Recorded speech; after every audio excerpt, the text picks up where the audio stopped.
What's up? Oh, what's up? Hold on, give me a second here.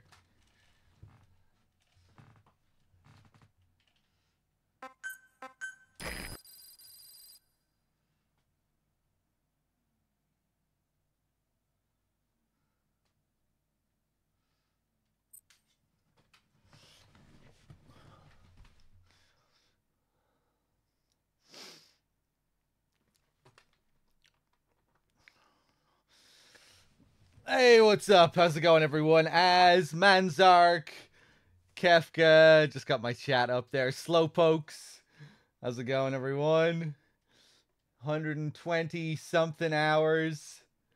It's coming to a close. Hold on. This will probably be my last session, I would say. We'll probably make it to the end of chapter 1 or thereabouts. Maybe even the start of chapter 2. We'll see how it goes. DRK will be back later to finish it off. Maybe I'll have to come back for like a small session or something, but probably be my last session. Yeah, he wasn't playing this game wrong again, was he? Fuck's sake. Let's see. Where are we? Okay, were you playing this game wrong?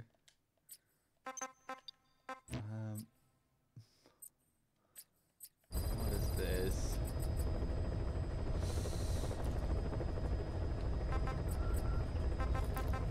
Let's check in on our tapes, man. I'm still just fucking waking up here. I haven't been awake for long. The fatigue is catching up with me. Oh yeah, of course. The mark of DRK. The intel file waiting here. The intel tape.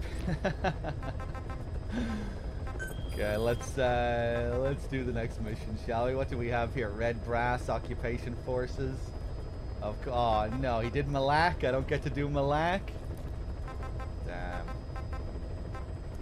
Let's do Occupation Forces.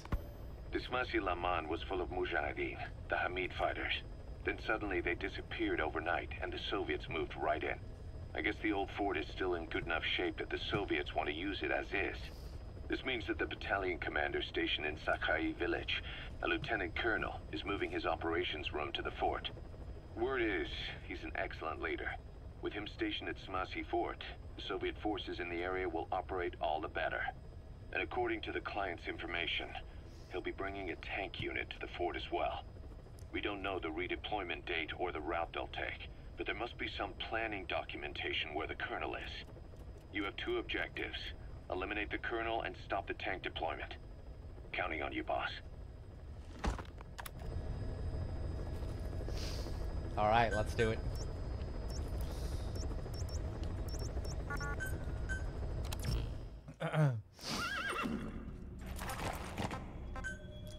What am I gonna bring in? Don't need much. C4.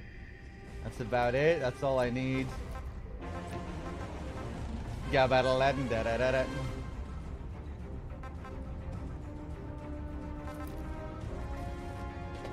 Okay, let's do it.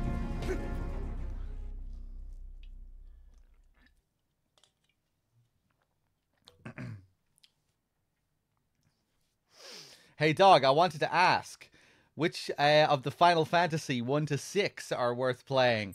I have only played 4 and 6 of the first 6. So, yeah, I'm not too knowledgeable when it comes to the early original FFs.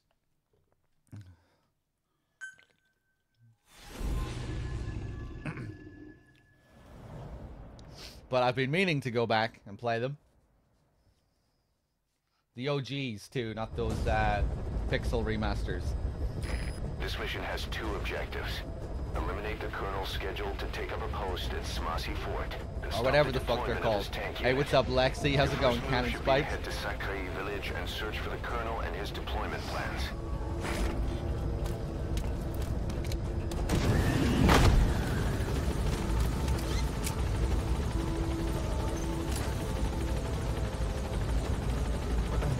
I think 4 and 6 get the most love out of the first 6.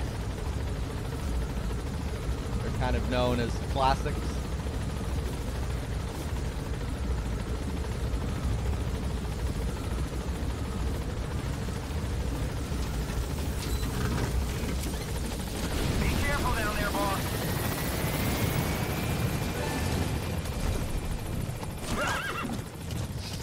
Boss, to take out enemy combat vehicles, you'll want to use explosive weaponry.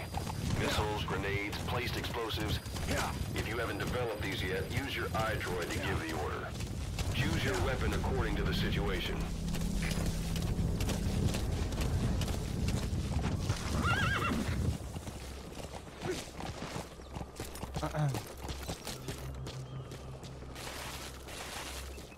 Slopes! No! Okay, how about I go up this way instead?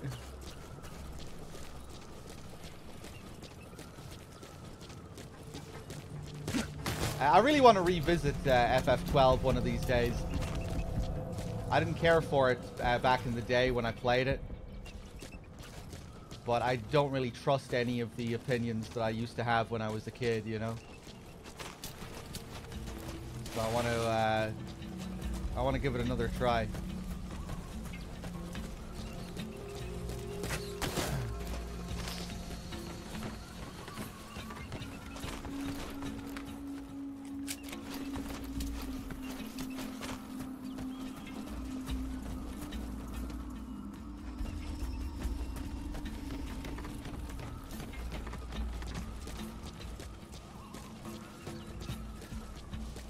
I might feel differently about it now. We'll see. Or maybe not. Maybe I won't take to it. Contact!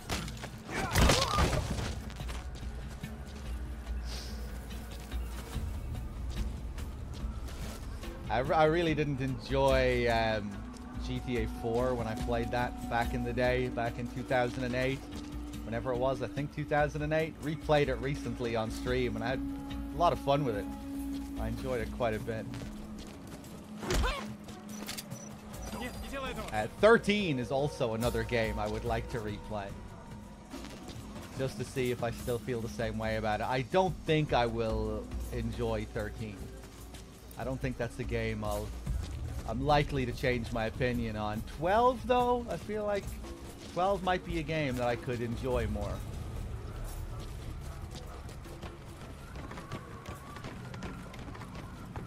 It always looks kind of intriguing to me when I see people play it these days, you know. Every now and then I'll see it being played on Twitch. I know Knight is a big fan of FF12. He plays it a lot. He's played it a good bit.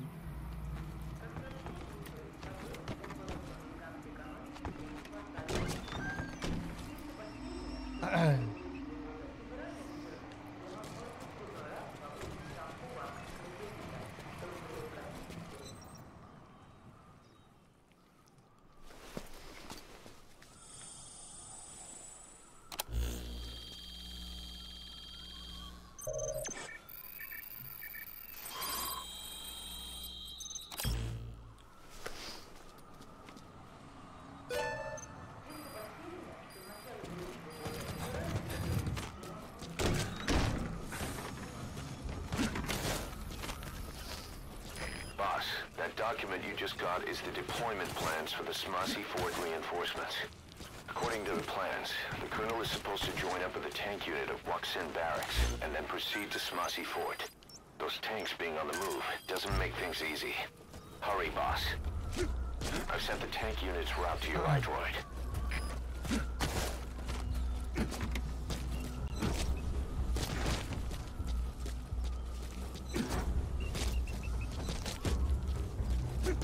I never played Gothic. Maybe one of these days I'll play it on stream. Make DRK happy. Same with Deus Ex.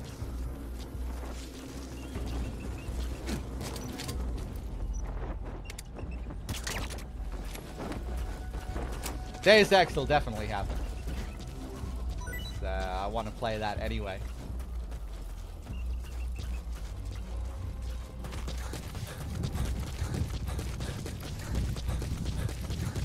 I don't always say that. I always say, or maybe you were responding to Deus Ex. I never talk about playing Gothic, but Deus Ex is always on the list.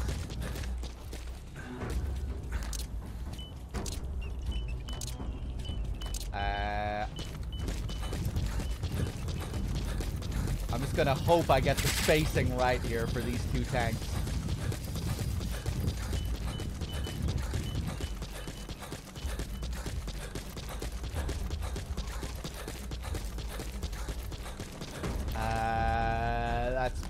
might be about it.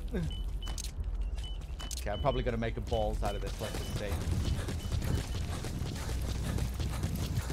I used to know the exact amount of meters, but let's just see if we can do it like this.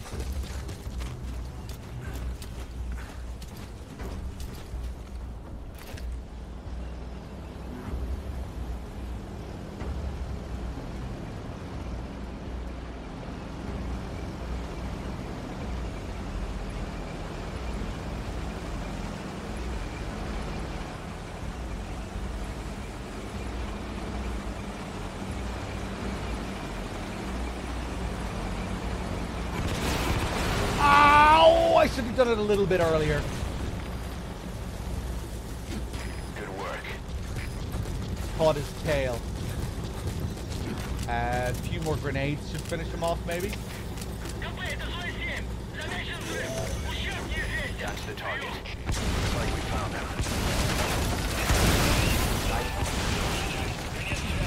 That's the way. Now for the Colonel.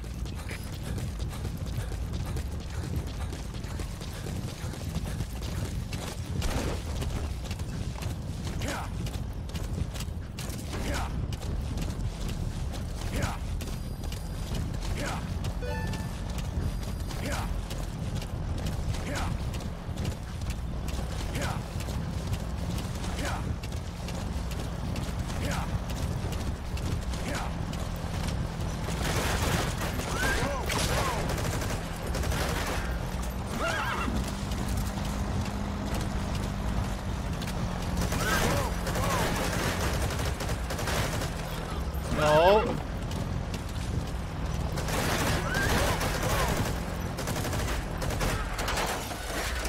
Get down, Snake. Get off the fucking horse.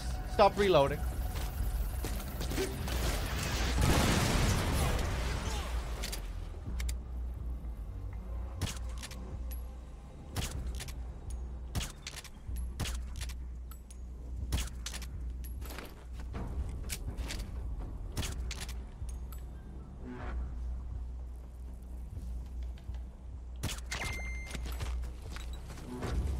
Nice.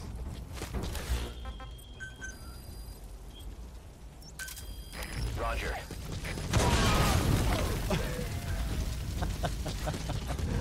That won't count as a kill, right? Didn't get the commander, at least. This is the only guy that counts. Talk.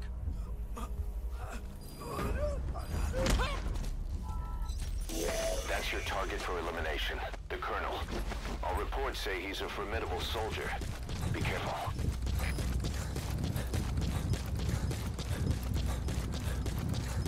I'm not sure what they do if you destroy the vehicle here. If they run all the way to Dismassi Laman.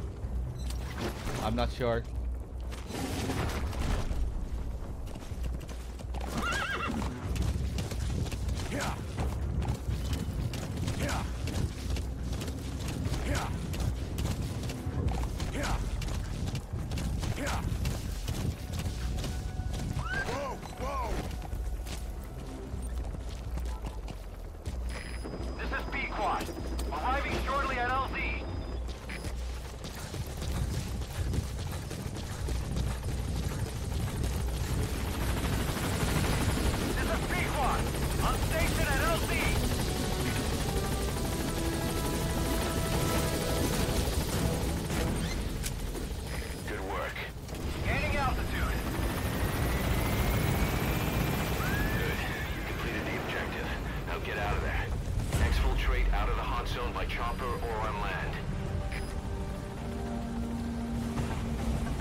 That's my fucking offline screen, you fucking moron. Nice work.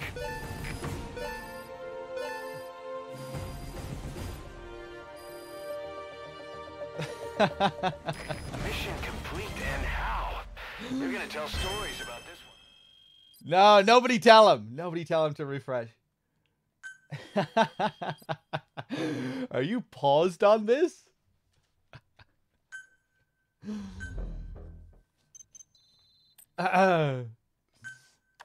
That's We've Siren, by established the a way, sick not bay on Fatal the new Frame. medical platform. Staff who come back with wounds, diseases, or PTSD can be treated there. If we need any other platforms, feel free to issue the construction order from your iDroid.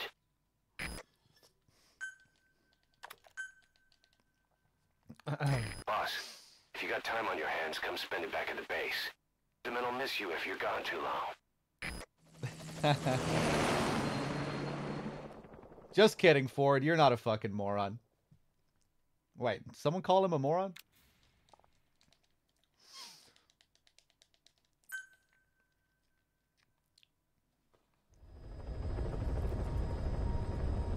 Boss, a certain scientist has contacted us, wanting to defect from the East. His name? He's Emmerich. That's right. The man we knew as Huey. We suspect he was complicit in the attack on Mother Base 9 years ago. He was working with Cypher. I've been waiting a long time for this.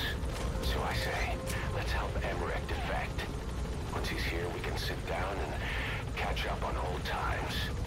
Emmerich is currently at Serac Power Plant. This is our chance. Boss, head for the power plant. You can tell he hates him because he won't even refer to him by his first name anymore. To distance himself. Emmerich. Yeah, that's Siren, by the way, not Fatal Frame. Or Forbidden Siren. Goes by both titles. Get back here, Pequot. Roger. Didi, stay. Didi. Fully trained and ready for action. The rest is up to you. Didi, go!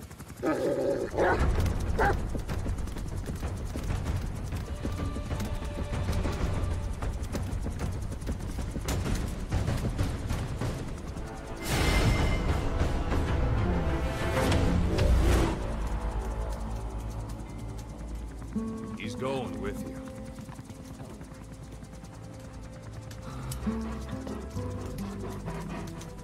Suck my hairy balls. Suck my balls. Suck my balls.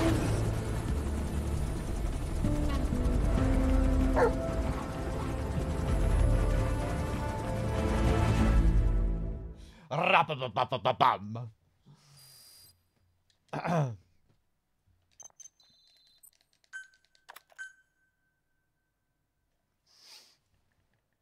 All right, let's go fight Quiet. I think we'll murder Quiet. We don't have time for Quiet in this marathon. We're already behind.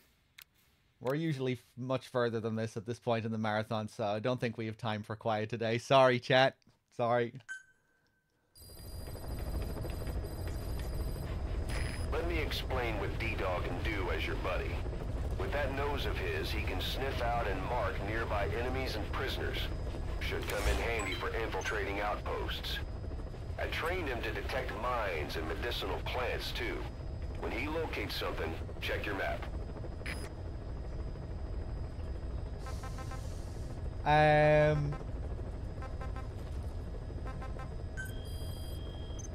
I want to be nice to DRK as well. You know, he's going to have to do that whole Chapter 2 slog later, and to do Quiet on top of that. It's not very nice to leave him with all that shit. Alright.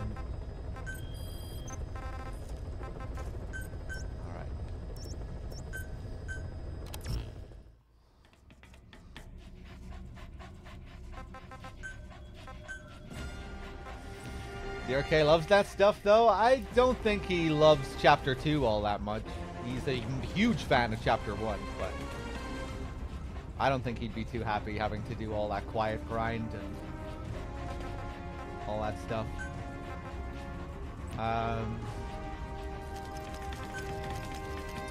Suck my balls. Yeah, I guess I'll bring the rifle.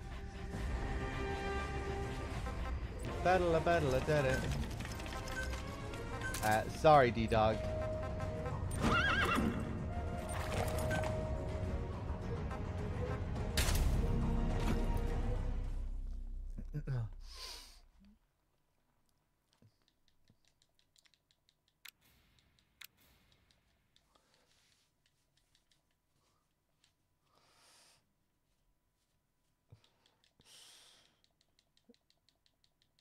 DRK famously loves Chapter 1. Well, he might not love Chapter 1, but I think he enjoys streaming it.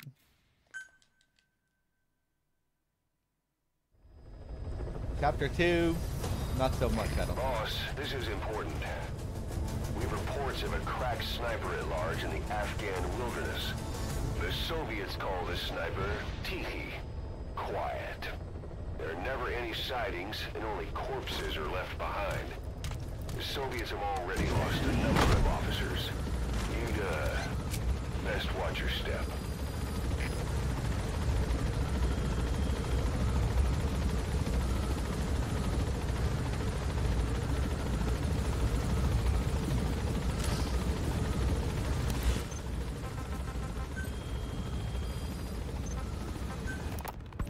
A sniper known as Quiet is lurking in the Afghan wilderness. This Quiet has performed a string of hits on Soviet officers. The attacks always occur in the same area. With sweeps of the area turn up no traces whatsoever. They've even posted guards, but they never spot a thing. And then before you know it, another body's lying on the ground. You ever heard of someone who operates like that? No matter how still and silent a person tries to be, they always create some kind of ripple. Be it breathing, a heartbeat, eating, excreting, body temperature, sweat. If this sniper can really vanish completely, that's just not human. I guess Quiet is the right name. But what is Quiet's objective? The local guerrillas wouldn't use this kind of tactic. I just can't see them hiring some superhuman mercenary. And the Soviet officers who've been killed, well, they were all opposed to or skeptical of the secret weapons development being conducted in the area. Sure, they were a problem for those supporting it, but the Soviets have nothing to gain by killing them. So we have an assassin with superhuman combat skills who isn't working for the guerrillas or the Soviets. Miller has a theory that this sniper is a hitman for Cypher. He thinks it's time we silence Quiet for good. But I'm against the lethal treatment. I say we bring the sniper back alive and break that silence.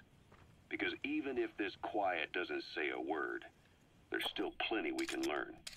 Just remember this, boss. If our hunch is right, you'll be on this sniper's hit list too. If things seem a little too quiet when you're in the field, watch out. Quiet's out there somewhere. And if possible, this is one sniper I want back here breathing.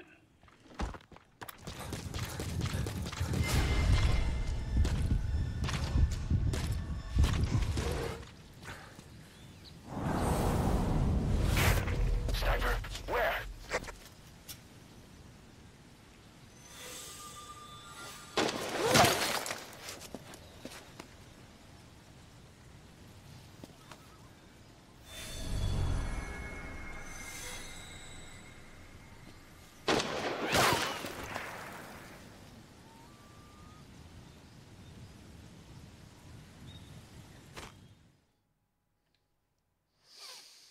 Hey, what's up, Wexford?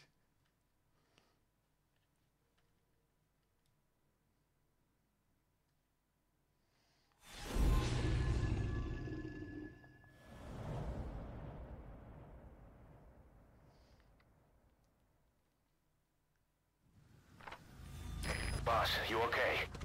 Could it be that sniper? Quiet. Quiet. Our silent assassin. Where's the sniping point? Boss, focus on your objective. You need to make contact with Emmerich. Get out of that sniper's kill zone and head to Serac power plant. Usually when I do this fight during marathons, I'll, you know, have a straight sniper fight with her.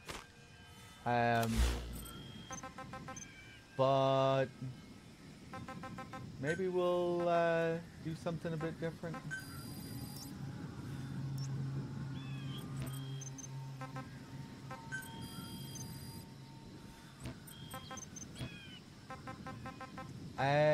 Shit. Do I not have the ability to drop vehicles?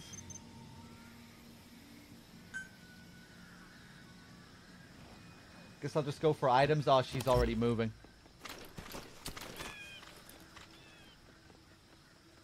The enemy sniper just disappeared. Zero visibility. can't mark them, you don't stand a chance. Stay sharp.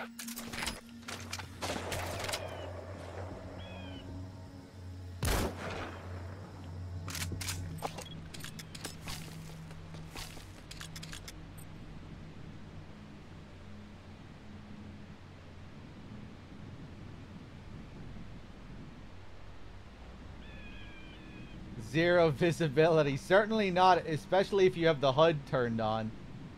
You have cheat mode visibility. I really hate this fight. Especially coming from the previous games, man.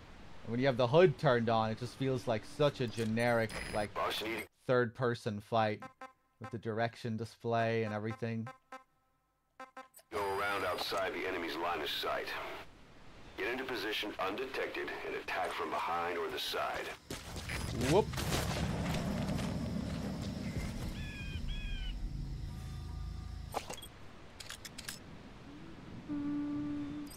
Hey.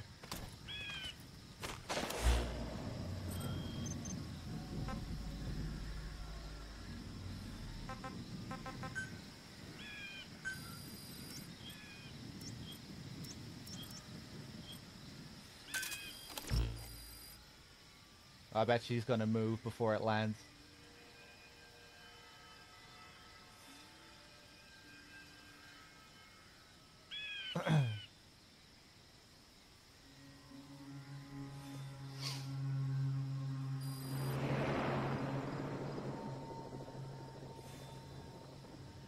The end fight is like one of the top 3 fights in the series, I think. Just for how creative it is, how much stuff you can do, all the little details. Hey, okay, one more.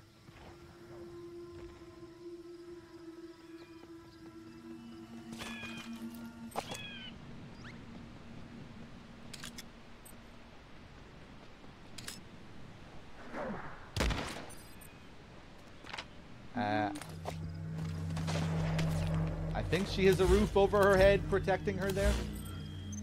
Let's try it.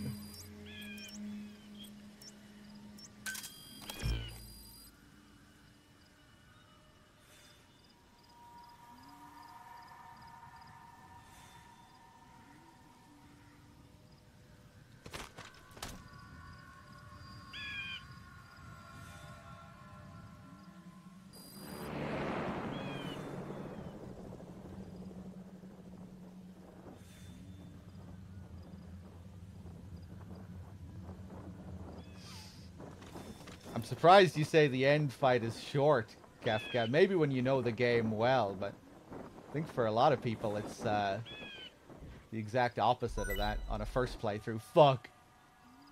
Can't remember how long it took me when I was a kid, but probably like an hour or something, maybe more.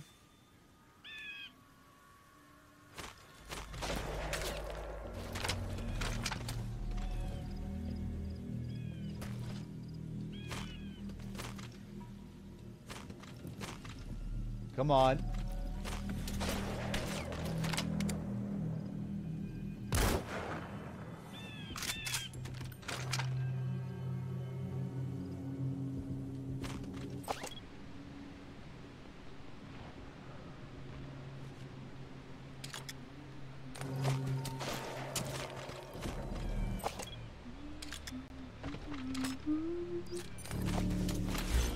Okay, finish off this bitch.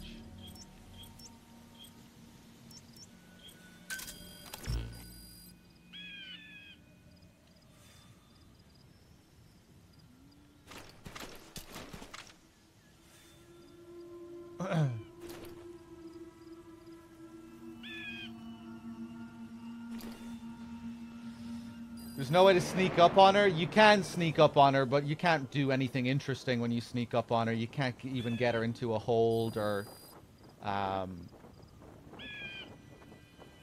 hold her up, interrogate her, or any of that shit. All you can do is do a regular fucking punch kick combo. There's nothing really unique to do if you get up behind her.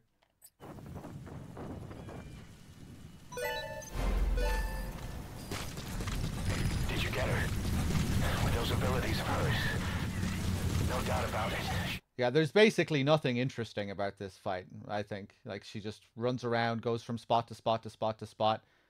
If you have the HUD turned on, it's, like, really boring because the game just straight up tells you where she is. She has, like, a photosynthesis thing similar to the end, where sometimes she'll go and heal in a certain spot, but yeah, there's not really much one to of the it. skulls. Now move in and finish your boss. She's working for Sniper. Quiet is a valuable source of information, boss. There's no need to kill her. Think carefully. This is your decision.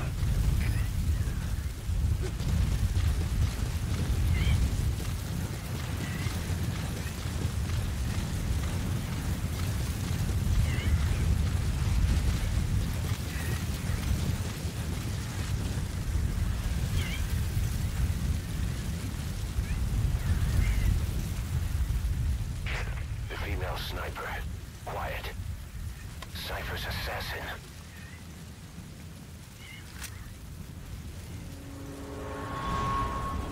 Finish her.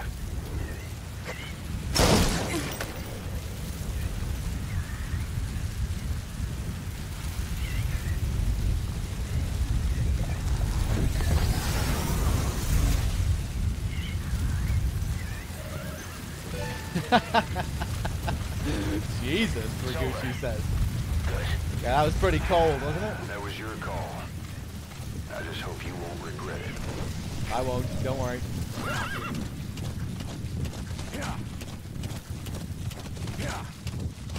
Exfiltrate the hot zone. All right, you're out of the hot zone. No enemy forces in pursuit. Mission complete. Oh, right.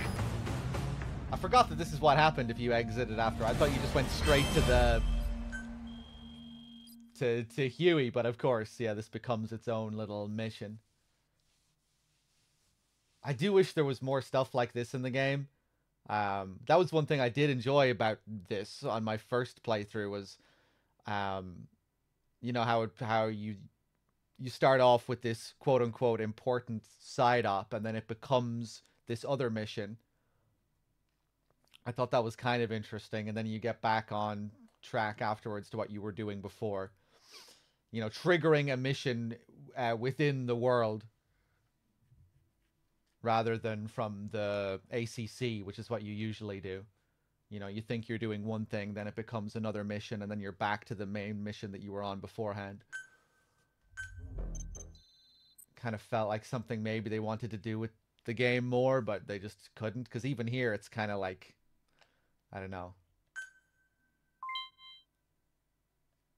I guess you do have that choice when you start the fight. You know, you can choose whether to leave quiet there and just leave that mission completely that you just triggered and move on. So yeah, that's kind of cool. Would have been nice if there was more of that, maybe.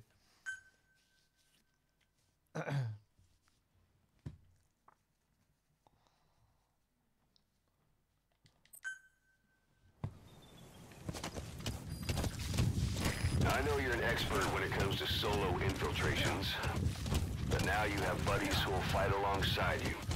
Use your iDroid to deploy them. All I need is D-Horse, Ocelot. The role of your buddies is to support you during missions. There's more than one way for them to do that.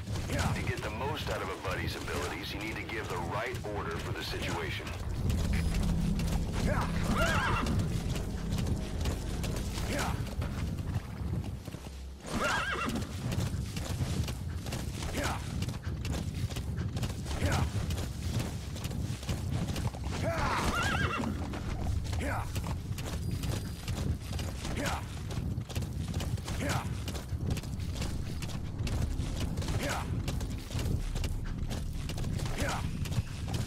Imagine being able to get any crew member as a buddy. First thing someone posts is Malak. But yeah, that'd be cool.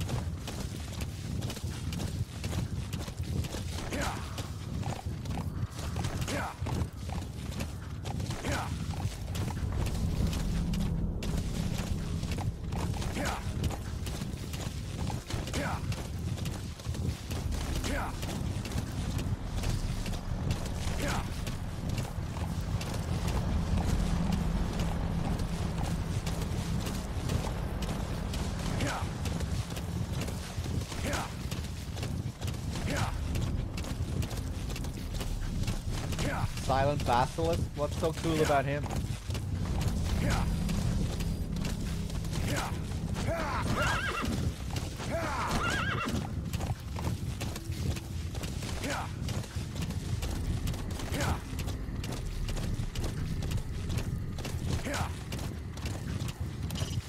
There's sheep around.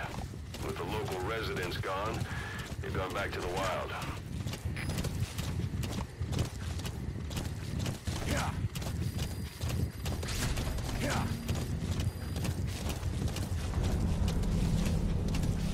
Committed to Surat Power Plant.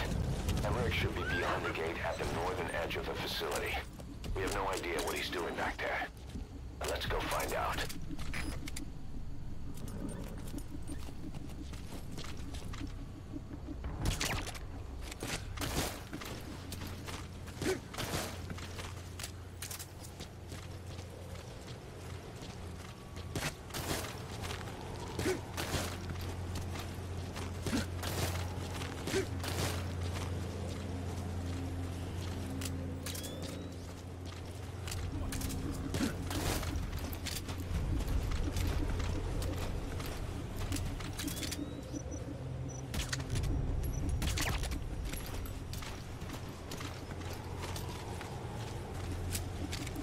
What is this Silent Basilisk meme? I feel like the name rings a bell, but I can't recall where Silent Basilisk is from.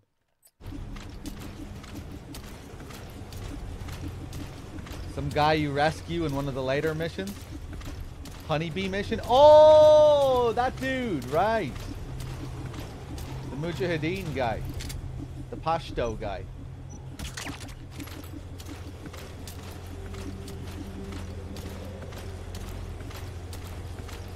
Actually, I don't think he is Mujahideen, but yeah, the Pashto guy.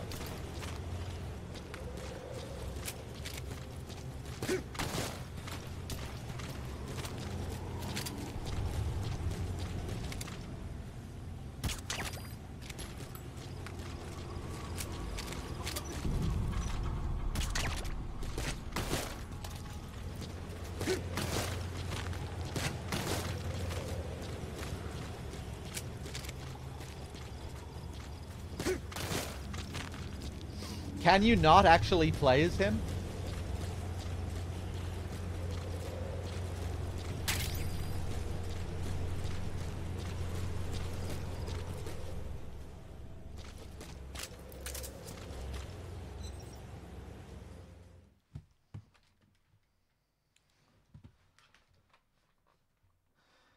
You can play as Malak.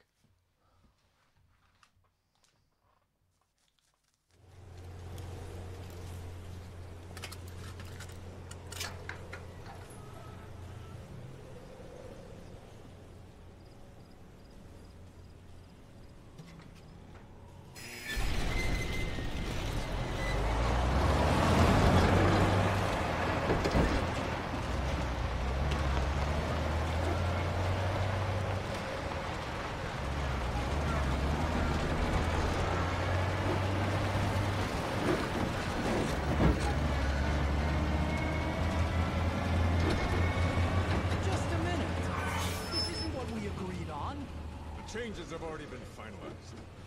It's not operational yet. The remote piloting and AI control haven't reached the application stage. Who said anything about an AI? That was Coldman's mistake 10 years ago.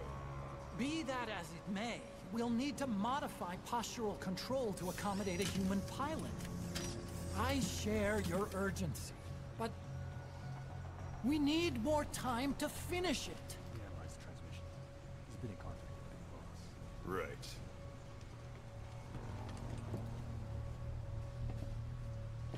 Planning on leaving us, Doctor? Huh? What? I'm taking your legs back!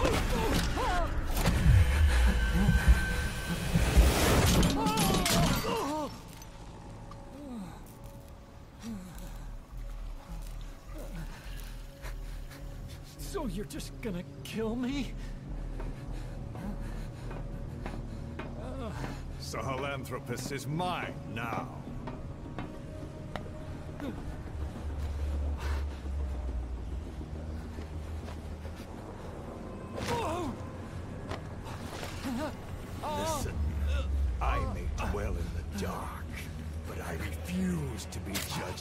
your standards, traitor. I hope your friends give you what's coming to you.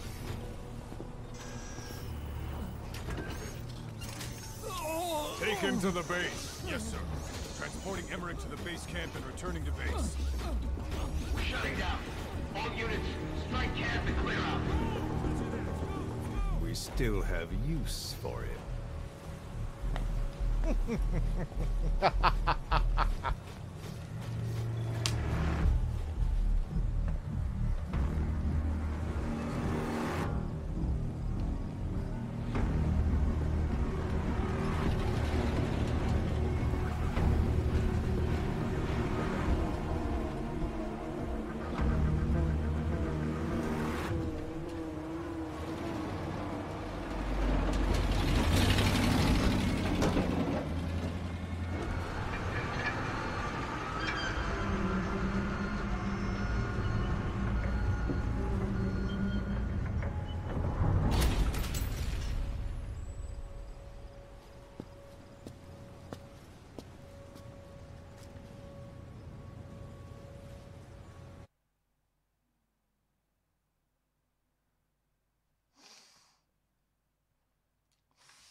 All right, let's go get his ass. Episode 12, Hellbound. Mr. Man, how's it going, Mr. Man? Welcome back. Has it been 3 years already since I came back to Twitch? It looks like it, man. Thank you for the big 3-year resub. No doubt about it, boss. That man is your extraction target. Colors here are Emmerich, nice. the weapons system that disappeared into that cave, and the man who was with it. Emmerich must know something about what's going on. He was transferred to the Soviets' base I don't camp. think you see any other I'll mark it areas on that the kind map. of look like Make this. your way to that base camp. Go, go, go, go.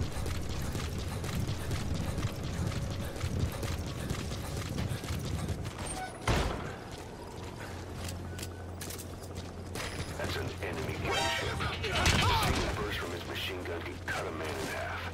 Tread carefully, boss.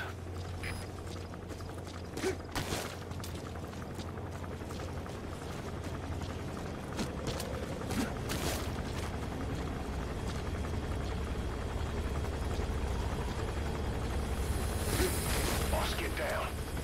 That's an enemy gunship. Stay low and crawl along the ground. That should enable you to sneak past enemies. How many times do you think we've heard that line now? What about that one? Thousands and thousands of times.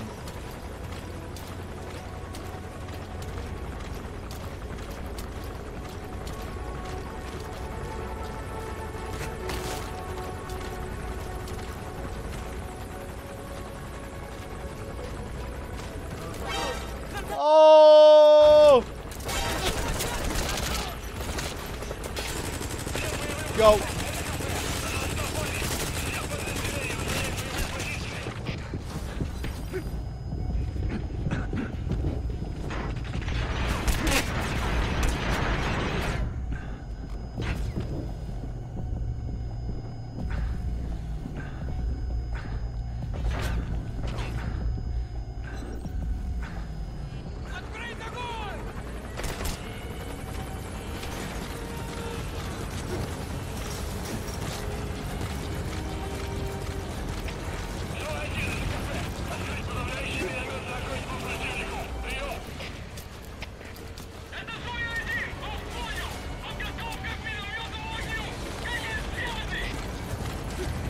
Normally I would retry there because I like to play the game as correctly as possible, but we might get ourselves into some exciting emergent situations here if we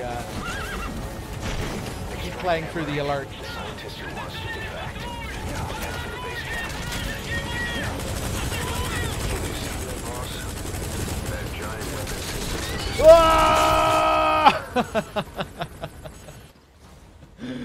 Fuck, he actually stayed on me pretty well there. I thought I was going to get away easily.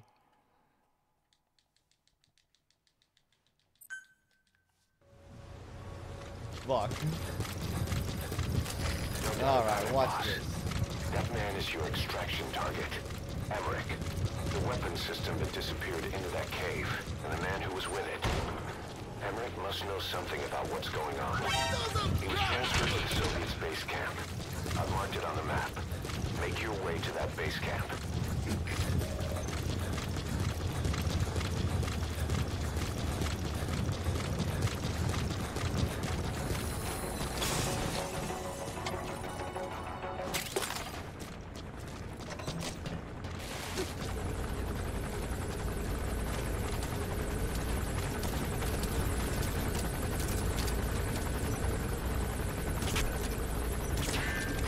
No good, boss.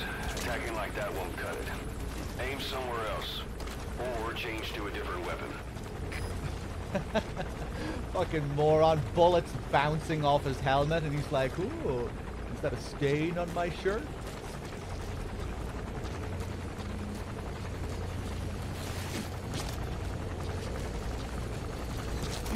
Ooh, good.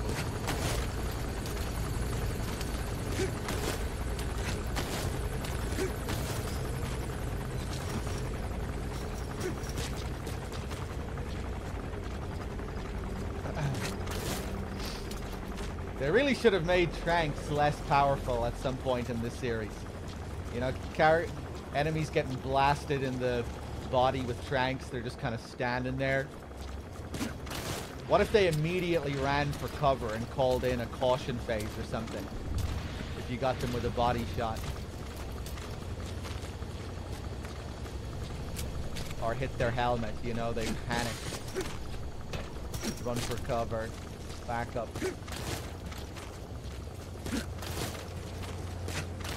Extract Emmerich, the scientist who wants to defect. Head for the base camp. Or just turn the Trank into like a real super weapon. That's what they do in Hitman.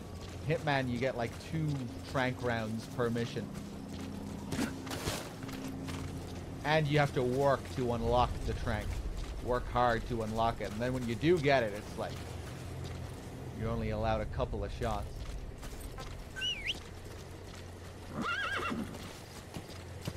Did you see that, boss? That giant weapon system that disappeared into the cave? I've heard it was the Kremlin's biggest secret. But to think that doctor has been working on it. And the man with the skull for a face. It's been on my mind since you encountered the skulls during the Honeybee mission. It's really him. Boss, he's the commander of Cypher Strike Force XOF. Probably the mastermind of the attack 9 years ago. I thought he and Zero parted ways. I'll look into it. You just focus on the mission. If they pulled out the Trank darts, that'd be cool. Probably very unrealistic, but cool for a game mechanic, I think. Like if that would actually work. I assume in real life the Trank would take effect, you know, right after it lands in the body. Maybe not. I don't really know anything about Trank guns, but imagine that's how it works. Yeah, in Ground Zeroes they balance the Trank quite well, I think. You know, you really have to work to find more ammo. Again, on replays, it's not so bad when you already know the locations. But yeah, on a blind run, it's really nice. You know, it's very easy to run out. In Phantom Pain, you know, you just have an infinite supply. The suppressor as well, you know, being able to call for endless supply drops.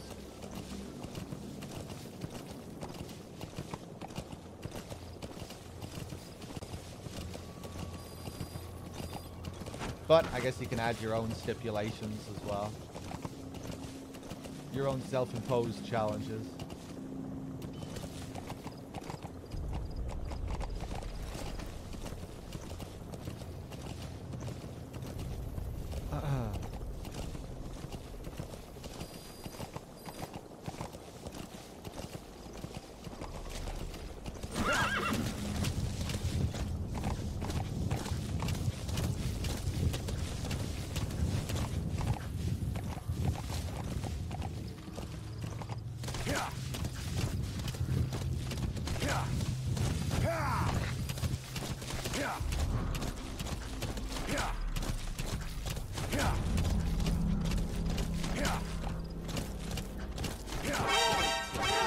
Oh, I was reading the chat.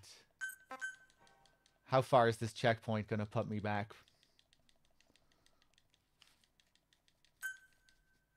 Extract Emmerich, the scientist who wants to defect. Oh, nice. Not too bad. Head for the base camp. Not your fault, chat. My fault for looking at the chat.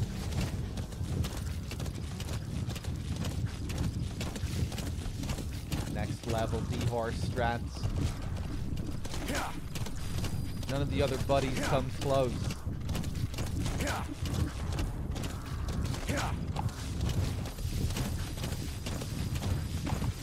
That's an enemy gunship. A single burst from his machine gun can cut a man in half. Tread carefully, boss. You're at the base camp. The target, Emmerich, should be somewhere there. Keep in mind, that's an enemy stronghold. Stay sharp. Just a horse, the horse. The famous horse of Afghanistan. Everybody knows about this guy.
I've seen animal doctors use tranq darts from rifles, injects instantly on a clean hit, but not all hits are a good angle. Okay.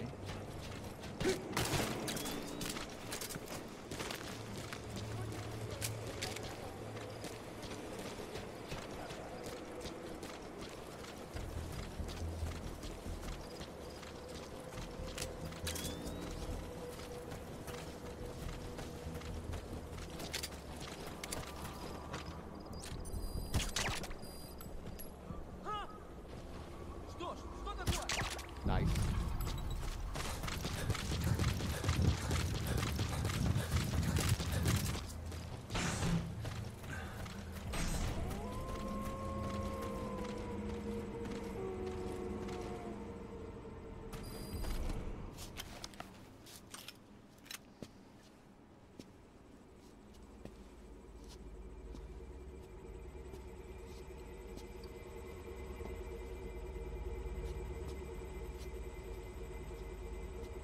Who are you?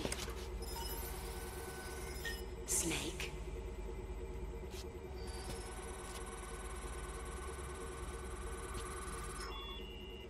It's not you, is it? Hey! It's just a machine.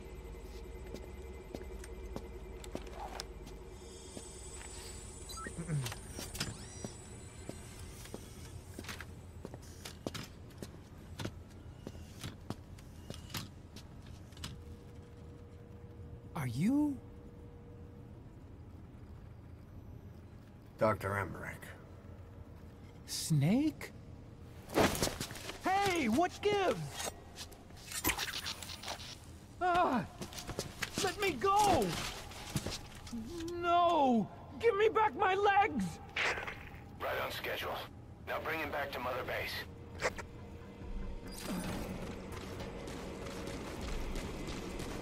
Okay, I'm sending a chopper close by. Get to the LZ with Emmerich. Hang on a second. Let's use the walker gear I developed to escape. There's a special one here at the lab. Only I can activate it. and I'll tell you how to operate it. Ignore Emmerich. We don't need his wind-up toys. It is a long way there. Why don't you use that walker gear of his? No way. We can't trust him. How do we know his crap will even work? Well, it's better than carrying the man the whole way. Boss, use the walker gear to escape. It's your call, boss.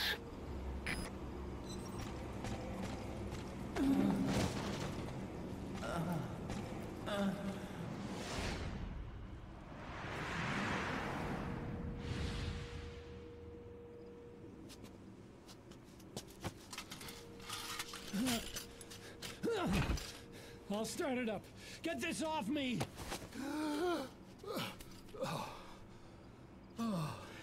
Here we go.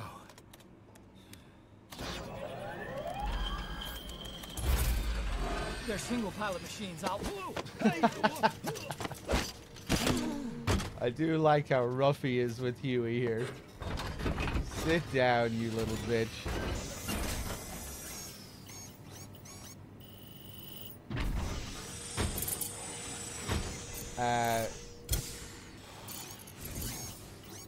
I'm not going to be taking the walker gear out of here, though. Sorry. Just want the cutscene. That's all I want. I was developing a If you want to play stealthily, the walker gear is just a complete hindrance. bipedal weapon for the Soviet Union. It hasn't been deployed yet. I was doing mobility testing. Once the walker gear is finished, they'll have a huge advantage in close combat. And once they add my masterpiece into the equation, this war will be over. The Soviets will win. He was developing bipedal weapons for the Soviets. If that's the case, what's Cypher's interest in it? Boss, think back.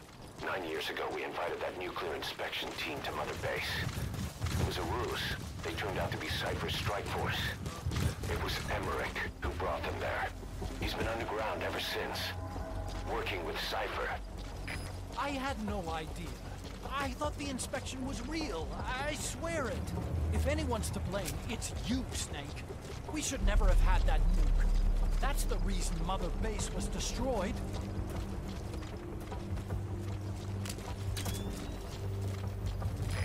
This is Pequod. Arriving shortly at LZ.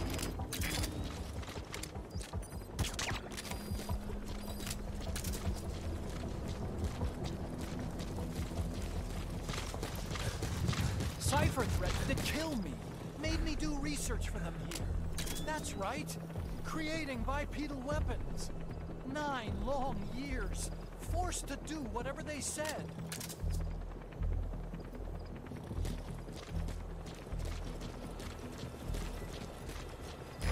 This is Pequod. Have arrived at LZ. Will stand by.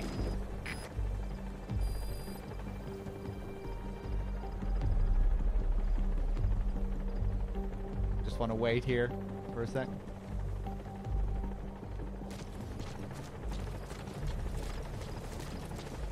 Take this bag off, will you? I can't breathe. You came to save me, right? I'm dying in this thing, Snake.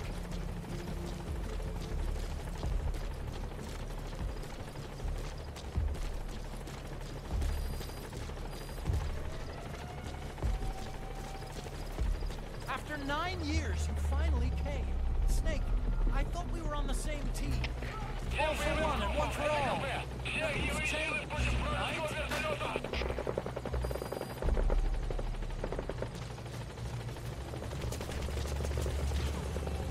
Hello?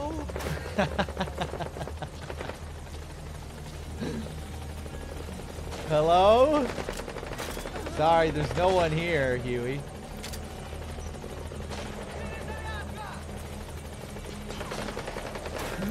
Nobody's home.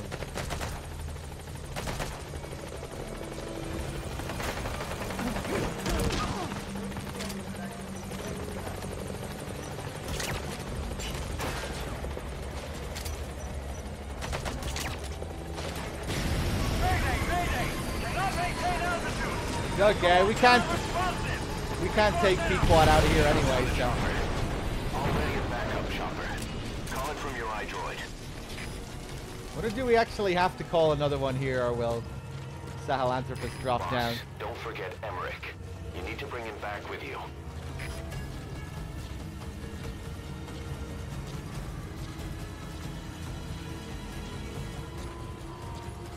Boss, don't forget Emmerich. You need to bring him back with you. Yeah, don't mind me. Thank you. Boss, don't forget Emmerich. You need to bring him back with you. I do have to call. Oh, right. This isn't fucking Huey on my back. I thought that was Huey. Hold on. Hey, stay away from him. He's my friend.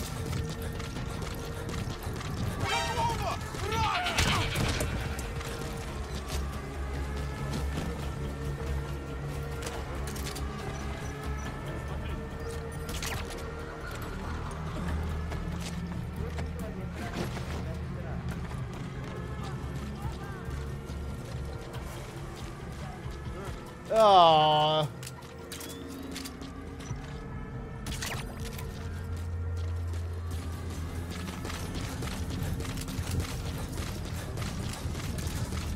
No.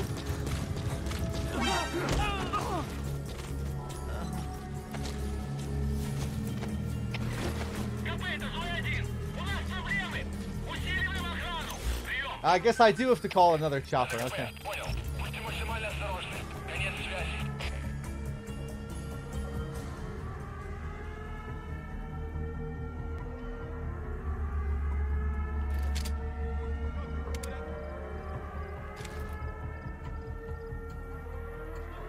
Come on, come on, come on.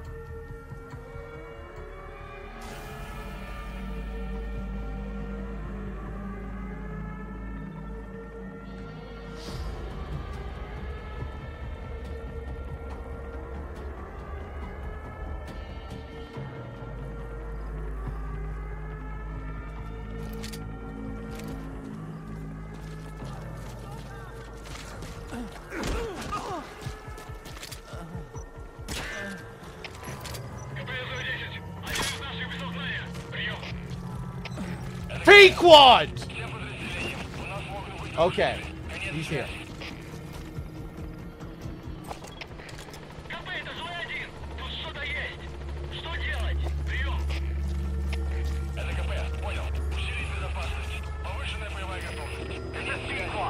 Arriving shortly at LZ.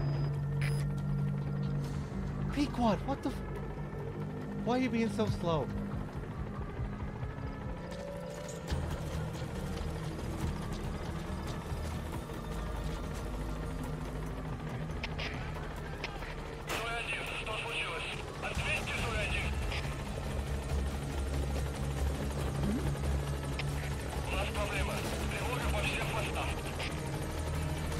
Oh my god. Pequod! This is Pequod. Oh! Don't kill me!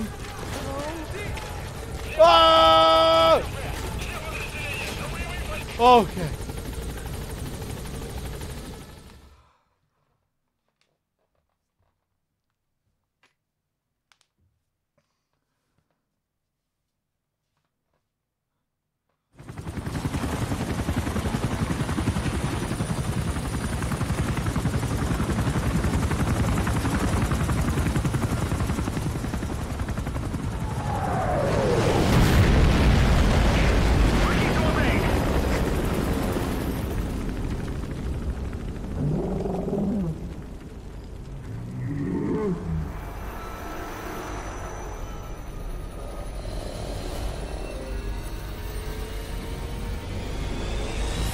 Sahelanthropus?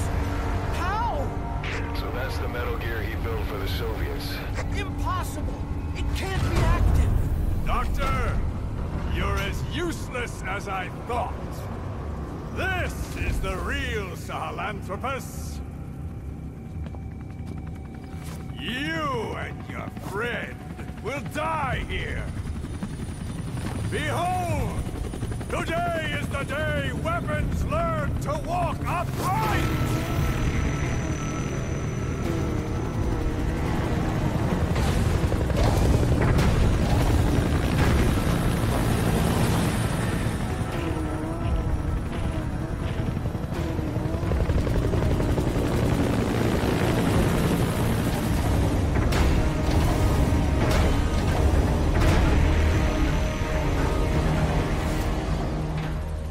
All right. See you later. Get out Bucket of the that, chicken, the boss. chicken, the bucket the Emirex chicken. extraction comes first. Head for the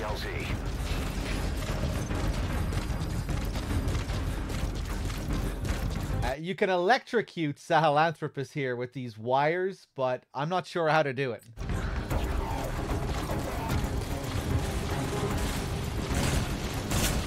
I really need to learn how to do that one of these days. But yeah, I think you can stun it for like a minute if you knock down these Don't get away from that posts at the right time and you get him into the right spot. thing. It'll bring down the chopper. Don't you need rain? I don't think you need rain. Now. Maybe you do. I don't think so, though.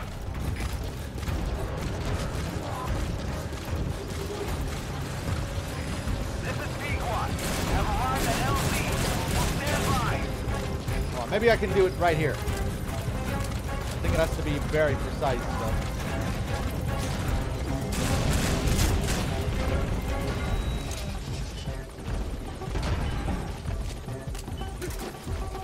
Come here. Come here.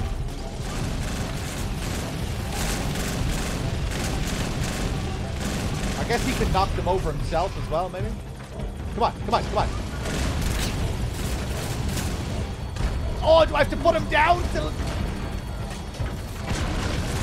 Get him! Oh!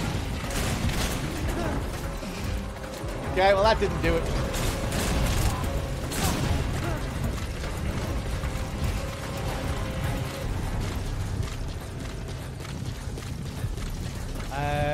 Maybe I'll try it again over here.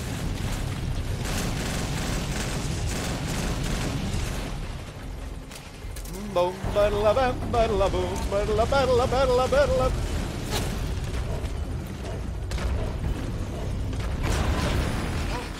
Stop! Your mission is to extract the target. Oh, did I blow Huey up there?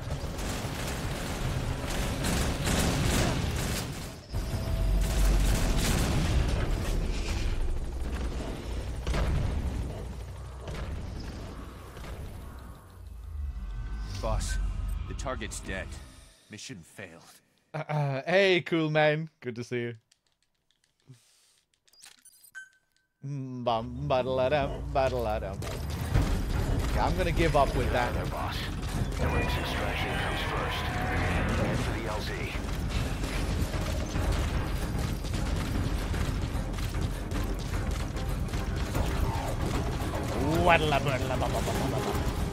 I think you have to get him up to like a higher point over there.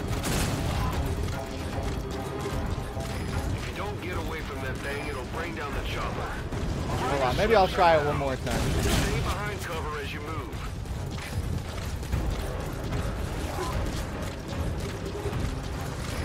This is Pequot. Have arrived at LZ. Will stand by.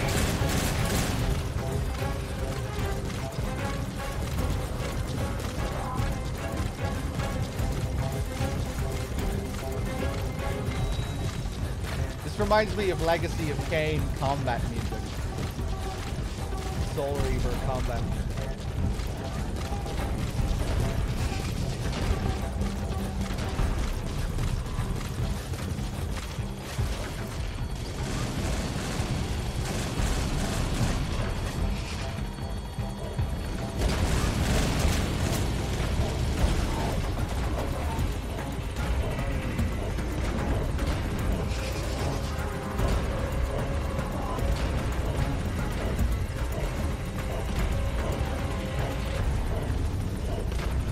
Seen The Lost Boys? I have, but I haven't seen it in like fucking 20 years or some shit.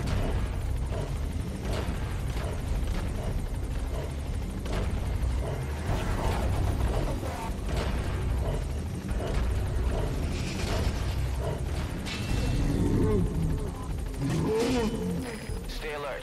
You're not out of the woods yet. Find a place. How old am I? 32.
bipedal weapon.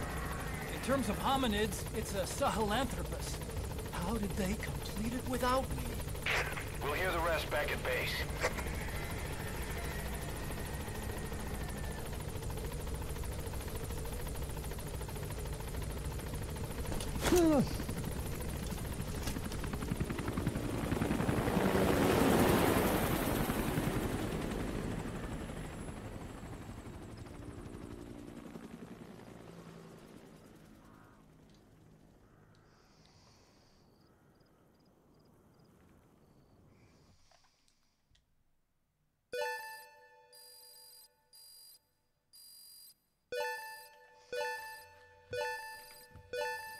No, Sahelanthropus doesn't explode if you don't shoot it with the minigun. I remember testing that last time. I thought people were telling me that's what happens, but no, you do have to shoot it. Unless under some other circumstance, if you do enough damage beforehand or something, you don't have to. Maybe you'll actually break a sweat next time, huh? But if I didn't shoot him there, I would have died.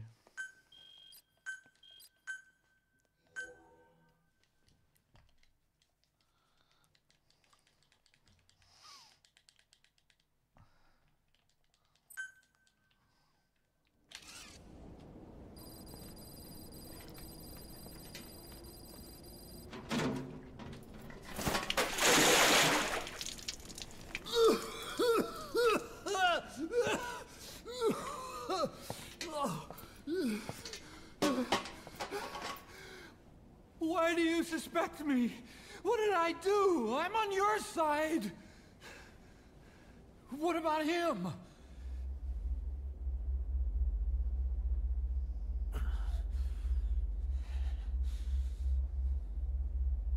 Miller was in contact with Cypher 9 years ago. He was working with them. He's the traitor, Snake! What's that? More truth serum? No. Stronger truth Oh, serum. please. Please keep me here. I need protection. Ah! Ah! Oh. Oh.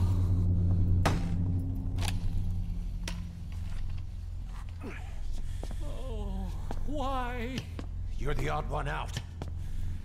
Why me? We all lost something. What? Except you.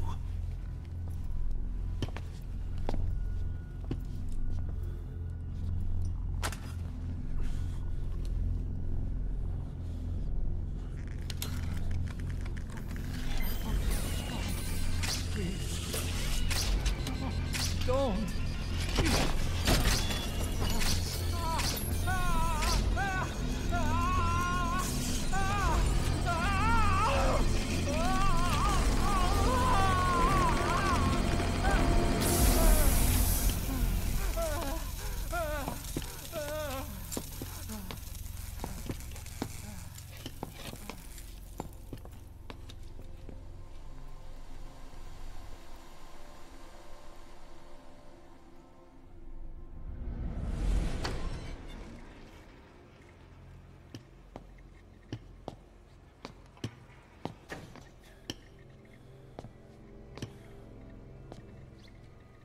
Truth serum isn't working.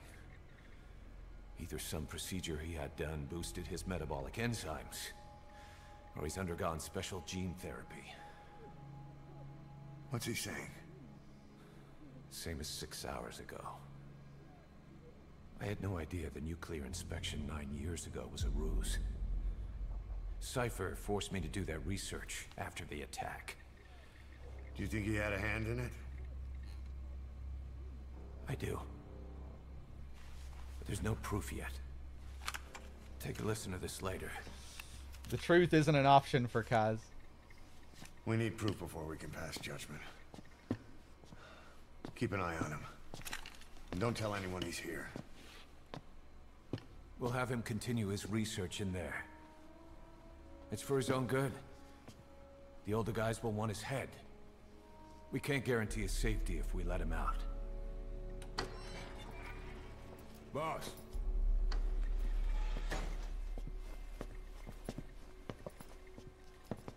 He mentioned something interesting. The reason why they pulled their plug on the operation in Afghanistan. He said their funding started going to Central Africa instead.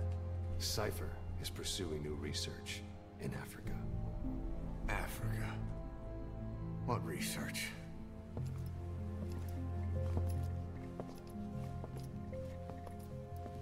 Emmerich doesn't know the details, but one thing he said does make sense. That Sahelanthropus alone isn't enough to cause an RMA. He claims that what they're doing in Africa is the missing piece. A weapon to surpass Metal Gear. Meaning it's not just another nuke.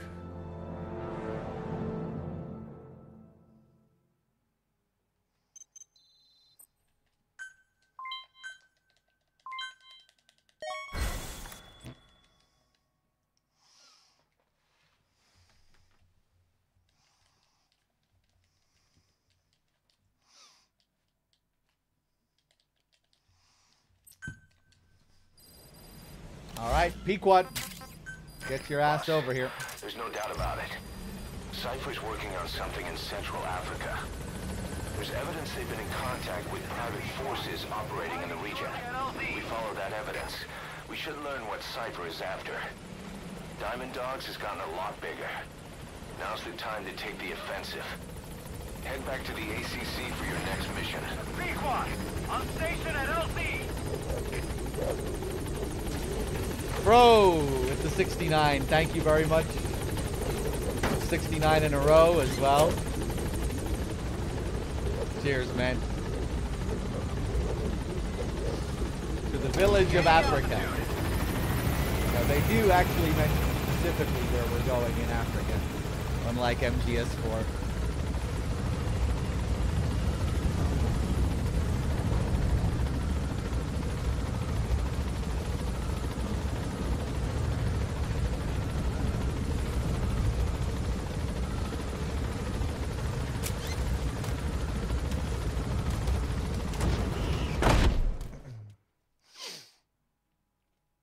Wait, what do you mean, dog? With my last comment? In MGS4, they never mention specific countries that you go to. It's always South America, the Middle East, Eastern Europe.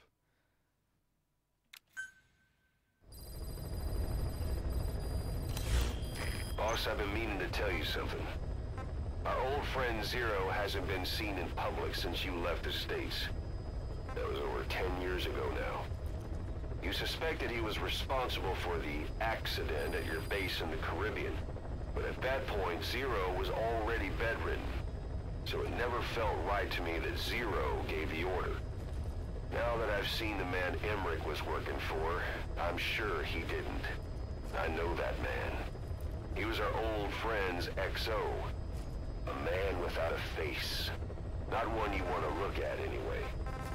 Skullface. He's the one who destroyed your base 9 years ago. The unit he commands, XOF, was Cypher's strike force, but he's since split from Zero and used XOF to usurp control over Cypher itself. In other words, the Cypher we're hunting isn't Zero. Beyond Zero is a void that's even darker. Skullface. Is that on purpose? I would imagine so, Raguchi. I feel like what you're trying to ask instead, though, is that like, is there a meaning behind it?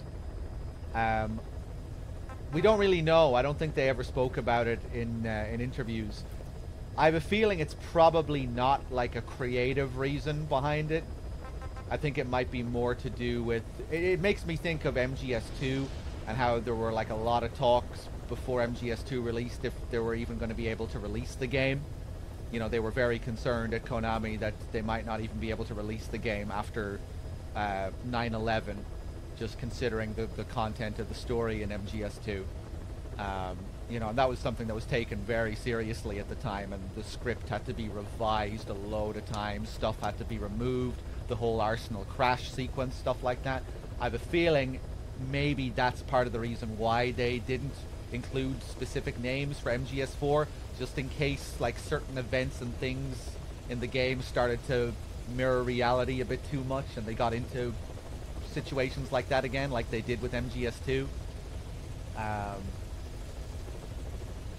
You know, maybe they're, like, for example, in Act 3, which is heavily based on Prague, it's supposed to be Prague, and you have that whole sequence on the river with Ocelot at the end of the chapter. What if there was some kind of terrorist attack in Prague before MGS4 came out, you know? Maybe that's part of the reason.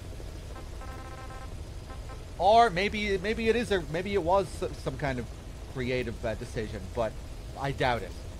Like, you could come up with reasons why, you know, the world of MGS4 becoming like the world became one big corporation, one big PMC corporation. But yeah, I don't think so. I think it was probably the another reason, like I just said. But I'm not sure.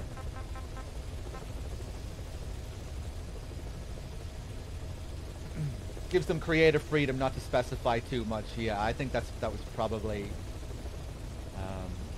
the more likely thing.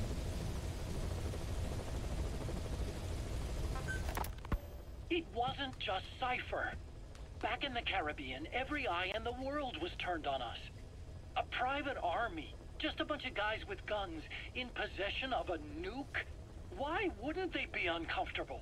And that's why you made sure the inspection happened. Well, I thought our best move was to prove to the UN through the IAEA that we had no nuke. Of course, I was against us having it in the first place, but that was Snake's decision. The boss wasn't responsible. Well, don't get me wrong, I still believed in Snake. I thought I was making the best decision for all of us, that's all. I figured we should get a third party to exonerate us before proof of the nuke did get out. And who better to do that than an organization with international authority? So the truth is, you took it upon yourself to agree to an inspection arranged by the UN. Only the inspection was a ruse, and Cypher's strike force, XOF, showed up instead. I had no idea that would happen. Enough bullshit! Oh, sure, like I could have known. You know, I was just trying to prove our innocence to the world. What's wrong with that? We're not interested in the excuses you thought up. The truth is objective. Just see it from my point of view. You led XOF to the control tower. They seized it, giving them complete control over the base. Moments later, they detonated C4 on the strut legs. Anyone who'd managed to survive was hunted down by the assault force and their choppers. You can't believe I did that on purpose. That was the end of Mother Base. But it wasn't the end for you. How can you... Look, think about it. I lost something too. I built Zeke and it got buried underwater. I am a victim. That raises the big questions. Why were you the only one spared? You got away without a scratch. Why did Strangelove leave the base on the eve of the inspection? You two were close. Strangelove? And how did you manage to build something that surpasses Zeke in every way? Because you did everything they told you. You're the only one who didn't lose a thing. That is the truth. I was taken away against my will. Skullface forced me to do his research these past 9 years. He used me. I lost 9 years. 9 years? We all lost 9 years. It wasn't just you. I suppose blaming me makes you feel better, does it? But who's gonna give me back all the time I lost? You're not getting anything back. You're not a victim here, Emmerich. You're the perpetrator.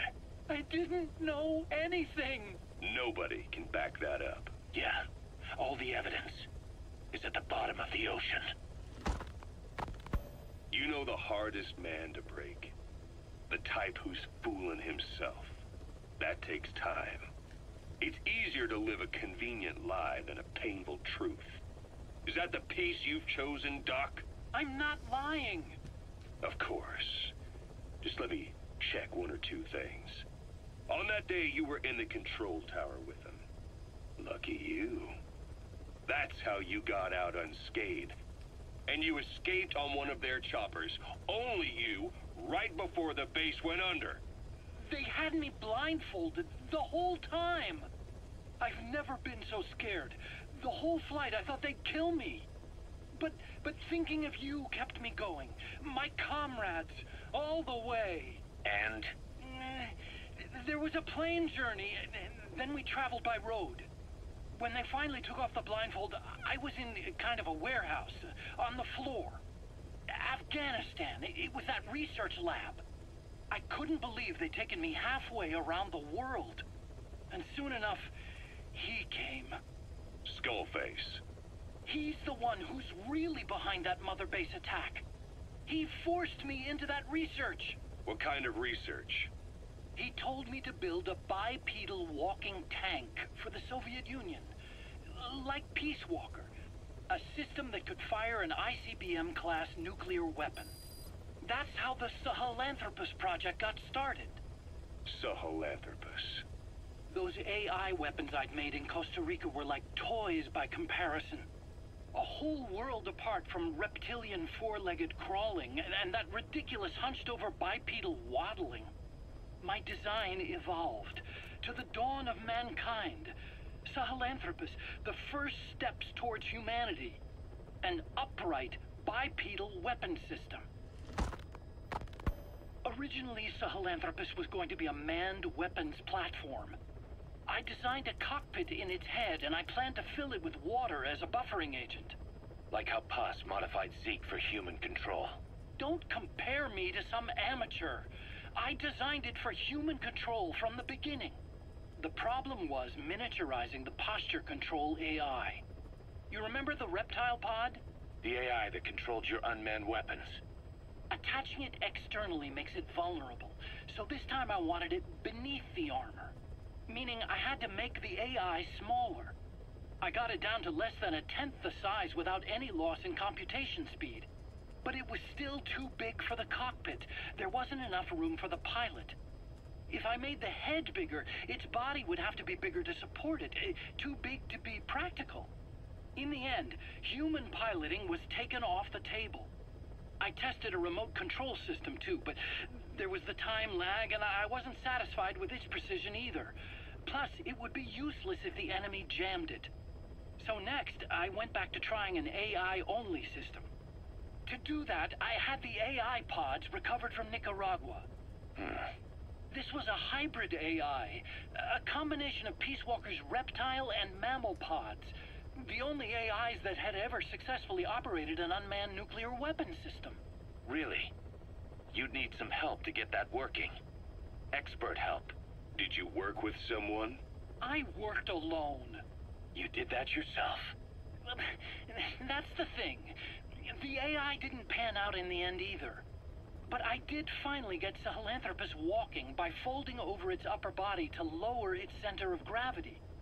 The first upright bipedal locomotive weapon system in the history of mankind. I guess, technically it falls into the anthropoid ape category. I don't see the benefit of having it stand taller. On terrain with significant differences in elevation like Afghanistan, you need a body that's vertically adaptable. That also lets it attack from long range while using mountain ridges for cover. So, making it walk upright was the most important factor in giving it superior height capability. As the name suggests, that was the whole point of Sahelanthropus. But I was being pushed for results. Having the AI mounted externally would have been the fastest way to get it working. I just needed more data so it could maintain its balance. But Skullface refused to wait. He dismissed the idea of AI control and took Sahelanthropus away from me before I could finish it. But it was walking when it came after you. That's just it. I don't understand how Skullface got it to move upright, without a pilot or an AI.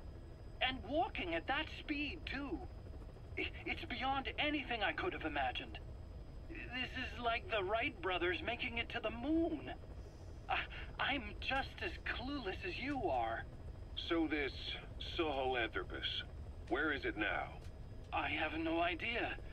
All my experiments took place at that cave. I've never seen it anywhere else. Besides, it's still just an incomplete prototype at this point, and nothing but a paper tiger. Even if it can walk, it's far from being a viable weapons platform. It wouldn't be useful in actual battle. Emmerich will remain here at Mother Base for now, but not as a member of Diamond Dogs. I still don't trust him. That work for you? Fine by me. He can't be allowed any contact with staff either.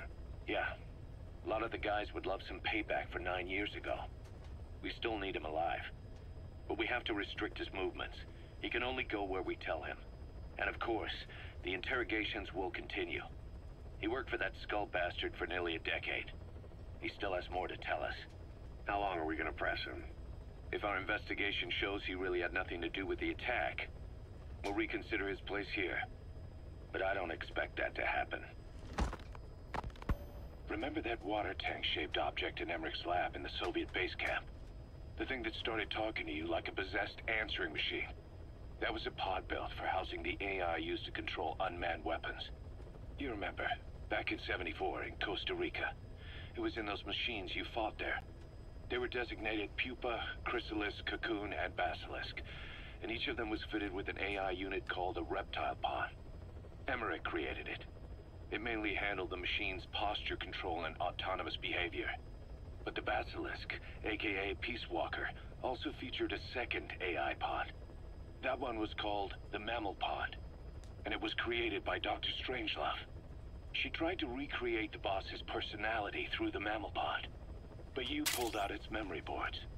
That's when it transferred its own functions to its reptile pod. Just like a human brain compensating for damage by using the remaining healthy parts. The result was a unique entity, a hybrid of the reptile and the mammal. It sank to the bottom of Lake Nicaragua with Peace Walker. But apparently they salvaged it and transported it to that lab. Don't let it deceive you, Snake. It may sound like the boss, but it has neither a personality nor a will. Like Emmerich says, it's just a machine. Ever since the attack on your unit 9 years ago, the name Big Boss has become known the world over. What do you mean? Those of your men who survived traveled far and wide. They fought throughout the world. In fact, they're part of the reason we have all these PFs now. Every one of them suffered their own phantom pain from losing you. Talking about you wherever they went helped to heal their wounds. Your actions and words, your legend, has been told on every battlefield they've set foot on. Obviously, as the tales have spread, the truth's been distorted, painted over. Big Boss sacrificed himself to show us the threat that Cypher poses. He sounded a warning, so it goes. A warning? Too much power destroys the hands that hold it. Apparently, you chose to be a living example of that. I never said any of that. The moment any truth is passed on, it starts turning into fiction. The problem is, fiction inspires people more than facts. To the world, you're now the legendary mercenary Big Boss. The lessons you've taught the PFs are the reason they're so widespread. They're the reason they've survived. And you know what they all aspire to? To one day go nuclear, just like you did, and stand up to Cypher. Of all the stupid things you could do. They'll never understand what you really wanted. Heroes are misunderstood. It takes a man of the same caliber to understand what drives them. Bottom line is, these guys want to be like their hero, Big Boss. And deep down, they all have their eyes on nuclear weapons. They say that a nuke is the only means of standing against Cypher. But these days, it's becoming little more than a slogan to rally the troops and survive in a cutthroat business. Currently, there are 3 major PFs who've expanded into Central Africa. CFA, Rogue Coyote, and Zero Risk Security. HEC's investigations have shown there's almost no overlap between their areas of operation. It's not so much a turf war, more like they have a gentleman's agreement. If you do cross paths with them, you probably won't have to face more than one at a time. Still, don't expect a walk in the park. The CFA, Contract Forces of Africa. These guys are a major player. Their head office is in Pretoria, South Africa. That's also where the South African Defense Force is headquartered. We think the two are closely connected. An HEC investigation revealed that most of the CFA's operators are former SADF soldiers. South Africa has been locked in struggles with neighboring regimes for years. That means constant action. And we know better than anyone that's the best kind of training. A company drawing its recruits from hardened military vets. You can bet they know how to handle themselves. Do not underestimate them. Within the CFA is a company of soldiers made up mainly of locally hired operators. They speak Afrikaans to communicate with personnel from the CFA. But if you notice any speaking the local language, that's them. Though hired from the local population, they were originally part of a paramilitary group, so they'll have plenty of combat experience. And unlike their days shooting junkyard rifles out of beat-up pickup trucks, the CFA now supplies them with the latest gear from the West. On top of that, they've been combat trained by the South African Army. All that adds up to a much stronger fighting force. So don't brush them off. Look at the Angola-Zaire border region. The east bank of the Munene River in particular. It's a microcosm of a problem that stretches all across Africa. There's a civil war going on in Angola fought between the government MPLA and the Western-backed UNITA. Zaire is still a dictatorship under President Mobutu, but numerous uprisings have broken out in its remote regions. With all the trouble elsewhere keeping their hands full, neither government has control over their side of the border. They depend on militias and PFs, as do the rebels. Government forces, guerrillas, militants, groups of all shapes and sizes hawk whatever resources they can to hire PFs. Conflict brings PFs. PFs expand the war zone, and more conflicts erupt in a continuous chain reaction. Sounds like our kind of work. Mother Base could grow by leaps and bounds. Alright, let's do it. First Africa mission.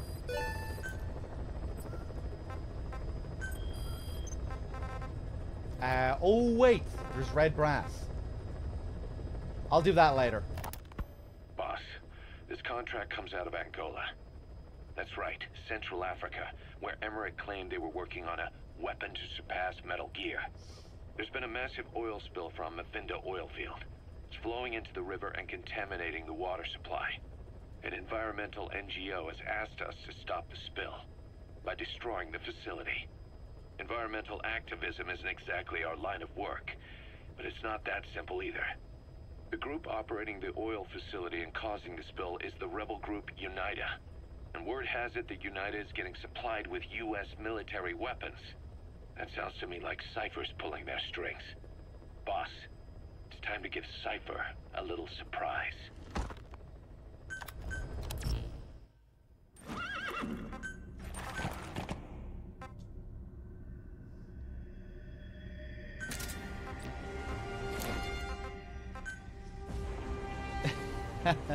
Maybe later, Mario.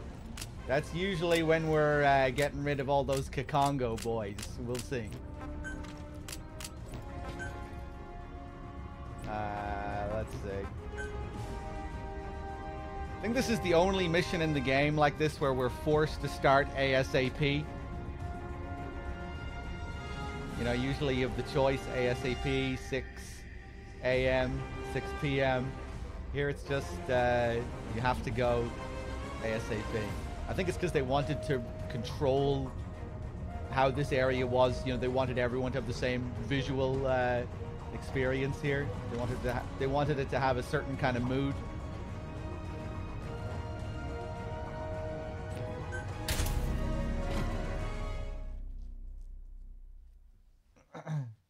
The kind of murky nighttime vibe.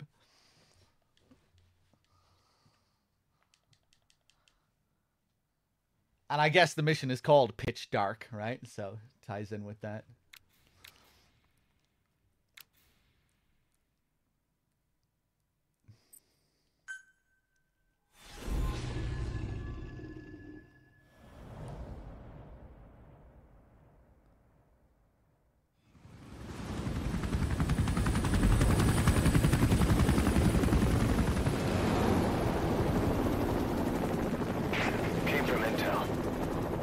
Target is Angola's Mfinda oil field, upstream from the landing point. A spill has covered the whole area and crude. A pipeline that crosses the Muneni River failed, and now the shore's a mess. Not to mention the villages downstream have no drinking water.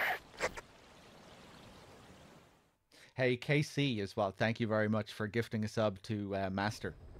Thank you. The oil runs to the pipeline from that facility. Taking it out should end the leak. The client this time is an environmental NGO. Destroy the facility. Stop that leak. This may seem like straight-up philanthropy, but there's another reason we agreed to it. The Mephinda oil field was outdated, abandoned. Then the rebel group UNITA moved in, taking it upon themselves to kickstart operations. UNITA's been rapidly modernizing its arsenal. Rumor has it someone's been selling them U.S. military hardware. Intel's analysis suggests the broker's a front company, Cyphers. Keeping tabs on UNITA could tell us who's pulling its strings. That's one of the targets, the oily water separator tank. It filters impurities from the oil, making it the backbone of the whole facility. Destroy this, and I'll have no way to start the facility up again. It's built pretty tough, so you'll need explosives to take it out. However, the tank is highly pressurized. There'll be quite a bang when it goes up. Make sure you keep your distance. The relay station for the Mephinda oil field. They've cranked up the old machinery despite it being much too decrepit to run. That led to the oil spill, which is contaminating the river. To stop the spill, we need to shut down the oil transfer pump and destroy the oily water separator tank. Kind of makes me think of The Big Shell, you know, the leakage of oil. Especially when you learn that this place is just kind of a proxy company for Cypher. It's all just kind of an illusion set up. That's one of the targets, the oil transfer pump. We don't have a precise location. You'll have to search for it on-site. Stop this pump, and you stop the flow of oil. There should be an emergency stop button next to the pump. All you have to do is hit it.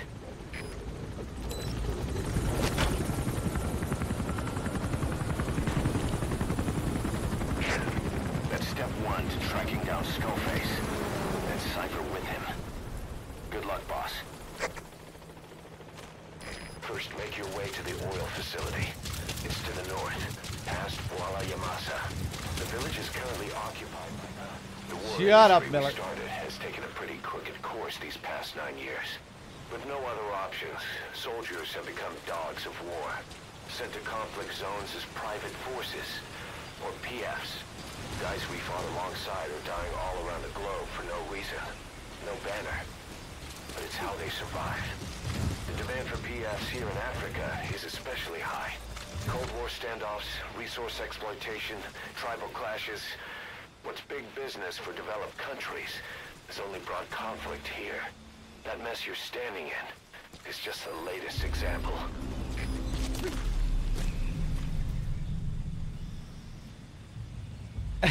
Mario, that's Cypher's electromagnetic field. Wala Yamasa. Village of Water, I think that's what that translates to.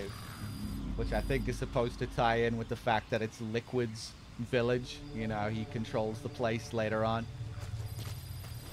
Village of Water, Village of Liquid.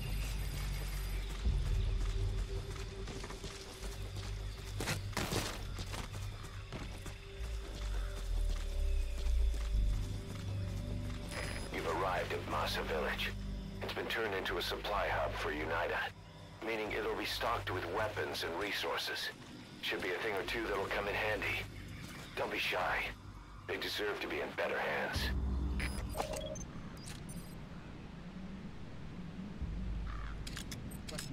Children.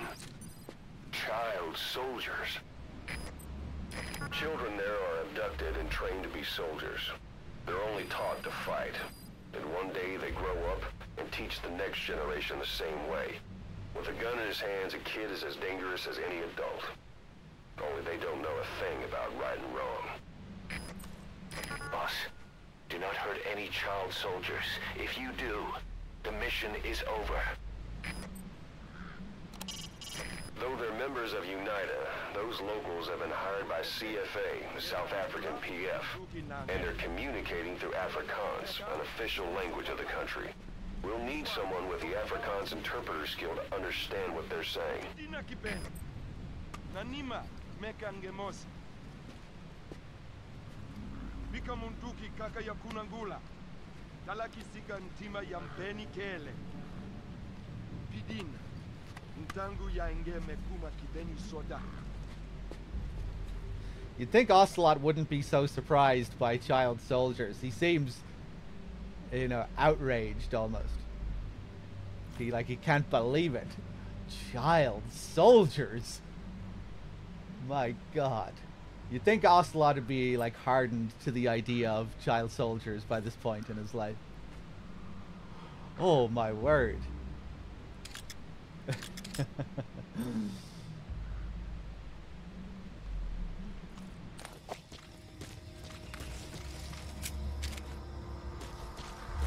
I wonder if the line was delivered that way in Japanese.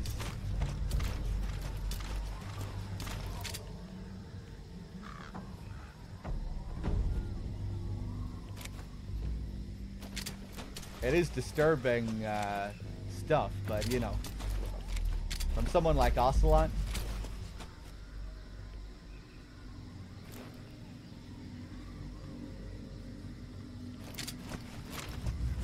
maybe shouldn't sound so shocked by it.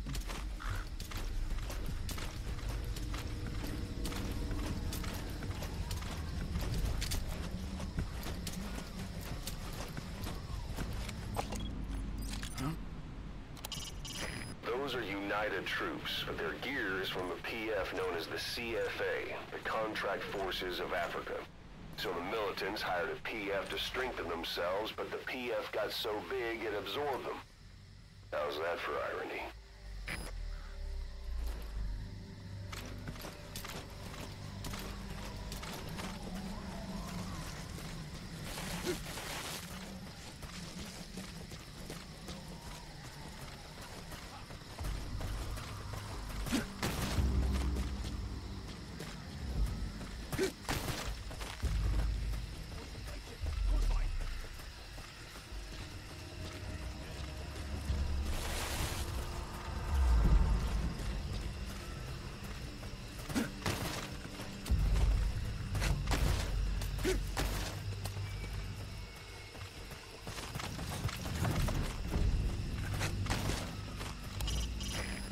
Destroy the oil facility and stop the flow of oil. Head north through the village, and you'll find the facility further on. Yeah, he just looks left the whole time.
Oh, what? I guess usually I don't drive past this checkpoint. I forgot about those guys. Fuck it, I'm using a checkpoint.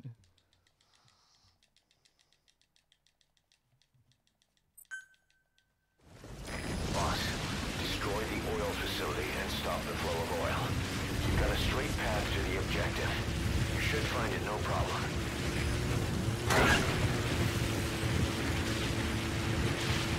The Vindo oil field is the property of Saner, South African Natural Resources. Saner drills oil wells wherever they can throughout that region. When the oil dries up, they abandon the facility. Then it's only a matter of time before the aging equipment starts leaking crude. That means Unitas' takeover is the perfect cover for Saner. Now they can blame the spill on a bunch of oil thieves. However you look at it, Saner's far from squeaky clean.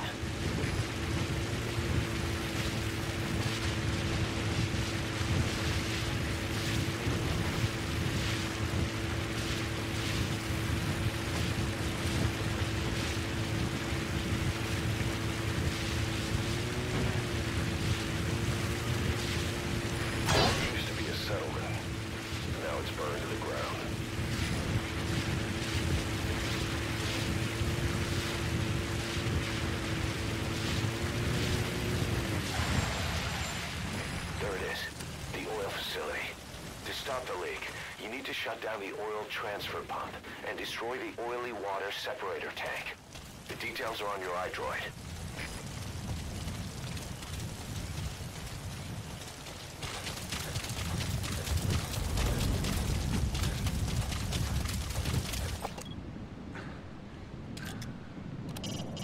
That's some thick smoke.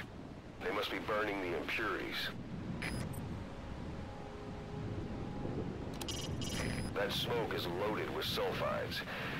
It would certainly explain the acid rain in the region. What? Never seen a chimney before? Wait, you're not getting any ideas, are you? Don't go playing Santa Claus.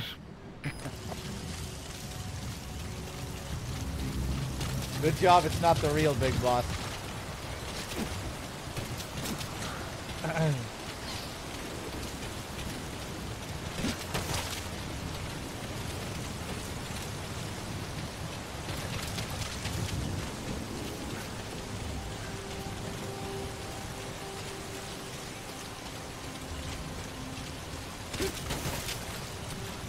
Although I guess you could say it is a part of Ocelot's character in this later too. You know, he seems to really care about kids. Really care about kids. Because when we have to rescue the children later on in the game, he's worried sick every single time you go out to rescue one. Making me worry like that.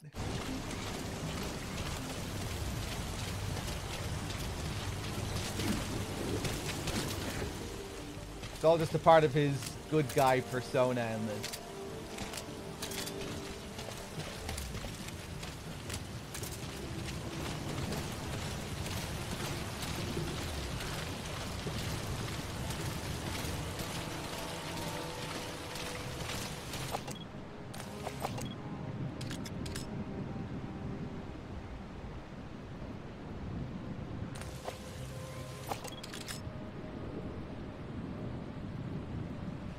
Oh, hey! Is that supposed to look like a whale? Kind of looks like a whale's face.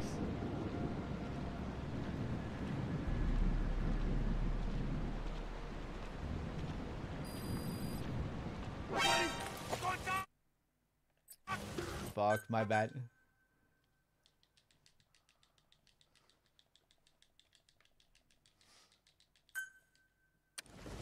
Boss, destroy the oil facility and stop the flow of oil. To prevent the machinery being turned back on again, you need to turn off the oil transfer pump and destroy the oily water separator tank. Check the details on your iDroid. I think it's just South Africa's shape, but yeah, he does the same thing in Death Stranding with America's shape. America looks like a whale on the map. Maybe he's trying to do the same thing here. And Saner in reality is supposed to be Cypher, who symbolizes America in the game.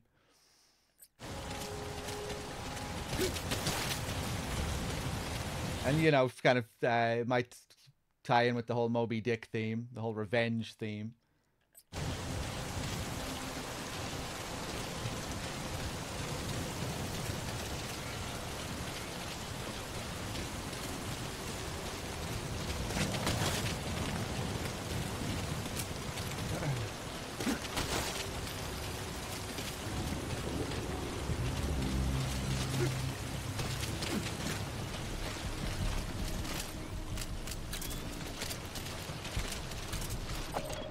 That's the oily water separator tank. one of the targets. Take it out.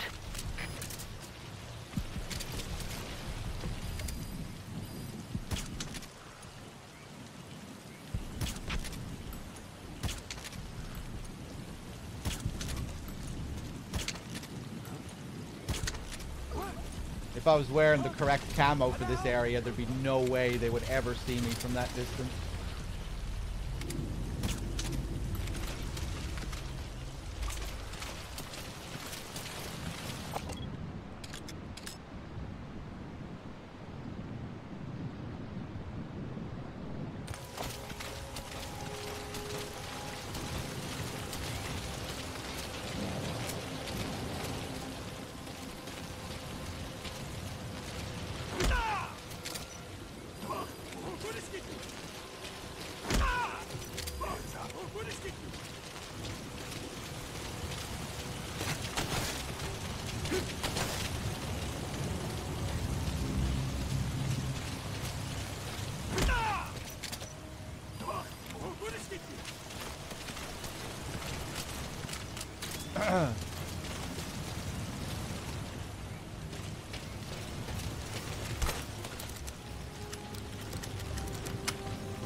Destroy that separator tank.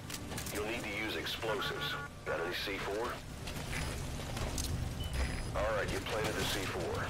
Don't set it off until you're at a safe distance.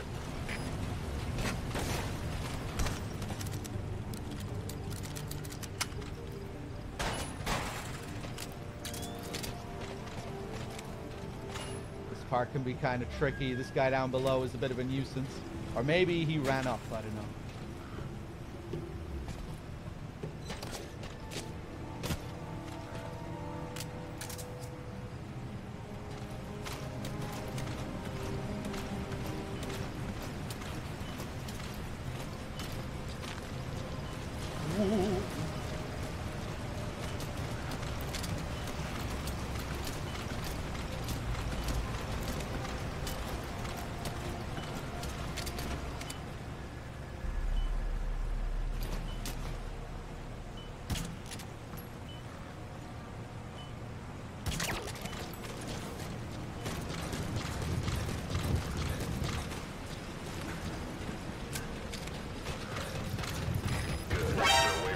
Oh,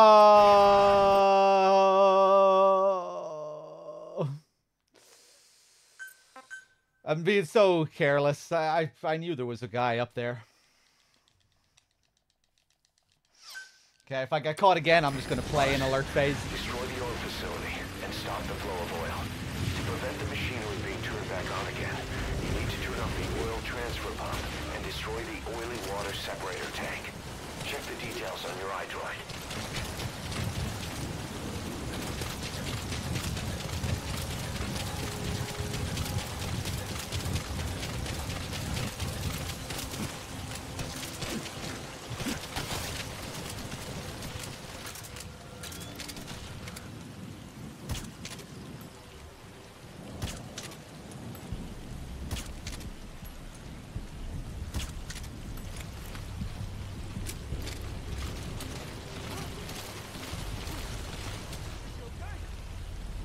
Substance missions unlock in Chapter 2. In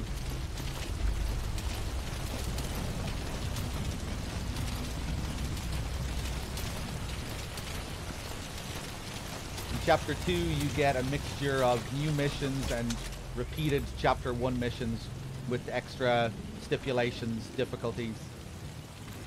That's substance and subsistence.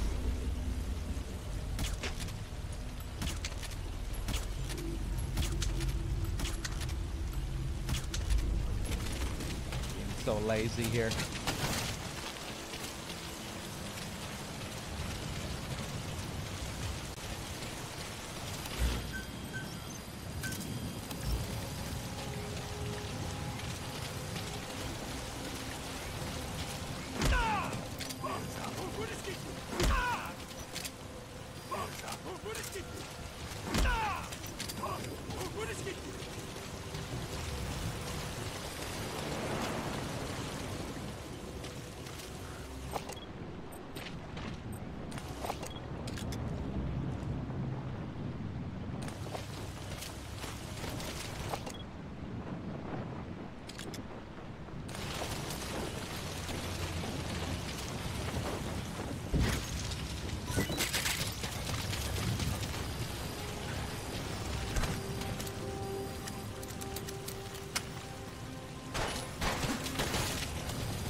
explosive. Alright, you planted the C4. Don't set it off until you're at a safe distance.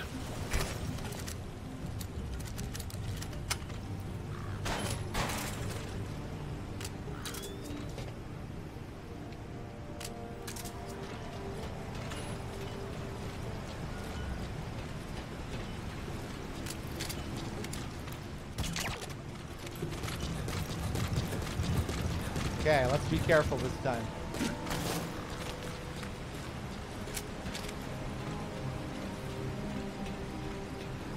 Good. You're away from the tank. Once it goes up, the enemy will come running.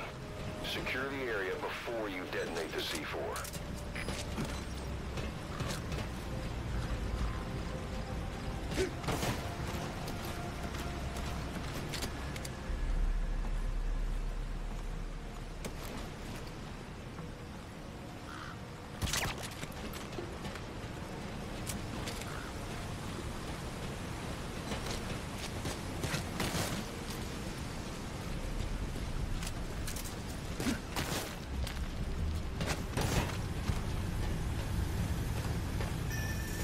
Oh!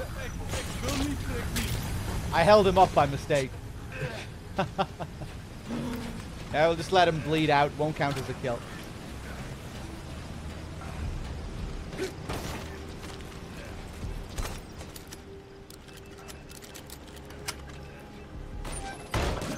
There's the transfer pump control room.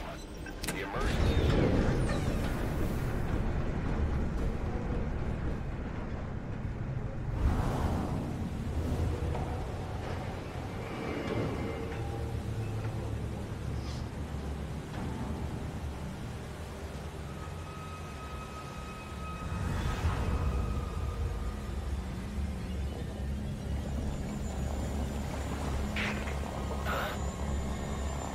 Bodies?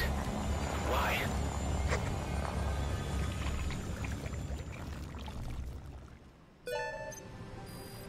Oil transfer pump shutoff confirmed. Next, destroy the oily water separator tank. That'll ensure they can never use the facility again. Okay, let's get the fuck out of here, as Kaz would say.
Separator tank. Objectives complete.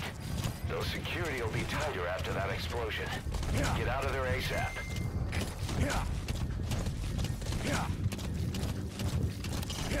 Get yourself out of the hot zone. By chopper or by land. It's your choice.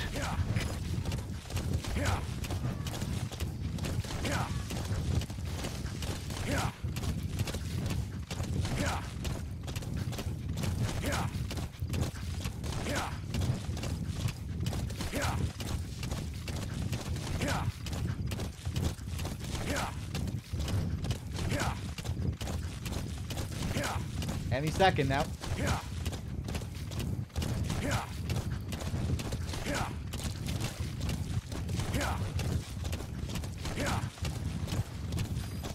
That's it. You've made it out of the hot zone. No sign of the enemy. Mission complete, boss.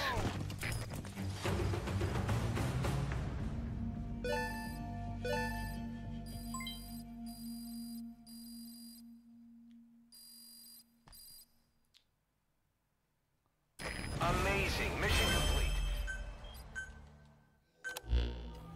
Boss, is Saner, the owner of the oil field. They were behind what happened. They hired the PF, not United. They restarted the facility all the while pretending they were the victims. One other thing. Saner's Johannesburg head office is just a room in a multi-tenant building. Company's essentially non-existent. 3 years ago, that investment fund stepped in and started gutting it through a series of mergers and sell-offs. And get this, the fund itself no longer exists either. It's a shell corporation, meaning someone is just using Saner's name from the shadows. But what about those strange corpses? Just what the hell were they doing over there?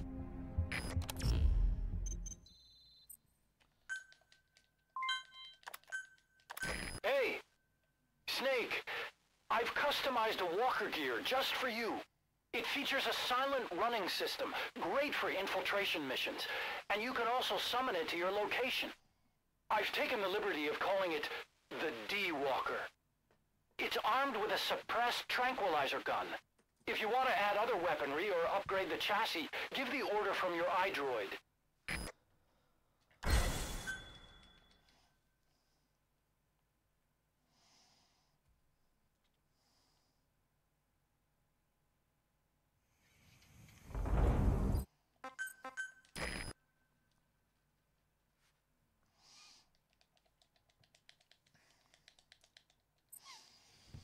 I think I used D-Walker like once in my whole life.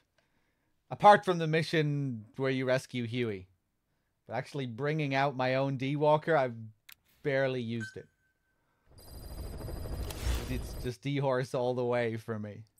Boss, I've updated the mission list. I tried to use Quiet on my first playthrough, but I couldn't stand her humming.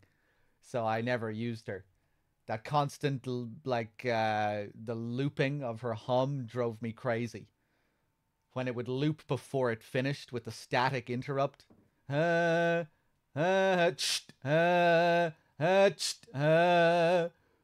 did people fucking cope with that? Apparently people used Quiet all the time on their first playthrough. It drove me insane.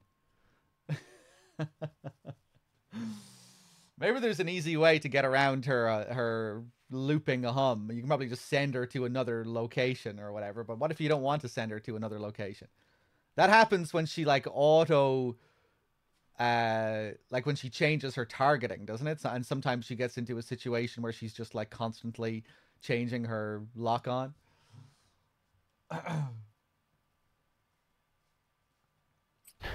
We received a new job offer. It doesn't seem connected to Cypher or Skullface at all. But if it goes well, we may get an Afrikaans interpreter. The details are on your iDroid. Yeah, for these playthroughs, when you already, like, know the game well, like, you know most of the guard layouts and positions and whatnot, Quiet and D-Dog, they lose a lot of their power, you know, because a big part of why they're so good is that they can track enemies, you know, mark enemies, nearby enemies that you're not marking. But yeah, when you already know the game well, they just kind of feel like crutch buddies. D-Horse is always good, though. D-Horse is always useful.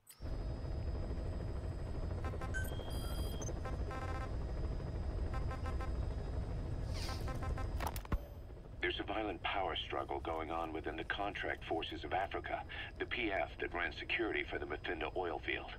Most of their key people are Afrikaners, but naturally for a South African organization, some of its founders are British. Details are sketchy, but apparently the Afrikaners are holding these British personnel for interrogation near Kaziba camp. We've been asked to rescue one of them, a man known as the Viscount.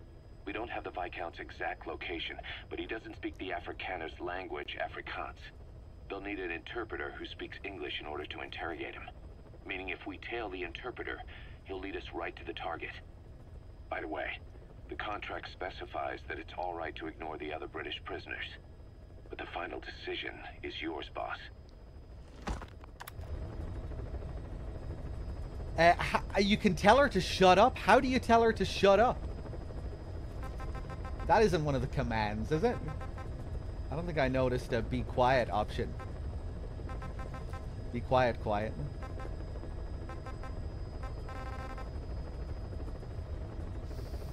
But yeah, I've never really used her properly. Like, I've used her to level her up to get her ending and stuff for these playthroughs sometimes, but I never genuinely used her.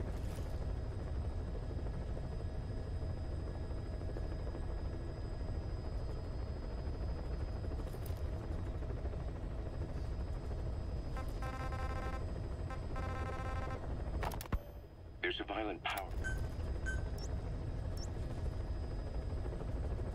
You can tell her to be quiet when you level her up some. Wow, really? And that's all the command is for, is just to tell her to shut up? You have to earn the right to tell her to stop her humming?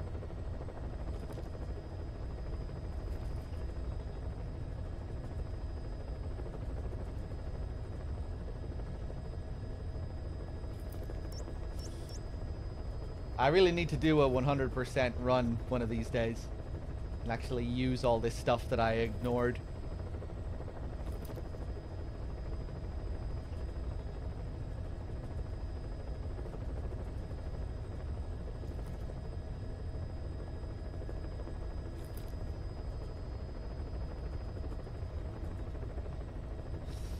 Yeah, cool, man. And the information is so deliberately confusing as well.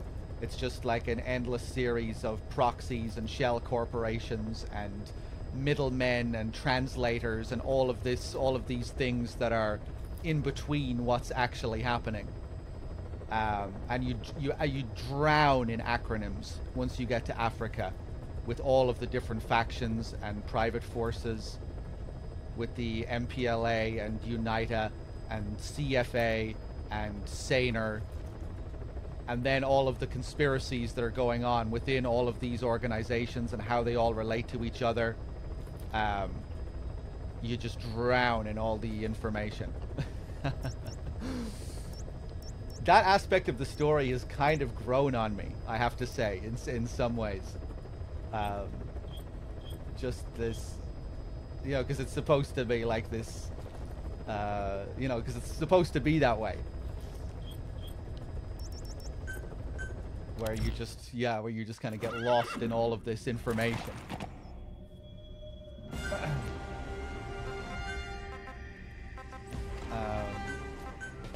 Hold on a second. Let me see if I can get my golden tiger or whatever it's called.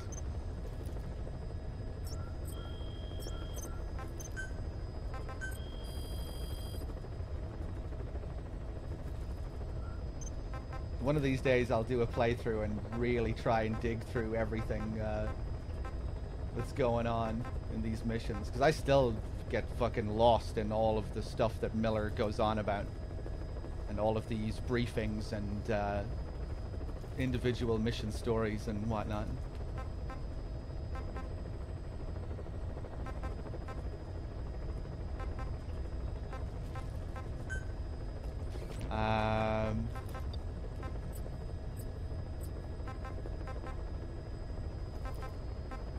Yes, give me this.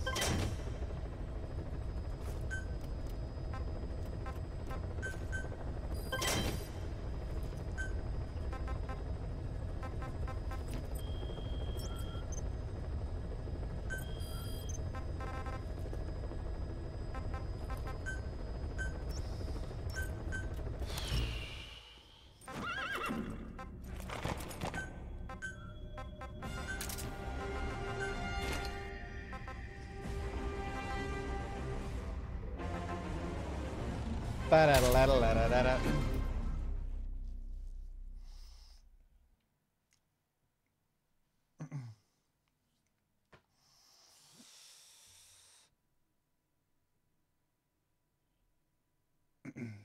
Yeah, Futura's sound goes a bit overboard sometimes, I think, but he also has a lot of really good stuff too.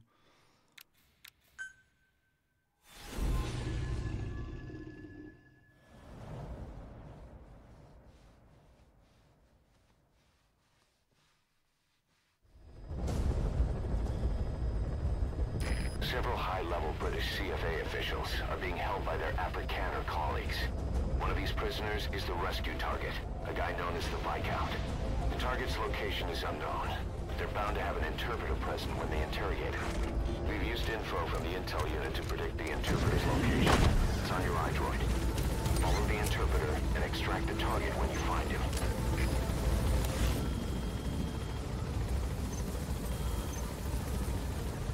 The interpreter will be present for the rescue target's interrogation. He's a CFA Merc 2, but he serves as a language specialist. His job is English Afrikaans simultaneous interpreting.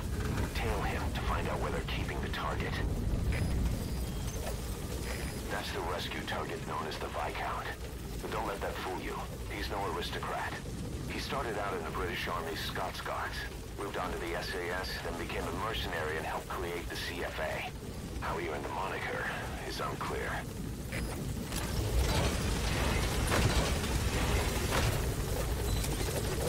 Be careful down there, boss.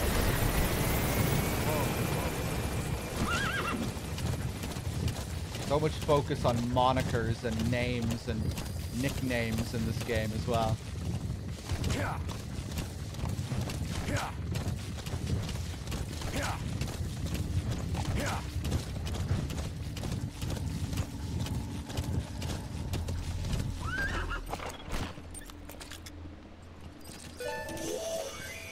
That's not the target. Orders are only the Viscount gets rescued. Can't understand why he'd receive special treatment, but I don't imagine it'll be a problem to save the other prisoners too. You found the interpreter. Now follow him to the target. Zullen samen ondervragen? Ja, meneer. Beweer.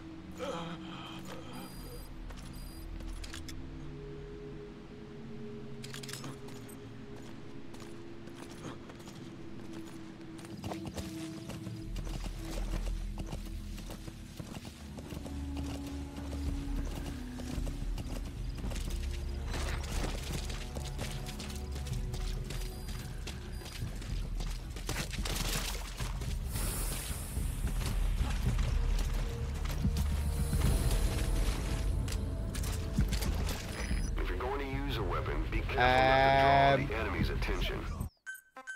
Well, I made a balls out of that straight away.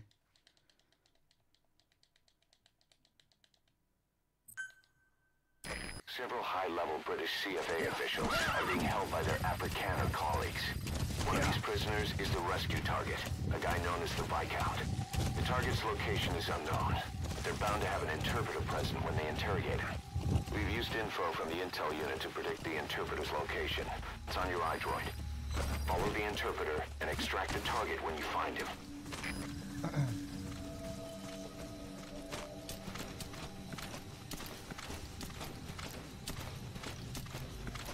Wat maak ik met hom? Sit hom saam met die vrou. Zullen samen ondervragen? Ja, meneer. Beweer.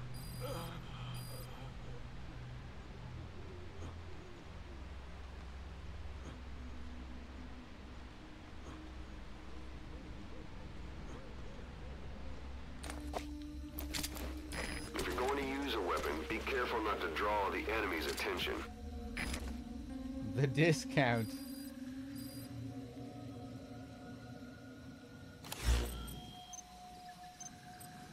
The interpreter will be present for the rescue target's interrogation.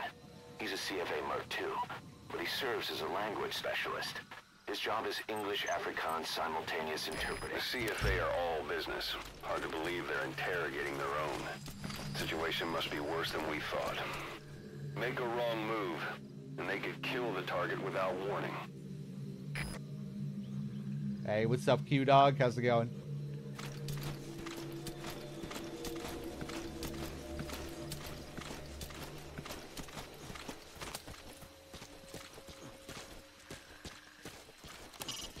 The target's location is unknown, but they're bound to have an interpreter present when they interrogate him. Follow the interpreter and extract the target when you find him. Afrikaans is the lingua franca for mercs in that area. If you're going to get any information from interrogations, you'll need an interpreter. But don't extract the interpreter just yet. If he doesn't turn up, they won't be able to do the interrogation. If they then decide the target's no longer any use to them, they won't hesitate to kill him.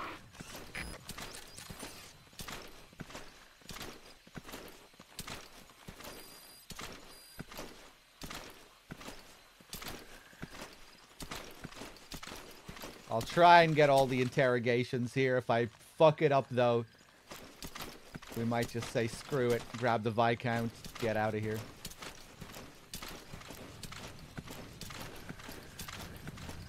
Can be a tricky mission if you want to get all the interrogations.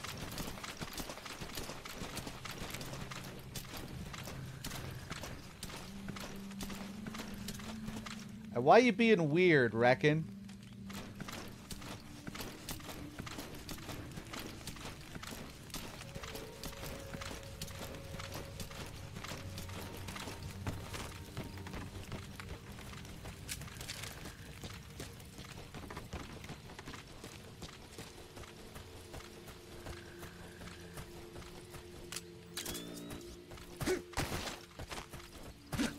It's only tricky if you play correctly. I know, and I play correctly. So it makes sense, doesn't it?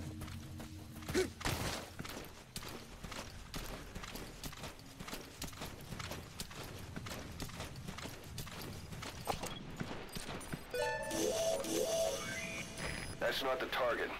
Orders are only the Viscount gets rescued. Can't understand why he'd receive special treatment. But I don't imagine it'll be a problem to save the other prisoners, too. Laaste kans.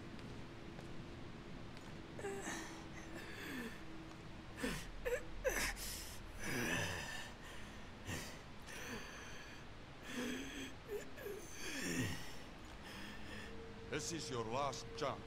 Die MPLA se olieveldregte. Waar het die inligting vandaan gekom? The MPLA's oilfield rights. Where did you get this information? I told you. I only know it was an anonymous source. There was 'n anonieme bron.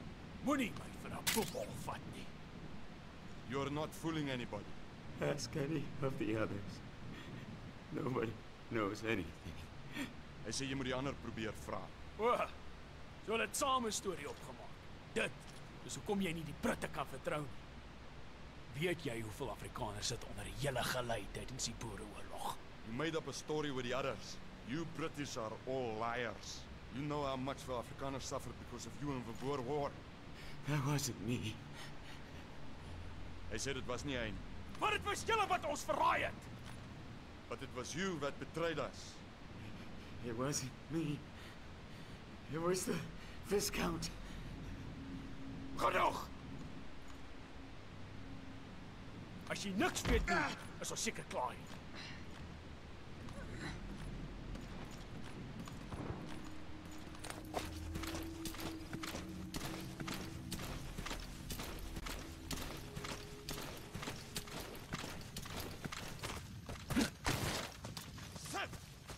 So, our rescue target was behind some kind of plot.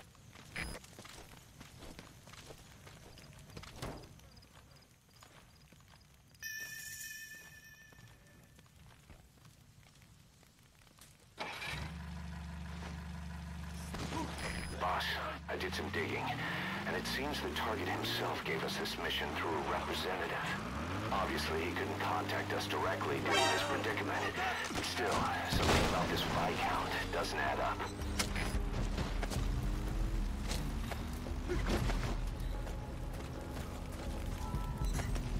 Okay, let's extract him.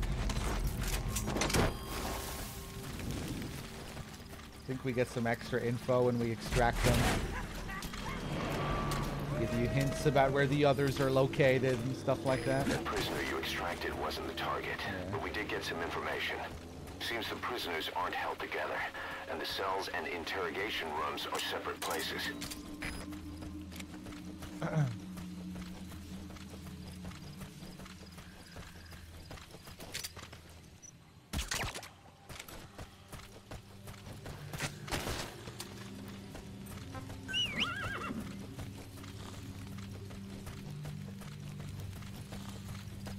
The horse, come on.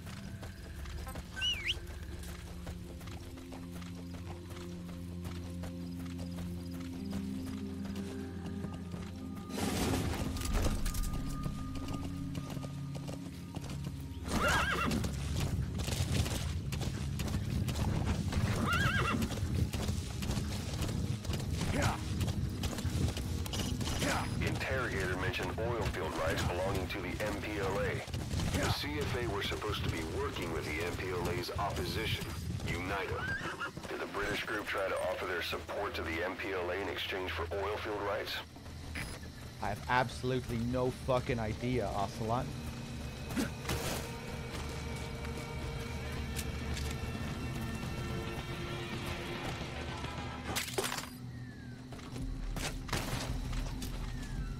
Hey, cool man. How am I finding Rebirth so far? I think you paused your playthrough fairly early on. Yeah, but that's because I had guests over for like for 2 weeks. So I'll be getting back to that later on when I finish off this marathon. Well, I have some other stuff that I want to do as well, but I will be getting back to Rebirth. But at the same time, I'm not enjoying it as much as the first part. I don't really like the open world structure and all the side quest stuff. But I'm still intrigued to finish it. And there are parts that I enjoy. But yeah, I don't know if I'll be enjoying it overall when it's all said and done. Because yeah, the open world stuff doesn't really do it for me. All the Chadley stuff, man.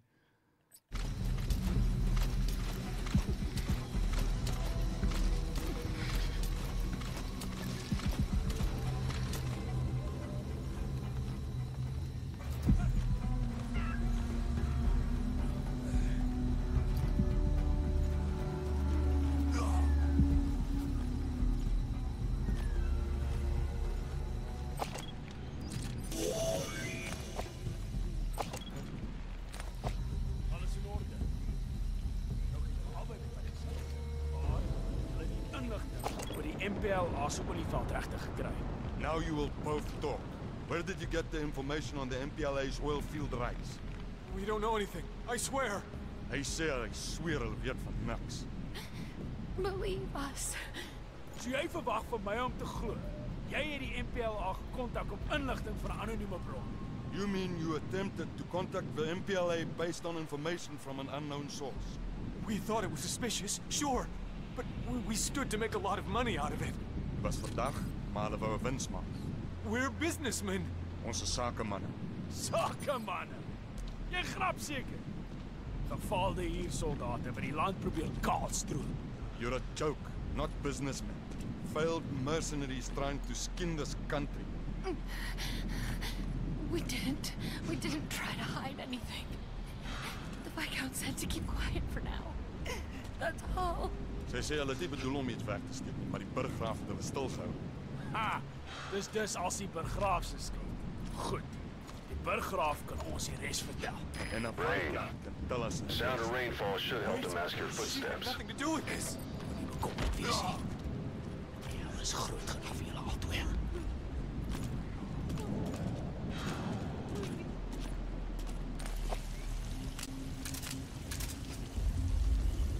How are there 2 prisoners? There's always 2 prisoners.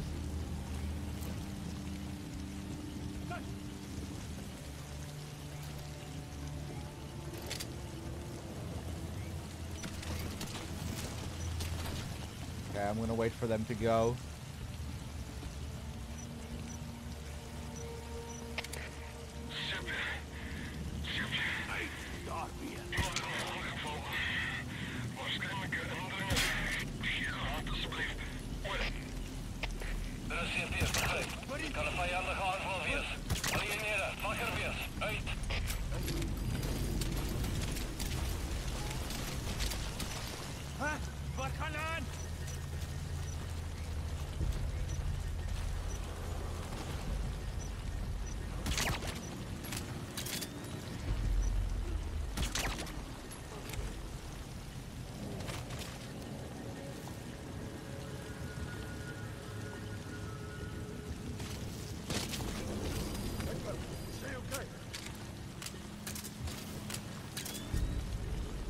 Look at me being stealthy, I know.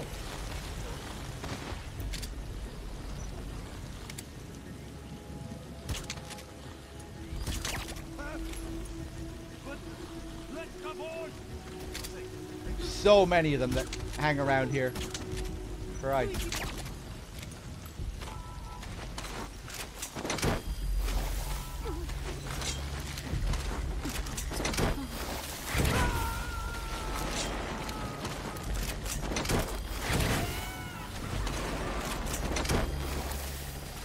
That prisoner wasn't the target either. We got some more information, though. Boss, one of the prisoners has been killed. But we don't know if it was the target or not. Hurry up and ID the target. What? Well, I killed the fucking prisoner. Oh, the 80%. Oh, well, we got the interrogation. That's all that matters.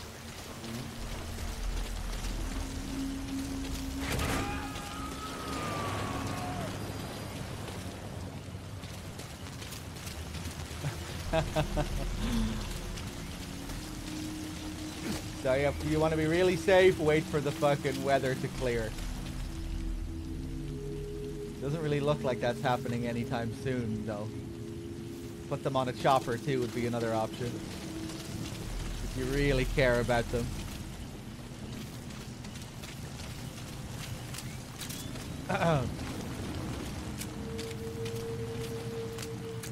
I don't think the night matters at all. I think it's just the weather. I could be wrong. I don't think nighttime affects it though.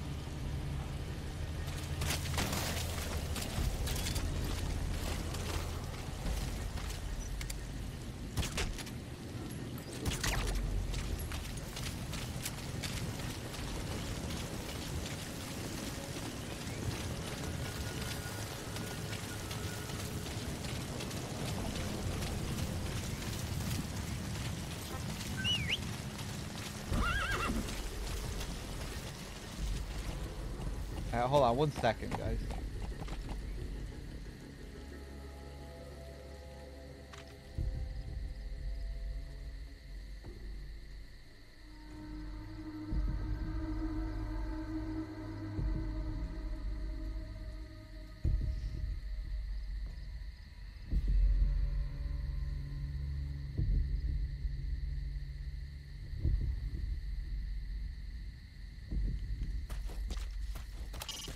Looks like the British prisoners honestly don't know who the informant was. Someone must stand to benefit from the CFA siding with the MPLA, but they're hardly going to announce themselves.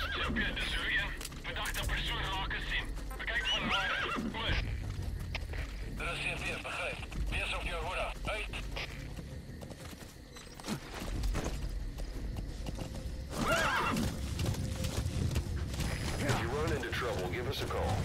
We may be able to offer some advice.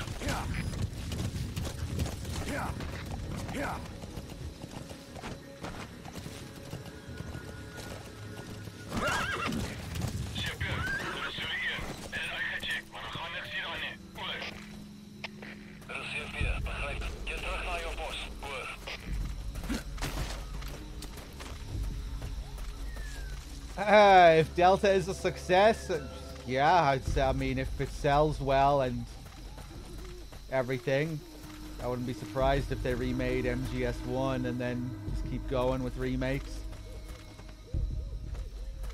We get so many remakes these days, and I'd imagine Konami are looking at companies like Capcom and thinking they should follow suit. With remakes as well, I feel like as long as they live up to some certain degree of quality, they kind of sell themselves. You know, they're already these beloved classic games. You have the brand recognition already. You don't really need to work as hard to sell people on it. They're already sold because they already love the original game. So as long as they get to see the game again with flashy new visuals and graphics, you know, they don't completely sell themselves, but you know. Anyway, I'm sure Konami will find some way to fuck it all up. They always do.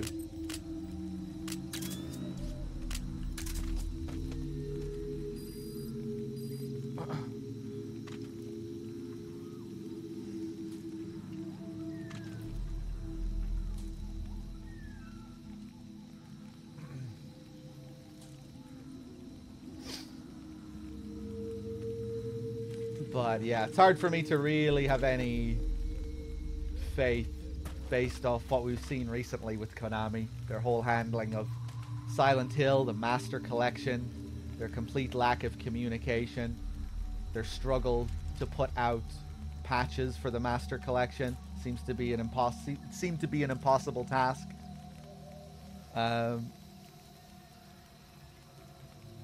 Yeah, you know, you just get the sense that there's something very wrong within the structure of that company.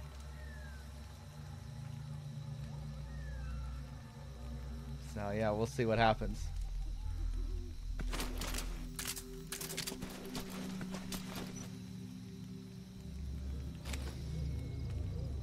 What's the Master Collection, cool man? Yeah, you did miss it. It was a recent MGS collection. Big MGS collection that was released on modern consoles and on Steam. You know, for the longest time, though the games haven't been available on modern systems. All we had was the old HD collection, but recently they put out another collection. The HD collection 2.0, really.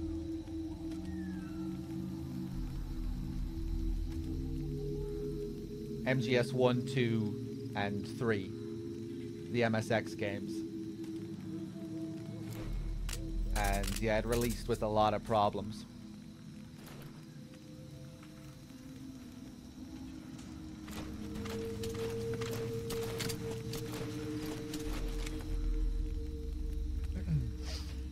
Yeah, it has received some patches. I'm not sure what kind of state it's in now, but...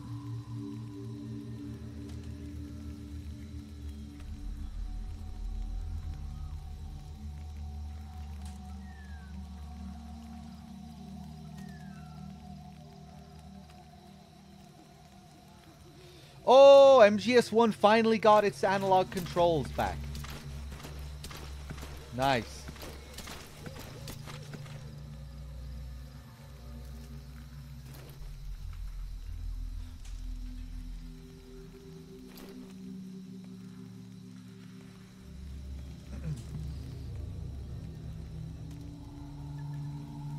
Yeah, he's being genuine, Master of Reality. Cool Man doesn't stay up to date with MGS.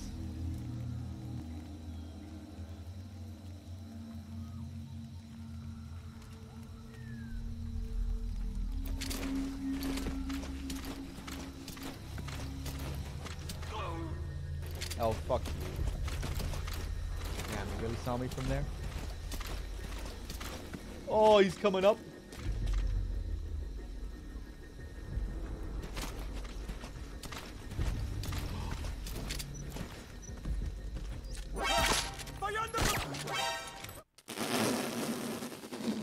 Fuck. Oh, where's the checkpoint gonna put me here? Follow the interpreter and extract the target when you find him. Oh, fuck this. Yeah, I'm grabbing the Viscount. I forgot how far back they put you here.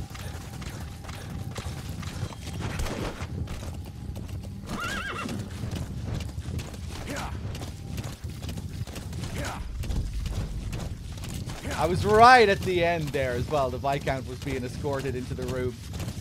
I was just barely paying attention. I was reading the chat. I was focusing on the chat more than I was focusing on the game. If you're going to use a weapon, be careful not to draw what looks like the target.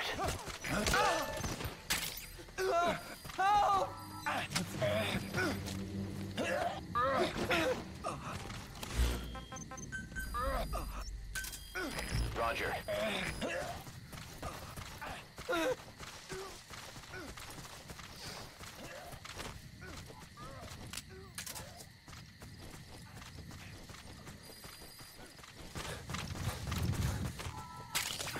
We can use compounds from plants to make medicine or poison for use in new weapons and equipment.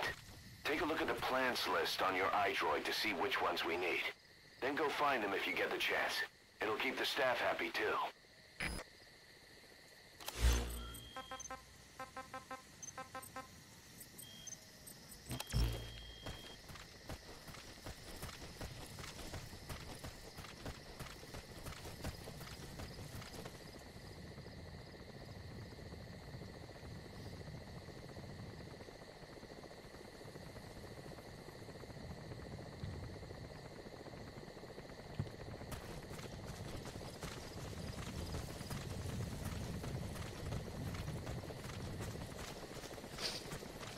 The thing is, even if the Master Collection comes out, or rather the MGS3 remake comes out, and it's well received, and like generally people like it, there's still a decent chance that I will not like it. Like a really good chance.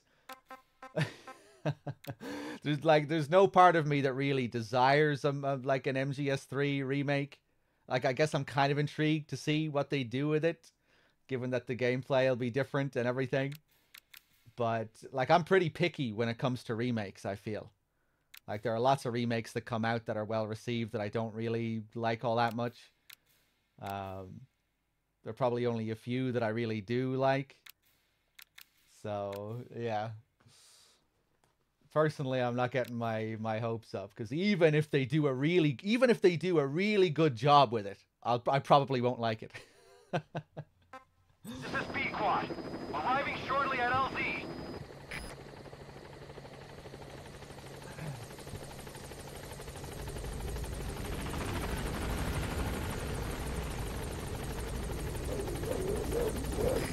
This is Pequod, on station at LZ.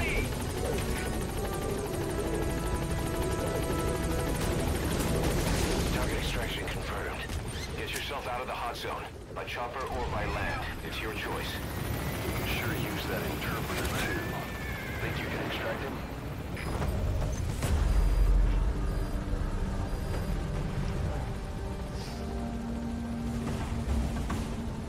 Departing.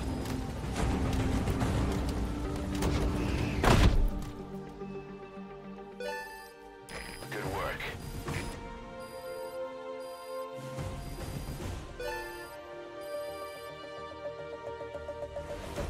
Amazing. Mission complete.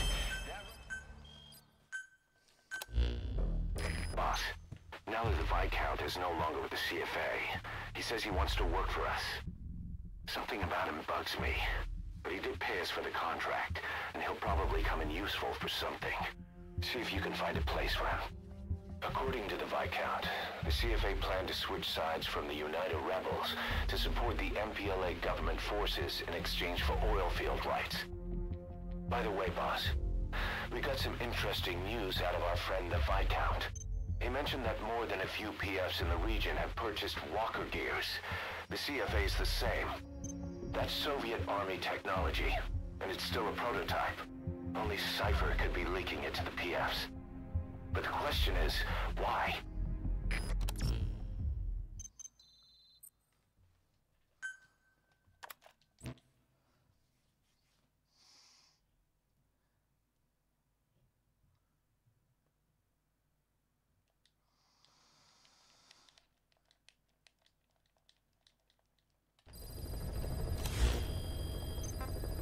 Boss, one of the latest missions to come in is connected to the walker gears.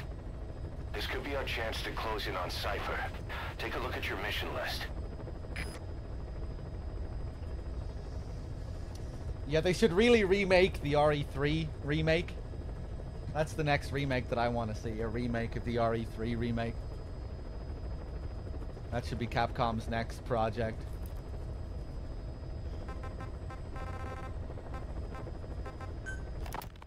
You called that thing Sahelanthropus. Where does the name come from? Well, several years ago, an excavation team discovered a hominid skull in the Sahel region. Central Africa. The Southern Sahara. Cypher gave the specimen the name Sahelanthropus, Man of Sahel. And then they covered the whole thing up. Why?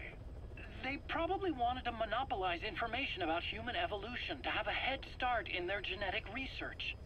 At least, until they had an idea of what they'd found. It was that big of a discovery, huh? Sahelanthropus was a gracile hominid, estimated to have lived about 7 million years ago. What's significant about it is how its skull's foramen magnum faces down. In other words, its spinal column supported its head from underneath. It stood upright. Right.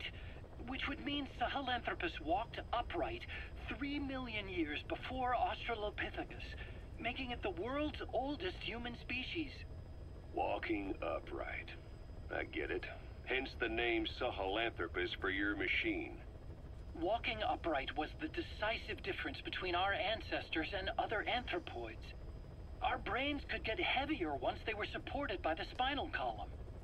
That led to the use of tools and the development of complex communication through language. Only man is capable of this. My creation will be the progenitor of all bipedal weapon platforms.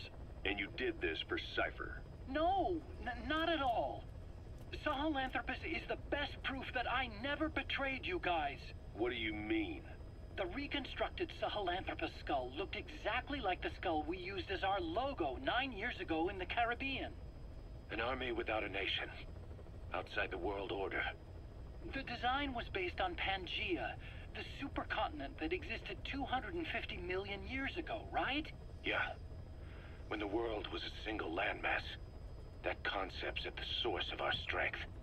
I felt the same way about Sahelanthropus. Sure, I was forced to build it under their orders, but I always wanted to put its technology back in our hands someday. That's the reason I incorporated the old insignia into Sahelanthropus's name. Don't you see? That's how much I was thinking about you guys. Oh, I see, all right. I see someone desperate to cover his ass. You can say whatever you want after the fact. But that skull also symbolizes somebody else. Skullface. Snake, you finally came. Just don't record this, okay? Not recording anything. What's this about? What I'm about to say stays between you and me. It's about the weapon to surpass Metal Gear. You know a researcher by the name of Clark? He works in the biotech industry, real advanced stuff. His area is bioengineering, but lately he's also gotten into genetic research. Never heard of him. Well then, what do you know about cloning? I think I've heard enough. Hold on, this is important. Cloning lets you create a genetic copy of an organism.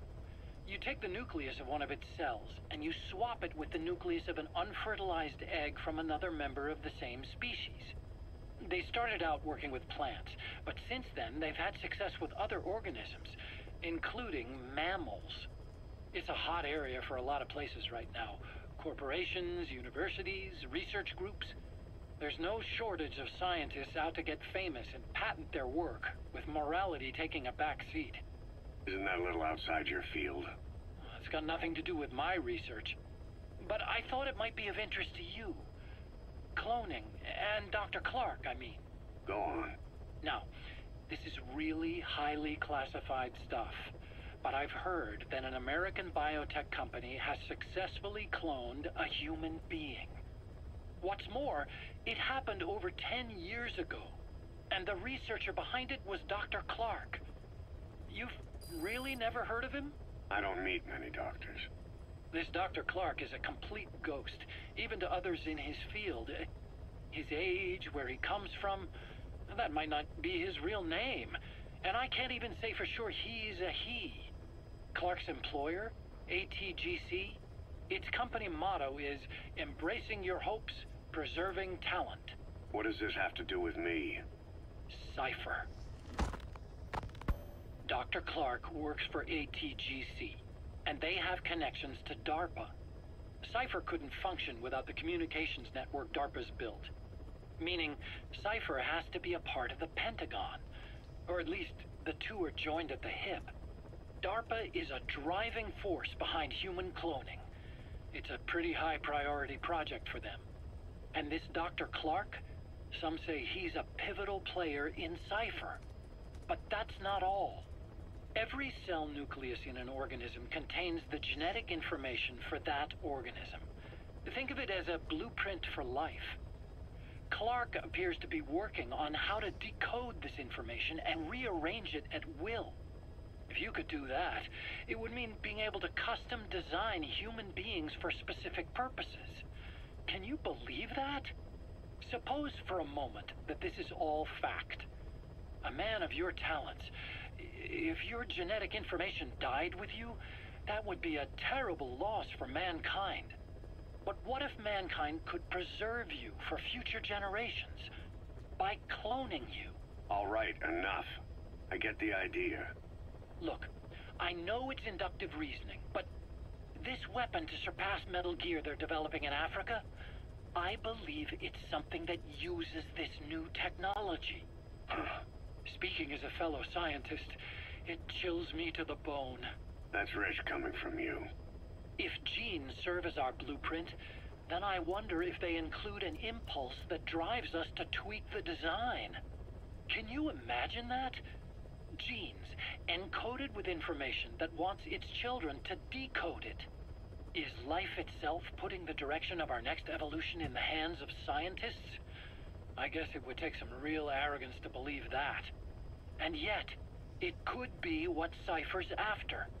I think you're barking up the wrong tree. But that was an interesting story. It'd make a good movie. You have to believe me. Where'd you hear all this anyway? Where? I just overheard it in bits and pieces while I was forced to do that research for them. Right. Wait a minute. Look, I want to help you.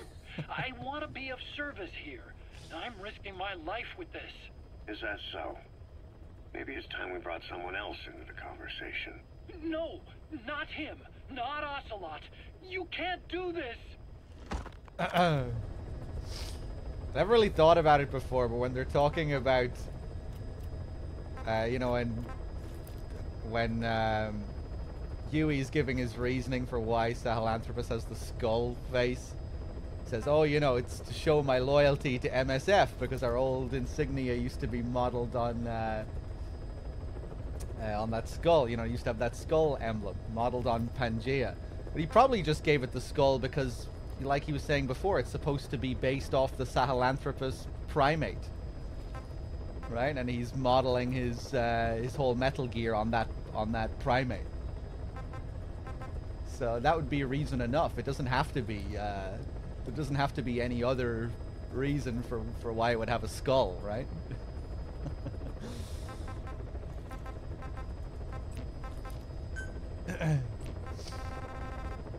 You know, maybe he wanted the skull to have multiple meanings, but you know, you already have an inherent meaning, given that it's supposed to be modeled after that primate.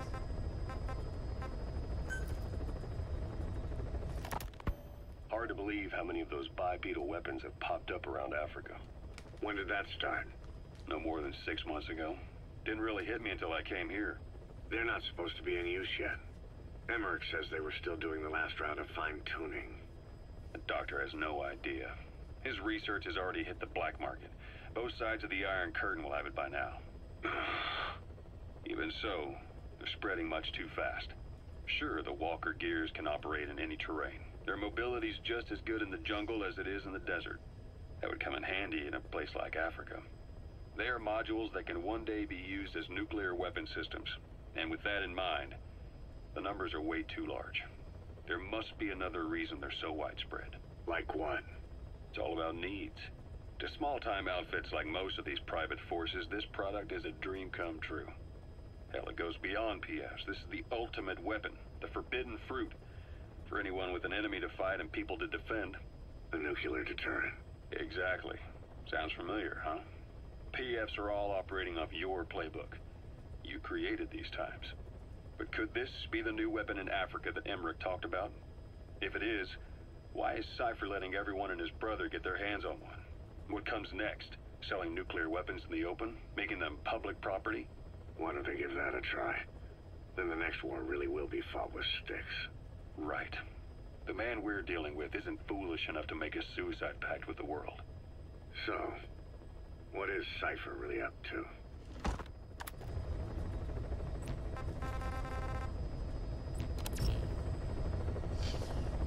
Alright, let's go blow up some fucking Walker Gears, shall we?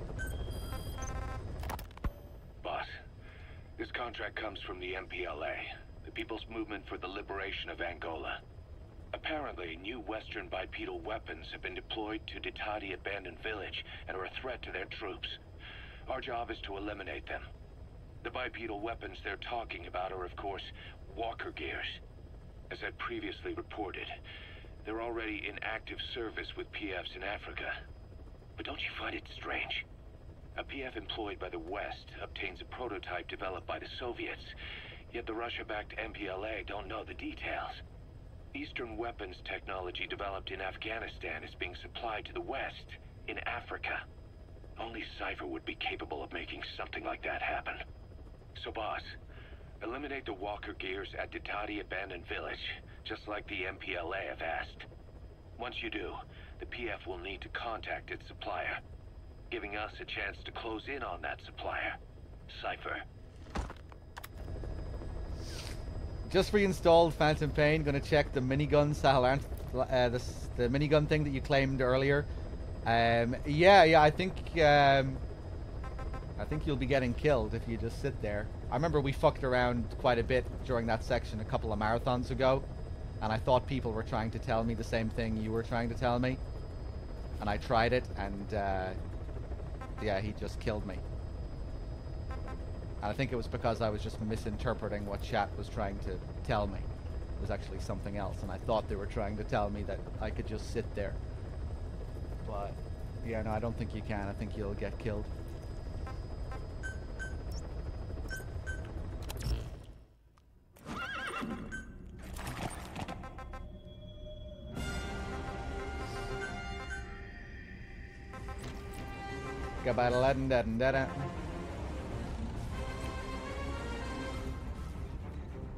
Okay, let's do it.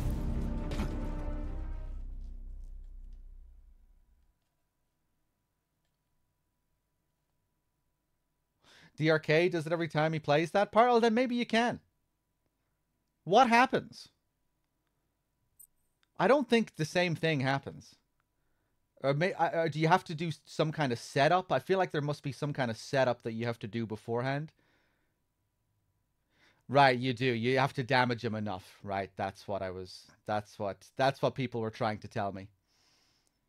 You damage him enough before that jump sequence, and then if you don't shoot him, he just explodes on his own. Okay, right, but you do have to damage him beforehand.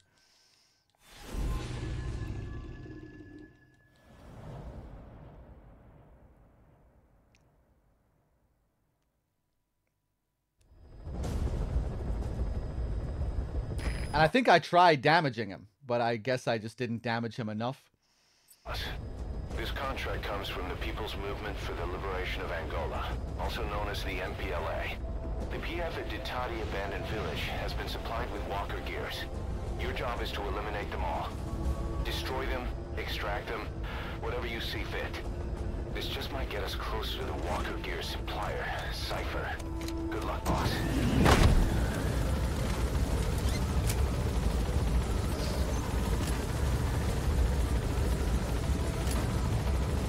I don't think I did change the color of D-Horse. Isn't he his default color?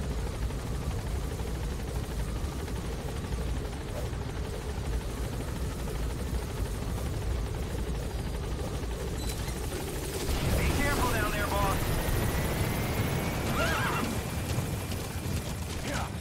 That's what the D stands for. Yeah, this is just his standard color.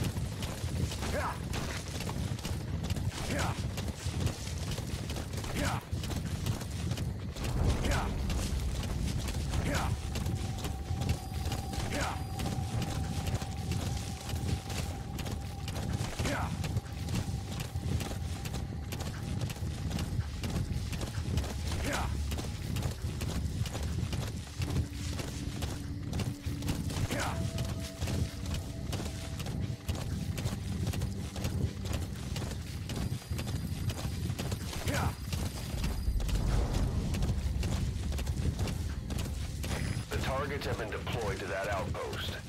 Find and eliminate all of them.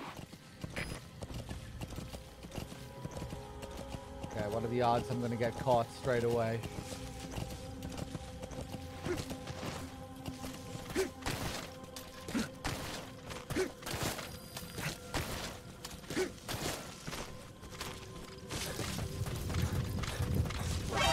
Yep.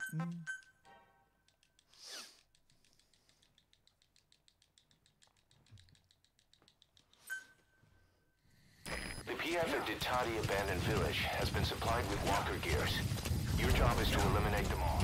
The targets have been deployed to that outpost. Find and eliminate all of them.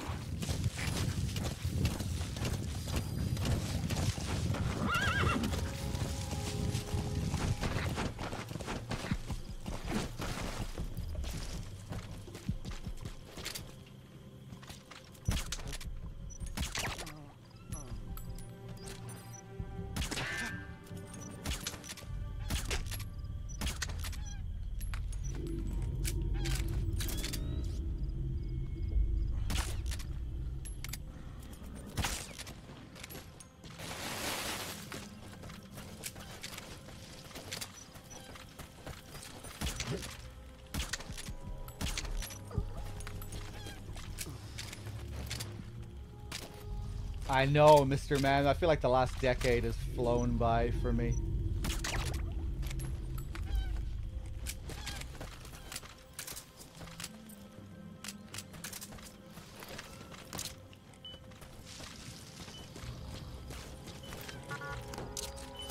That's a target.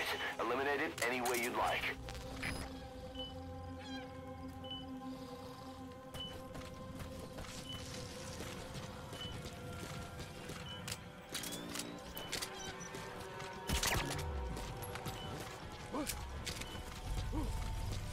Okay? Did you ever think you'd still be here streaming 10 years ago? I did, yeah. I hope I'll be here 10 years from now, too.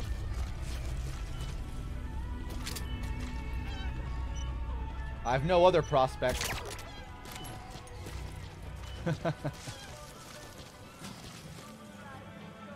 So, yeah, I hope this streaming thing will still be around in 10 years.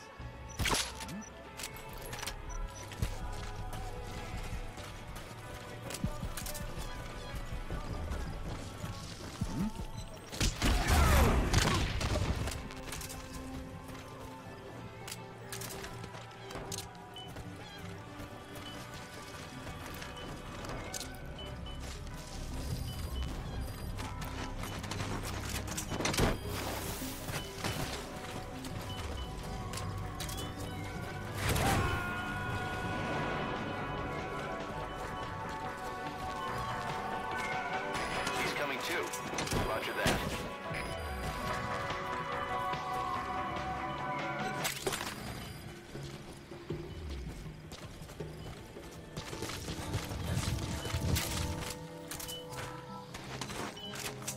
A Stringer with the tier 2 and the 40 months. Thank you.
Once you'd eliminated those walker gears, a resupply call was made from Ditadi to CFA headquarters.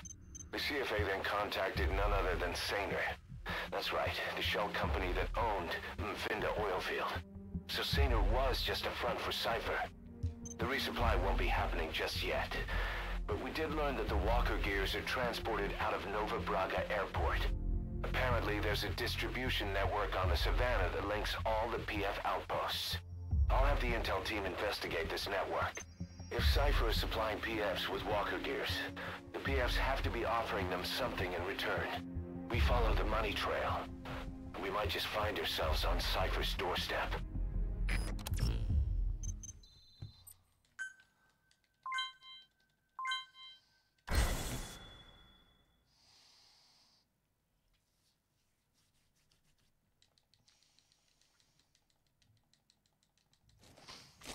Okay, what's next? Back to the ACC.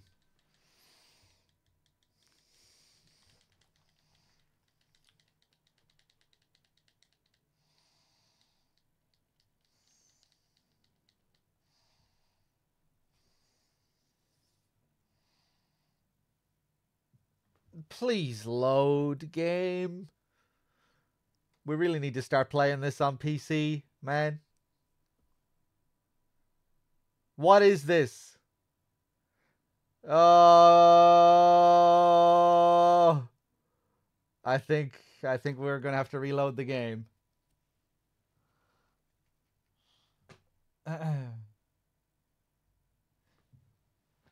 The definitive edition of this game has longer loading times than the normal version, by the way, if you didn't know.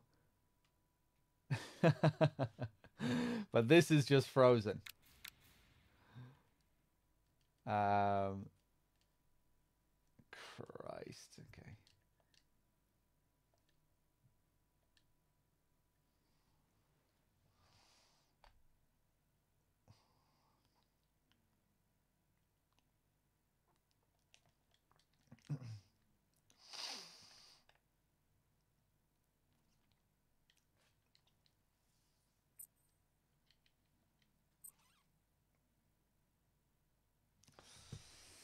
Oh, yeah, it's April. MGS2 stream on April 30th. We'll see. We'll see.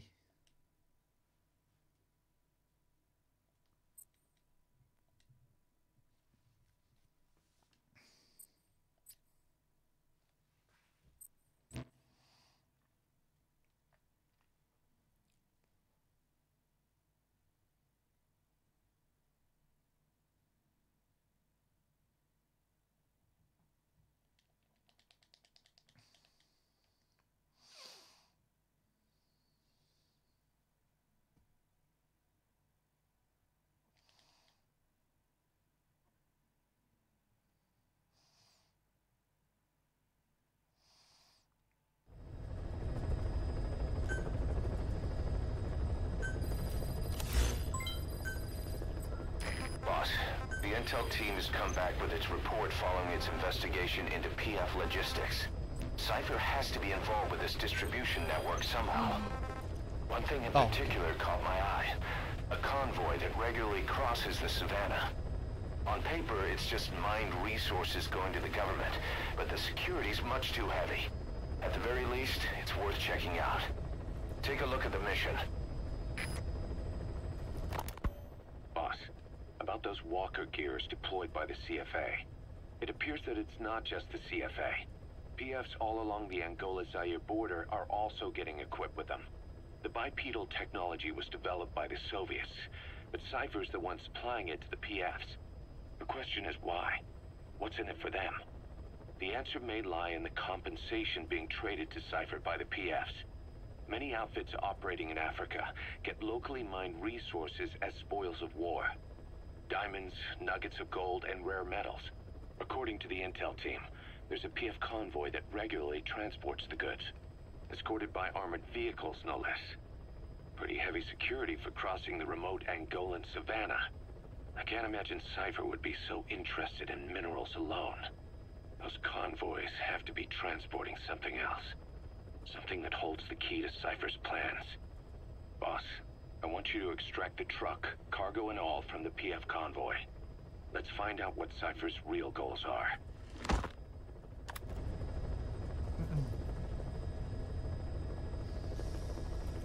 No, I'd say we'll continue to keep doing Phantom Pain as part of the marathons. I'd be up for doing, like, other marathons, though.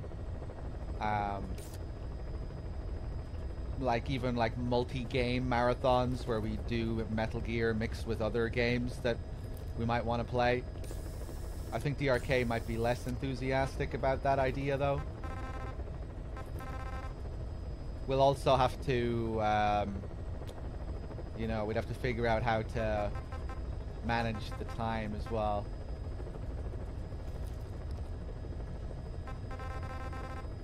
You know, if we were to play other games, you know, if we were to continue our 12-hour sessions, we'd have to really think about how to manage that with other games.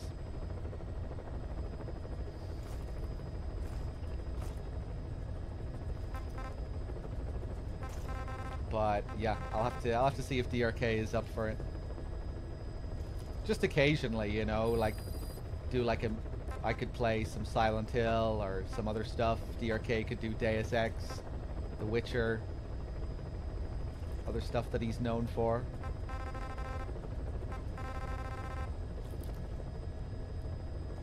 Policenaut, Snatcher.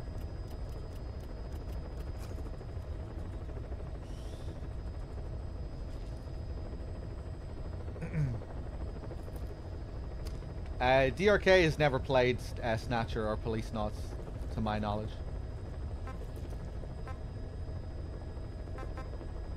I'm not sure if he would be too interested, because I don't think he likes reading on stream, generally. And that's all you do in those games.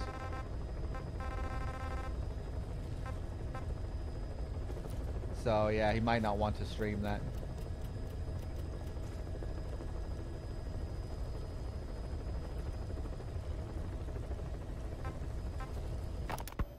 Boss.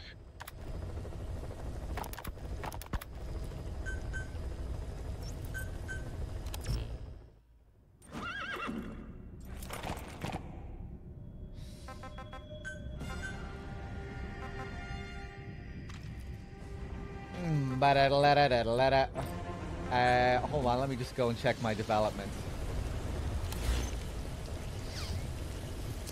Raziel, hey, I'm glad you like the Absolution playthrough. But yeah, I'd be really open for doing like other types of marathons. Like multi-game marathons, so maybe I'll talk to DRK about that again sometime.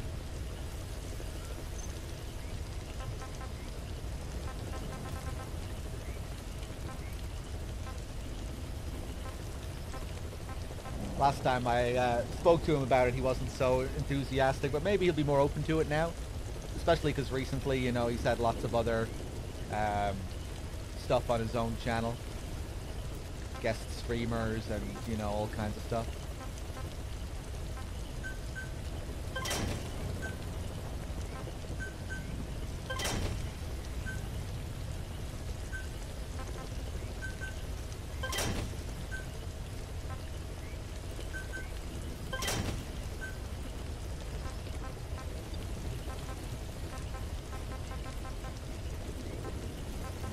I've never done a Resident Evil marathon before, but maybe.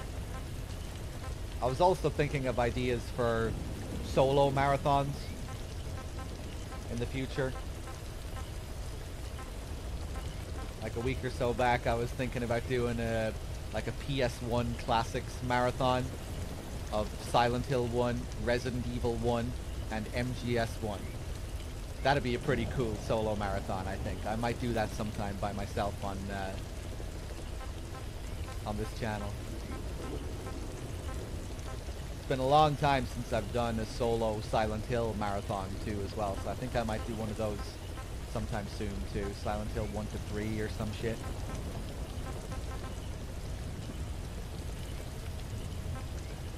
I'm also a big fan of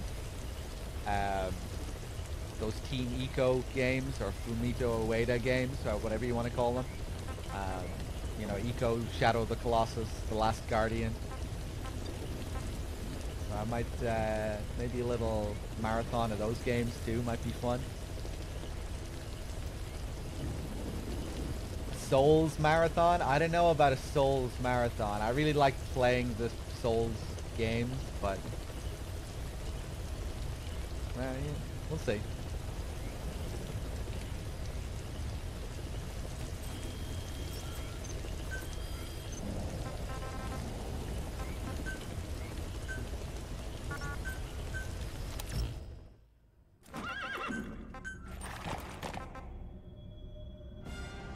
Okay, I'll take Splitter. Let's do it. I still haven't played DS2. I mean, I've played a little bit of it, a few hours. Still need to play it properly.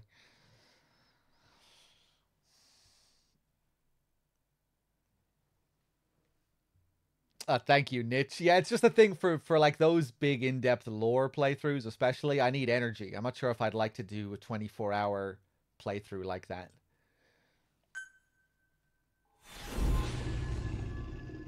"24-hour lore focused" might be a bit much.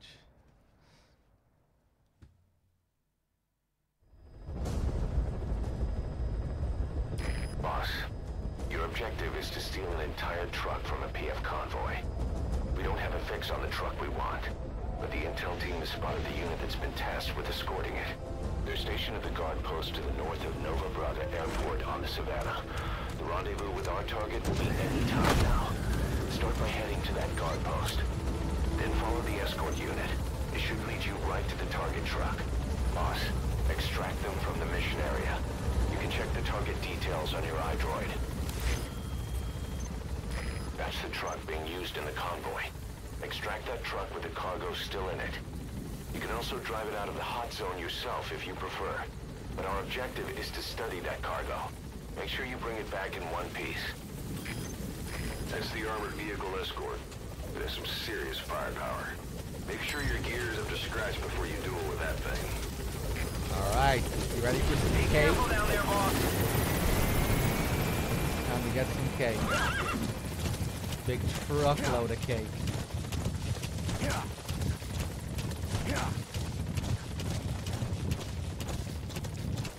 Hope Ueda's new project isn't dead. Yeah, it's probably just another game that's going to take him like 10 years to make.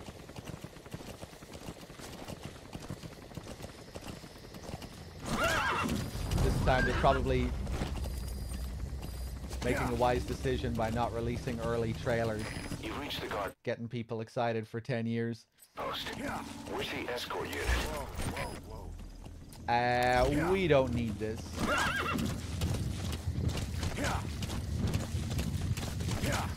Gen design, yeah.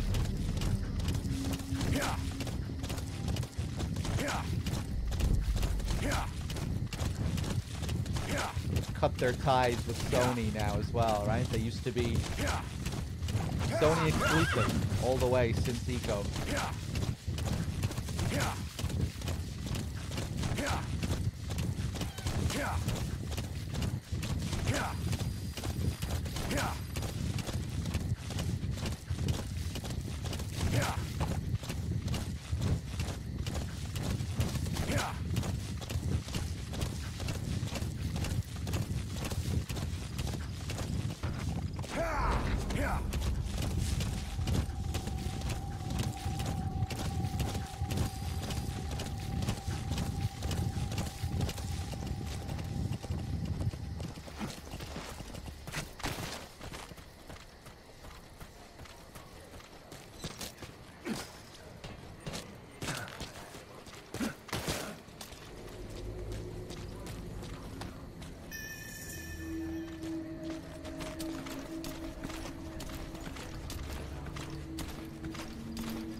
Bastards are pulling guard duty.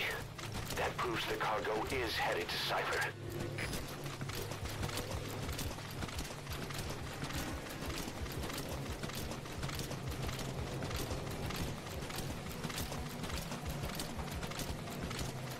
I wish there were more interesting non-lethal methods for dealing with the skulls.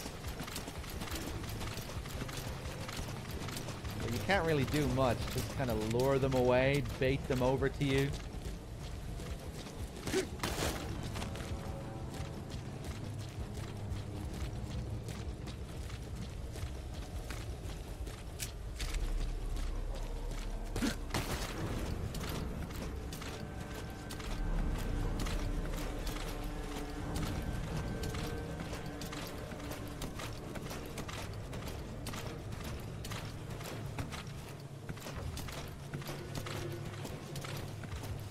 The water pistol?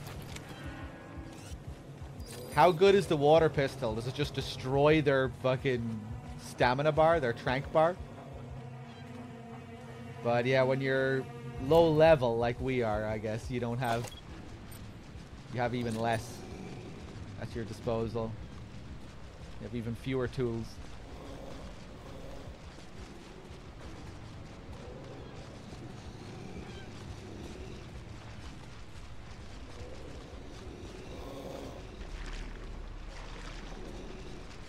Yeah, I was thinking about trying DRK's method. What does he do? He goes over there behind the fence. Does he trigger an alert on purpose then to lure them over? Or does he wait for them to come over? What strategy does he use for luring them over to the gate? Does he just wait there, or...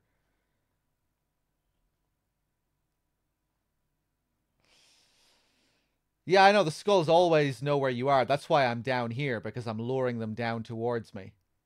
This is what I usually do. I just wait here, wait for them to come down. I move them around the corner here, and then once they're far enough away from the truck, I just get in the truck and drive out. Yeah, I know about the gate. I'm just wondering how he gets them over to the gate. If he has like a faster method. If he triggers an alert. Oh, no, I guess if he triggers an alert, they'd be able to teleport up to him.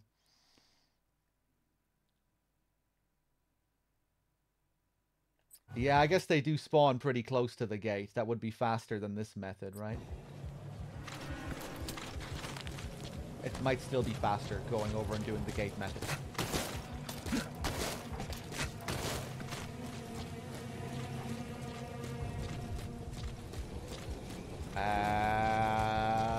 Fuck, I'm not used to this area. How do I get in? Ah.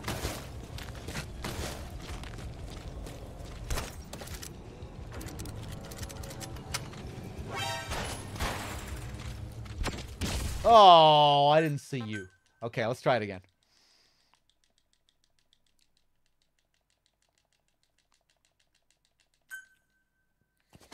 Extract the PF transport truck. Throw a wrench into Cypher's plans. See any clues in the guard post that will lead us to the target. Have a look around.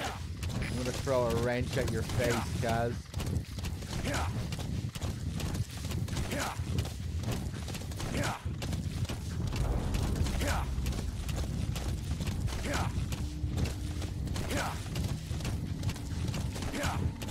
Okay, let's see what happens. No, that isn't where I pressed triangle again.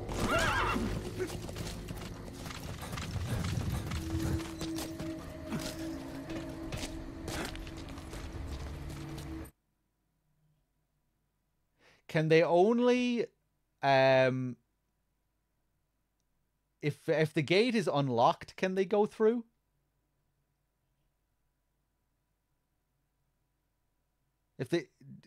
Does the gate just need to be closed?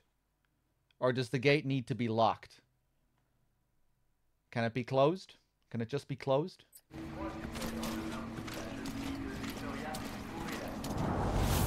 They can't open it either way. Okay. Right. If these bastards are pulling guard duty, that proves the cargo is headed to Cypher. I'm curious what DRK's method is for getting in there quickly. I can't get too close to him.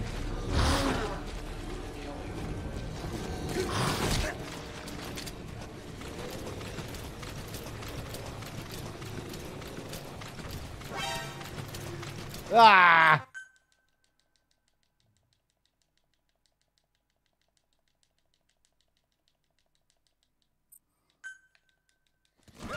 Extract the PF transport truck. Throw a wrench into Cypher's plans.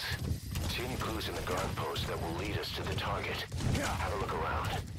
Okay, last attempt. If I can't do it this time, I'll just do my usual strat. I'm not too bothered.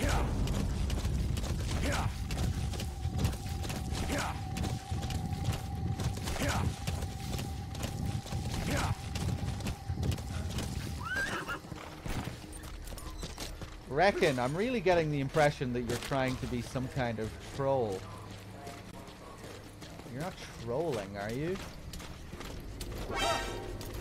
Oh, fuck off. Okay, I'm doing it this time.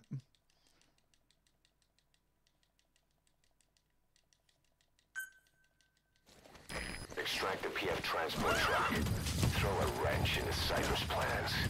See any clues in the guard post that will lead us to the target. Have a look around.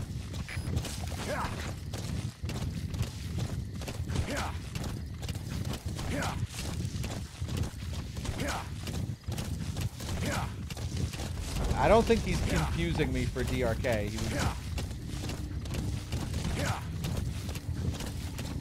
He was addressing me properly earlier.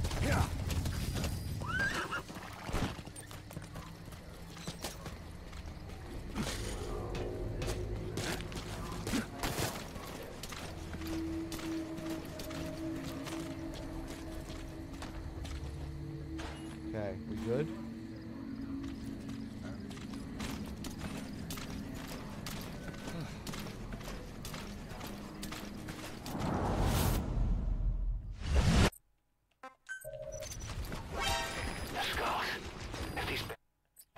What the fuck? Okay, I don't know how the skull saw me that time. Because that's what I usually do. That's just my default strat. But now even my default strat isn't working, it seems. Okay. A wrench into Cypher's plans. See any clues in the guard post that will lead us to the target. Have a look around.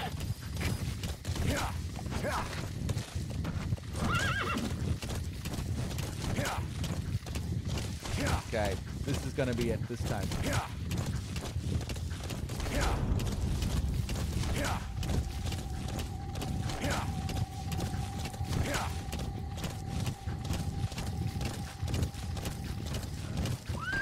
Whoa! There's a second opening behind the gate. You mean apart from the other gate? Apart from the second gate? I know there's a gate right there, and there's another gate around the other side. I was thinking about getting the gate on the other side. Is there a third opening into that area?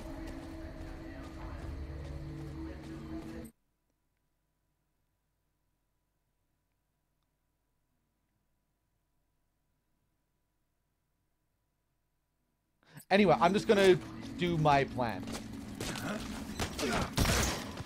I'm just gonna try my original plan. Right, he goes further up, and then I think I know what he does to trigger the scene now. Okay. I'll try that next time.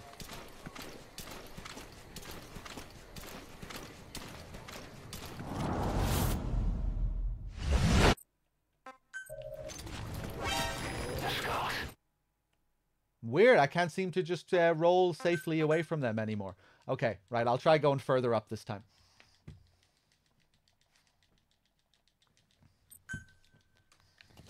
Extract the PF transport truck. Throw a wrench into Cypher's plans. Am I doing something different there that I don't usually do? I don't know. To the target. I don't think so. Maybe I usually just crawl back a little bit instead of trying to move to the side. I think that's what I usually do, though. Okay, watch this.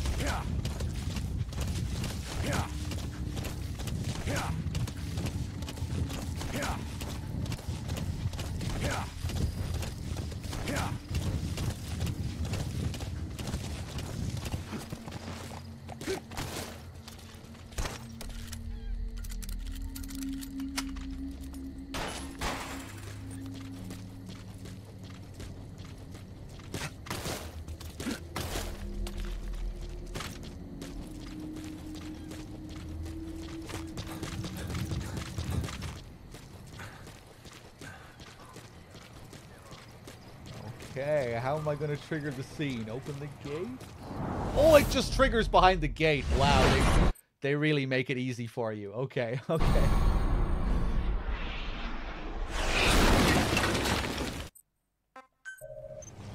Alright, and now... If these bastards are pulling guard duty, that proves the cargo is... Ah! Headed to Cypher. But... now they'll just teleport in here, right?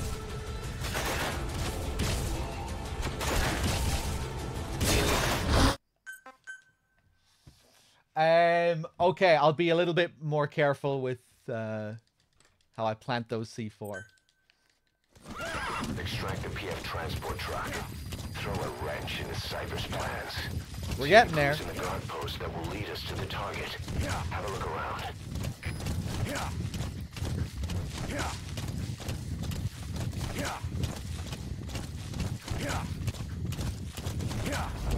I do want to learn this strat though, because my usual strat is just a pain in the balls.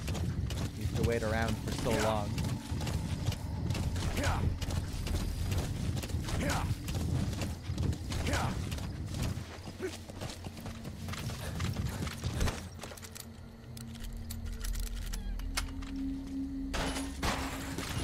Okay.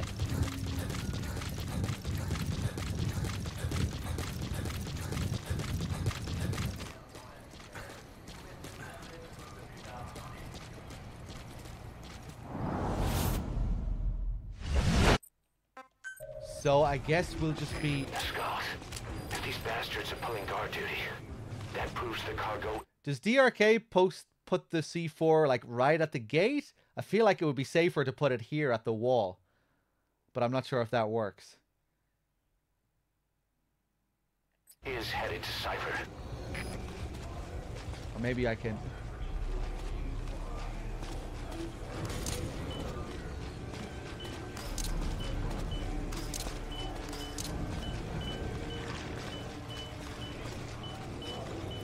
That seems like the safer path. Safer method.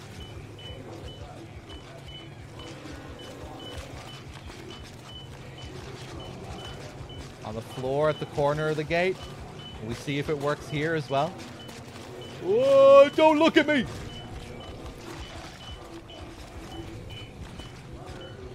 That should work as well, right? Let's see.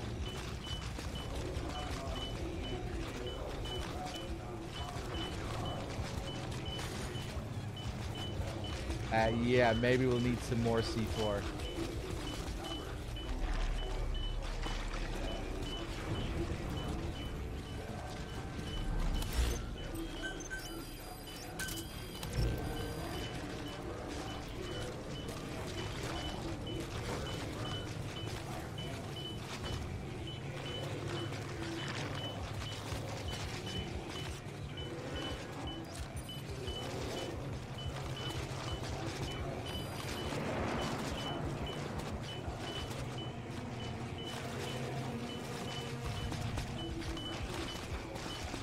Oh God.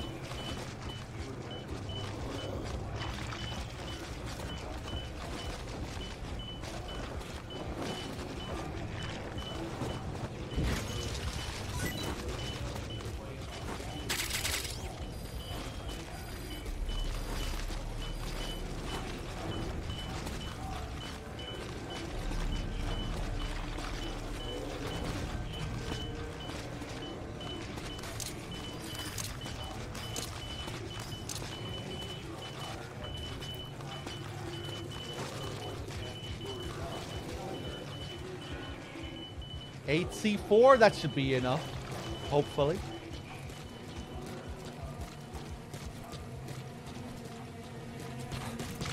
So now I should be able to just stand back here, right?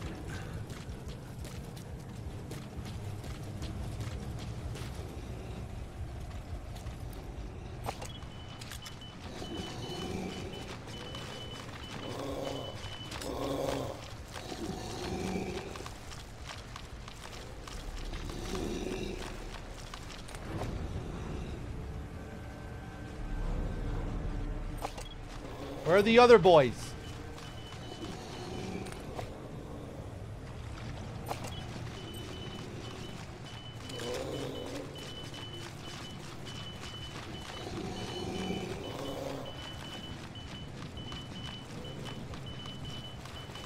Hey, okay, we got number 3.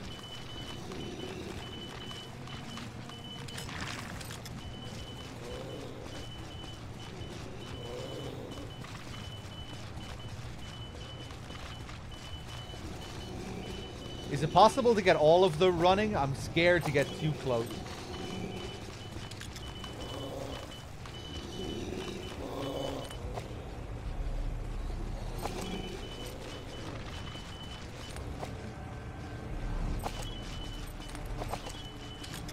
Number 4.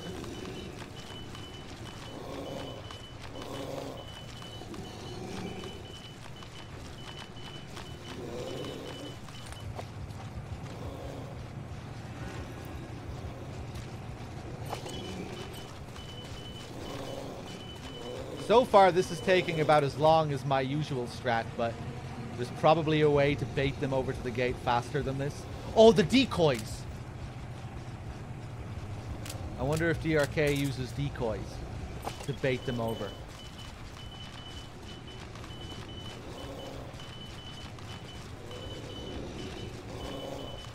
Yeah, you can bait them with decoys, and I think that might move them over faster. Magazines. I'm afraid that magazines will just trigger the fight with them.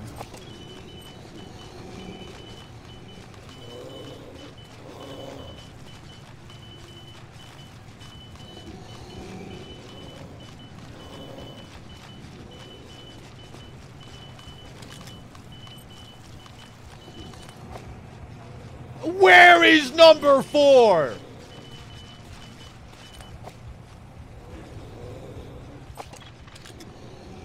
That's just a regular guy.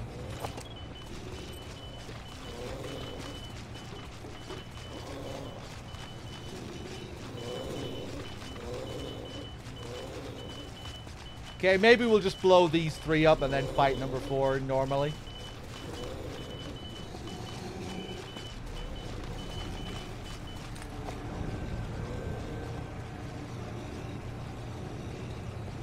Okay, I'll wait 1 more minute for number 4. There are 4 of them, aren't there? Maybe there's only 3 for this mission.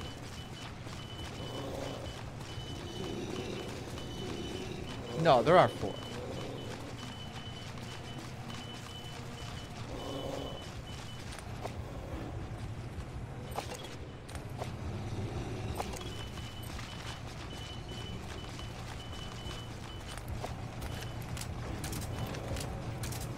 Okay, will I do it?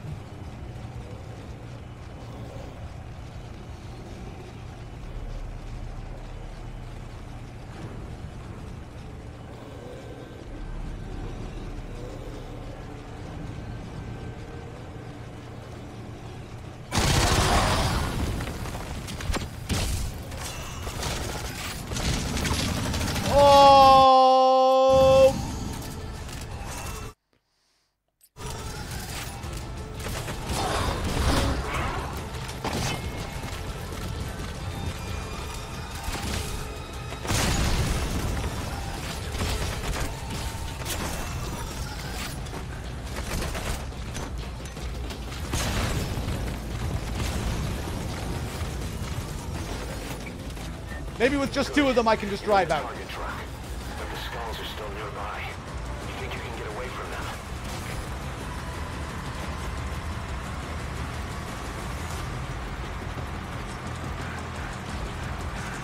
Woo!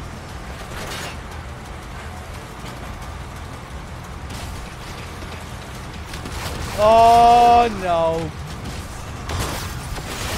Oh, drive!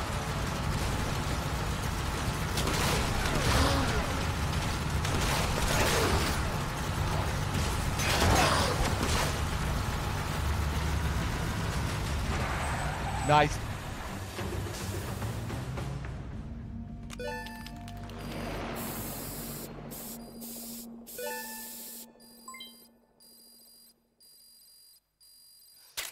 Reckon, I am sick of your shit. Mission complete.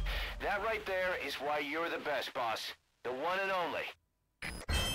Reckon, you're gonna have to go for 12 hours, I'm afraid. Because you don't get to talk to bad humans like that.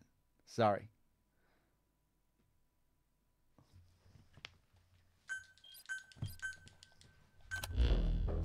Boss, we searched the truck you recovered. There were 2 primary types of cargo. First, drums of malachite, a copper ore. That took up most of the truck bed. But malachite isn't valuable enough to warrant an escort. The real cargo was likely the second item, a shielding container. The contents, yellow cake. That's right, the raw material for a nuclear weapon. That might point to the weapon to surpass Metal Gear Emmerich told us about. But who can say? Thing is, there isn't a lot of it. Not enough to make a nuclear warhead. Give us some time. We'll look into it. Try to figure out why they had this under such close guard. I mind bad humans. I didn't think. Yeah, it was just kind of condescending, I thought, and he was being weird for the whole fucking stream.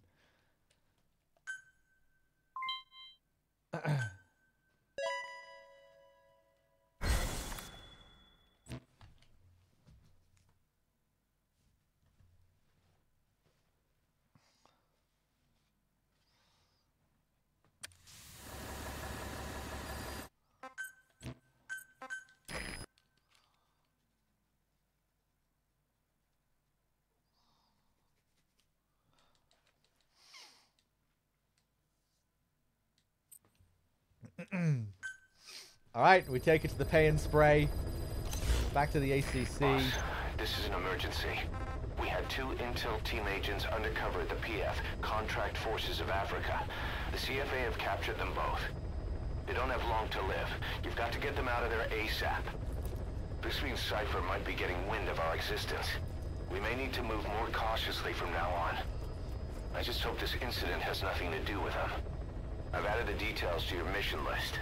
Don't let him down, boss. Yeah, maybe he was drunk. Boss, I have the report on that cargo we stole from Cypher's truck. The PF was transporting 2 things. The analysis of that malachite has come back first. Naturally, the main compound is copper. There's also a small amount of cobalt. Nothing unusual so far. Southern Zaire is a well-known copper belt. However, in addition to these, we also detected a trace amount of uranium. The content percentage, though, is too low for nuclear development. It most likely came from Shinkalobwe mine. That's where the uranium in that area comes from. The mine's closed. There's all the high-purity uranium ore dried up a long time ago, but you could probably still find it there in small quantities. That said, there are plenty of other uranium mines that are in operation, like in Niger, Namibia, South Africa. Why go to an abandoned mine to scrape up whatever's left and ship it out in mass quantities without refining it? They were transporting that yellow cake too, which would suggest they have the technology to refine uranium. Anyway, that about sums it up. Unfortunately, the analysis of that yellow cake is taking a little longer. I'll let you know when it's done.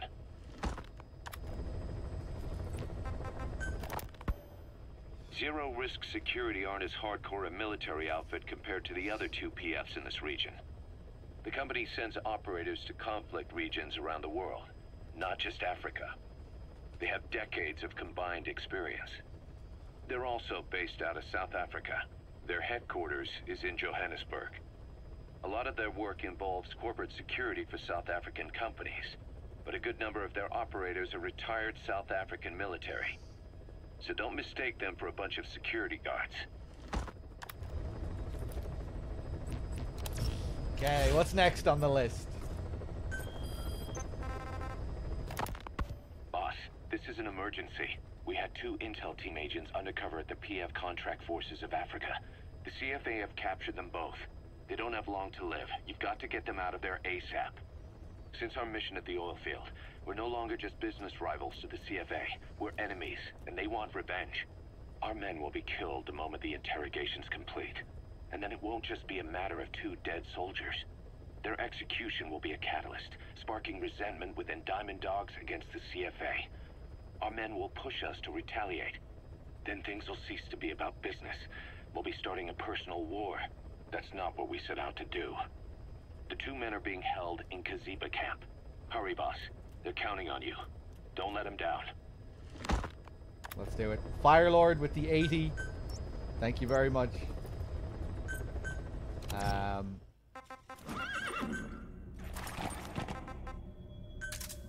Woodland, probably the best.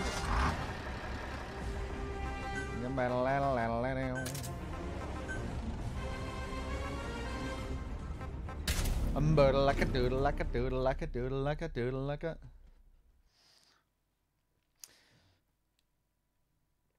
Are you doing 100%? Are you insane? No. Just going through all the story missions and all the tapes. The occasional side up, maybe, for rescuing interpreters and stuff, but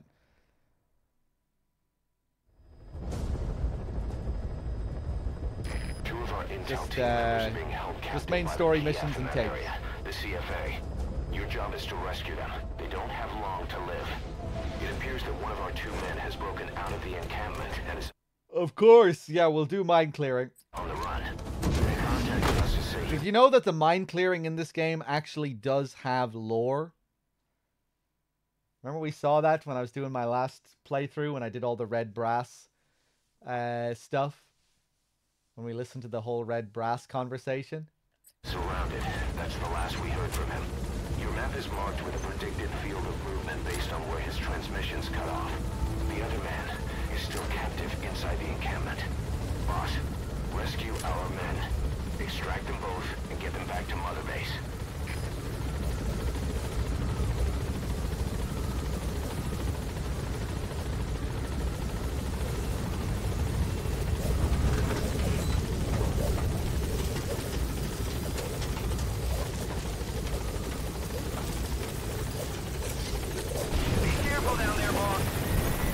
What's the lore? Well, you know the 3 pigs in Red Brass, how they all meet up and they have a conversation.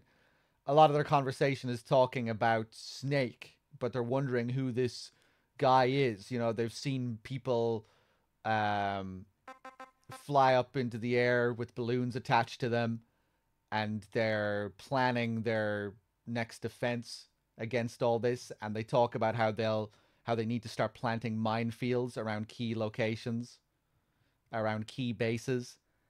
And yeah, you don't see the mine clearing missions pop up until after that mission.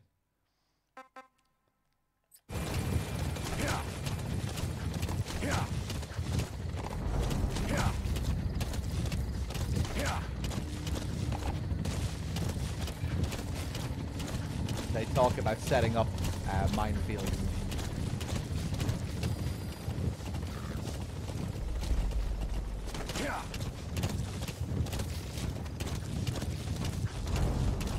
Our staff member on the run last contacted us from that forest. The enemy PF already has troops spread out in a manhunt to find him. Keep your eyes open. I think maybe as well the dialogue alludes to the mines that you see around camps, you know, when you come back to areas that you've already been through. You know, sometimes they'll add mines to those areas when you repeatedly sneak through a place. Man, before their search team can find him. Check his location on your iDroid. Although, from what I remember, they just refer to creating actual mine fields outside of the bases. It's the target's predicted field of movement. If he's gone to ground, he'll have hidden himself somewhere in that area. Find him.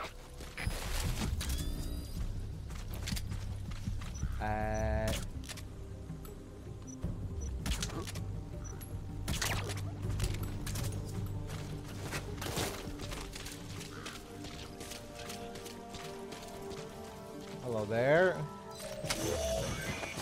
All right, that's the target.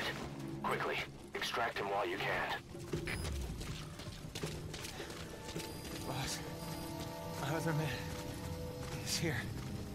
I never told them a thing.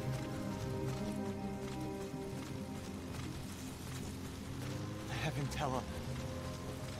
I swallowed it.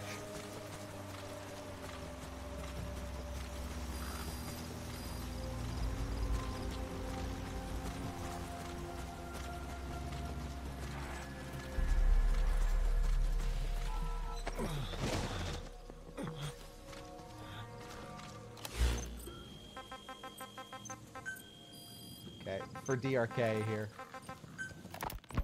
Diamond Dog's intel team specializes in information gathering, mainly HUMINT and SIGINT. They plant scouts and moles in the field.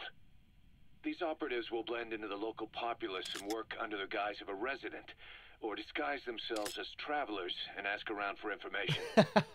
They observe targets using various hidden bugs. Maybe this is why you got caught, you fucking idiot. What are you doing in this Diamond Dogs outfit?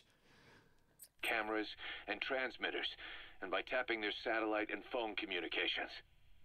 Analyzing all this information creates a clear picture of how wars and the PF's fighting them are changing.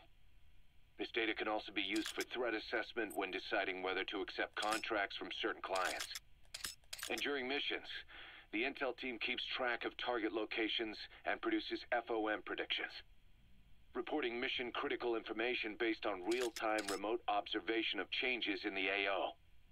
What you hear from us over the radio is based on how we interpret the data gathered at the command platform. However, intel team operatives go unarmed in almost all situations to avoid revealing themselves to the enemy. Some will carry a knife, but most have nothing at all. As such, don't expect them to help you take on heavily armed adversaries like PF soldiers. Think of them as entirely passive in the hot zone. Plus, they use all manner of techniques to remain inconspicuous in the field. If you ever spot one, you'll have some serious explaining to do. I think I found one. So remember, their specialty is espionage. They may not be of use in a firefight, but when it comes to intel, they're pros.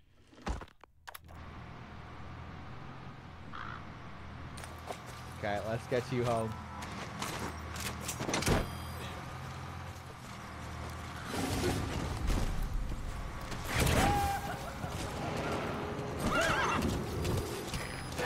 Rescue the other target. Head for Gaziba camp.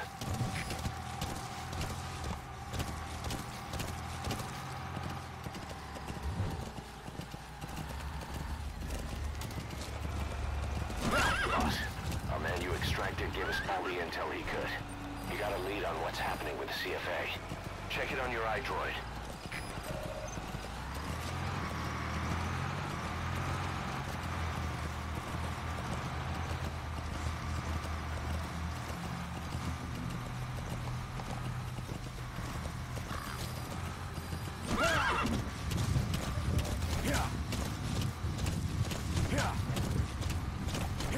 Gaziba camp, an enemy outpost. It's got good visibility and not many places to hide. Use the landscape wherever possible.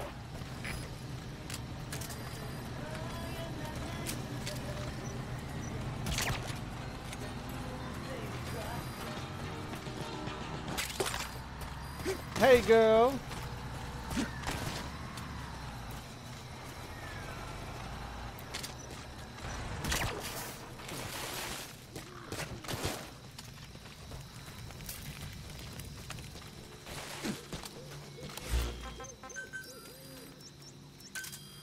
Roger. That's him. That's the target. He's injured. Looks half-starved, too. There's no way he can stand the shock of a Fulton extraction. Get him out by chopper.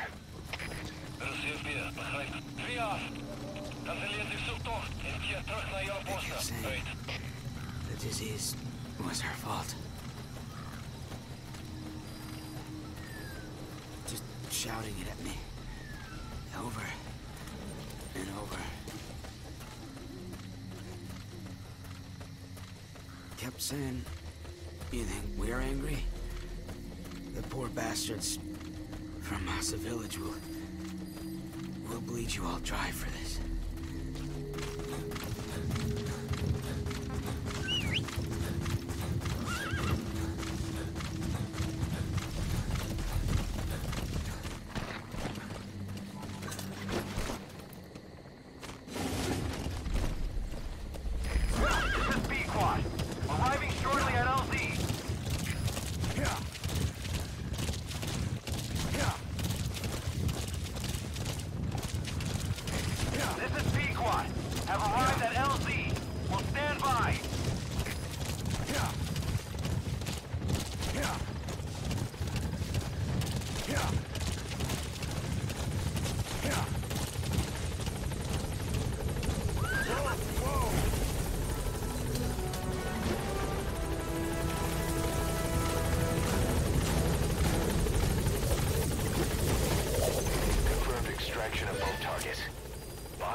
No sign of the enemy.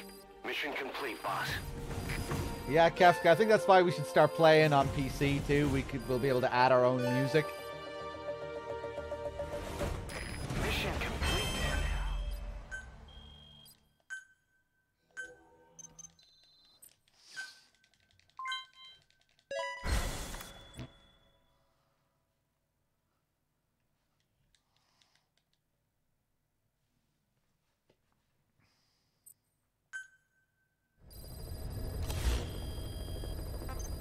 Boss, one of the job offers we received concerns me.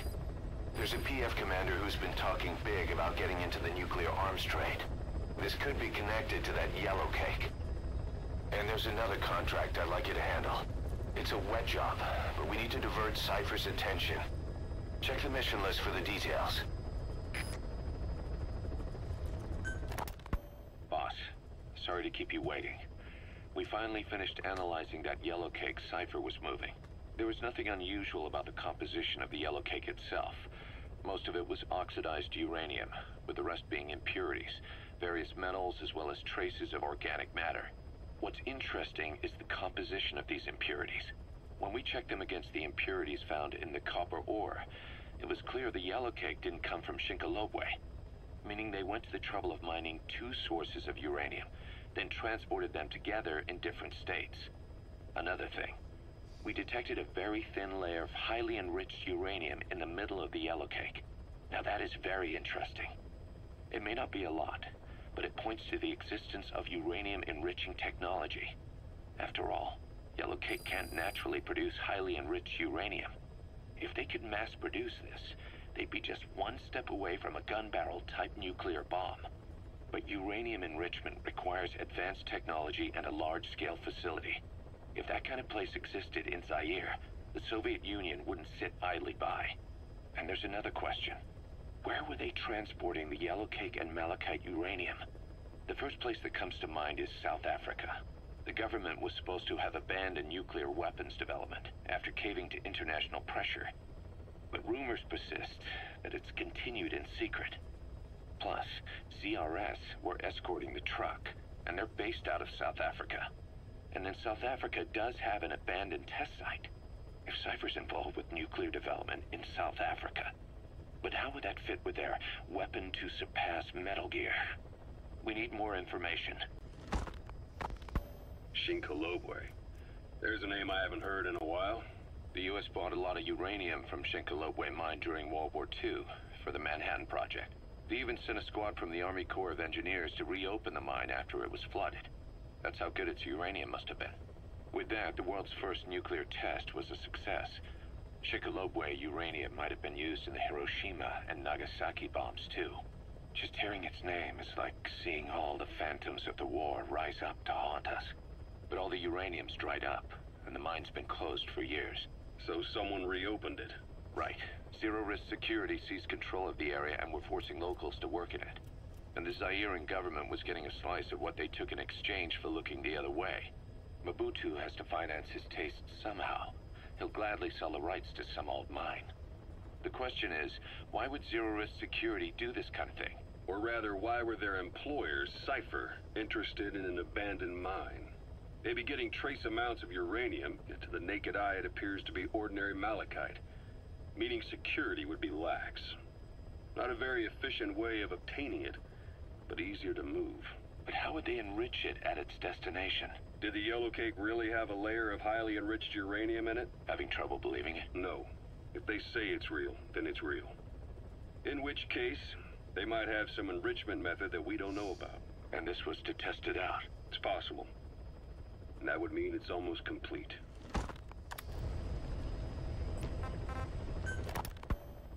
Rogue Coyote operates mainly out of Africa these days.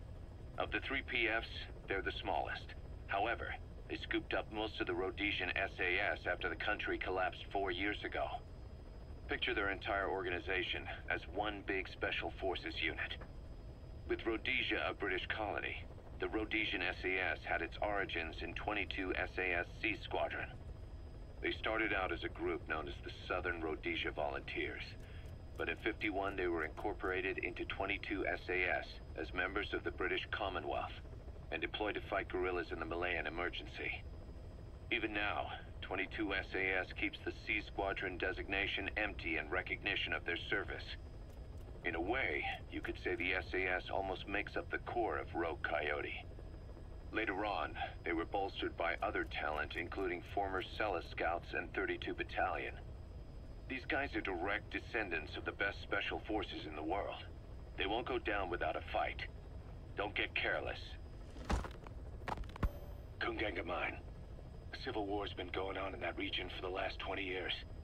It's being fought by what are now two ethnic groups, the Buta and the Mbele.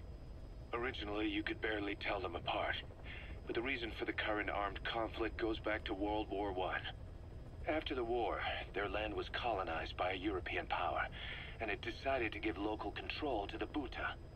That split the two groups into rulers and subjects, laying the foundations for an inevitable civil war.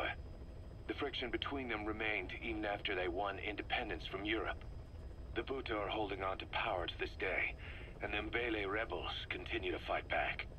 The conflict is funded by locally mined gold, rare metals, diamonds. They've used the money from those to arm themselves, buy oil, and even hire PFs. The Buta administration owns the mining rights to Kungenga Mine. But most of the laborers are Mbele, who they've taken prisoner. The product they've gouged out of their land is bought up by cheap Western corporations. And the civil war is fueled by the profits. That's how it goes. One country's people is split apart by another country. Then the two groups tear up their own land for money in order to fight each other. Now this civil war started by a foreign power is the norm, and it's sucking up all the country's resources.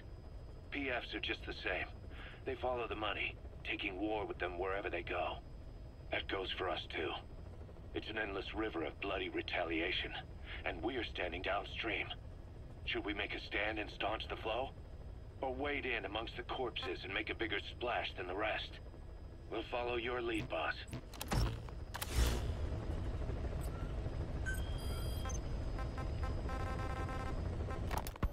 There are 6 targets. They're soldiers. The contract is to kill them all. They used to be with a platoon of Mbele rebels, but then the Buta authorities captured them. There are 2 locations, the Bampevi plantation and the Kungenga mine. The client is none other than the general they served under. He wants them dead to keep them from talking. A commander murdering his former men. That's what this boils down to.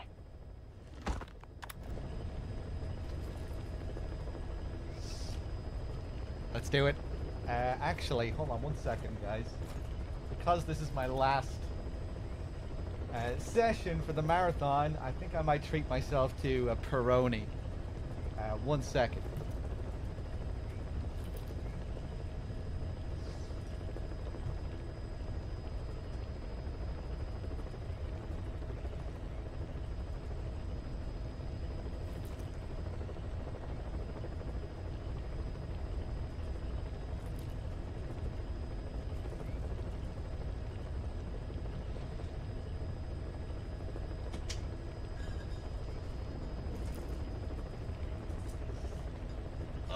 I'm back. Time to get hammered. No, I only have 4 bottles here.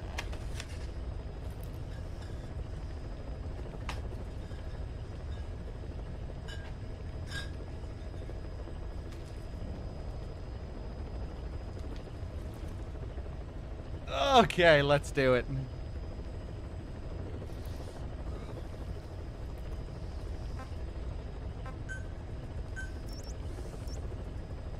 Let's go rescue these kids.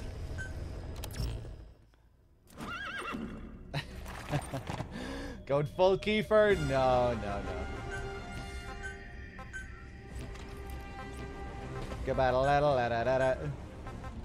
Let's go back to Golden Tiger.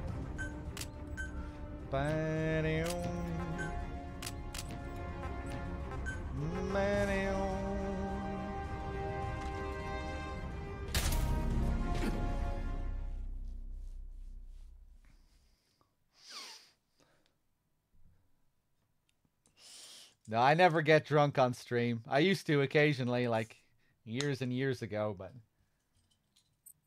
it's kind of a tradition. I'll usually have a small drink during my last session of the marathon.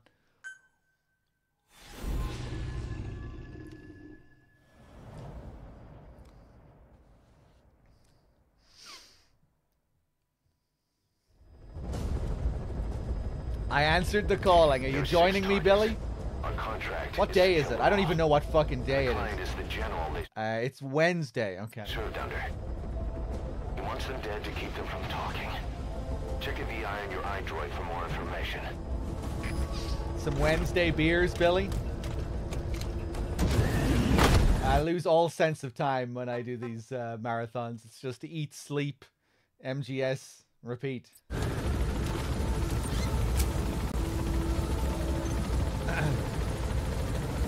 I get like an hour or so to chill after I stop the stream, and then like an hour or so to quickly get breakfast before I start a stream.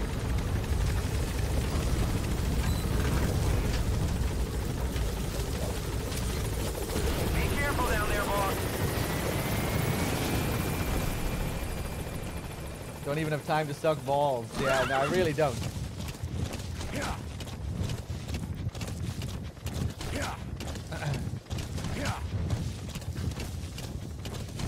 Not a single ball.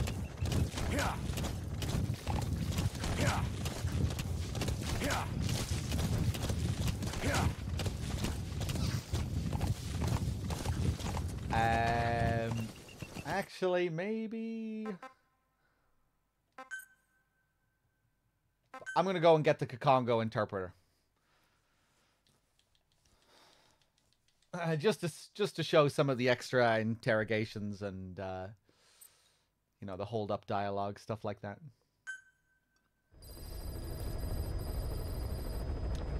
Like your horse. When do I FAP during marathons? MGS4 cutscenes. You can give commands to D-Dog as well. He'll normally follow you around. You can also make him wait somewhere or lure an enemy by barking at him. Or you can sick him on the enemy to slow him down. Actually, I guess it's just the Afrikaans interpreter we can get at the moment.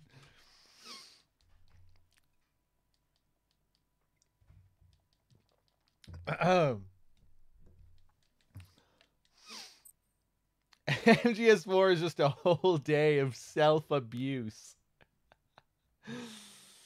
Are you referring to masturbation there, Billy? Is that what self-abuse is?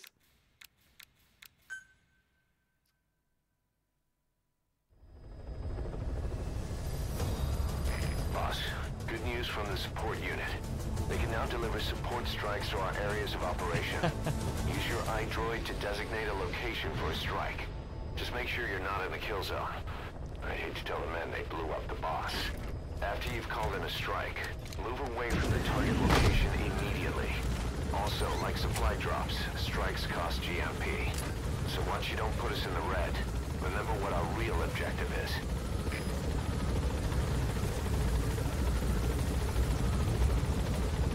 And I don't think we can get the Kakongo guy until later. I thought the guy in the next mission spoke Kakongo, but I guess not. Be careful down there, boss. Kaduzera, you're back. I was hoping you would come back. Yesterday I was getting error 2000 on browser, an unexpected error on 2 different mobiles when 3Dog ended stream and DRK was on. It all went back to normal. I watched, logged in on Twitch today. 3Dog is on. Same problem again. A fellow fool in chat mentioned that in incognito mode, he could watch the video stream. Voila! I opened an incognito window on my browser, and I can watch the video stream.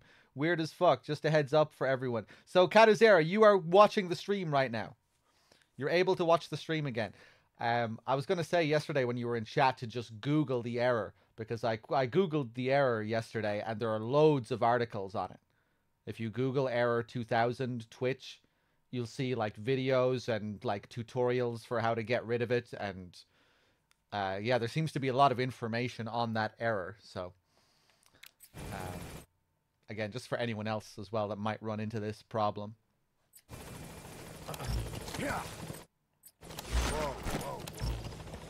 A few people came into the stream yesterday saying that, you know, that they couldn't watch the stream because they were getting an error. and that it was okay with DRK's stream, but with my stream, they just kept getting this error. Again, I think it was fine for like 99% of people or 95% of people, but yeah. Yeah.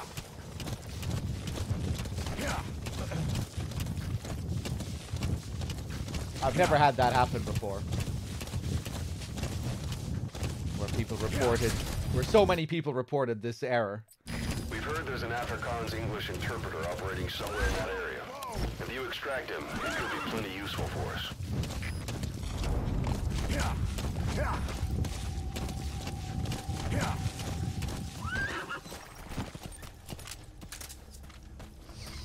Yeah, I wonder why it was just my stream.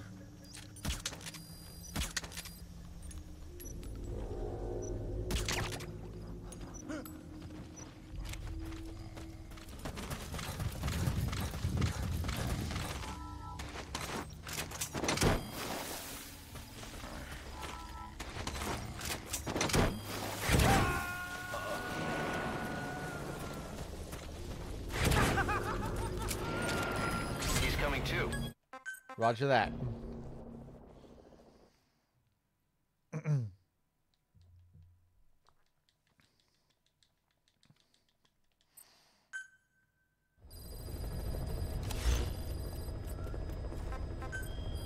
Okay, now let's try and do this one again.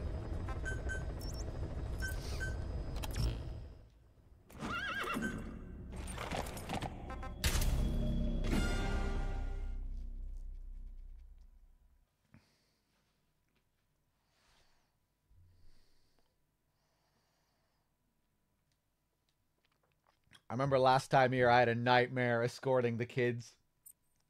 Let's see if I can do it a little bit better this time. I'll do it legit. I'll play it correctly.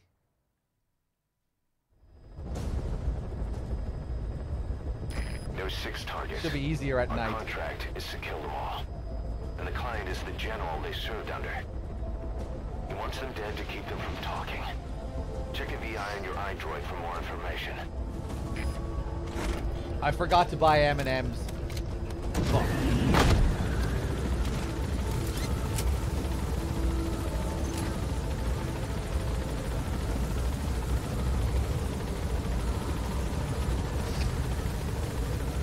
I usually have M&Ms to go with the Peroni, but I guess it'll have to do.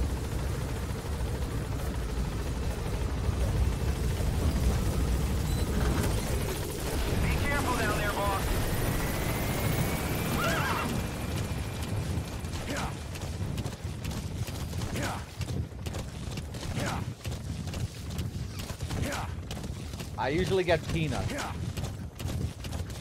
Peanut M&Ms. Yellow packet.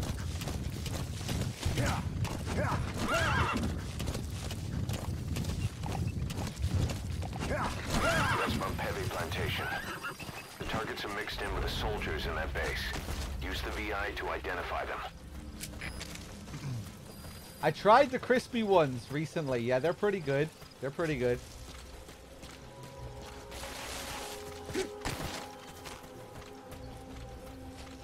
I think I'm going to start learning how to cook soon.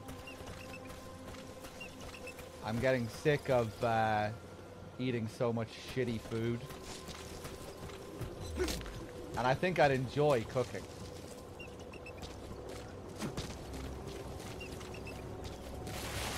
I do cook some stuff like pasta, like, you know, very basic ass pasta and pesto or pasta with chicken. Enemy gunship. A single burst from his machine gun could cut a man in half. Tread carefully, boss. You know, can fry some stuff up. But I think I might try and learn how to properly, you know, cook some nice meals. No.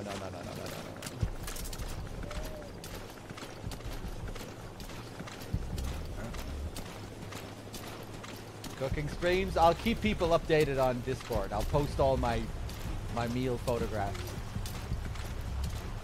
on Discord. Maybe Twitter as well. I'll see.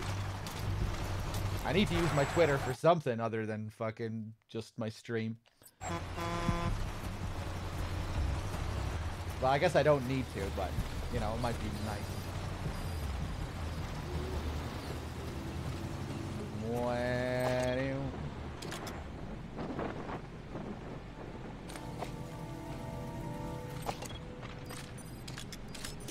Our contract is to eliminate the target.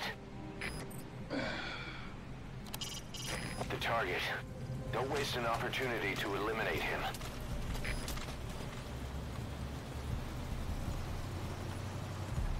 Ah, you son of a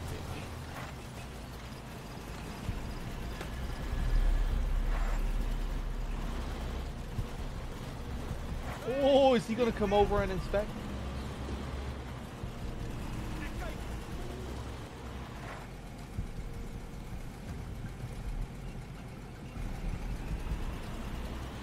Oh, for fuck's sake. Turn back around before this guy comes.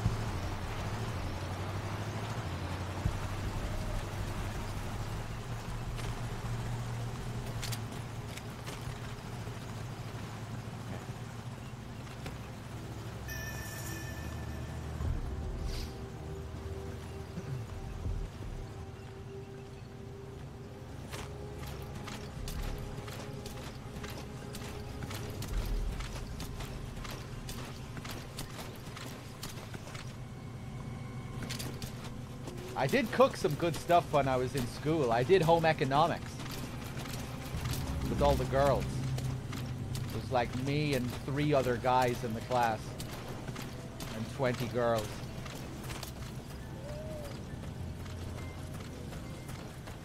So, you know, I have some experience. I'm not a complete caveman when it comes to cooking.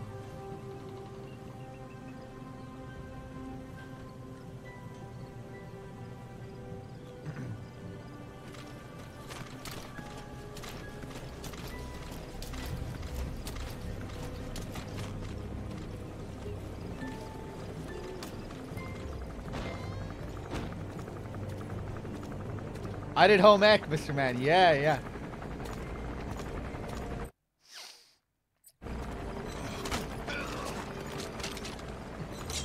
Talk.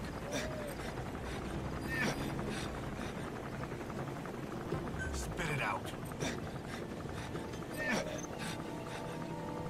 Ah, he doesn't have much. Speak. What are you planning on doing, boss? Putting the target to sleep doesn't count as eliminating them. Neither does knocking them out.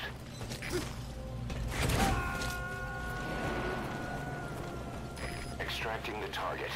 Our contract was to kill the target, but I'll go with your decision. I think home ec should be a mandatory subject in school or something similar to it. Targets remaining. Head for the Kungenga mine. Yeah, maybe.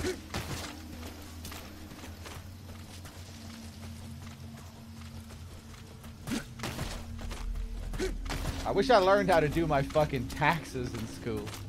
That's one thing I wish I learned sooner.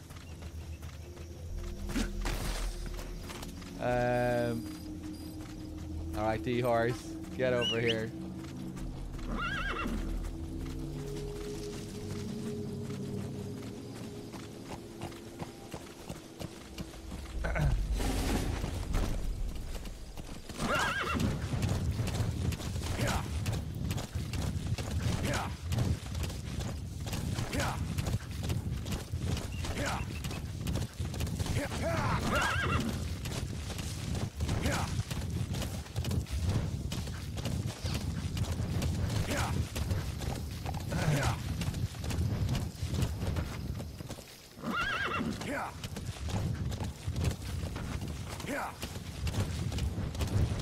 I even did a business studies class. I don't think we learned anything about doing taxes, though. Maybe we did, though, and I just didn't do anything. Maybe I just wasn't paying attention.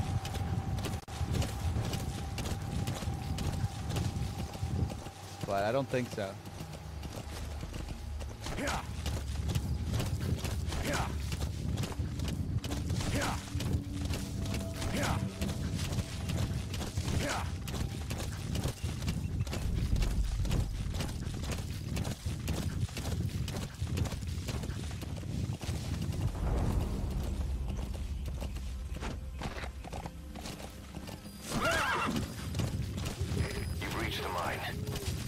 targets are being held captive at that outpost. The VI on your iDroid will show you where they are. Do you remember anything about your business class, Mr. Man? Doing those ledgers and shit?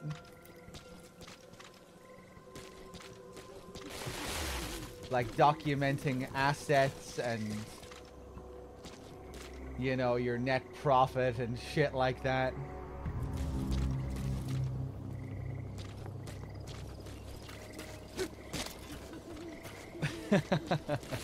Yeah, like 90% ledger management. That's all I remember.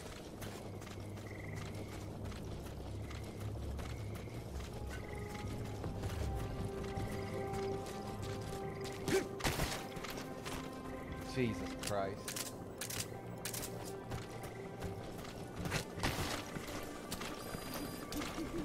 Bringing back the memories. Yeah, they were teaching you shit like you owned some fucking business and you were managing like all your assets and working out what your pluses and minuses were.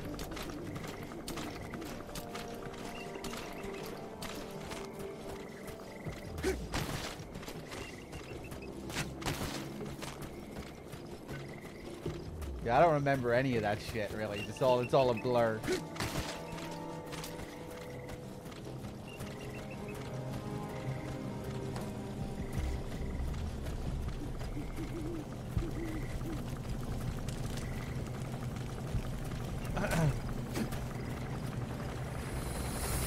Boss, get down. That's an enemy gunship. Stay low and crawl along the ground. That should enable you to sneak past enemies. Yeah, your debit and credit ledgers.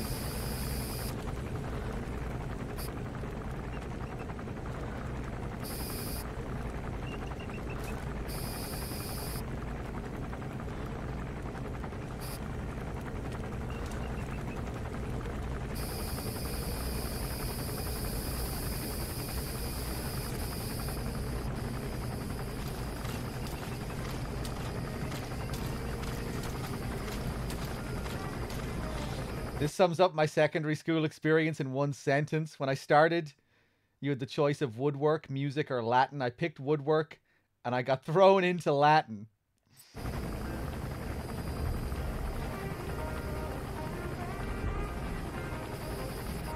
So you didn't get to do woodwork?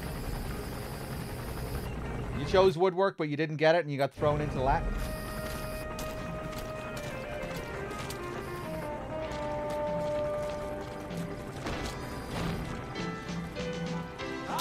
For the ticket for the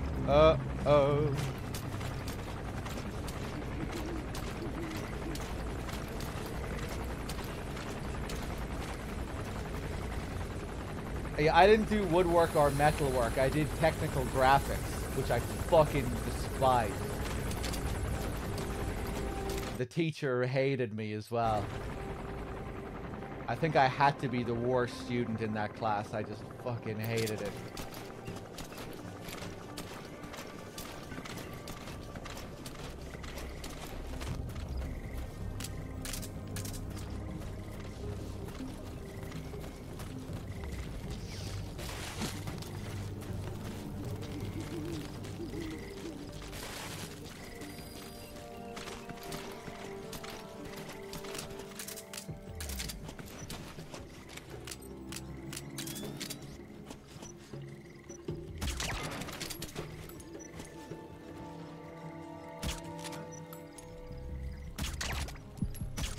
Nice.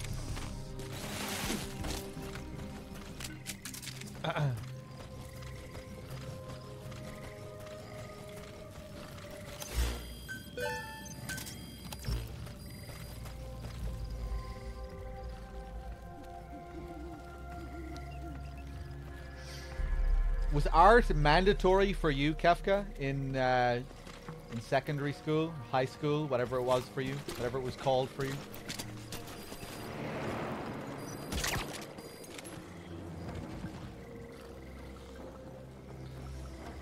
Yeah, it was optional for me.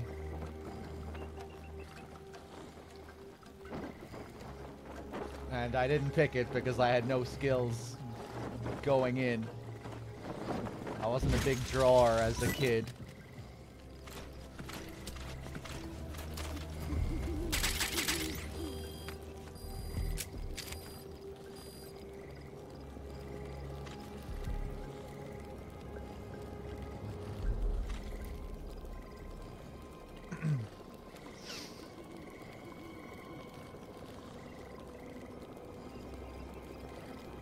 Damn, Upgrade. A dude in my class kicked a girl in her coochie while a teacher restrained him because he was cuckoo. I like what you did there with coochie and cuckoo. That was nice. I had some crazy people in my year. There was one guy who brought fireworks into school with him once, and he threw a lit firework into a bin during a class once. Made the teacher go fucking crazy. He got permanently expelled for that.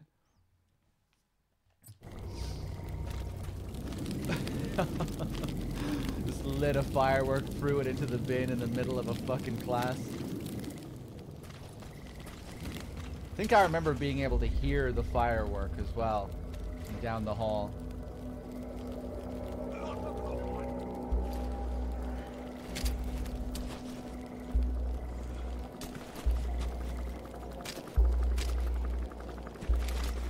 In there.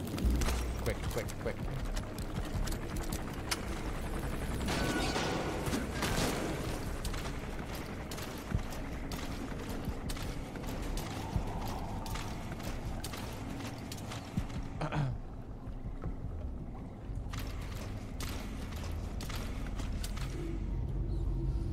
I was friends with a legit schizophrenic in middle school. Something like a musical genius. Interesting.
Which one of you assholes is Ralph? Bingo. You know what to do. Come on, spit it out. Who here is Ralph?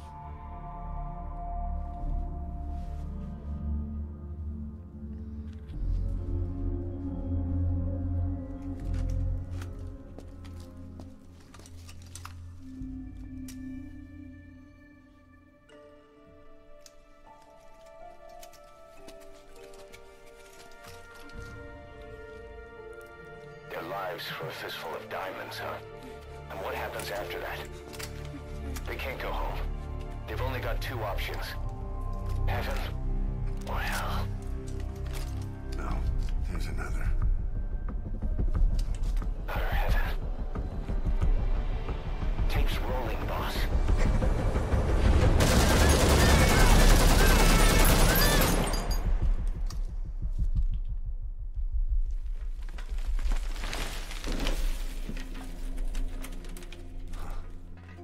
How about it, Cause?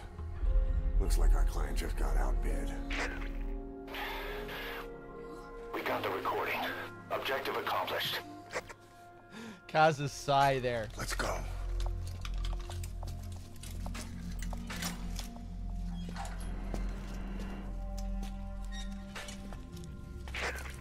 We'll bring him back to Mother Base. Oh wow, Mr. Man, you went to an all-male school? I take it you didn't have home ec as an option. There's some high ground downriver. I'll have the chopper set down there. Lead the kids to safety. Listen, The kids don't get hurt. No matter what, you bring him back alive. Exit the cave and turn left, then pass through the swamp and follow the river downstream. Doesn't look like he can walk. You still gonna help him? Those are raw diamonds. Collecting them as assets will raise our GMP.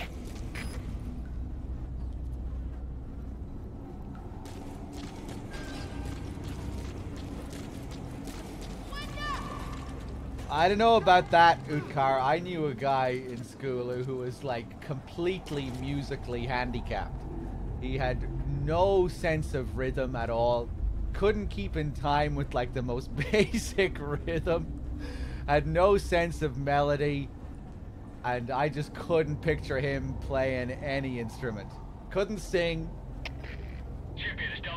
But he was fairly cool with a lot of other stuff, you know. It's not like he was it was just music.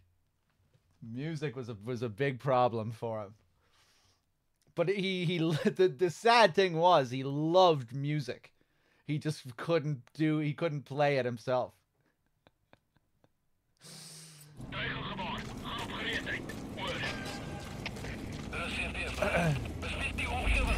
It was kind of weird, actually. I remember thinking it was kind of weird, just because how into music he was, but while having like no rhythm or melody. You'd think with all that listening to music, you would it would become a part of you. You know, naturally you would develop that sense of rhythm with just kind of, you know, moving along to these songs that you're listening to again and again and again and again, but I guess not. If even one of those kids die, the mission's a failure. Be careful.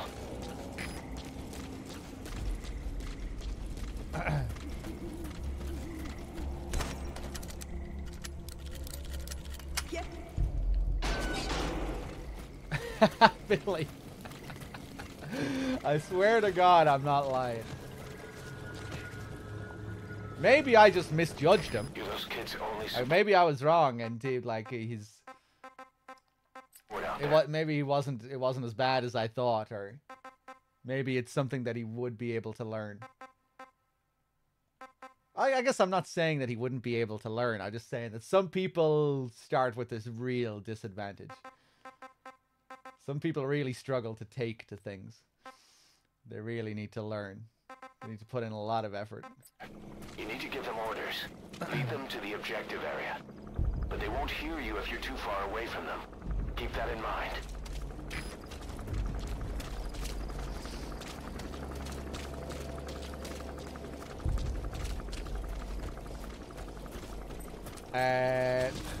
These guys should just follow. So I'm just gonna keep moving.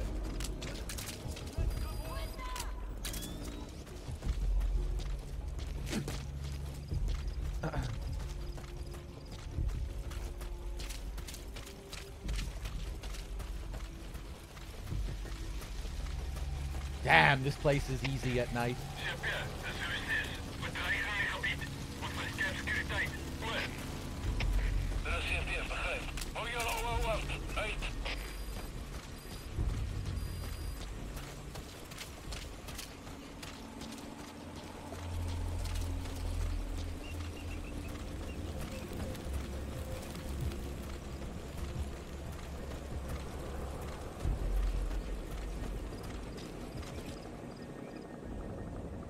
You're not gonna come over, are you? Okay. What are you screaming for? Come on.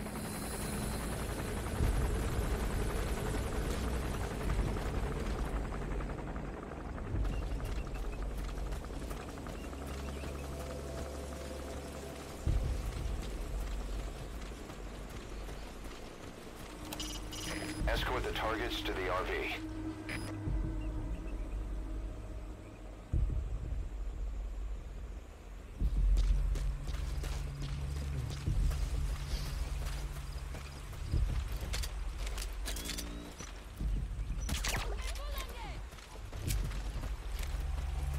I had a really bad first experience learning music in primary school when I was like, must have been just like 6 years old or something, maybe. getting like I think it was a tin whistle lesson, and I hated the teacher. I remember thinking the teacher was just incredibly mean. He was just really nasty during the first couple of lessons, too demanding. Almost turned me off learning music. Never went back for another lesson after like the first or second one.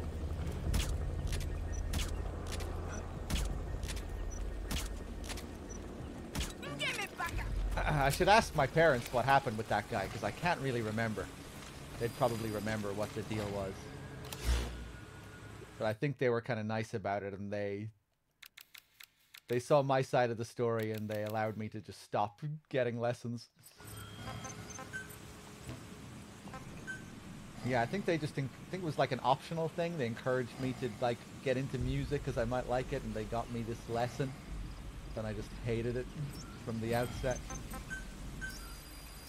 Let's get another supply drop here.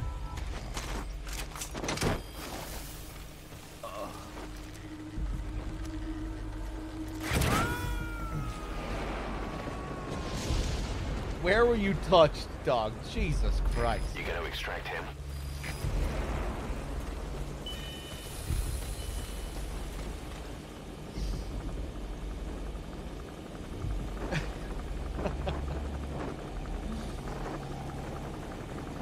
What if I was touched?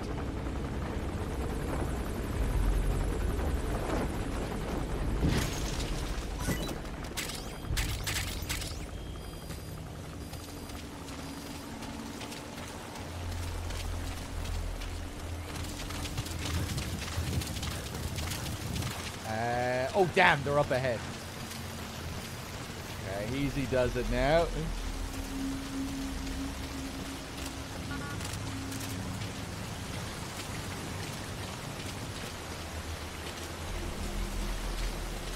Were you a good student, Pew? I can't imagine you being a good student with how you behave around these parts. I towed the line really well, I think. Rain. Sound of rainfall. Where I would mess a lot in class, but I wouldn't ever get like too crazy. Although I still did get suspended a couple of times, so I guess that's probably worse than most people. Steps. I still think I towed the line pretty well in class.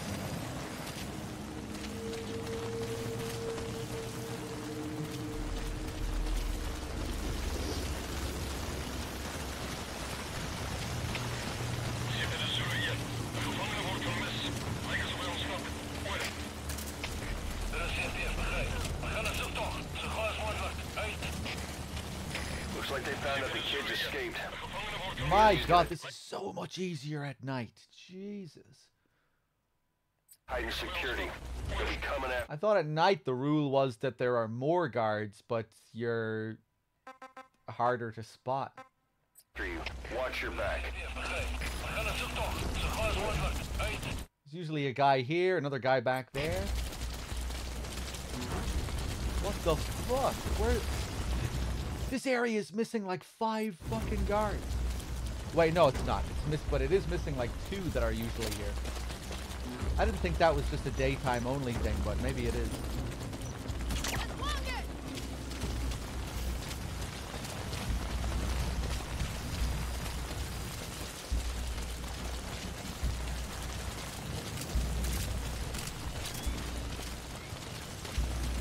Oh my God.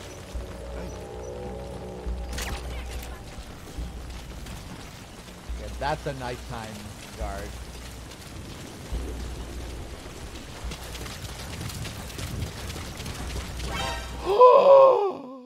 I fucking sprint for 2 seconds and I get punished.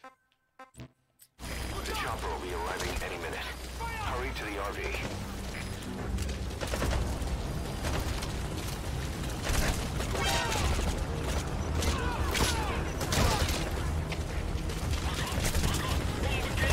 Oh!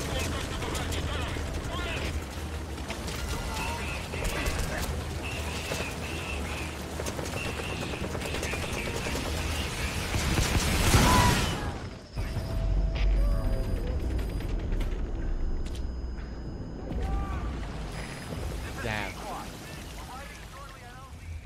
Boss, the target's dead. Mission failed. That should have been a first try. They fucking handed that to me. Get the targets to the RV. I got greedy. Started sprinting. Deme baka!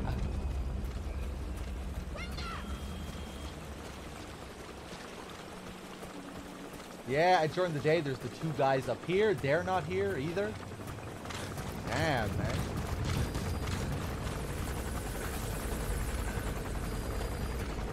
So much easier at night.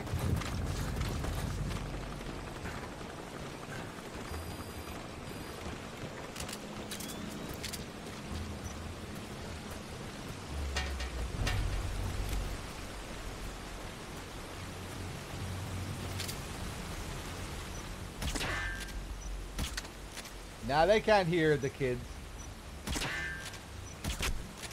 Oh, Christ. Did I just ignore these two last time?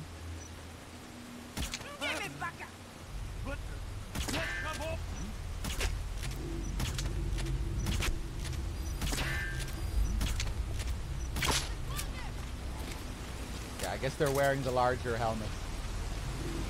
Oh! That guy is there. Maybe I did take them out last time and I just wasn't paying attention to anything I was doing. Alright, let's wait for another supply drop.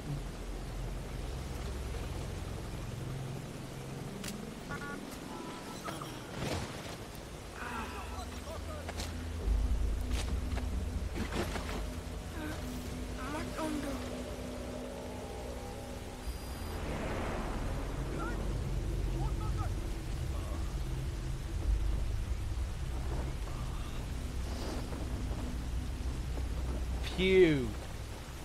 No, I've never seen one guy, one jar.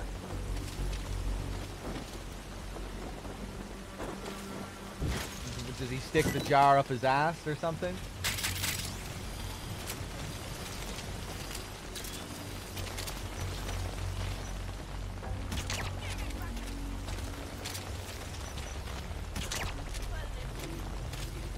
Do we really want to get into this whole fucking topic of conversation? Is this really where we're going? I guess I fucking escalated it though by actually asking what it was. I should have just moved on. Steps.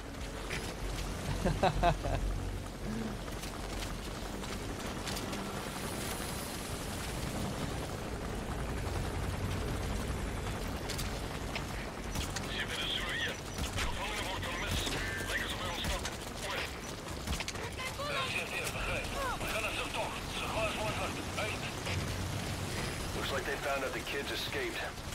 The enemy's gonna tighten security. They'll be coming after you. Watch your back. Oh my god. Jesus Christ.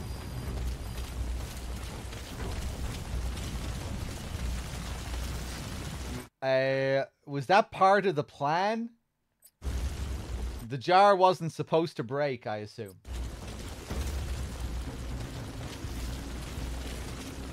But then at the end, he was like, hey, actually, maybe people will like this even more if the glass broke.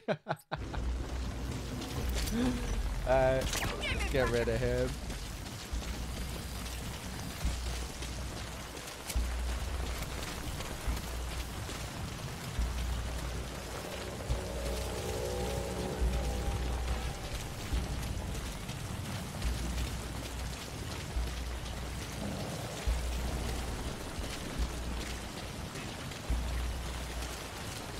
The chopper will be arriving any minute.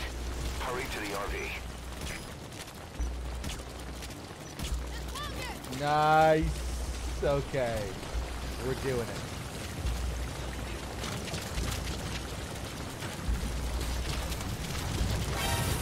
Oh!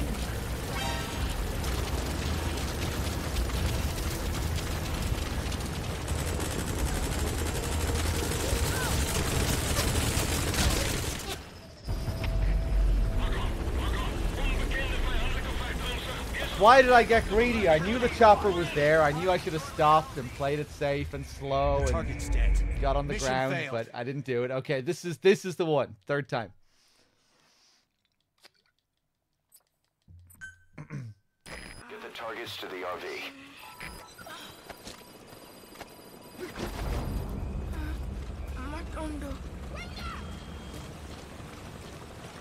Q, is that something you watched back in the day in school? Or did you seek this out?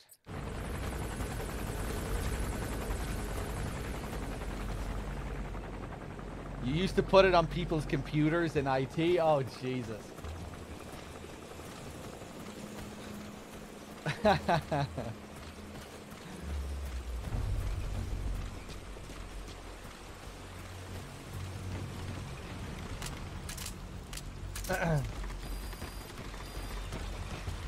One guy, one screwdriver. I did see Two Girls, One Cup, which I think is like the most popular and well known of those disgusting videos.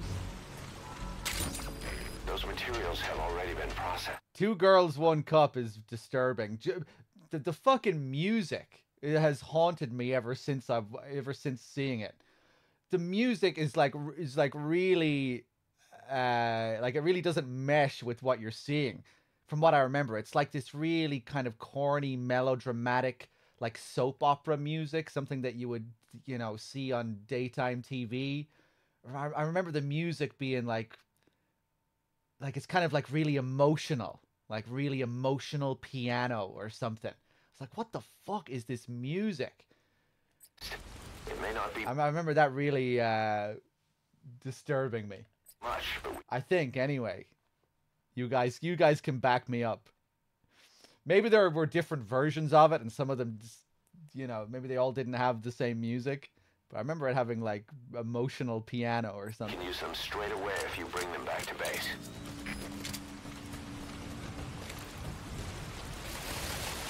Ooh, yeah, maybe I'll just drop down this way.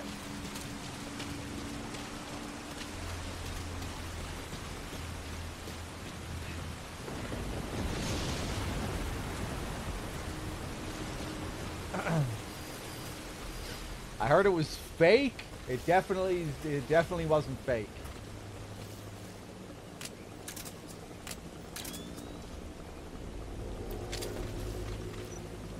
Or maybe it was. I don't know, because I can't actually really remember much about it. And I was a stupid fucking teenager when I saw it, so I don't know.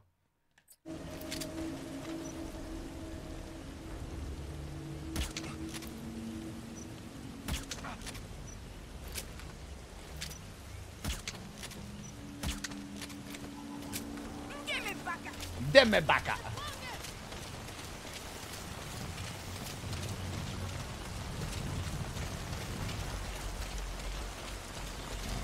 Okay, third time's the charm.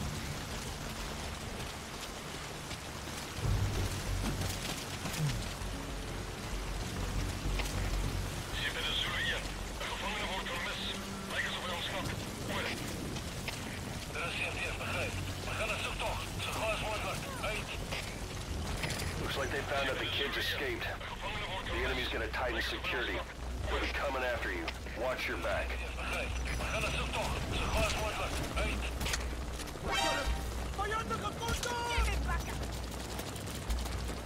So close.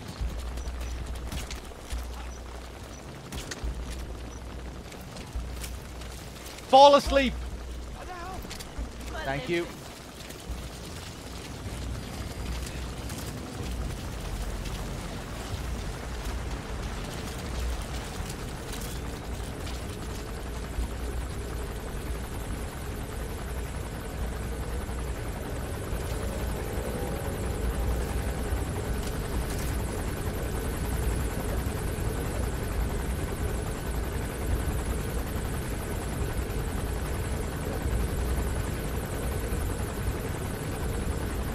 The chopper will be arriving any minute. Hurry to the RV.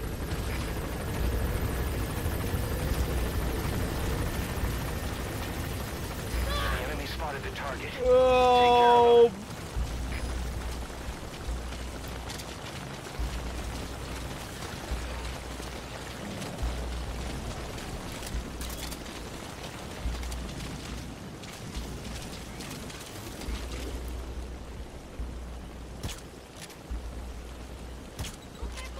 Okay, nice.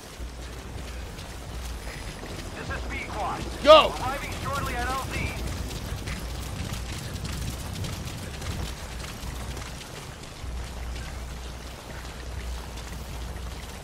Oh! There was another fucking guy. I thought I was completely safe sprinting there. We'll stand by. The enemy spotted the target. Take care of him. Jesus! Can we go? Wait. Go.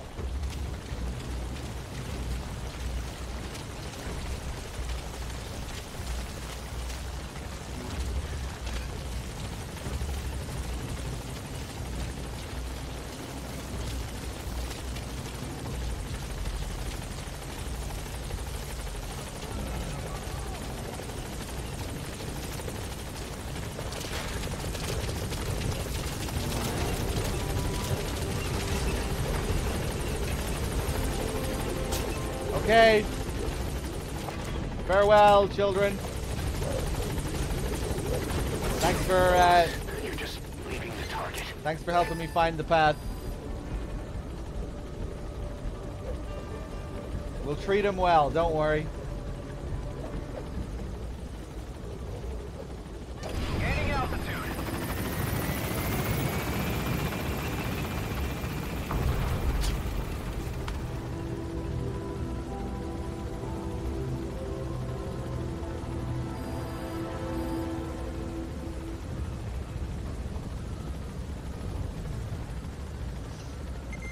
Put the target on the chopper.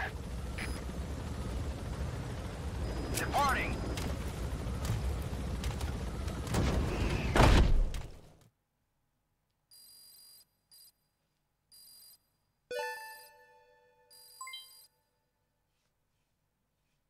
Amazing. Mission complete.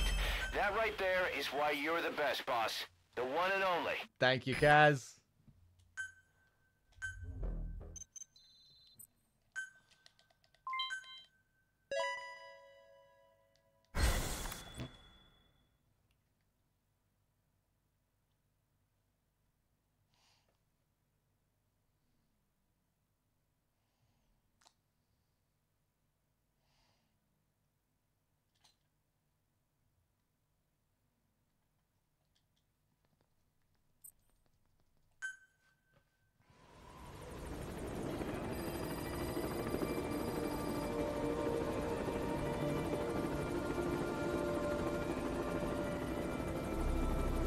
I like his hair.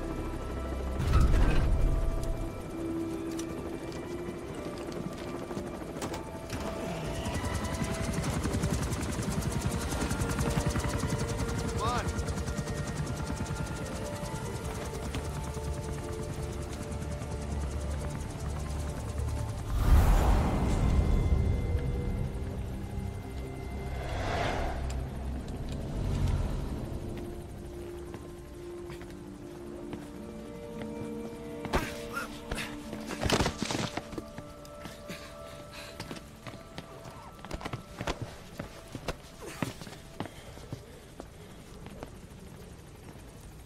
What you thinking, boss? I'm thinking that he's tougher than he looks. A little training, he'll make himself useful. Never like kids. Especially ones with guns.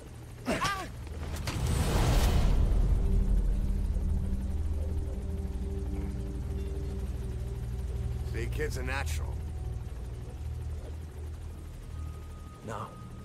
He's no natural.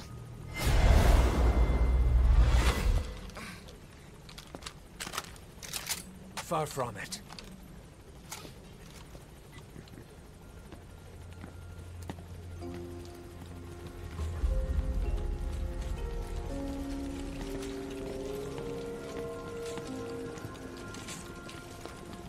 You probably noticed on the way in, we've expanded housing.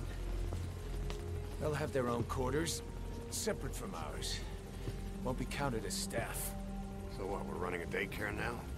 They'll learn how to read and write. Do basic jobs. Chance at a real life. Just not from behind a gun. Being behind a gun's what we do, boss. There's no room for angels in our heaven.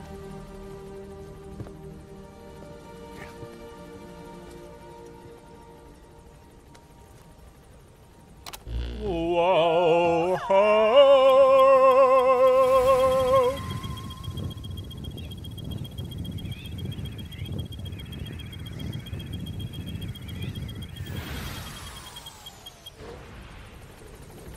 All right, get back here, Pequod, you son of a bitch.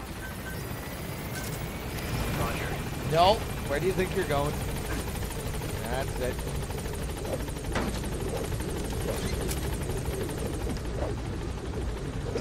Ugh. Gaining altitude. Is the Lion King call? I need the context for the Lion King call, though.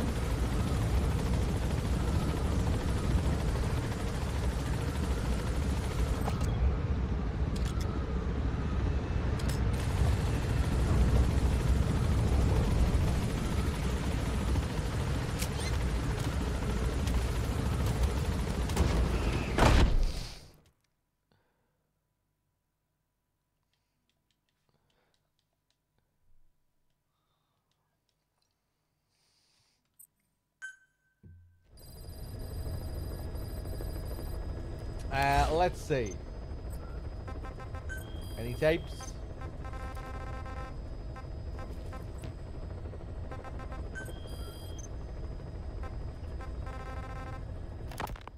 We have a new assignment. Eliminate the commander of Rogue Coyote, one of the PFs operating in Africa. The target is simply the Major to his men. That's his rank from his army days. Instead of your typical boots on the ground work, he's more of a job broker and a recruiter. And apparently he also runs a little espionage operation on the side. Which could explain why he's picked up a long list of enemies. I don't like getting involved in a PF pissing match any more than you do. There's another reason we took this job. Recently this guy's been talking about dealing in nuclear arms. Think back to the shipment that Cypher was having ZRS transport. If we put the squeeze on this Major, we might come out of it with some new intel on Cypher. Alright, let's grab this guy. Hold on, let me just check my side ups. Hey, Kakongo, let's get this guy first. Bingo, bango, bongo, I don't want to speak Kakongo, I refuse to go. Ba ba ba ba do do do do do do do ba da do ba da little little little little lip up up up oh. They've got things like the atom bomb, so I think I'll stay where I am. Civilization. I'll drink my beer. Let me crack open another beer. Hold on.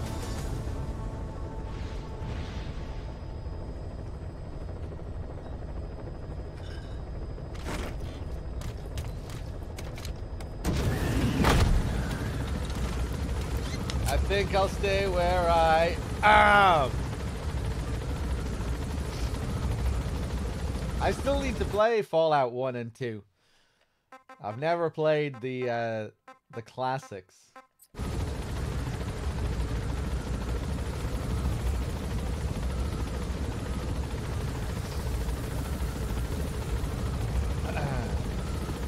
I did like a 150-hour playthrough of New Vegas on the channel last year, which I still haven't finished. I need to go back and continue that New Vegas run.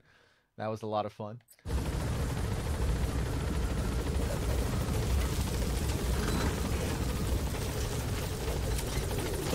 careful down there, boss.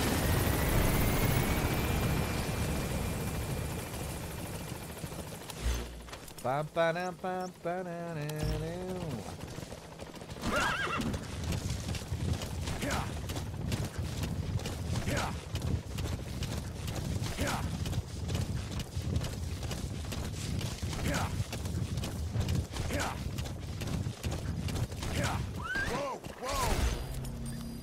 There should be a I'll be going back to Rebirth, Rage. I'll be going back to that. English Do I like Father Ted? Of course I like Father Ted. interpreter somewhere in that area. If you extract him, it could be plenty useful for us.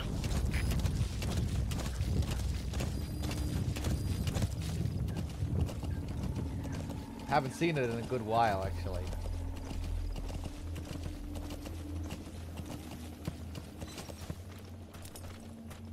Yeah, Father Ted is like an Irish staple for my generation growing up. Everyone watched Father Ted.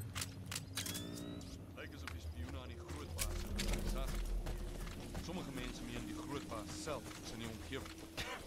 Dit is belaglik, maar dit maak sin. Dink daaroor. Die grootbaas weet hoe om te beklei, maar wat maak hom so legendaries? Sy solo-infiltrasie. As dit regtig hy is, kan hy met gemak en een hand agter sy rug verby sekuriteit glip by die buiteposte. Wat sê hoofkwartier? Hulle is op soek na 'n plan. Hulle weet nie te lank soek nie. Ek hoor jou. Jy moet versigtig wees op pad terug. Ja. Sien weer. Shut up. Okay, let's grab him. That's the target.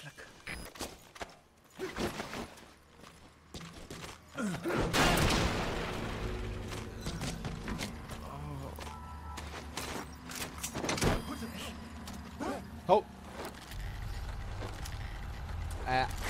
I did watch the first couple of episodes of the recent Fallout series. It wasn't really my kind of vibe.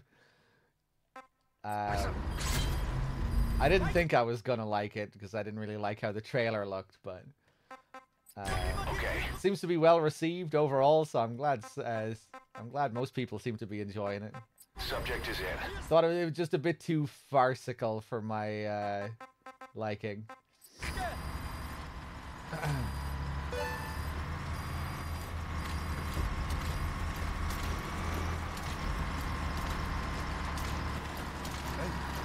Okay, let's go back to the ACC.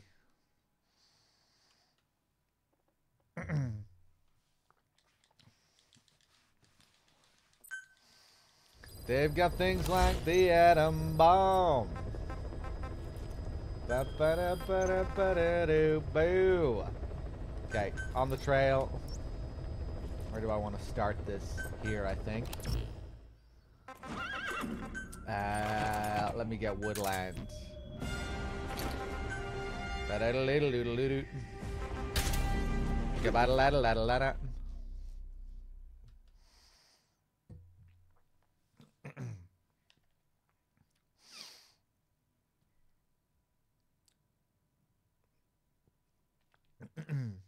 Yeah, my name might imply that I'm a bigger Fallout fan than I actually am. My name, 3Dog, it is a reference to Fallout 3, but it wasn't like any serious. I didn't consider what my name would be seriously. You know, I didn't take it seriously when I first created my Justin TV account back in 2010. I didn't know I would start streaming, you know, when I created that account. I think I was just playing Fallout 3 at the time, and I couldn't think of what to call my myself. And yeah, just that's what I came up with.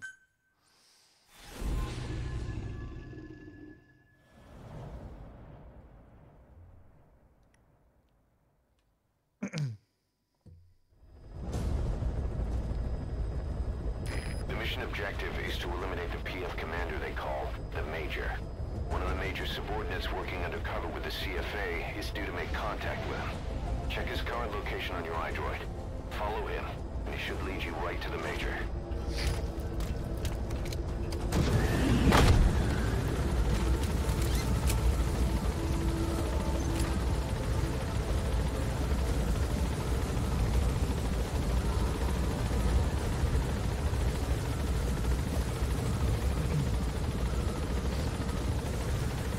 I think that was the first time I ever streamed Fallout as well.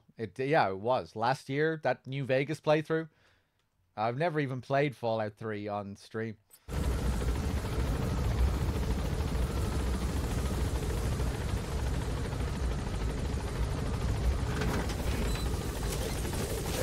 careful down there, boss.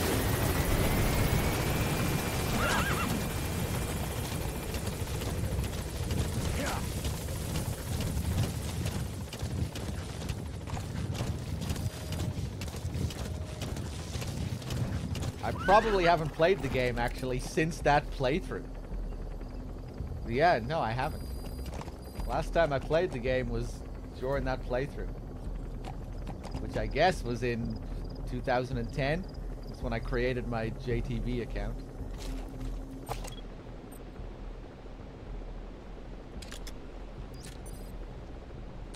Yeah. The target's man should be somewhere around there.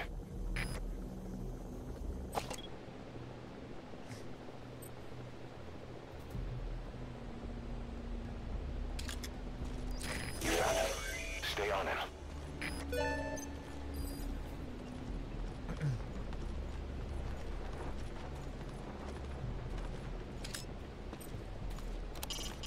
He's the one who was investigating the CFA on the Major's orders.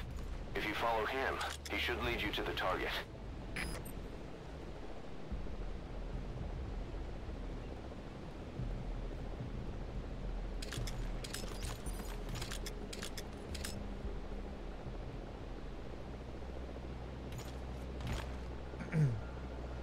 Yeah, I had a blast with New Vegas. Definitely seems to be the most RPG-like of those 3D Fallouts. We have no fix on the target, not even a predicted field of movement. All we have to go on is this meeting with his subordinate. Remember, this guy will call the meeting off if he thinks he's being tailed. You've got to do everything you can to stay out of sight.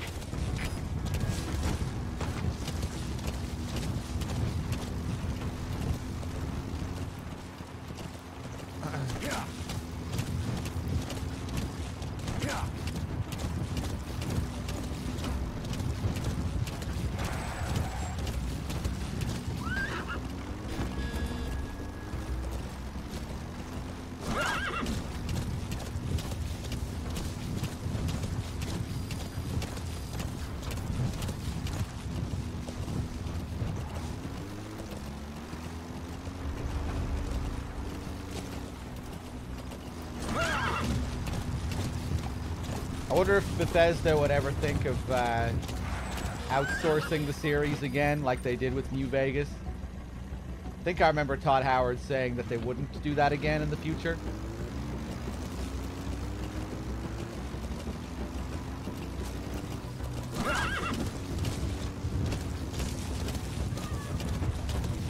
I think they kind of like to distance themselves from New Vegas, even though it was well received.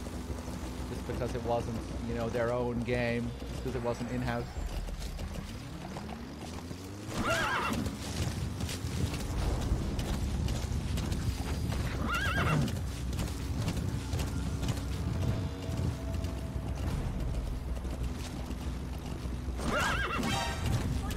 Ah, fuck.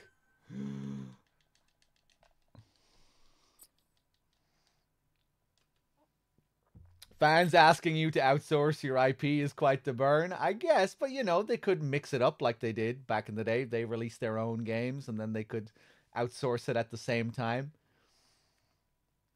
Have different developers working on different games in the same series. We have no fix on the target, not even a predicted field of movement. All we have to go on is this meeting with his subordinate. Remember, this guy will call the meeting off if he thinks he's being tailed. You've got to do everything you can to stay out of sight.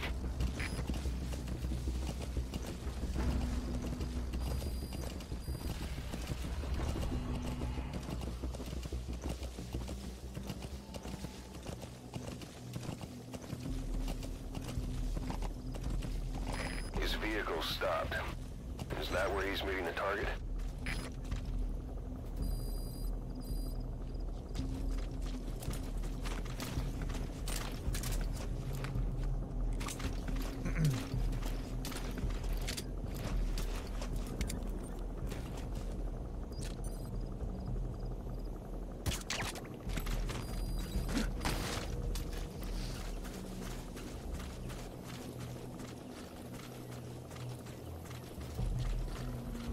I never really got into Elder Scrolls. I played Oblivion when it came out on console. I played the PS3 version of Oblivion. That was actually the first version of New Vegas I played as well, and Fallout 3. Man, New Vegas was rough on PS3 at launch. Maybe the buggiest game maybe the buggiest mainstream game I've ever played was Fallout New Vegas on PS3 at launch. My god, what a mess that was. But yeah, I played Oblivion. I had a decent amount of fun with that, but didn't get, like, you know, deeply into it. Never played Skyrim. Don't know how I avoided Skyrim.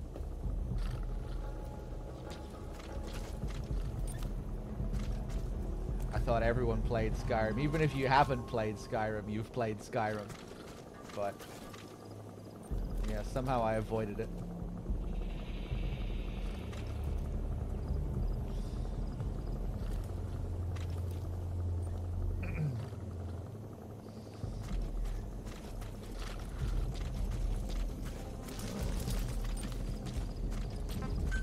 Get!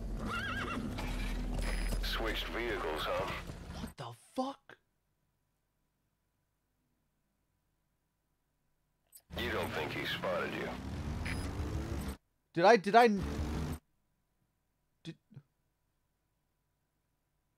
Snake just said, get, when I called for D-Horse?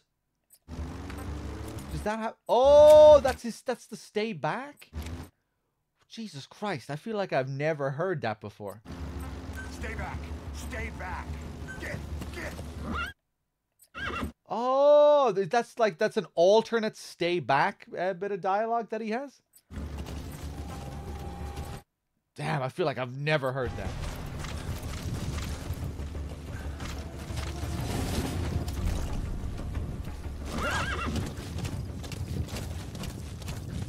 Clearly you don't play 5 enough. Well, that's for sure.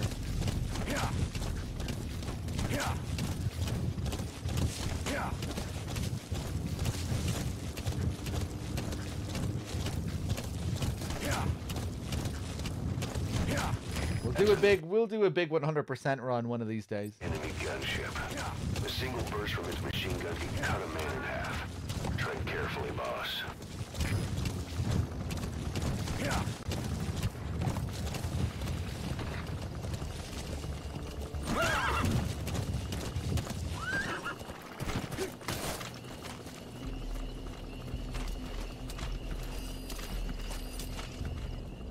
Is that him? Take a good look at their faces so we can ID the targets. That's the target. Looks like we found him. That's the target. He may have a connection to Cypher. I'd like to interrogate him to be sure, but there's no guarantee he knows anything useful. The contract is to eliminate him, but I'll leave things up to you, boss. There are so many things on the list of things that I need to do, though. There are lots of other things that I teased forever that I eventually got around to doing. This is another thing that I will do, just who knows when it will happen.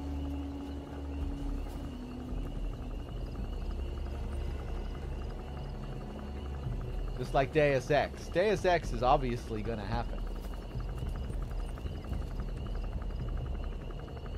Just who knows when.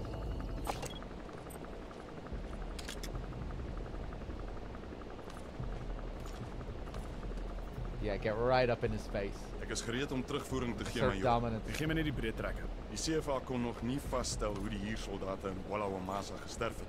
Al wat hulle kon kry was die plaaslike bevolking wat praat oor bose geeste.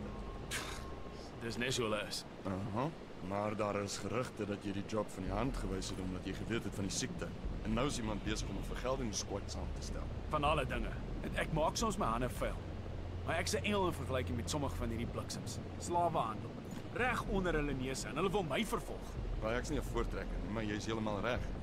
Nie een van ons verdien 'n prys op sy kop.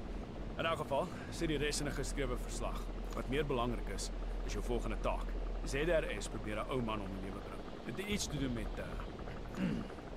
kernwapen. Maar ek het geen idee wie die ou man is nie. Ek verstaan. Ek sal dit ondersoek. En kernwapens te ondersoek is, wel, dis 'n baie gevaarlike pad om te loop. Ja, ek weet nie. Kan wees wat hierdie plek nodig het. Ek die skrik maak tussen die lande. Kan baie bloedvergieting stop. Jy dink Mobutu en die res sal die sin daarvan kan insien. Maar miskien het hulle planne om die groot koppe ook gelukkig te hou. Vir nou, vind uit waarmee ZRS besig is. Ek begryp, meneer. Okay, let's take him down.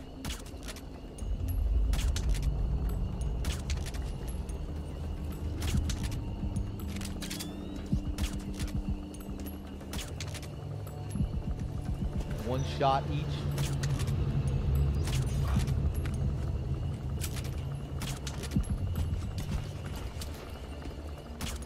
Come on, start dropping. There we go. There we go.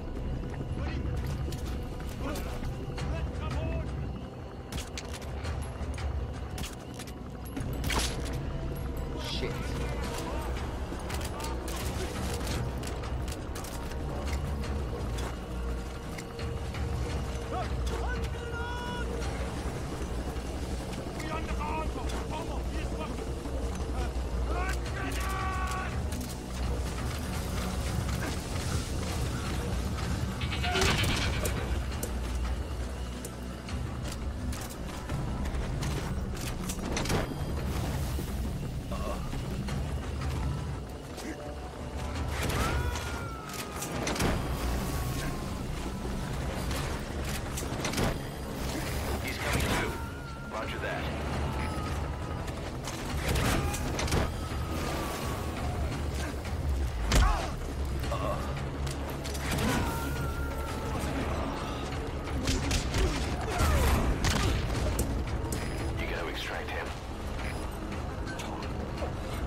Okay, nice. Hardly looks like the treasure trove of intel we were hoping for.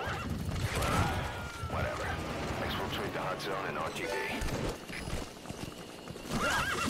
That's it. You've made it out of the hot zone. No sign of the enemy. Mission complete, boss.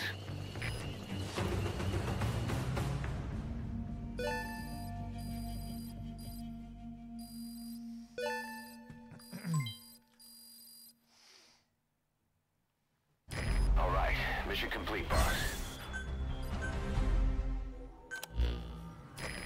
The Major spilled his guts, all right. His nuclear arms business was just a rumor he was paid to spread around. He doesn't even know who's paying him. All his instructions came through a cutout. Hell, who else would be behind it but Cypher? And this nuclear arms trading is clearly connected to that yellow cake. He thought the same thing, which is why he tried to investigate ZRS himself. He said something else that caught my attention. That ZRS are trying to kill some old man. How did one old man get that kind of attention?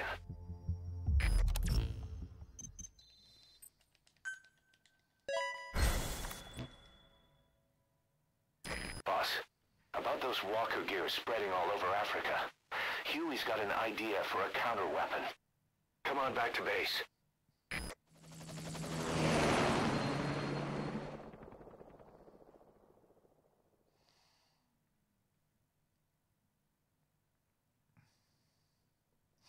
Here we go.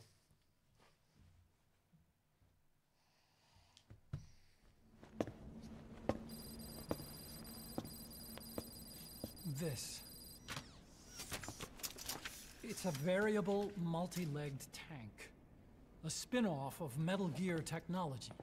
Big fan of spin-offs, isn't he? I hear he borrowed from the Soviets in Costa Rica, too. The design allows for a lot of freedom in setups. It's based around a central core unit, so you can quickly reconfigure the hardware to suit any sort of mission parameters. What the good doctor's trying to say is that it's customizable. Naturally, it will raise the probability of success for standard missions. But it functions as an improved deterrent by increasing your preemptive strike capability against enemy elements. You just deploy it in a war zone, and its superior firepower puts the brakes on enemy attacks. Eventually, the whole war machine grinds to a halt. A true battle gear! Cause I'm having deja vu here. I don't like him any more than you. But we need this. You think it'll cut it in the field? Turning radius is better than any tanks. That's great for regional skirmishes. Tech like this is popping up all among the PFs. Best way to deal with them is to fight fire with fire.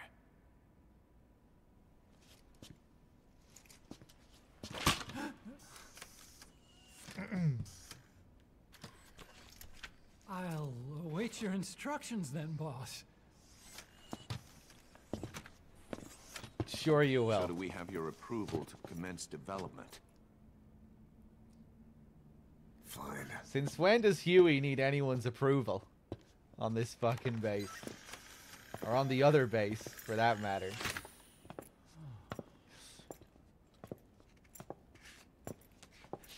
Consider yourself off the chopping block, Doctor.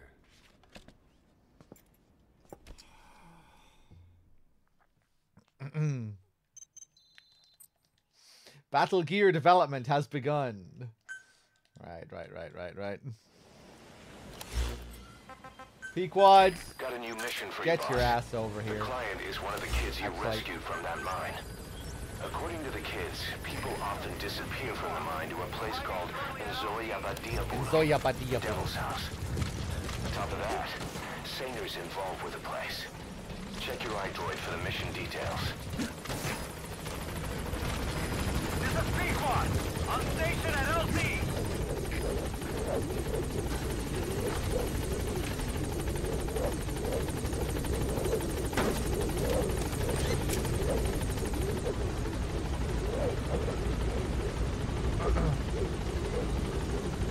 Gaining altitude.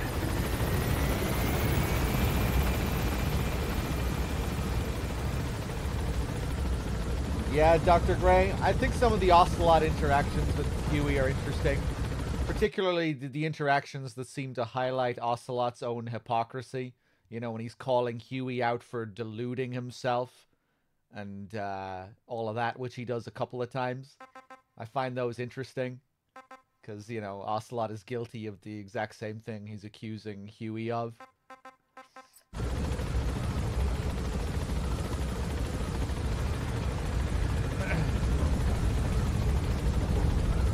He's always taking these very phony, like, moral stands that just don't hold up.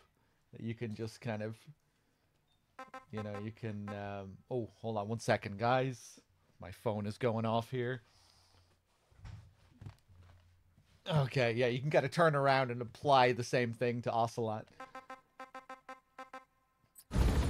He's guilty of the same stuff, you know?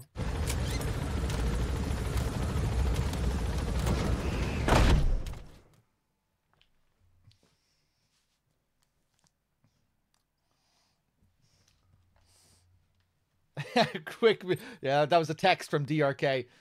Dog, stop playing the game, right? I'm going back to bed. Peace.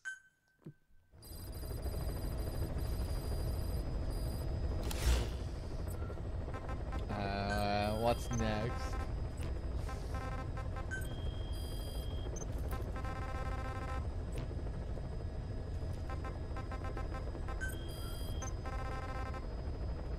Voices. Boss, the client this time is a child. One of the children you rescued from that mine. He wants us to save the boy who was their leader. His name is Shabani, and he was the oldest among them. Several days before you went to the mine, he was taken away to Nzoya Badiabulu. Our search turned up a place the locals call by that name. Ngumba Industrial Zone. Nearby residents are terrified of it. They say the devil lives there, and that anyone who sets foot in it never returns. This industrial zone has long been abandoned, but it seems it was sold off a few years back to a certain corporation, Saner. And now the perimeter is tightly guarded by a PF. The reason is unclear. The same goes for why Shabani was taken away. But something is obviously going on there. Those kids from the mine really looked up to Shabani. The client has given us the last of their diamonds in return. Go get Shabani out of there, boss. Whatever Cypher's up to in the region, Shabani might just be our best lead.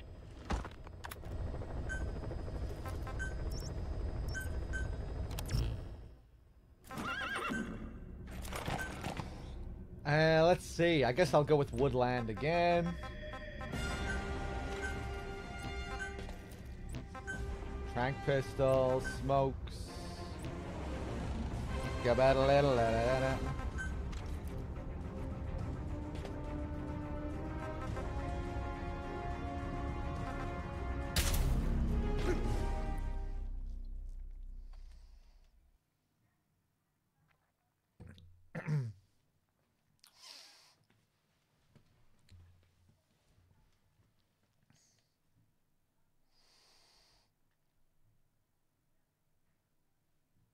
Nighttime is too easy in this game. They're both supposed to have their pros and their cons, but daytime seems to be easily harder in almost all situations.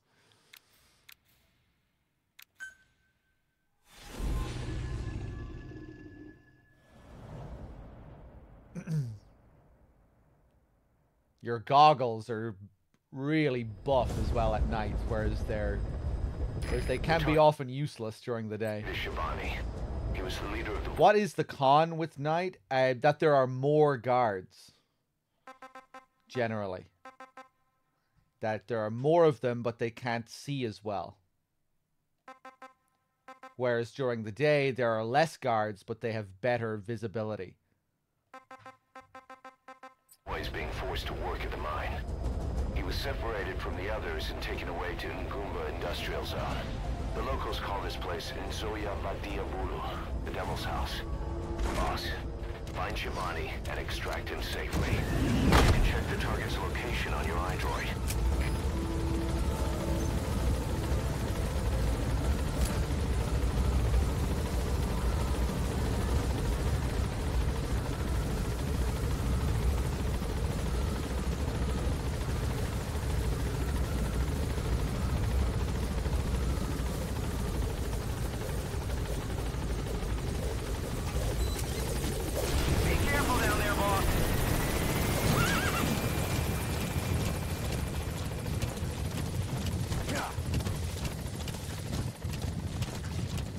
For a lot of missions, though, the layouts are fixed, regardless of whether you go during the day and night or night.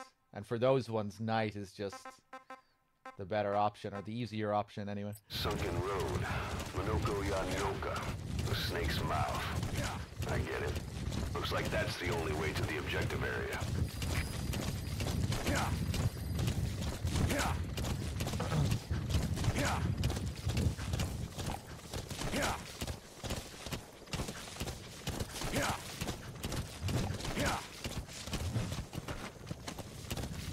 Yeah. Oh, I get off at the wrong spot.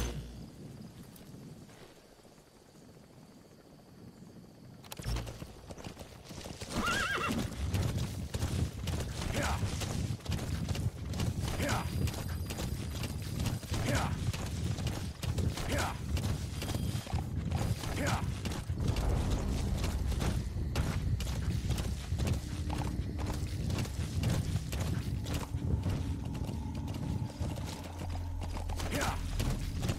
Yeah, they're still useful during the day. I guess I just hate how it looks during the day, so I just turn it off even if it is useful.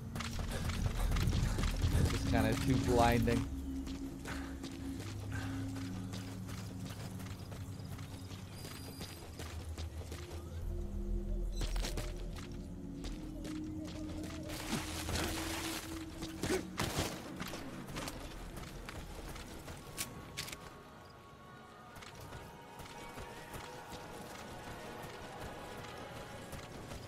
I don't remember there being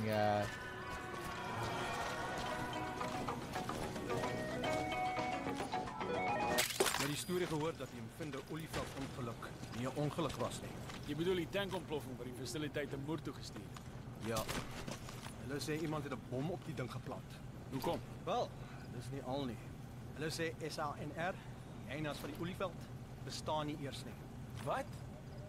Die CFA is gekontrakteer om aan te werk. Iemand het hulle wel betaal. Presies. 'n Maatskappy met geen werknemers nie. Dis dit spooke wat die werk aanvra. Een ou het gesê hy het 'n geraamte in 'n jas ontmoet. Het jy dit vertel? Hier sit al chom met 'n kliënt af te luister. I like how all the guards are completely oblivious to what's happening as well. Everything's a rumor or hearsay. They don't really know what's going on. As jy kakstories doen dit ten minste net op. Ja, later.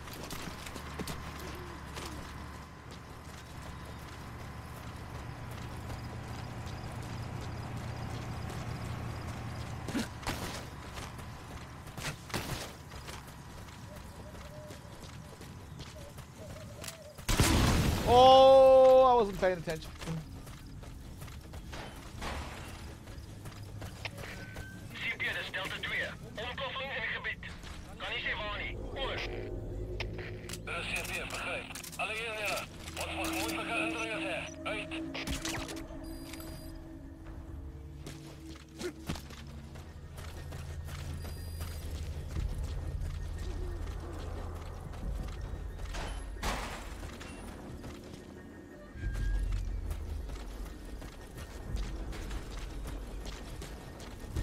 Sometimes I'll do all the conversations during this mission where we'll slowly go through it, but this time I think I'm just going to go to the end.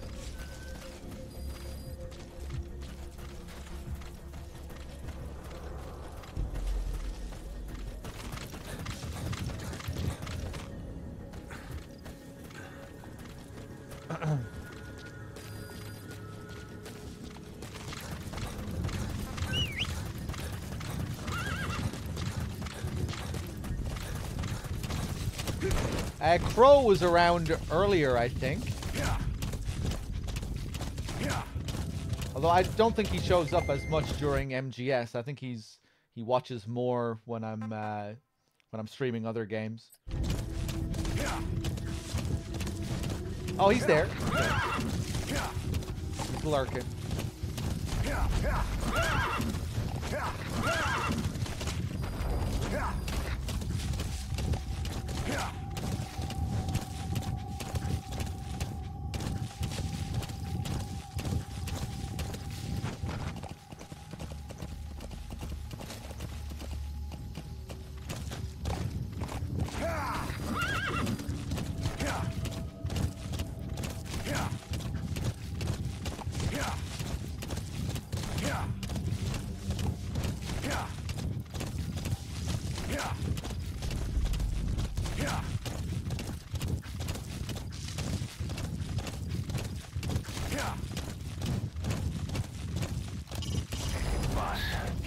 Shabani, the leader of the boys. They even got a guard post there. Security sure is tight. I guess they don't want anyone poking around.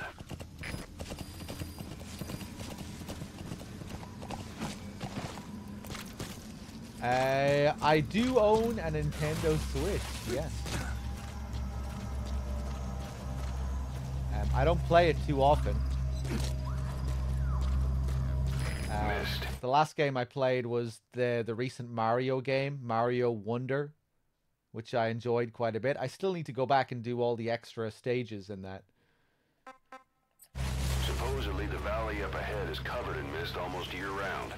The objective area is beyond there. Yeah, Mario Wonder was cool.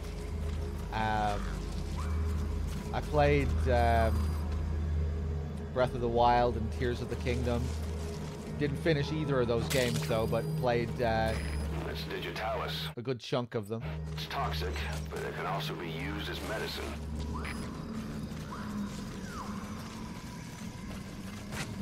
The bridge has collapsed. Looks like you'll have to go down through the valley.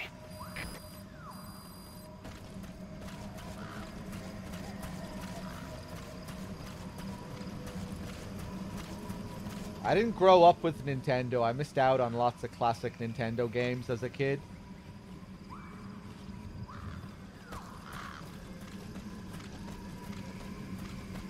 I might do Mario 64 or something one of these days on stream. First playthrough. Oh yeah, they did like some kind of remake of Mario RPG as well, didn't they? Maybe I'll check that out.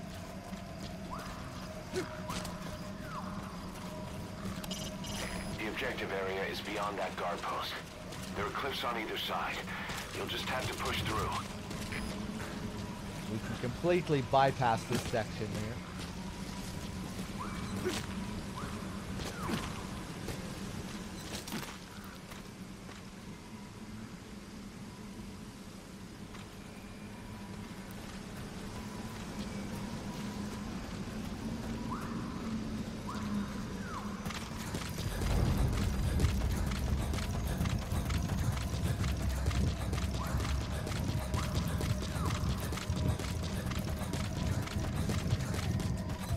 I did have a GameCube.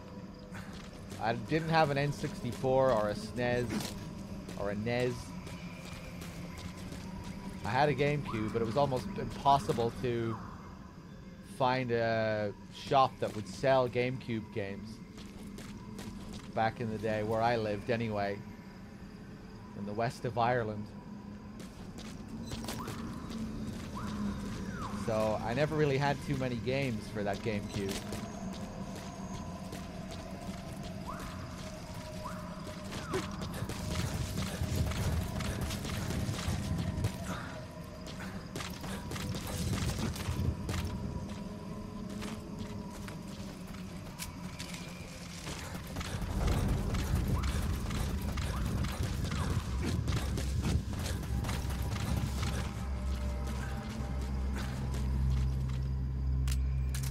Metroid Prime was one that I had, the RE remake. Wind Waker, which came, it was that version of Wind Waker that had Ocarina of Time with it.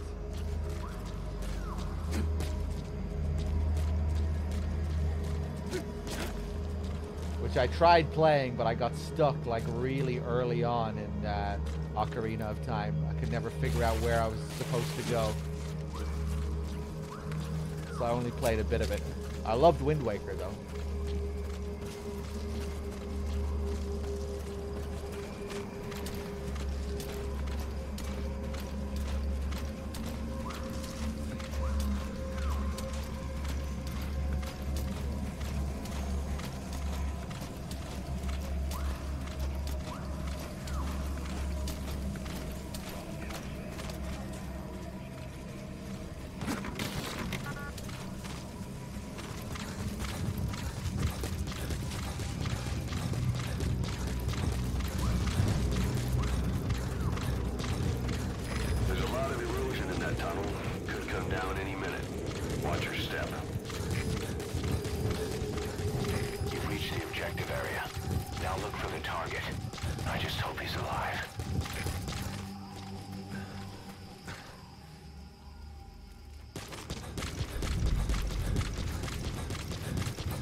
Oh shit, I missed the bag. The body in this bag moves.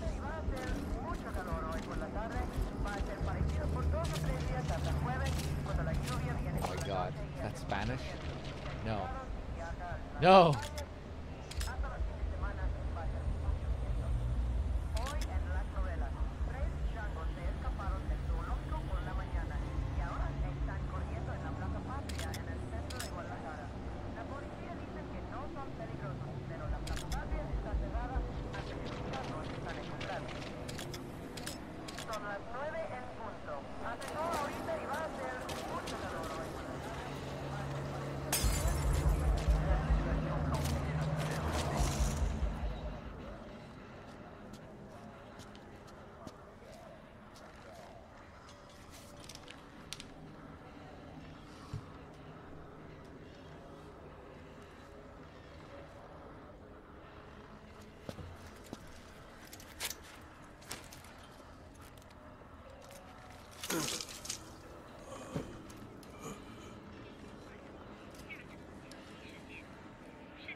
Damn. Pew, what do you make of these? How would you rate these out of 10? Flavor Town. Hold on. See if we can get rid of that blur.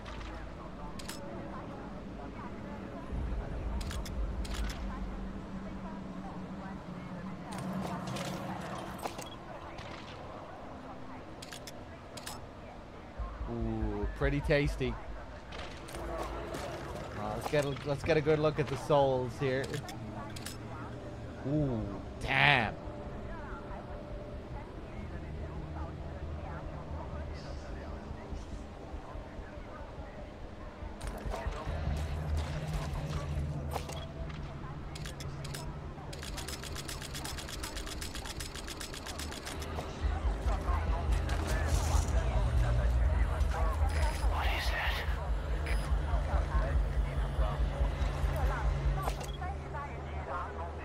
Pew, what about these?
Shabani, the boy sent me.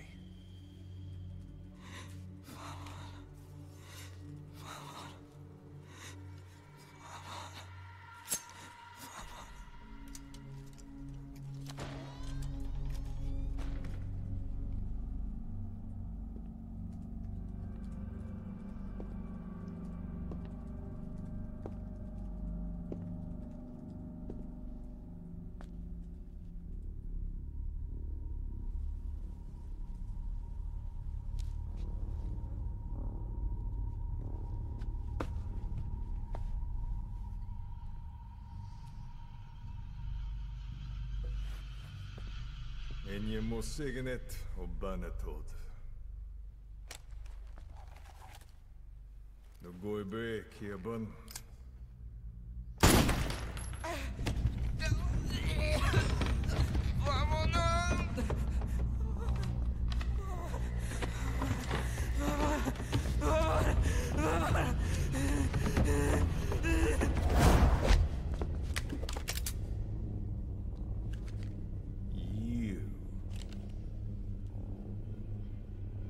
Burn with the rest of them.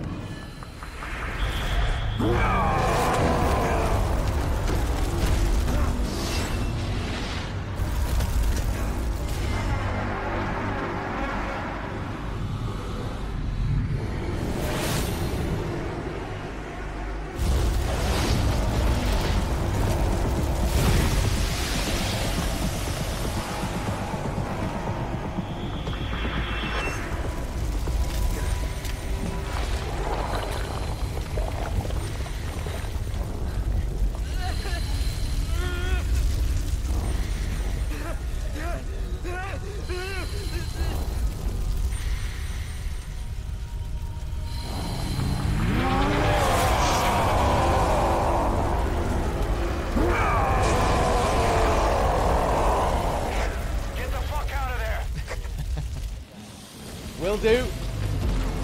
Alright, let's do it. What the hell is that? Run, boss. It's him again. You can't let him catch you, You can't let him get you, boss. Boss, I'll have the chopper touchdown. Take cover, boss. He spotted you. He's coming. Alright, I can't resist the method that I always use here. Try and drive him off the edge.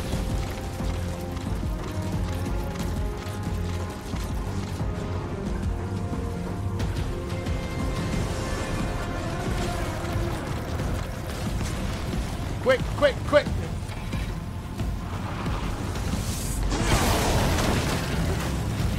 Oh, no! What happened? This is Pequot. Arriving shortly at LZ.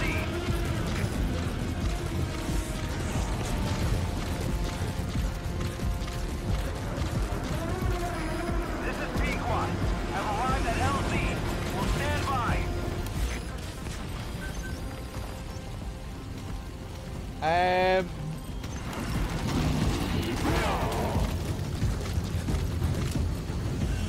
Boom. Oh! Now he's destroyed this. Fuck's sake.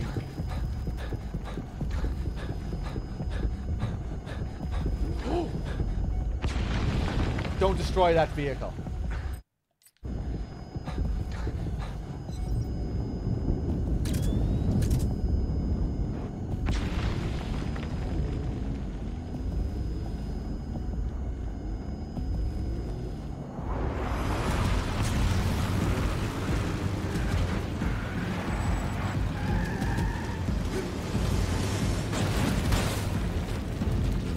Is it okay?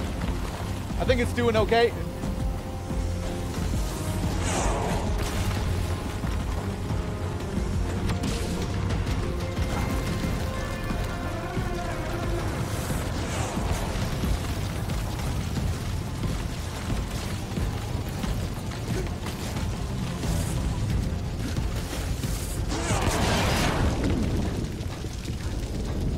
Oh!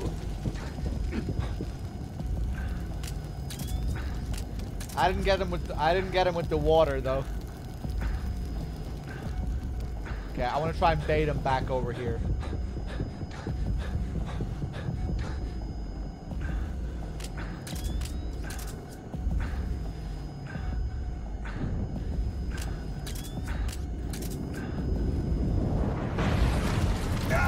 No!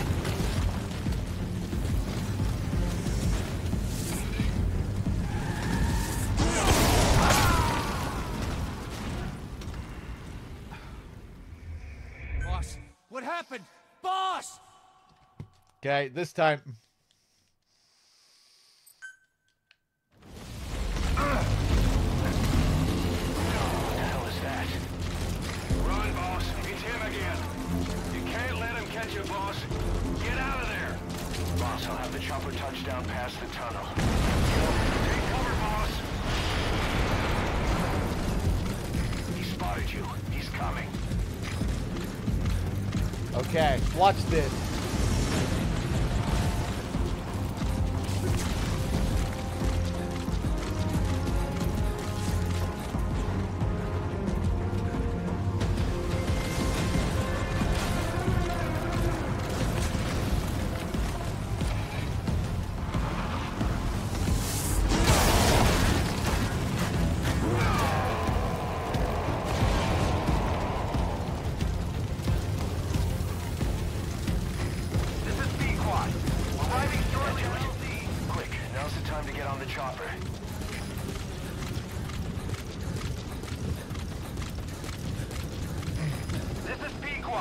Have arrived at LZ.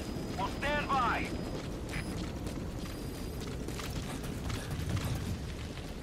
Another cool method is to blow this tank up while he's walking past here. You can knock him into the pool here. I think the towers is how I did it the first time. I think that's how a lot of people do it. It's kind of the most obvious, I think.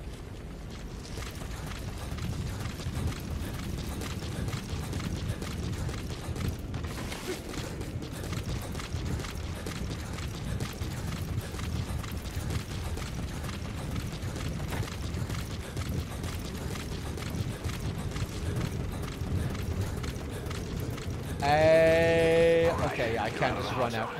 No enemy forces in pursuit. Mission complete.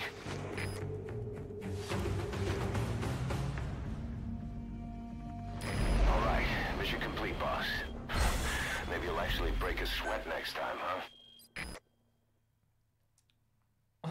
Probably my favorite boss encounter in the game. I'm not really crazy about the skulls. I think Sahelanthropus is a bit disappointing. Sahelanthropus is still okay, I guess. Has a bit of a vibe to it. But I like the different methods and whatnot for this one. It's cool that there are different ways of doing it. Skullface. So he was in Africa. Or, you know, it kind of seems, I guess you could say the same for the other fights too, but this fight, it kind of feels like a puzzle fight, you know, and I kind of like some of those other methods. Being able to drive him off is cool. Knock him into the pool. After all, working behind the scenes, even that man on fire at his beck and call. But what the hell was going on at the Devil's House? Earphones embedded in people's throats, tapes playing voices.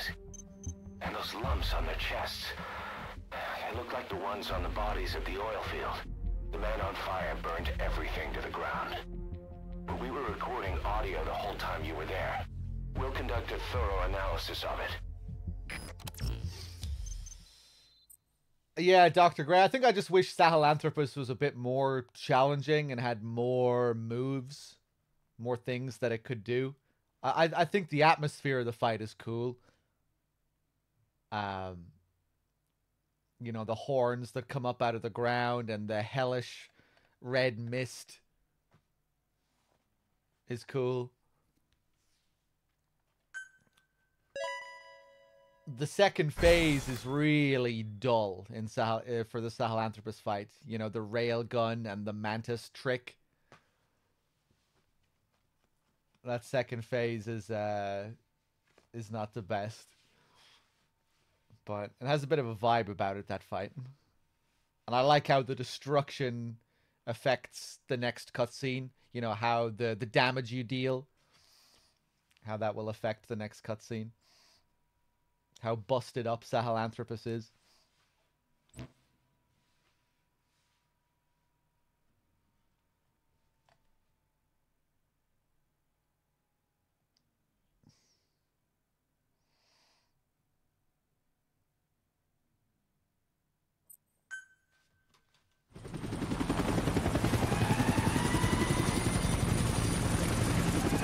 OHN FactBot. What the fuck? Who the hell are you?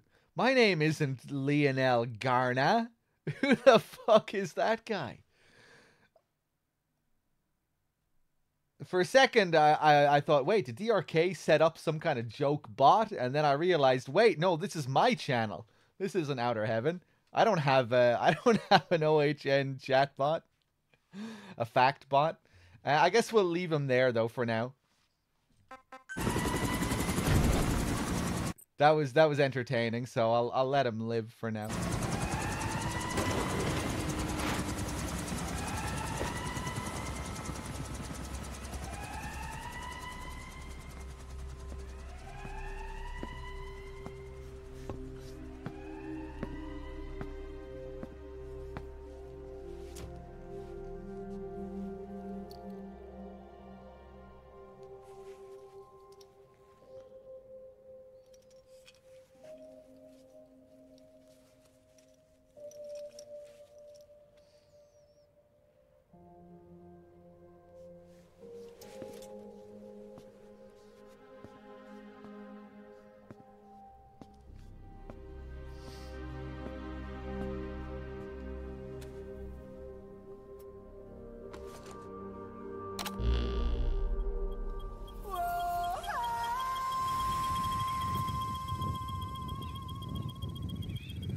How did the other kids get here, man?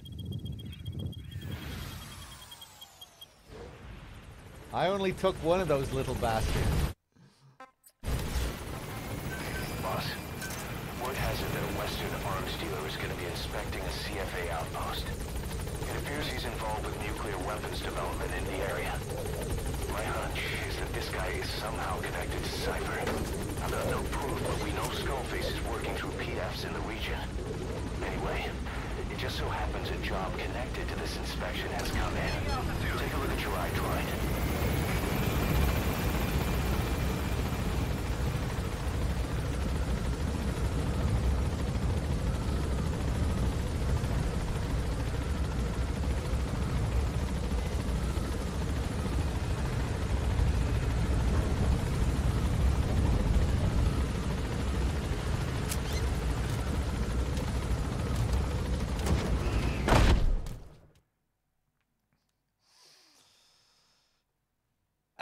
Laser Pants. This is Dog playing the game, by the way. In case you didn't realize. And I did leave the kids behind. I only took one, but then they all appear in the next cutscene anyway. Or, you know, after the next mission.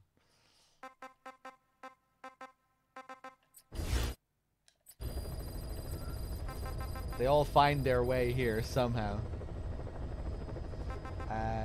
Let's see. I need to take a piss. I will do that now while these tapes play. Be right back. Boss, about those invalids you saw in that devil's house. Poor bastards. All strapped down to their beds, with those lumps on their chest. The medical staff tell me they were probably a type of cyst. Cysts can get that big? In some cases, yes.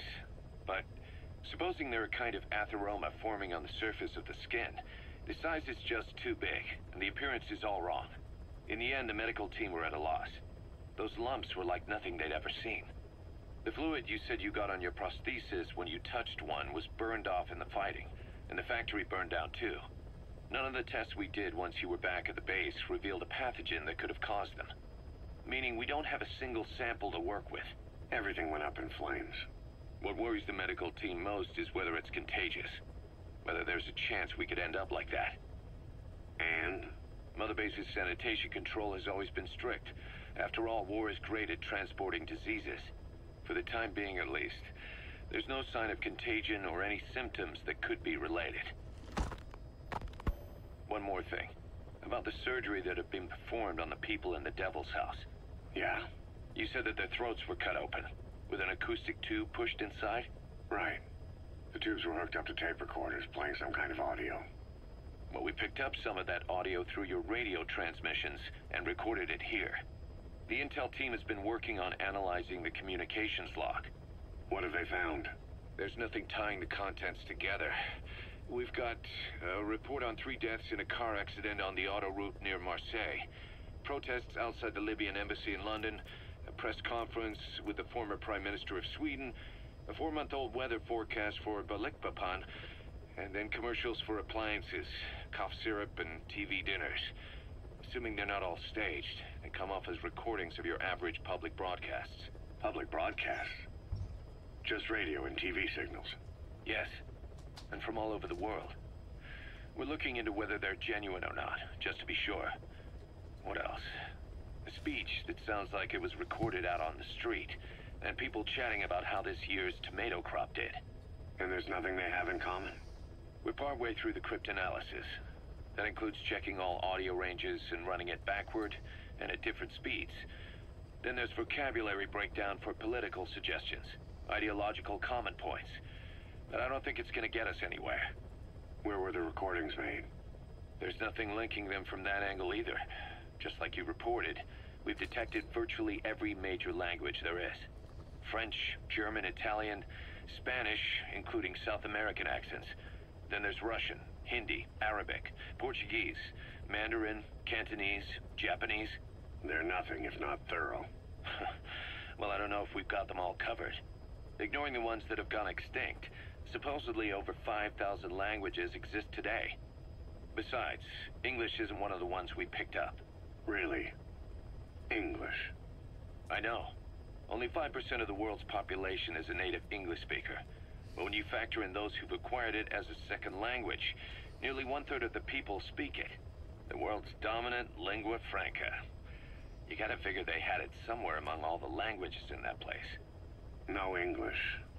Bear in mind, we didn't hear everything that was played in that room.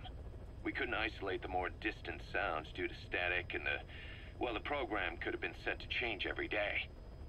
In a nutshell, for reasons unknown, people in that room with a common medical condition were made to listen to recordings in languages from around the world. It's not clear how the growths on their chests fit into it. It could have been treatment for them, or maybe an experiment of some kind. I'm guessing one person knows. Yeah, Skullface. He was there. The only thing we can say for sure is that he's involved. Alright, I'm back. I took my piss. I'm ready to go. What did I miss in chat here? Pew being an absolute fucking degenerate as always. Billy wondering if I'm slamming Peronis. We're just in a fucking constant loop here. Hold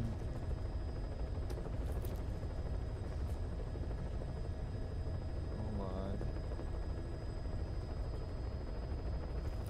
I demand dog's shoe size.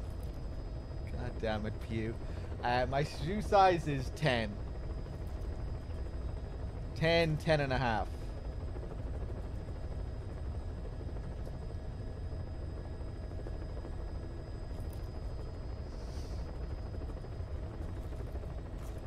Hold on.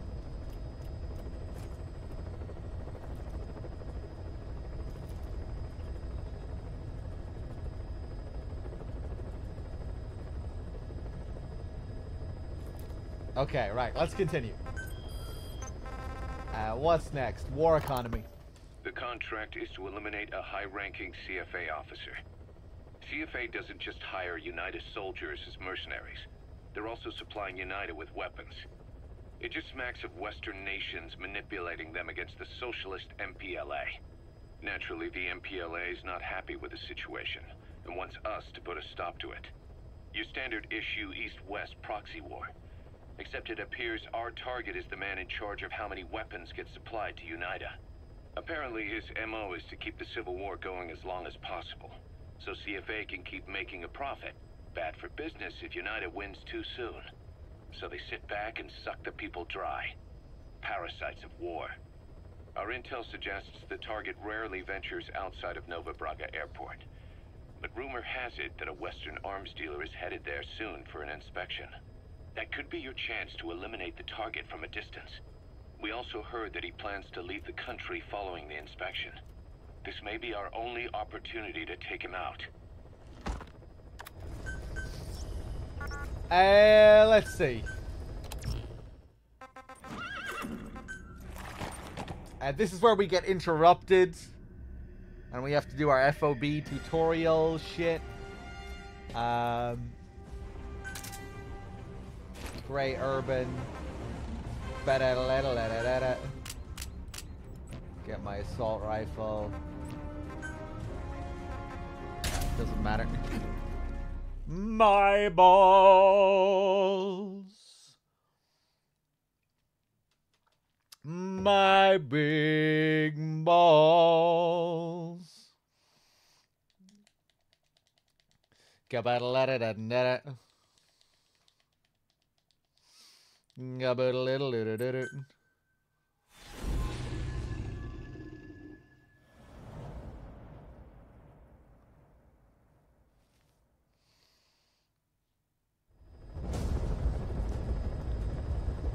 Eliminate the high-ranking CFA official in charge of supplying weapons to UNITA.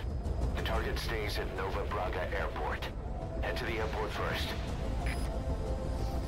Remind me, DRK, what are Miller's lies here?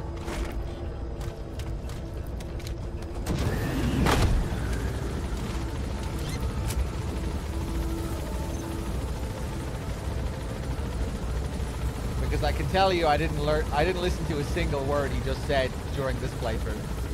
So I definitely didn't catch it this time. Just don't go to the FOB. Oh, right. Yeah. Yeah, he says that he'll have to remove it from your list, but he never removes it from the list. Oh, yeah. I'm very familiar with that one.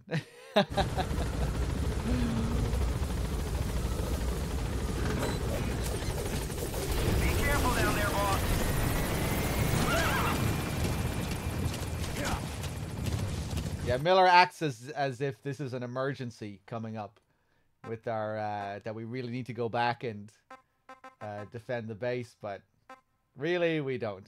We can do that mission anytime. And I'm assuming it is also a forced mission. Do you have to do that mission? You're probably forced to do it as well. Yeah. Yeah.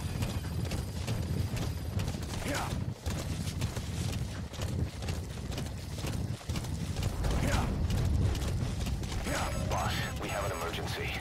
Mother Base is under attack. The enemy is over on one of our platforms, and they're holding some of our staff hostage. If we don't do something, they'll try to take off with our men. That would mean losing some of our finest manpower. Boss, take back that platform. This is a race against time. For all of us. Get on this mission right away, boss. The US and UK feet sizes are more or less the same. I'm 10 UK, 10.5 US, apparently.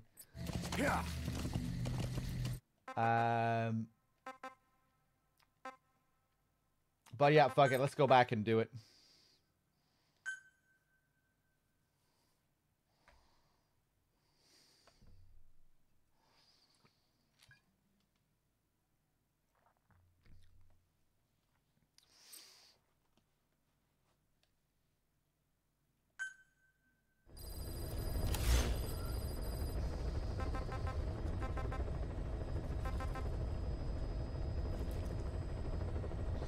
A 10 is 44 EU. Hold on, let me check.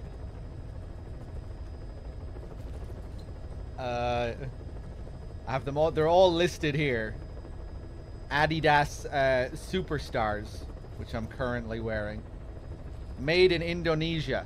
US 10.5, UK 10, France 44.5, Japan 285, China 275. There you go.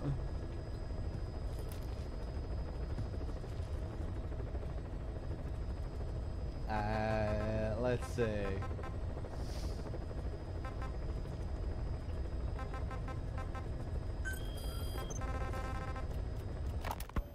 The contract is to eliminate a high-ranking CFA officer.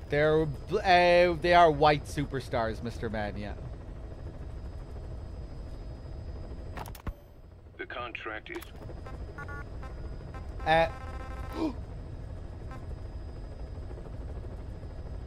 I went back to the ACC when I shouldn't have gone back to the ACC. Oh, Jesus Christ.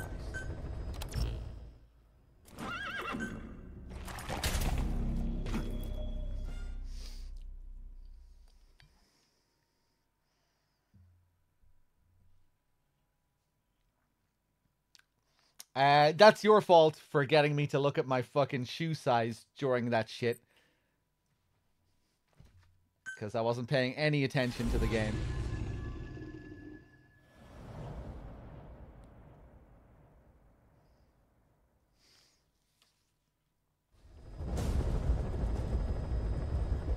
Eliminate the high-ranking CFA official in charge of supplying weapons to UNITA. The target stays at Nova Braga Airport. Head to the airport first.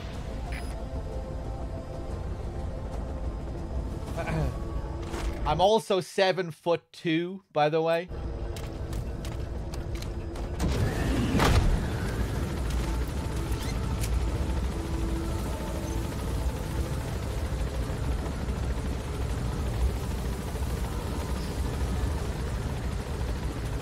Uh, 12-inch penis.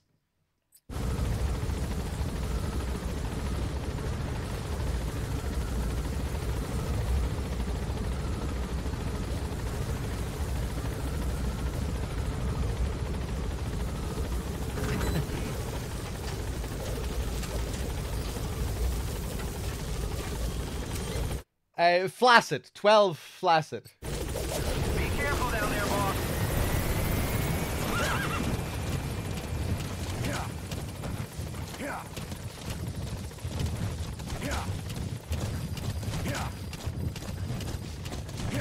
Boss, we have an emergency.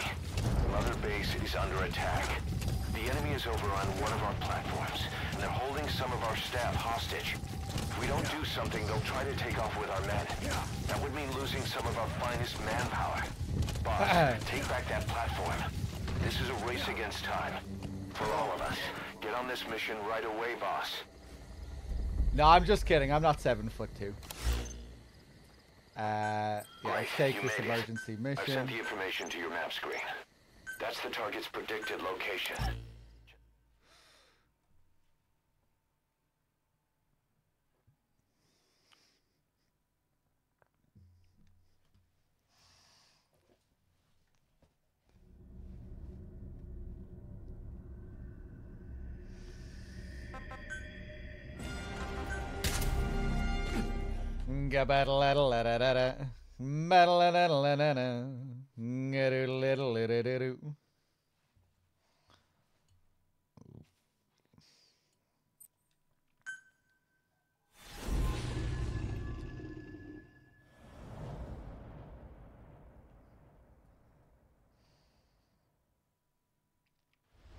Infiltrate the platform under enemy control and eliminate their commander.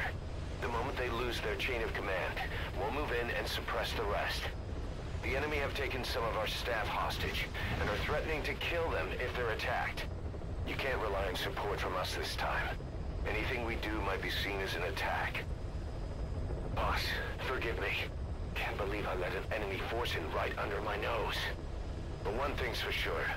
They're gonna pay for it. Make certain of that, boss.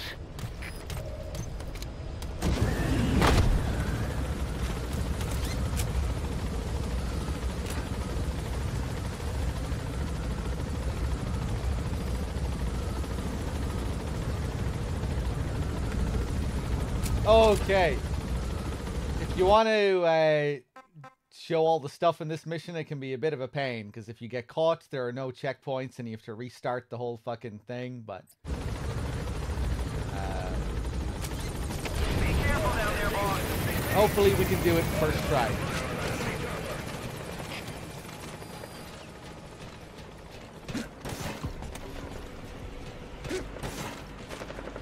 We're getting closer and closer to constructing a lifelike dog sex doll. That would be great if that was my first bit of channel merch. All these other streamers with their fucking t-shirts and their mugs. All this fucking boring bullshit. Then I come out with the sex doll.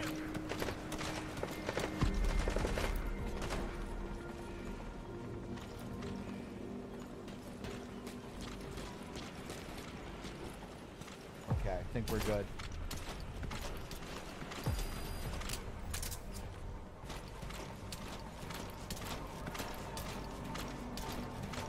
It's random as well here. It's not always the same shit. The patrols, the patterns.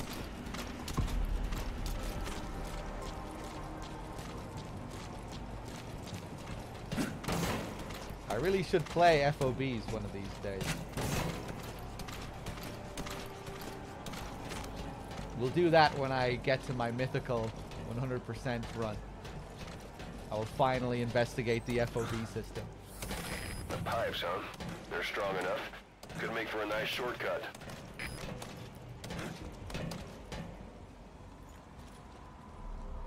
FOBs aren't worth playing, even when you're completely blind and you don't know anything about the system or the meta or any of that stuff.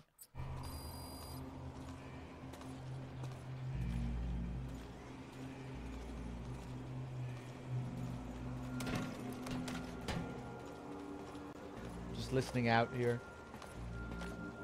Someone's coming, yeah.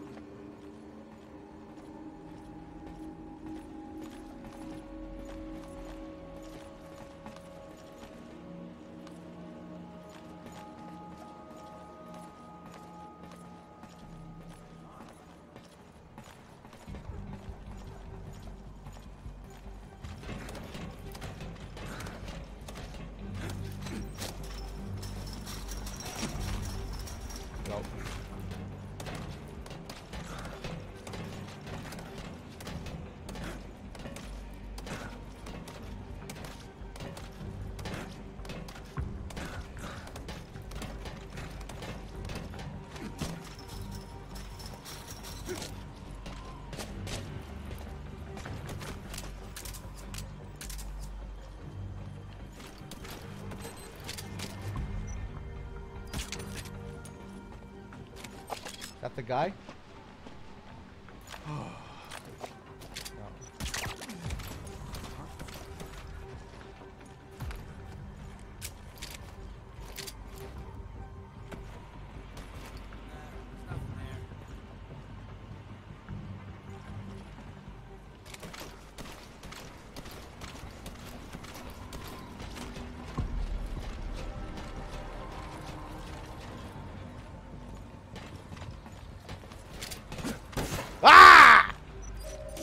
There he is.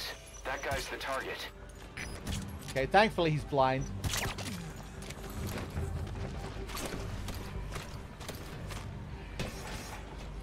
Thought for sure that was going to be an alert. This guy coming.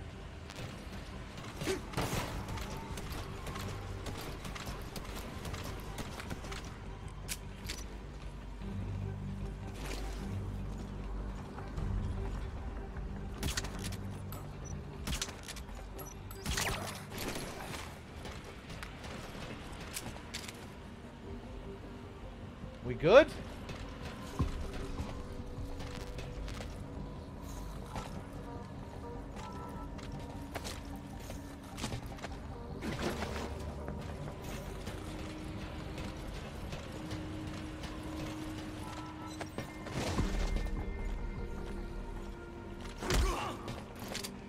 Hands up. Don't shoot.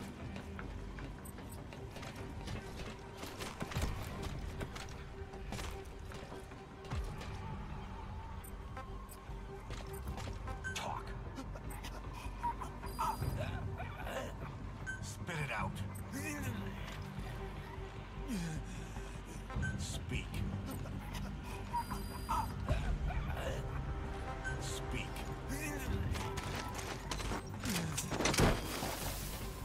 Hey! Somebody help!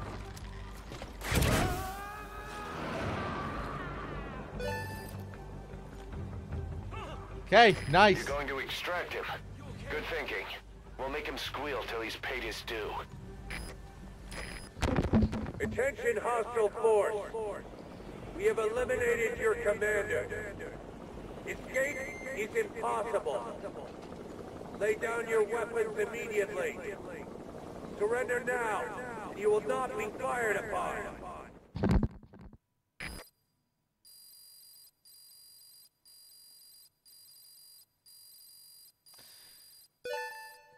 I really like the sound of the FOB system in theory, but maybe for it to be really good, you would need more customization over your own base. Mission complete, boss. But, you know, being able to infiltrate someone else's homemade base and deal with their whole setup, how they've arranged their cameras and their ciphers and guard layouts. Like, imagine if you had, like, a load of control over how everything was set up. Like, even right down to where you put your men and their patrol routes, stuff like that. And then having that system where, you know, you can raid someone else's base, defend your own base.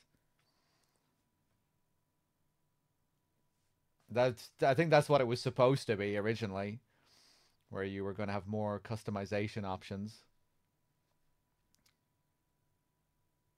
You have 3 cameras to custom set up, and you can set patrols, but it's very, very skeletal.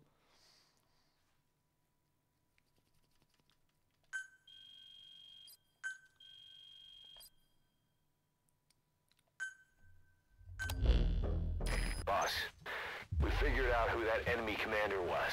He was on the staff at Mother Base 9 years back.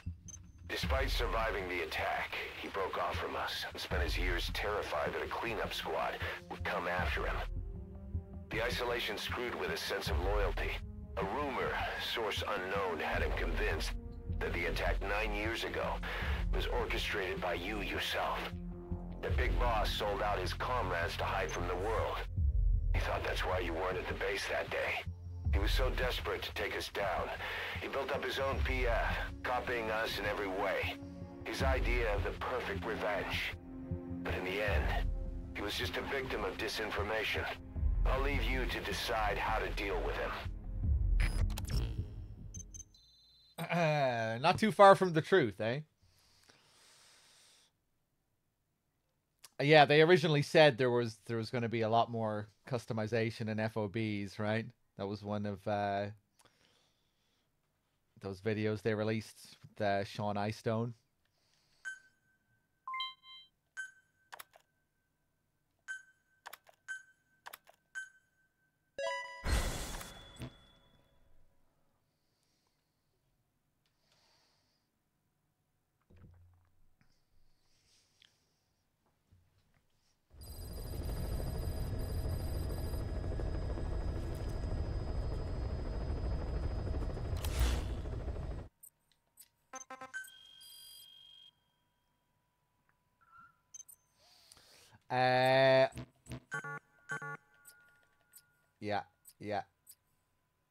Yeah. Train. Yeah, okay, right, whatever. Yeah, okay. Can I go back yet? No? Okay. How about now? Nice. They force you to go to the very end, but then you can still back out. Let me disconnect so we don't have to deal with that shit again.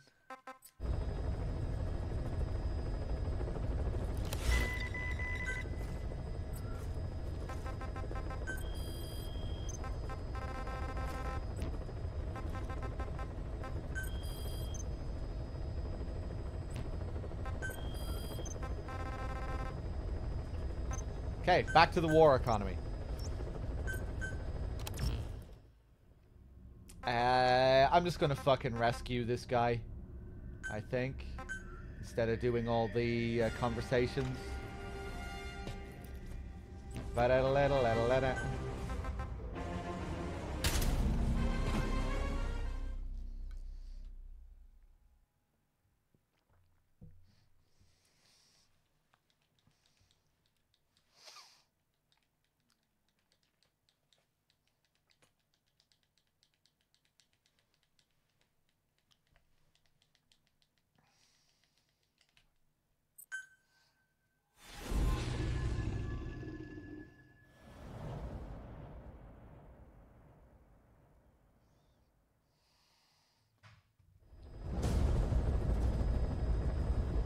Eliminate the high-ranking CFA official in charge of supplying weapons to UNITA.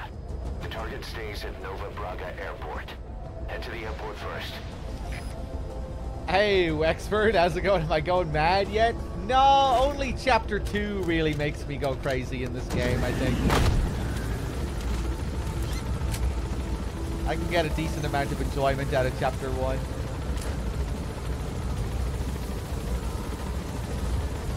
Chapter 2, especially when it's the end of a marathon and I might be feeling a bit fatigued, can be a bit rough, but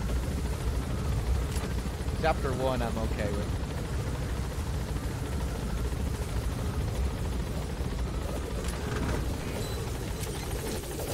Be careful down there, boss. Oh, I'm gonna have to call in D-Horse again.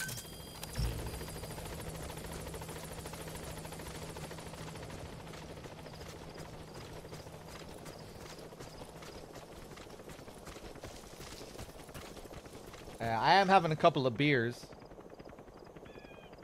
like I usually do during my last marathon session. This will probably be my last session of the marathon.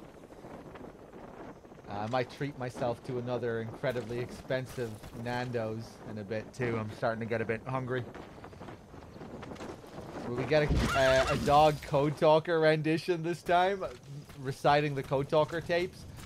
You won't really get the good Code Talker stuff until DRK takes over. You don't get the good stuff until Chapter 2. You know, the history of the vocal cord parasites and all of that.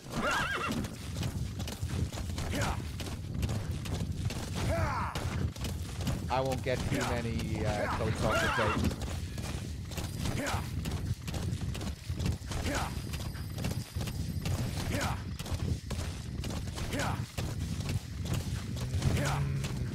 Great, you made it. I sent the information to your map screen. That's the target's predicted, boss. We've just received word that the arms dealer due to inspect Nova Braga Airport is on his way. Once his chopper has arrived, they'll be touring the facility. Yeah, I won't be here to perform them, Mr. Man. That's chapter 2. DRK will be here. I want to hear DRK perform the Code Talker tapes and do his best Code Talker impression. Along with the target. Let him bring the target out. And I also want to hear DRK's Sokolov squeal. Into your line of fire.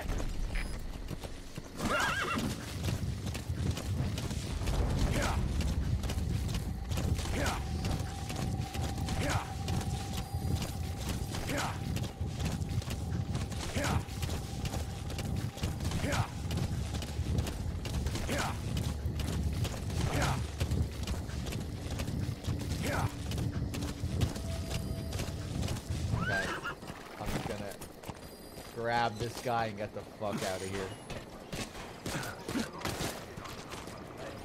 That's an enemy gunship. Don't try to take down a gunship from the front. Oh! You won't win in a head-to-head shoot. Try to get behind it and take it down with missiles.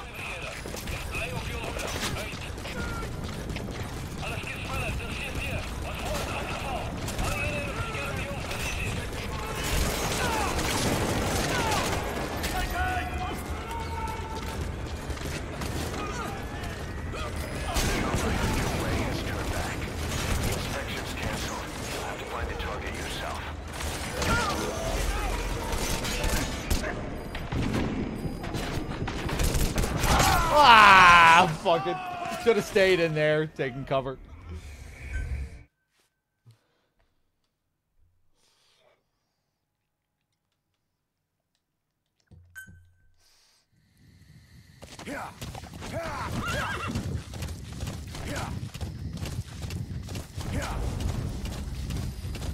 Great, you made it. I've sent the information to your map screen. That's the target's predicted location. Check all around the target and plan carefully before moving in.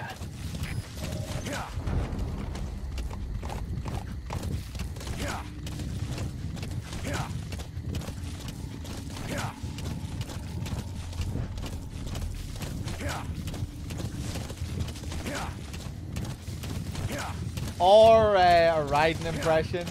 Has DRK ever attempted, if we don't hurry, it'll be the last we see? I'd pay good money for that.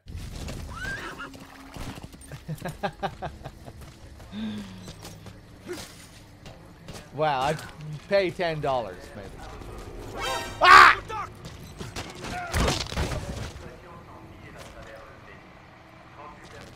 Okay, I'm good.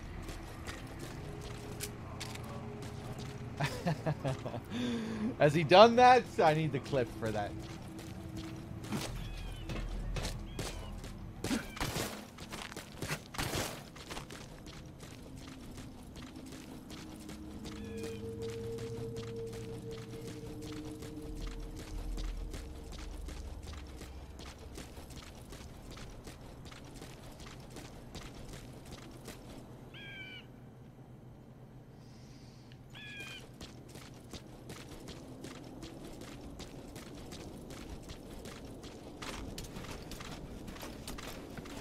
I'm afraid so.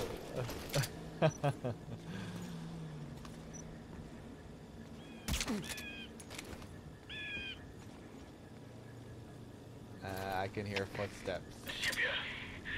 Can I do Gollum? No, no.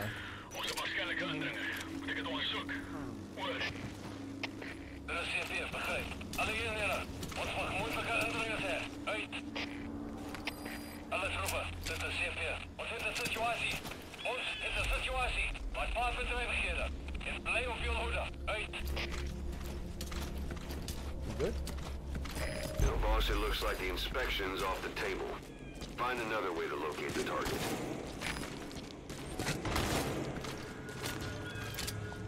You son of a bitch. Dylan! You son of a bitch. Take him out.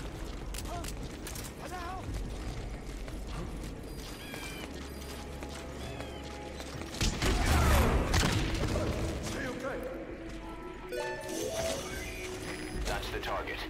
Looks like we found him. I can't do Meryl. I'm no Robin Atkin Downs.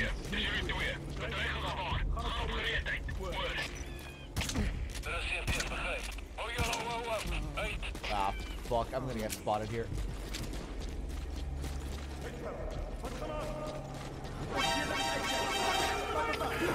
Oh! Hey, he's not gonna get extracted here, is he? Go!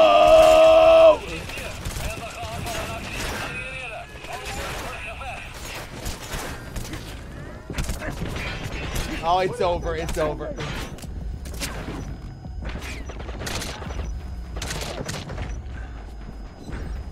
Woo!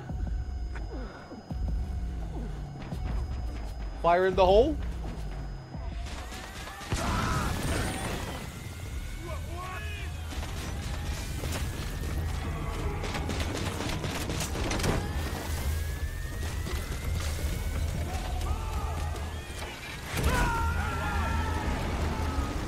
Okay, see you later. You completed the objective. Now get out of there.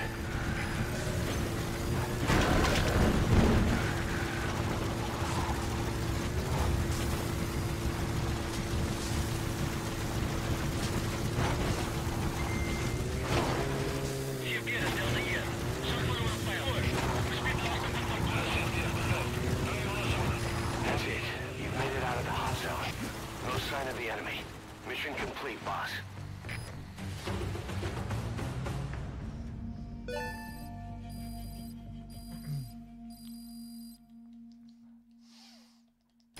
Amazing. Mission complete. Yeah. Boss, about that target you extracted. He says he wants to work for us. Having talked to him, he doesn't seem that bad a guy. Apparently the arms dealer's people demanded they prolong the conflict, and he couldn't go against the management. That doesn't excuse everything he did, but his skills will make him a useful asset. Let's put him to good use. Your Sokolov is superb, dog. Where did you learn to squeal it?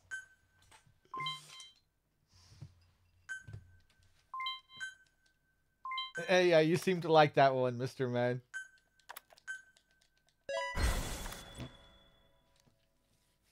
We've begun development on that new battle gear weapon that Emmerich was talking about.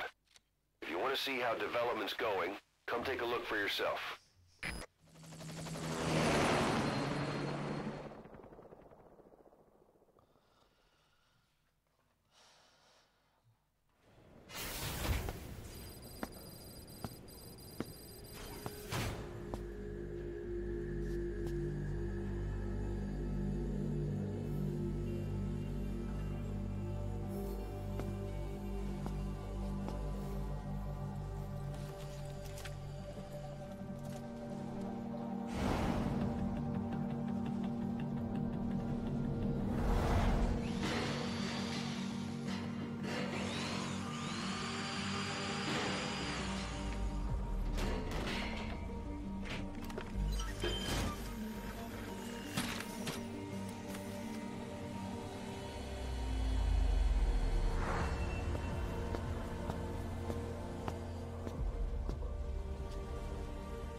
All right, see you later.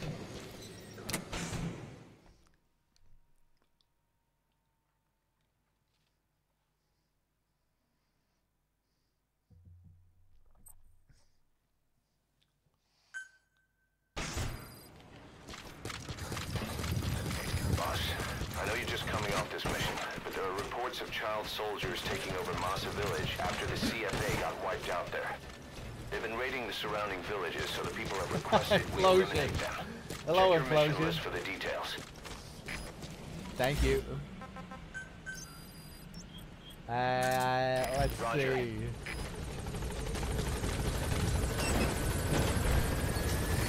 This is squad. Arriving shortly at LZ. Ralph is still alive, Wexford. That tragedy doesn't occur until Chapter 2. This is Pequod. On station at LZ. They need to give you some time to become acquainted with Ralph, you know, before they rip him away from you.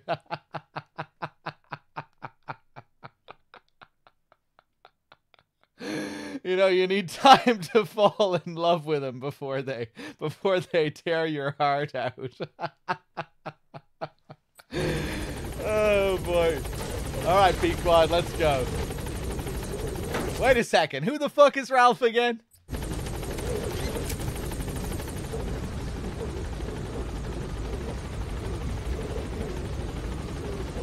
Gaining altitude.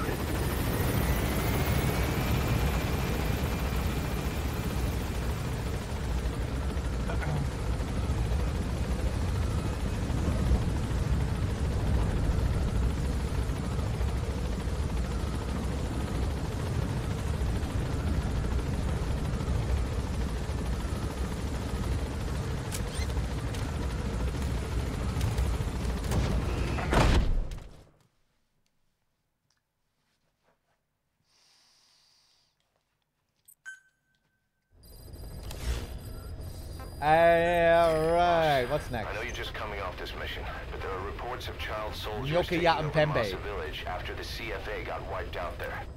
They've been raiding the surrounding villages, so the people have requested we eliminate them. Check your mission list for the details. Someone out there actually likes Ralph. I like Ralph. Please don't hurt their feelings. I like Ralph. He just kind of cracks me up every now and then. Alright. The White Mamba, Nyoka Yatum Pembe. He's the commander of the kids based out of Wala Yamasa. As you know, contract forces of Africa were stationed at that village. Anti-government forces hired CRS to bring kids there from around Africa for training. But at some point, the adults with the PF started dropping like flies. This was right after we arrived in Africa. We don't know the cause. The kids ended up on their own. Must have been like fish out of water. Nothing to eat, no way to get back home. All the adults taught them was how to use a gun. Sure, they could shoot targets, but hunt for food? Not likely. They wouldn't have lasted long. Then the White Mamba showed up. He was faster and stronger than them, a better soldier, and he knew how to lead. I guess somebody wished upon a star, because their savior turned up like stardust straight out of the blue.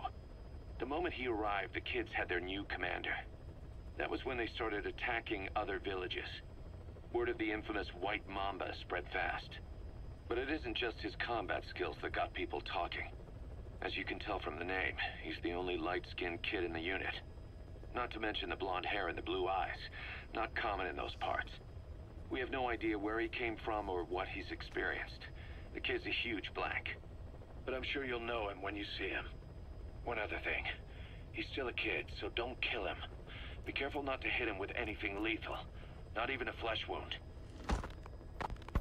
Our mission objective isn't just suppressing a bunch of militants. This is a DDR operation of the kids in that unit. DDR stands for Disarmament, Demobilization, and Reintegration. Disarmament is obvious. We take their weapons off their hands. The demobilization part means dismantling their military organization to ensure they can't arm themselves again. To do that, you need to capture the unit's commander and have him order his men to disband. In this case, the commander is the White Mamba. There's nobody above him, so he's all we need to grab. Finally, reintegration. Through education and occupational training, we give them a means to live besides war. A lot of kids born in a war zone don't know any other way to live. So before they find themselves back there, we teach them another skill. I'd like to establish this rehabilitation process at Mother Base. That's why we're bringing those kids back here. It's not so much for their sake. It's for the world that we're trying to create. No other way about it. Those kids are amateurs. Bad for business to have them running around where we're trying to work. Bring them all back if possible. Or as many as you can. Alright, let's do it. Mission list. White Mamba. Boss, the CFA soldiers deployed to Wala Yamasa have been annihilated. There are no signs of combat, nor any endemic disease. All the adults just disappeared. Only children were left. All those kids were ever taught was how to fight, and now they're free at the control of adults. They've become a regular bunch of marauders, raiding nearby villages, beating people and destroying property. Our contract comes from the government. We're to locate this militia, these kids, and kill them. But I say we do this the Diamond Dogs way. The government wants these raids to stop. We can see to that, but not by killing kids. We're going to disarm, demobilize, and reintegrate them. A DDR operation. To begin with, extract their commander to Mother Base. Once they lose that kid, the one they call White Mamba, the rest of the group will fall apart by itself. Alright, let's do it.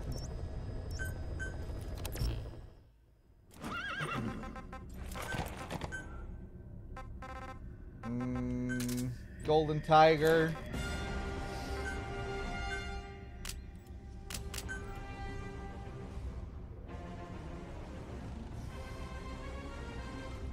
Do I want to try and pull a DRK here? I'm kind of tempted.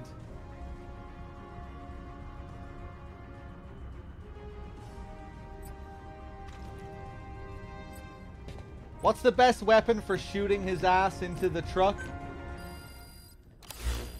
It was pretty funny last time when I was trying to do it my own homemade way on the fly with the Trank rocket launcher.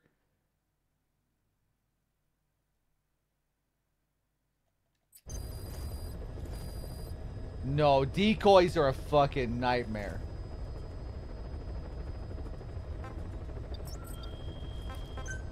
Can I develop the shotgun?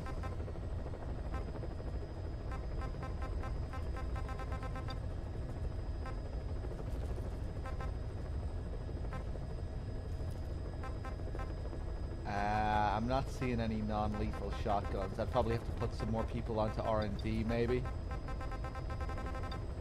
Or maybe I have it already.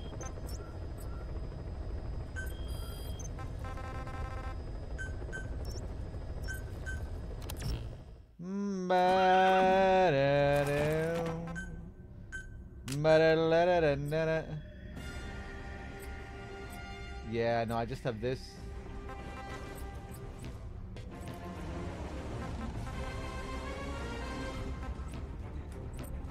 Hold on.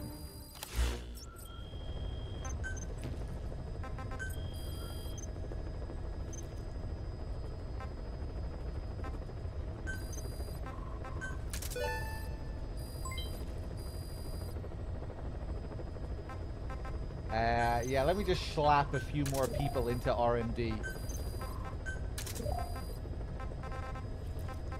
And hope that I'll be able to develop something.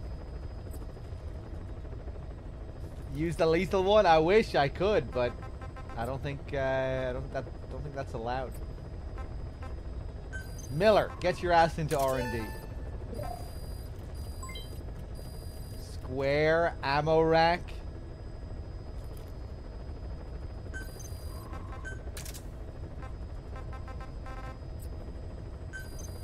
You, get into R&D.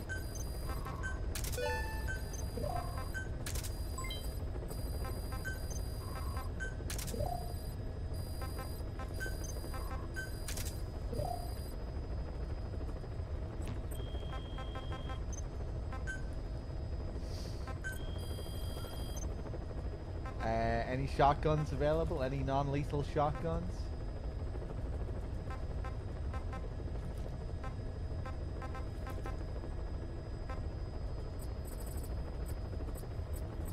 I should have really just looked here first.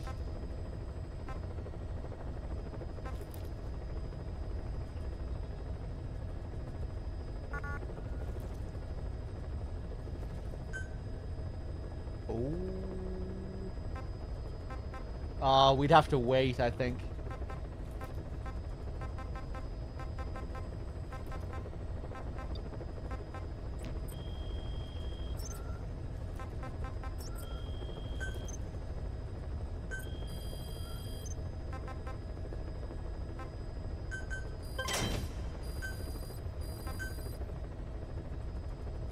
Hey, Okay, here we go. Will it develop instantly? No! 18 minutes! Fuck!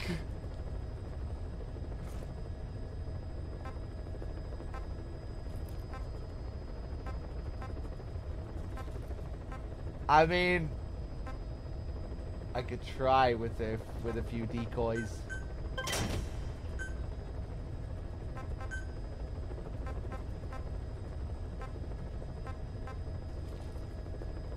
Maybe the non-lethal SMG.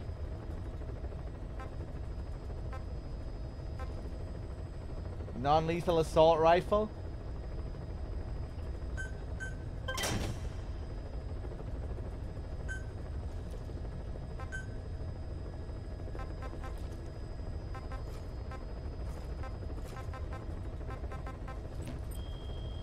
Hold on, let me take another look here.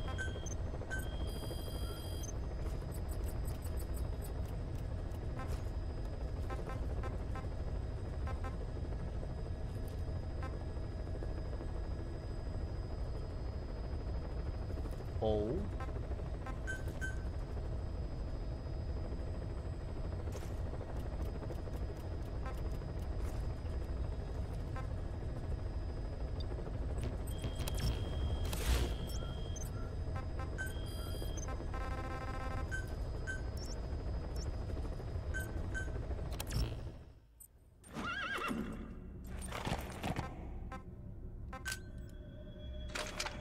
Yeah, this is what I used last time, isn't it?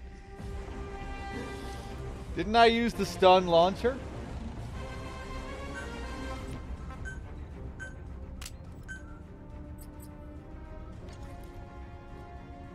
I think it is. Okay, I'll try and use the stun launcher again then. Okay.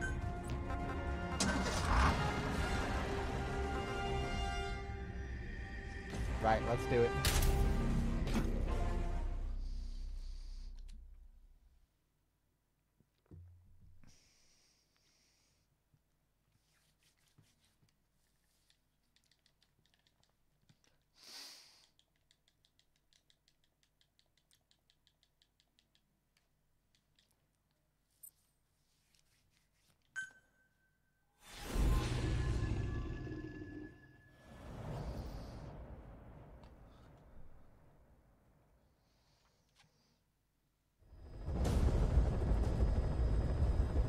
Capture the White Mamba, the child soldier's commander, and bring him back to Mother Base. First off, head for Voila Yamasa. You can do that one mission that we've skipped. I think it'd be funny if we just left that mission for DRK when he takes over.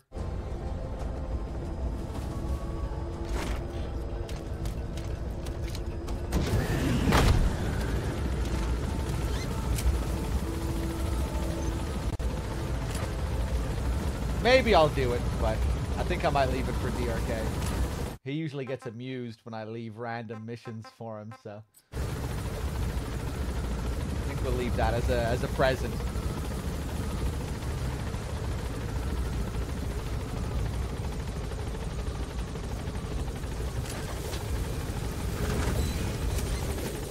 Be careful down there, boss.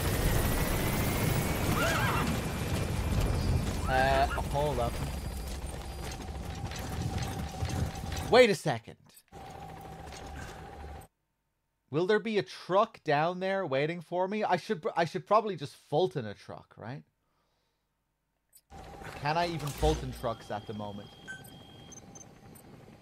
I don't think I can I?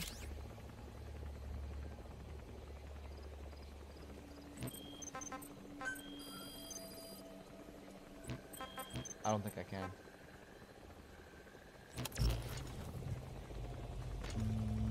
I can't remember if there's another truck close by. Okay, I'll leave that one there for now. Solza with the 27 months. Thank you.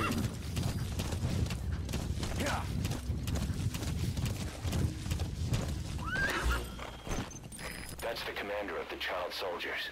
One day he just showed up in Voila Yamasa and whipped those kids up into a capable combat unit. He brought a new order to the region.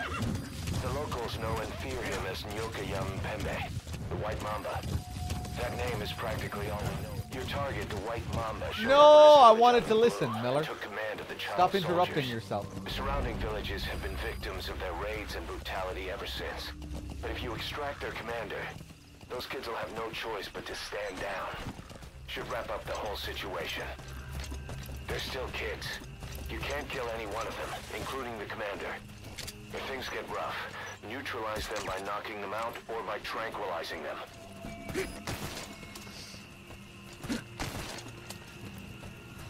Yeah, I'm gonna try and pull a DRK here and trap Eli in one of these rooms. But I'll probably make a mess out of it because I've never done it before. I have gotten him into the back of the truck before. But you need to be really careful with how you drive once you get him into the truck, because it's very easy for him to fall out of the truck. So I'm going to need some help. If we get him into the back of the truck, you guys are going to have to help me.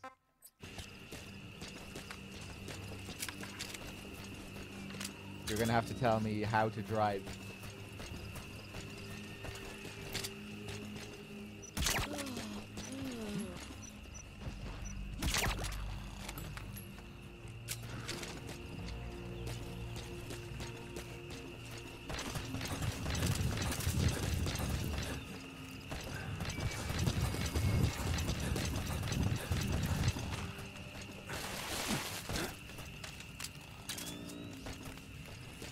Someone in chat is going to be able to help me.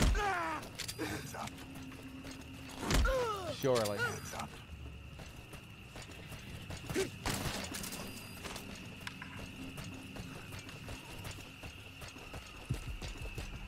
Oh, did he get little dragon Mei Ling to do it on stream?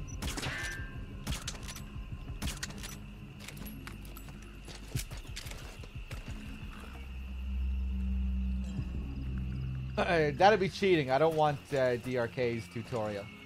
It needs to be a challenge. There needs to be a risk of failure, you know, to make it interesting.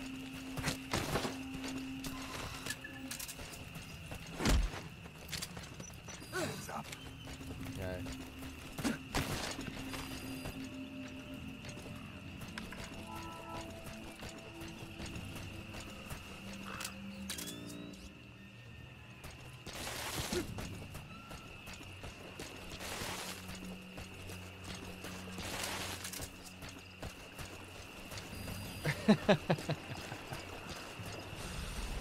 Maybe one of these days I'll learn how to play this game wrong.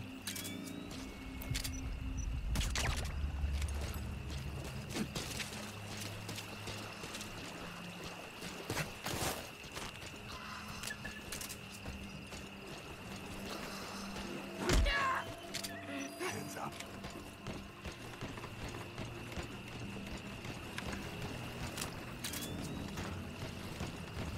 Okay, let's see.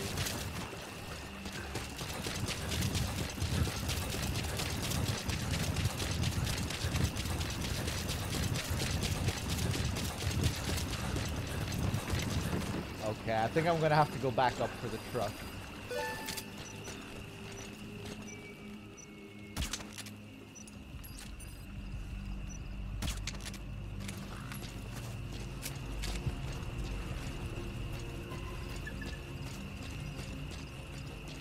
Hey, what's up, SB?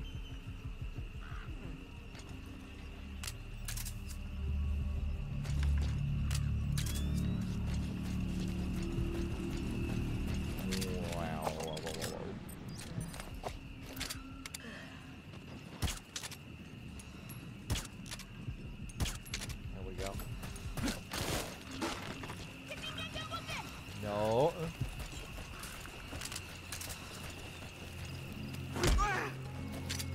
Hands up.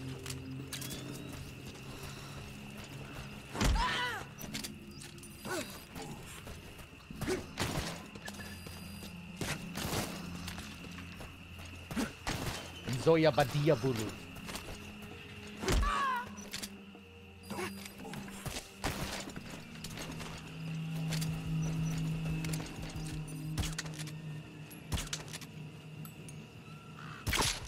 Fuck.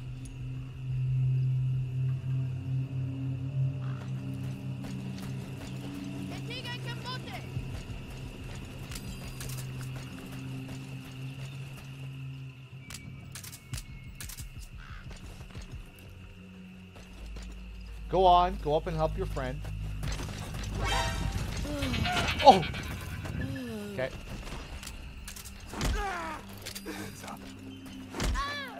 He fainted when he saw the legendary big boss. He couldn't believe his eyes.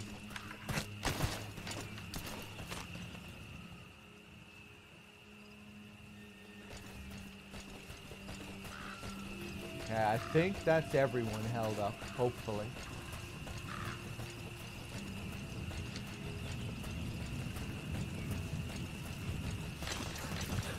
Starting to feel lazy. I just want to fucking do it. Getting impatient.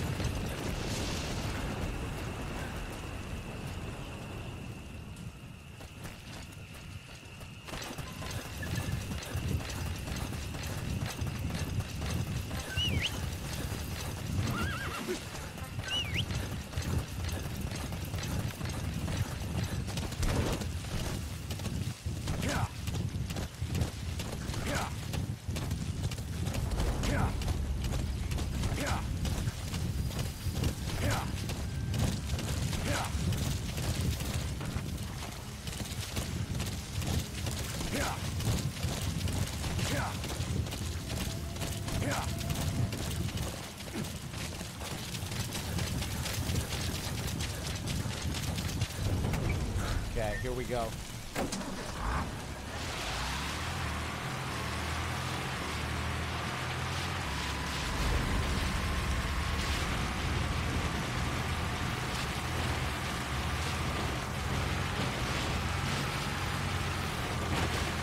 Rain. Sound of rainfall should help to mask your footsteps.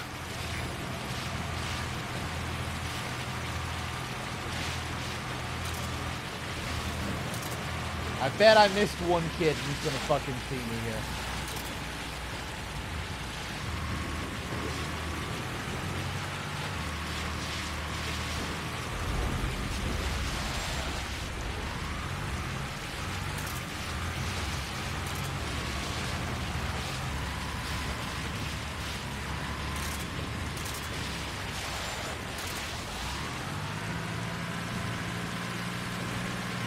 I think maybe I did get them all.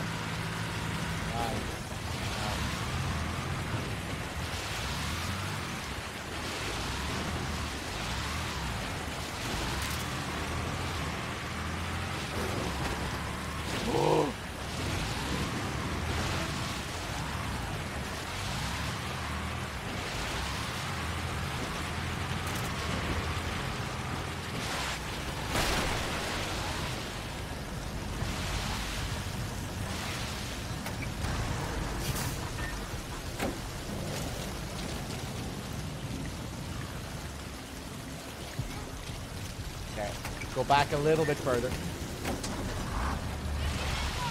Ah! Okay.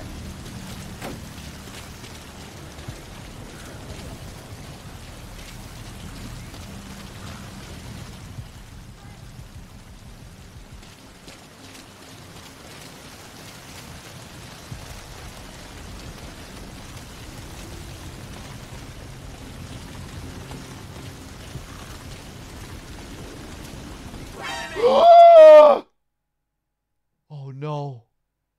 Did I trigger a checkpoint at least?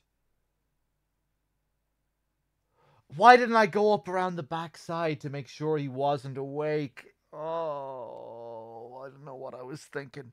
I did trigger a checkpoint? Okay, I thought there was one around the ladder.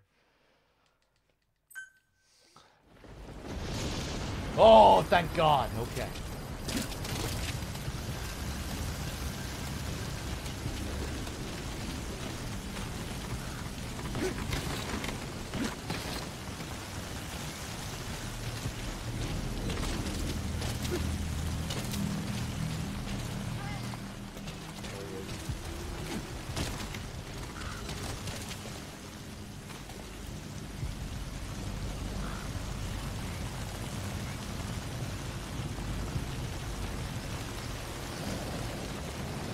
By the way, dog, random question. Do you have a driver's license? My driving wasn't that bad there, was it? I don't know if that question is too random. You just saw me drive in the game, and now you're asking me if I have a driver's license in real life? I don't know how random that question is. No, I don't. I don't drive.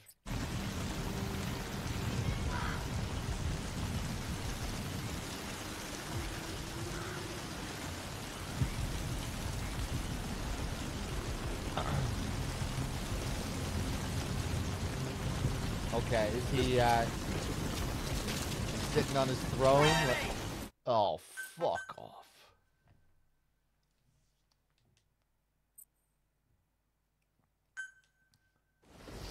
Can I ride a bicycle? I can. I used to ride bikes a lot when I was younger.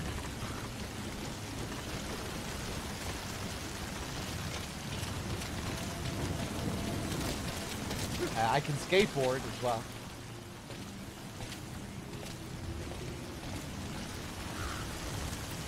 Now I remember this is the best spot to check in on it.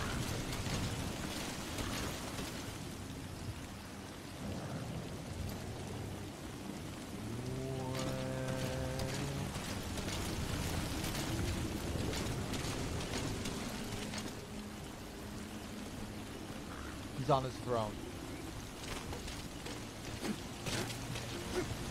Go quick, before he gets up.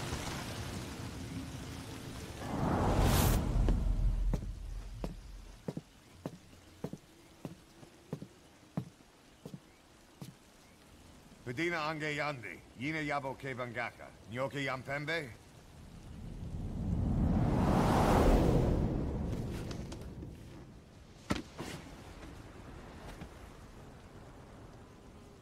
Kimomosa ke somomononde, ya zini bibuti pusakan geve.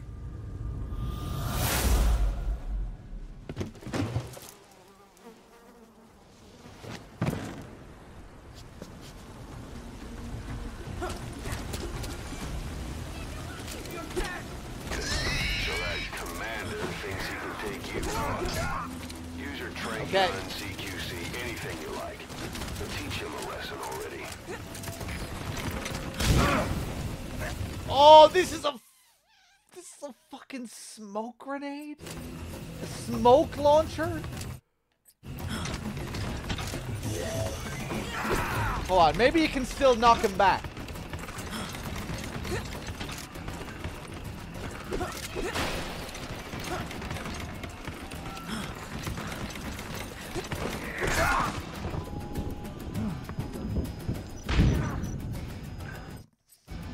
Maybe I have to get a direct shot. This might actually be good if I can... Ooh, okay. Watch this.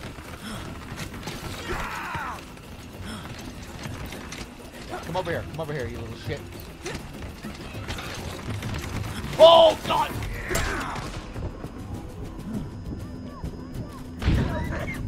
Now, reload.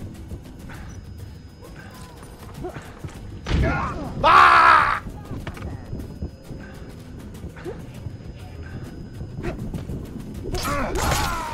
Okay. I think this is a good plan, Snake, though. are you okay? Snake! Maybe even mixing it up with a smoke grenade. So that commander thinks he can take you on. Use your trank gun, CQC, anything you like. But teach him a lesson already.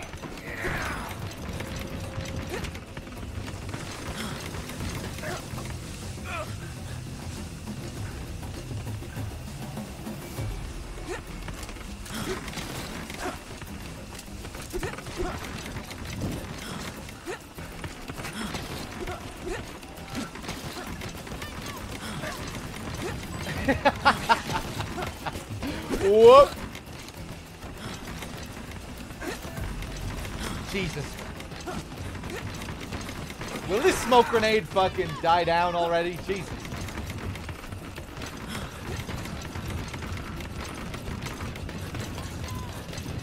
Alright, here we go.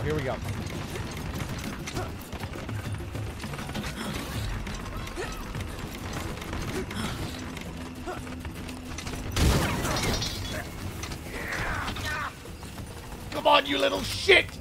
Get him! Woo.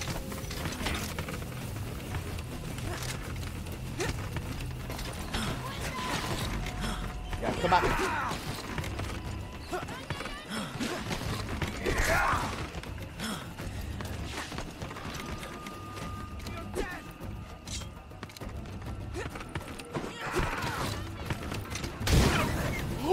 No, that was that shit. Wait. Ah! No!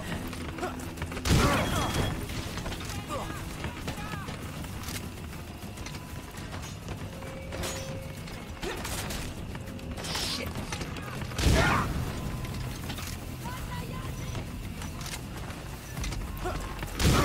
Ah!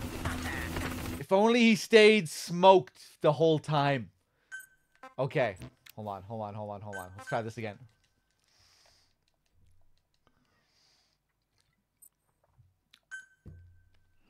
Oh, wait. Maybe my stun shotgun is ready to go.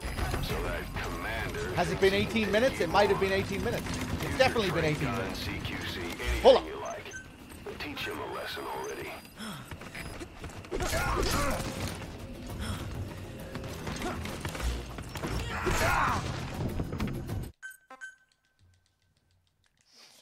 This kind of feels cheesy now, almost. It's just, it's going to be too easy with the shotgun. Okay, I'm going to try it one more time with the launcher. So that commander thinks he I'm going to try it one more time like this. Use your train gun, CQC, anything you like. But teach him a lesson already.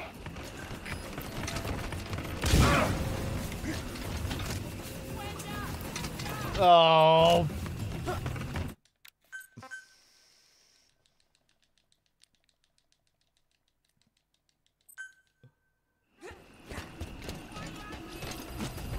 So that commander thinks he can take you on.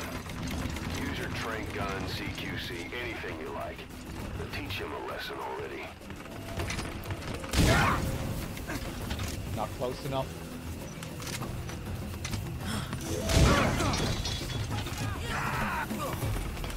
Ah! Fuck this. I'm just gonna get the shotgun. Jesus Christ.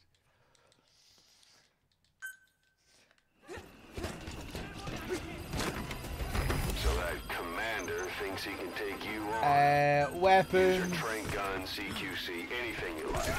But teach him a lesson already.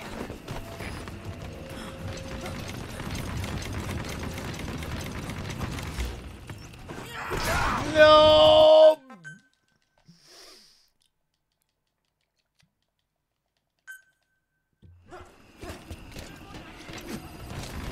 So that commander thinks he can take you on.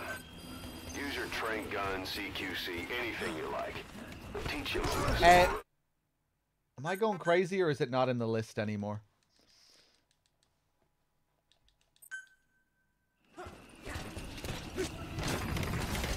So that commander thinks he can take you on. Use your train gun, CQC, anything you like. But teach him a lesson already.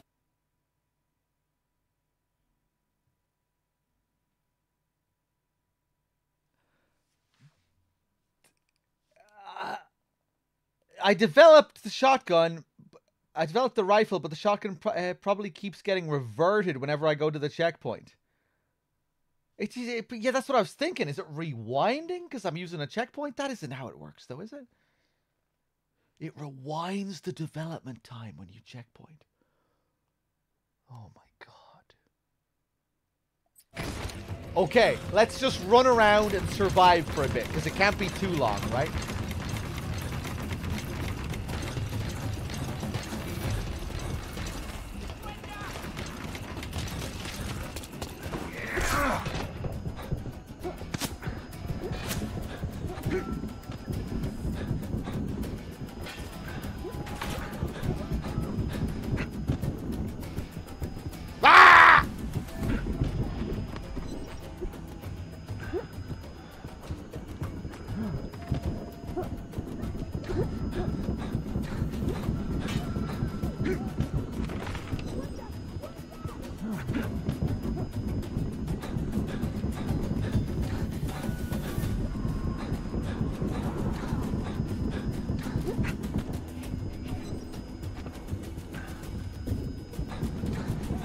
takes forever to regain health if you can't find the time to stop. Oh my god, man.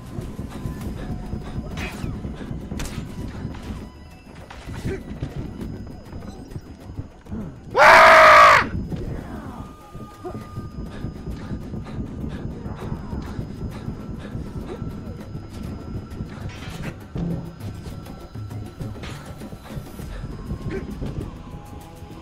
Leave me alone! Ah!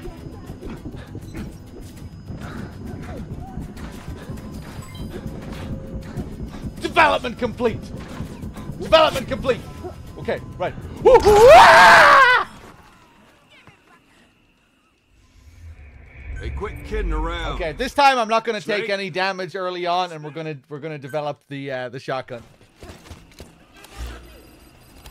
So that commander thinks he can take you. I bet every time DRK does this, he develops the shotgun in advance, and he has all of this stuff prepared. Damn, man, it's easy mode. This is how you really do it. Use your train gun, CQC, anything. He has like all the stuff prepared in advance and basically cheating. You like. Teach him a lesson already.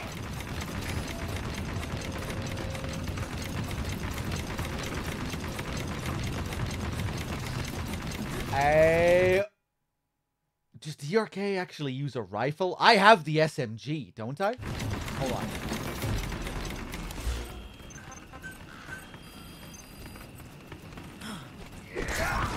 I think I could have developed it.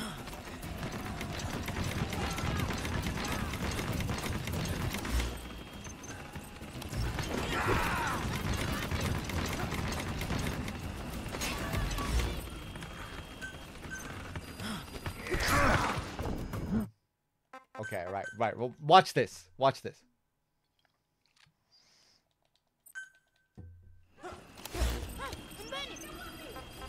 So that commander thinks he can take you on. Use your train gun.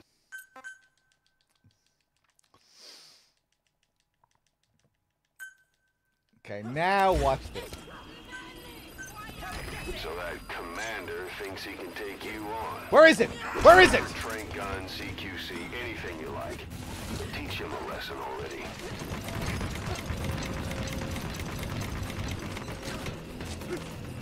Okay, fuck it. Back to the other plan. I'm gonna run around and wait for the shotgun.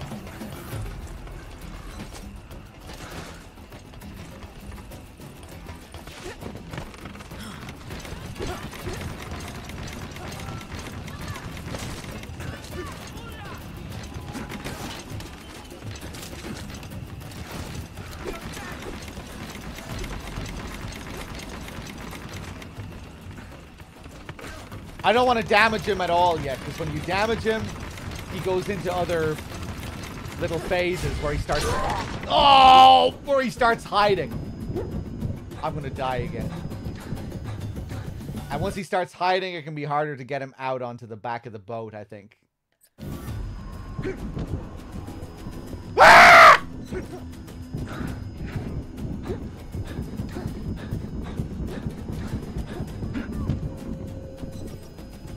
No! Fuck off. Fuck off, kids! Okay, this is the one, alright? This is the one. Snake, talk to me! Snake!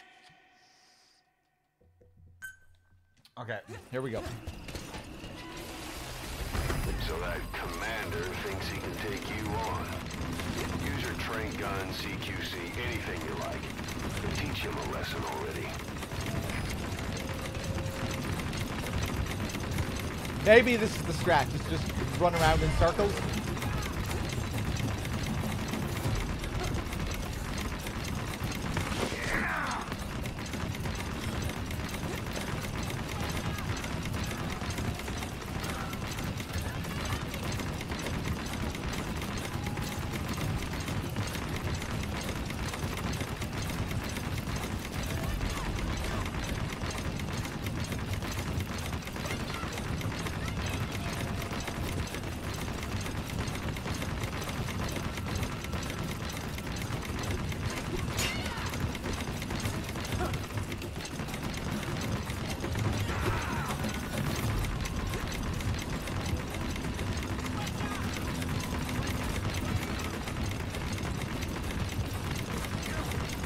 The truck is there? What the hell did you think I was doing, DRK? You thought I was gonna just... I wanted to just blow him off the boat and that was it? Of course the truck is here.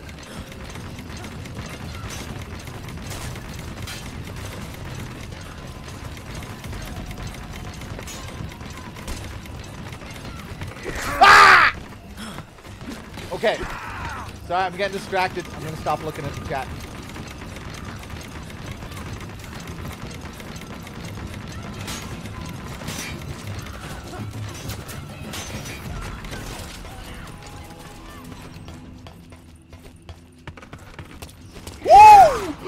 Oh, why did I do that? Why did I do that? Everything was going perfectly until I did that.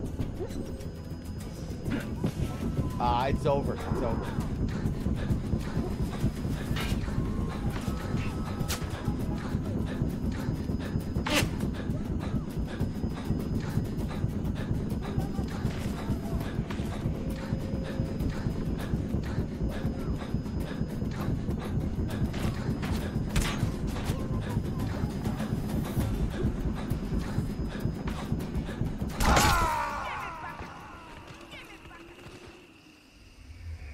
Hey, quit kidding around. Snake?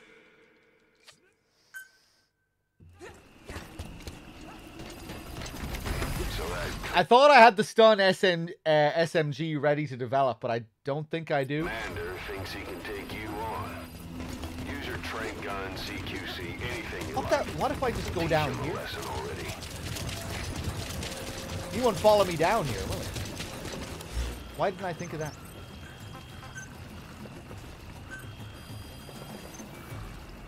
Hey, I do with the right SMG. Yeah.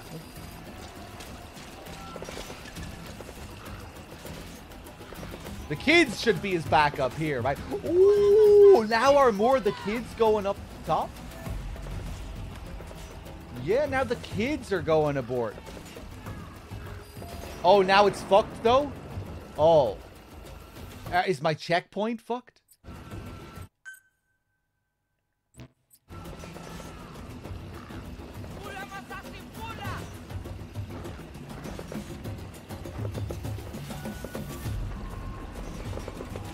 Chat 10 minutes ago, get off the boat, but DRK seems to think that that's not a good idea. So what does chat really know?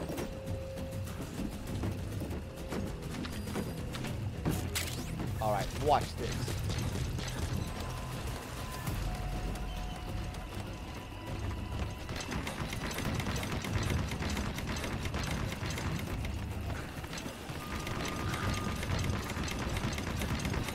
Get off the boat, you little shits! Go on. Go on. Get off the boat. Get off the boat.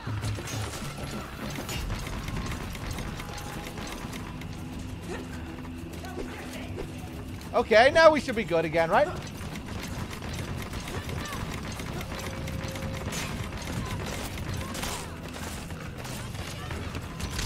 Ah! Ah! Ah! Shit!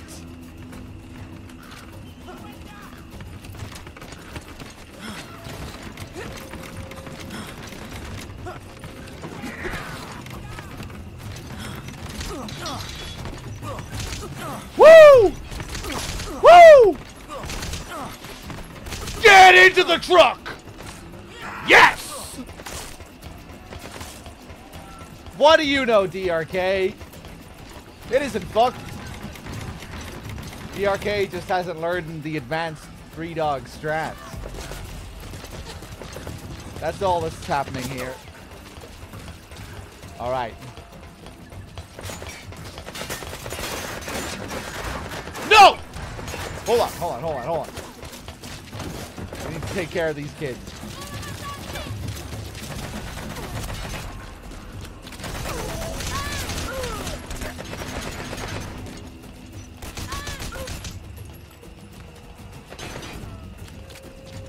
It's fucked because the kids are awake. Well, we can put them back to sleep. Oh. We can't eternally put them back to sleep. because it's a fucking alert phase. Hold on. Will they wake up?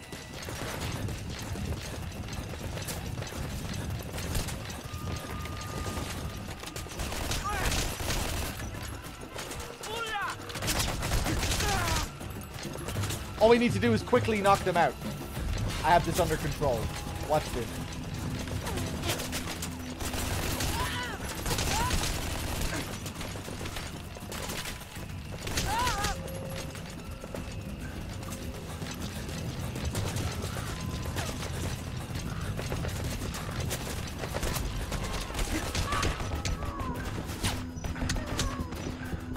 Reload!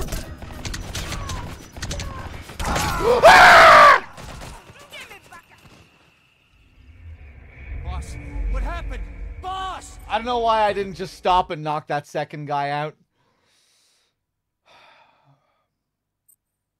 Okay, right, watch this. Okay. Watch it. So that commander thinks he can take you on. Use your trank gun, CQC, anything you like. But teach him a lesson already. No, develop.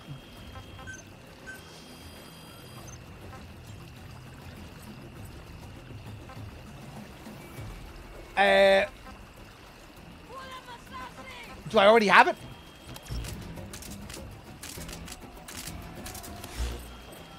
No, I don't.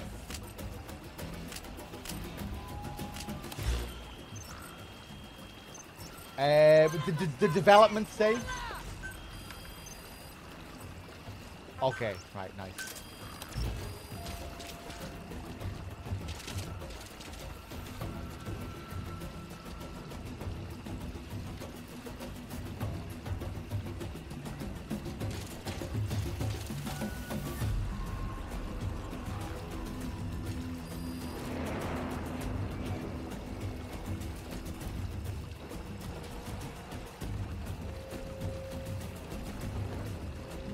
Yeah, I'm gonna try and knock a load of them out here on the ship, I think.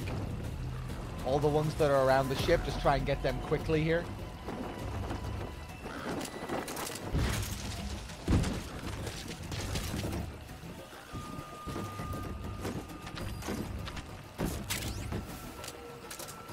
Okay, here we go.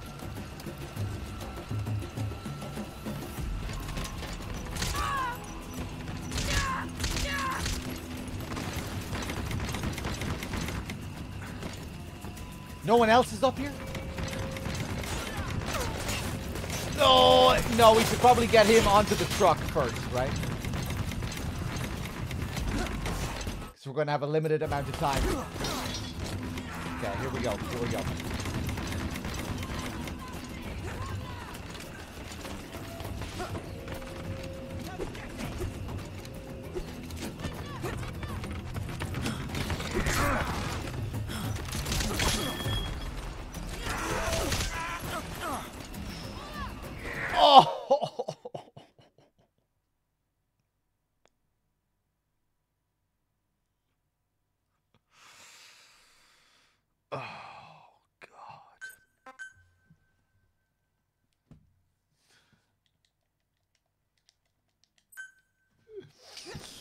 Okay, I'm gonna give up soon. So that commander thinks he can take you on. Use your trank gun, CQC, anything you like. But teach him a lesson already.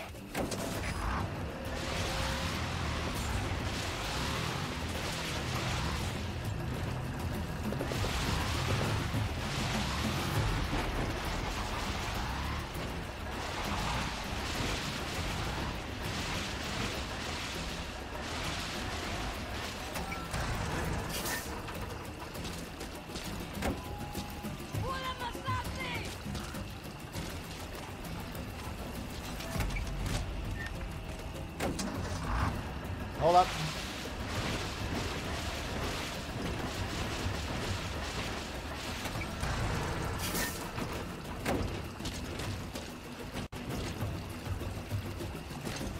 Yeah, hopefully that'll be okay.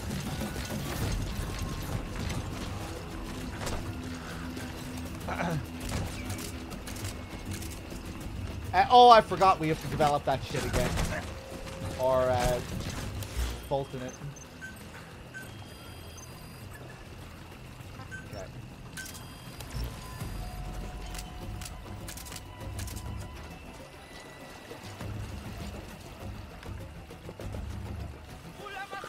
Oh, Christ. Let me take another drink here.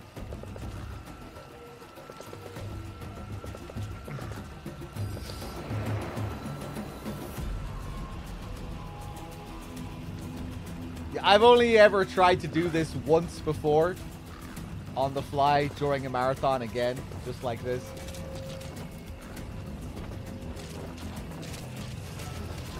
So I'm figuring out how to do it as I go.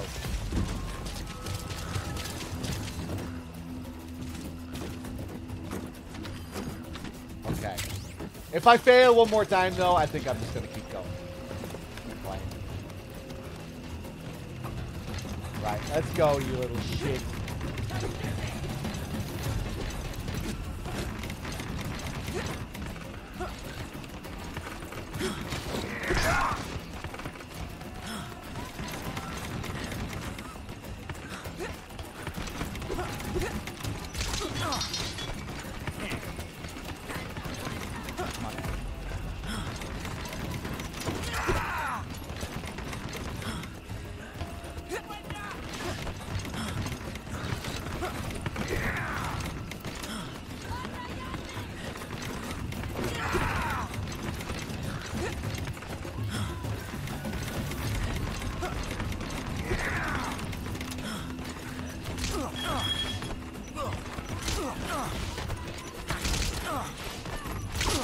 Ha!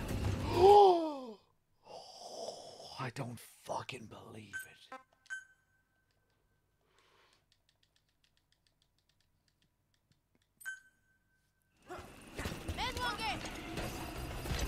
So that commander thinks he can take you on.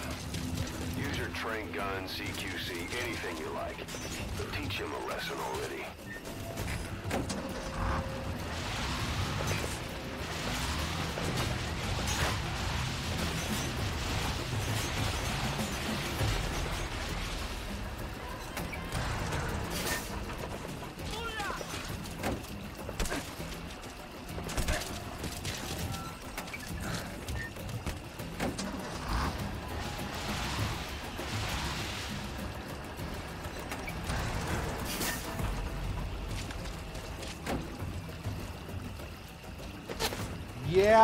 Yeah.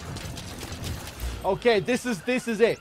This is it. We're actually gonna do it this time.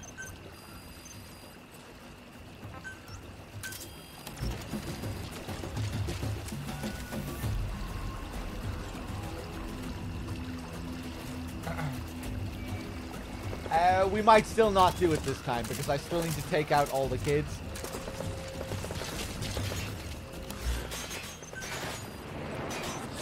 No, stop shooting my fucking truck!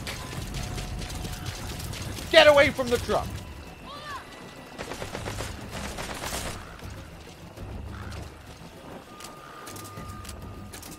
Okay, here we go. Here we go.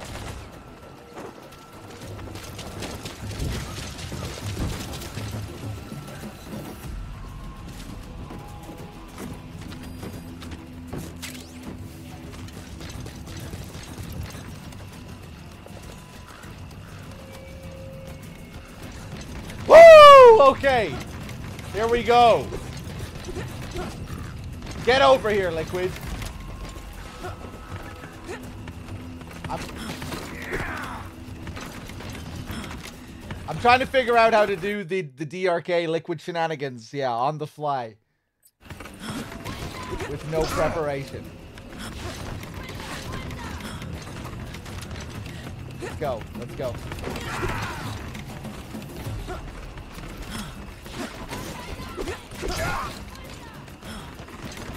Come on, come on, come on.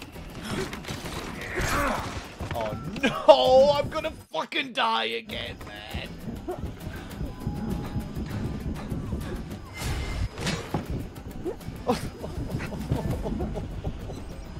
No.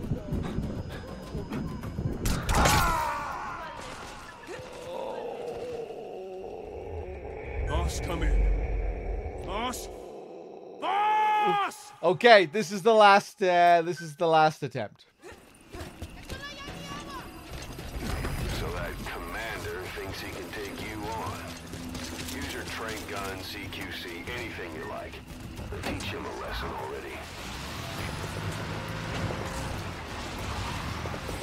I've just come so far now, you know.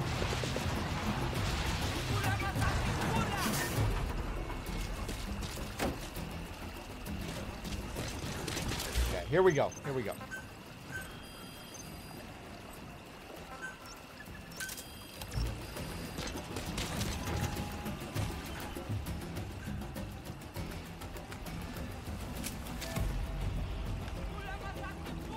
Hey, next time if I get hit like that, I can just come back down here and regen my health down here.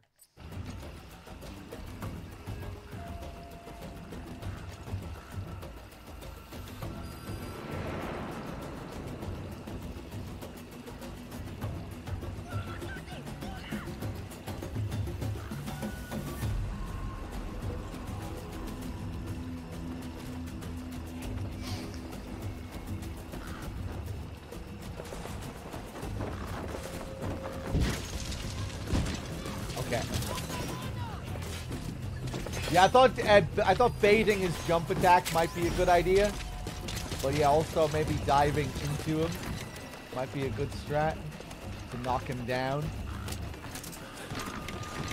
Okay, here we go. This is it.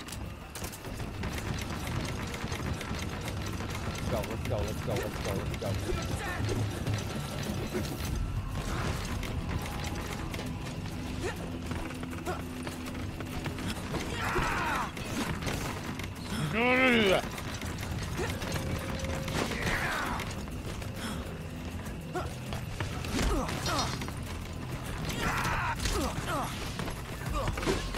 Fuck!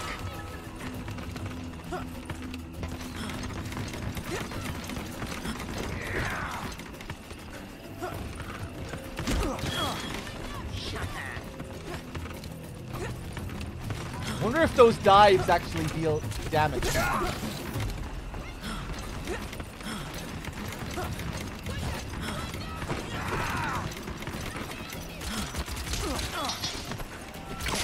Fuck!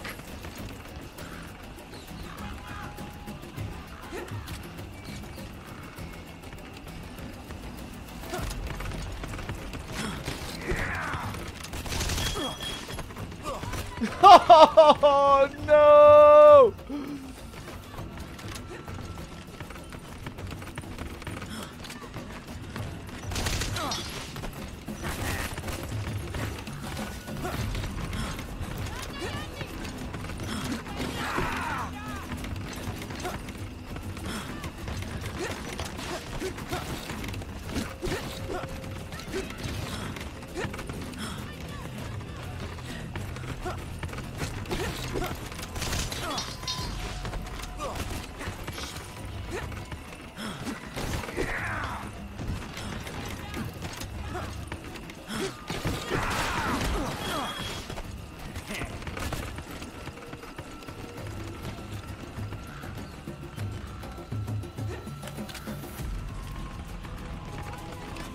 Come on. Come on. Come on.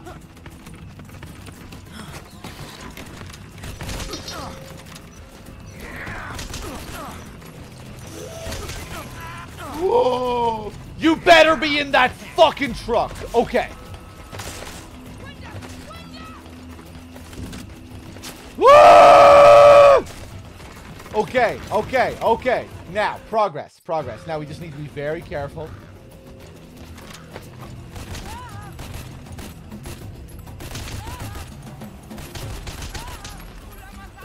Now we need to go sniping the kids.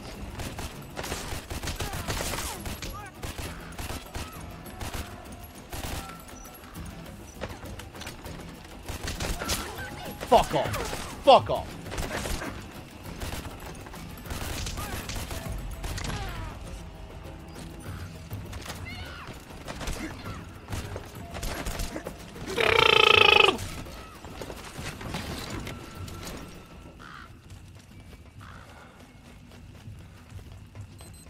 Okay, that's just liquid running.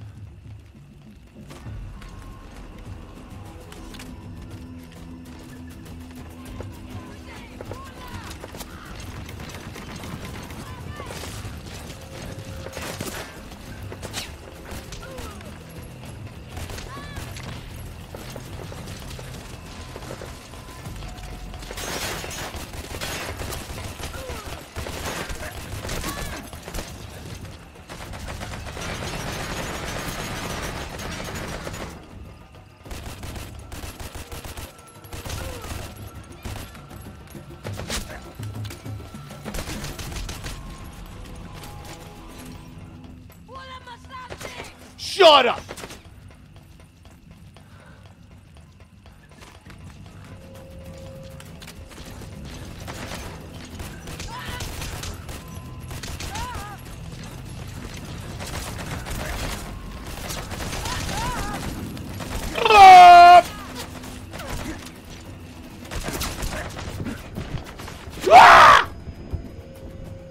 Okay. Sorry, there's a lot of calling going on. Maybe they stay stunned forever. Usually they wake up faster than this normal guards when stunned, I think.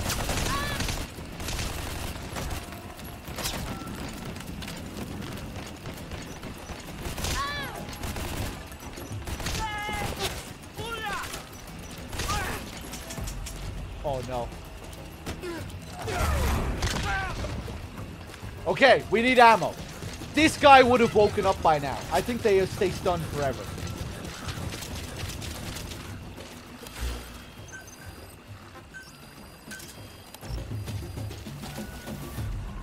He's waking up! No! Okay. How careful do I need to be with getting liquid out of here? What path do I need to take? That's okay, that's okay. We can reset all the other stuns. If we can quickly get some ammo, we can go around and reset some stuns here.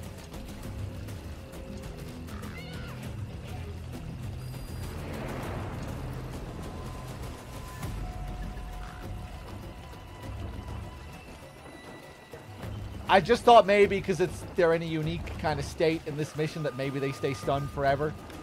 Sometimes you can get guards into situations like that in MGS where they'll just never wake up. Okay. Round 2. 4. Right, you little shit. Reset.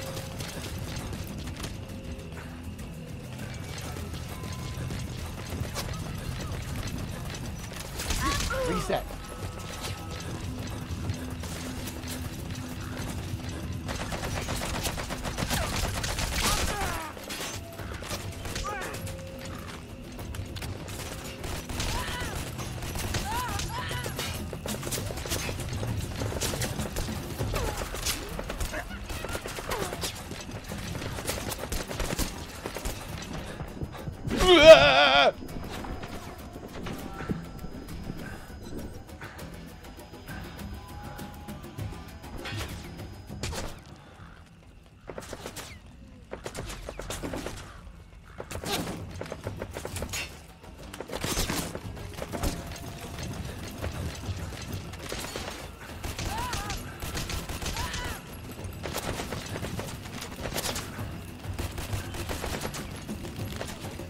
Look at this little shit.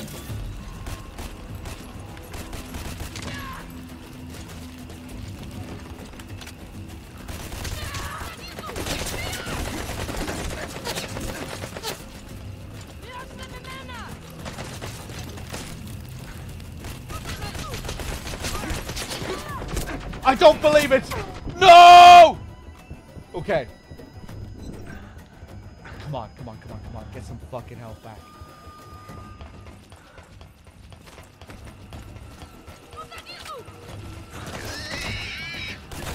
The pig! Did one of the kids shoot the fucking pig?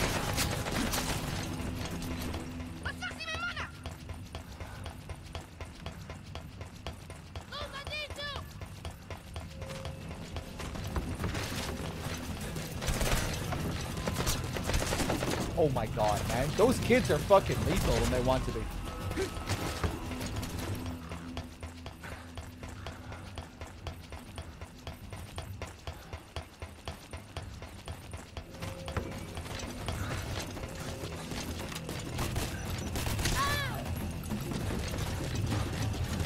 We need to reset. We need to reset.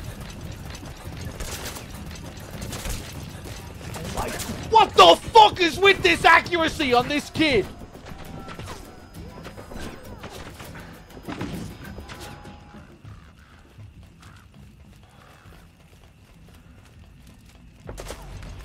What the fuck?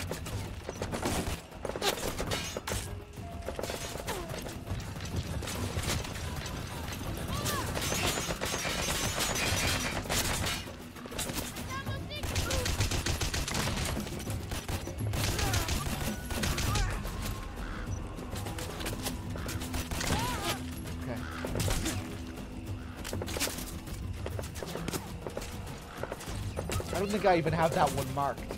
I don't. Okay.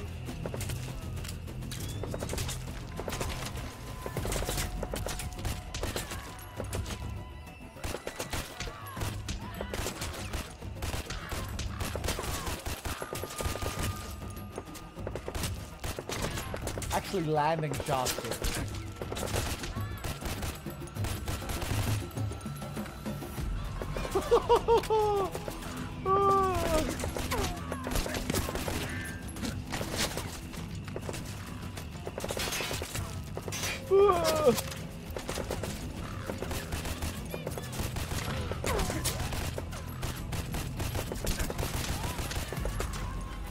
Oh my god.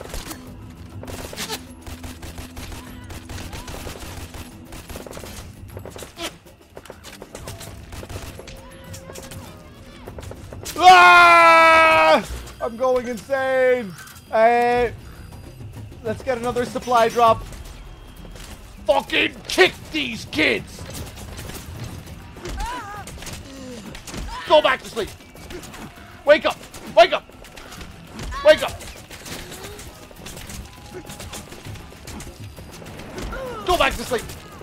Wake up.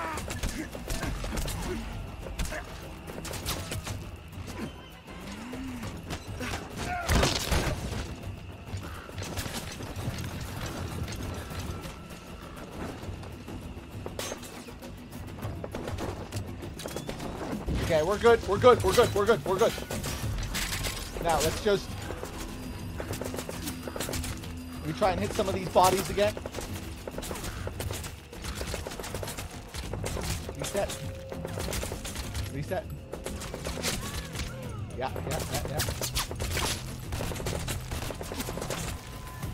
They're all up on the boat again.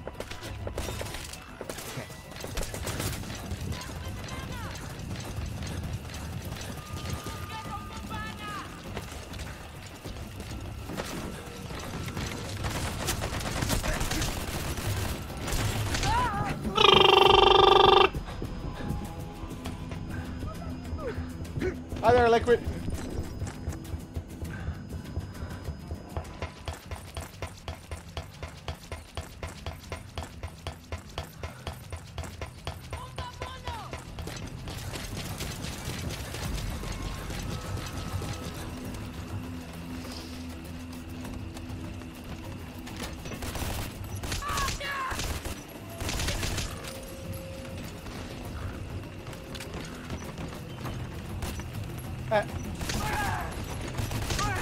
When you come up here, they just get scared. They don't even shoot you at all.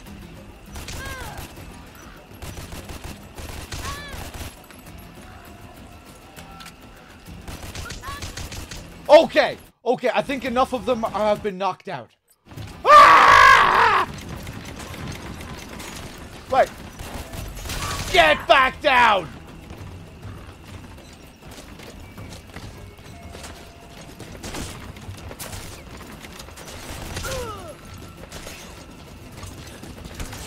Who is this? Who are you?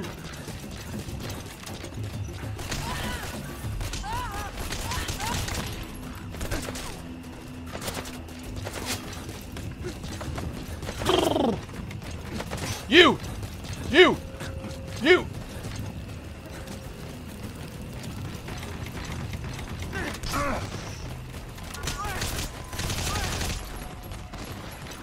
Liquid! We're getting out of here!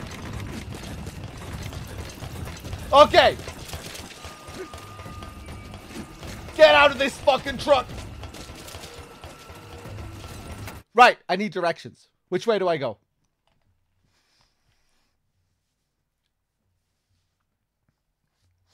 Chat, I need directions. Last time I did this, I went... I didn't realize how precise you had to be with the path. And he fell out of the truck. He just went through the truck. Keep going straight here.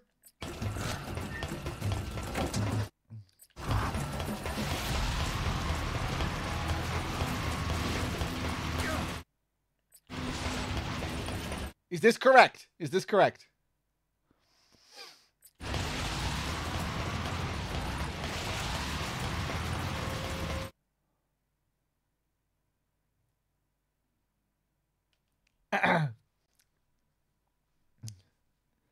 Back up at full speed. I went up the other way last time, and I just lost him straight away. Is this the way, DRK? Now I'm okay with asking for advice because I got through that last section. That's all I needed. Now I'm perfectly fine with getting some advice, because if I don't get advice here, we're just fucked, you know?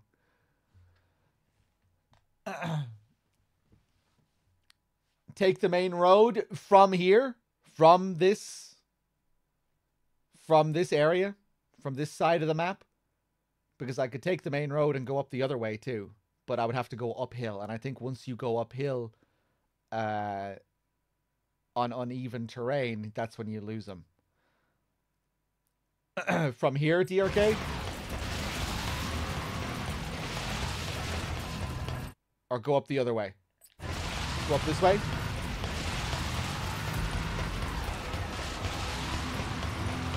Other side, okay.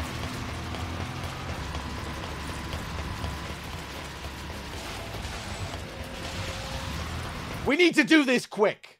We need to do this quick. Is it safe to drive up there, anywhere up there? Do I need, like, how precise do I need to be here? Can I just go up there?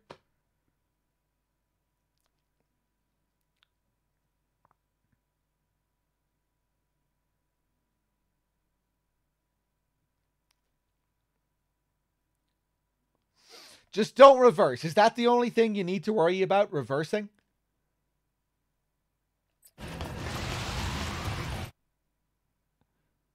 Don't go full speed and don't go up anything too steep. Okay, okay. All right.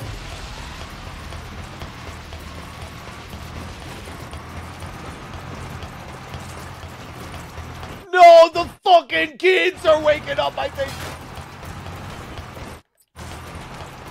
Fucking go! I reversed, but I don't think it was the reversing that killed him. Was it? Boss, they're just kids. What did you do? The mission is a failure.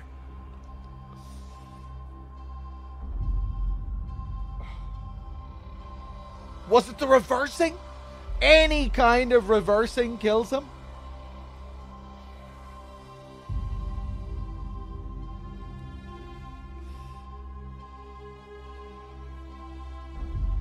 Okay, so if you reverse, you have to fucking tap it.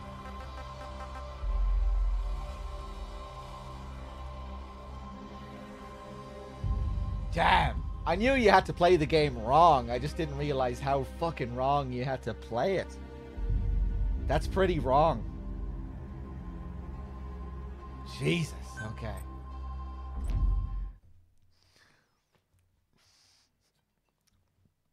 Fuck it, right. I learned some strats, right? We tried to do this last time, or, you know, during one of the previous marathons. I tried to learn a little bit about this. This time we learned a little bit more. Next time I'm going to have it mastered. I'm going to have all the knowledge to be able to do all this. Oh, Jesus Christ. Yeah, because there's no way I'm going through all that shit again.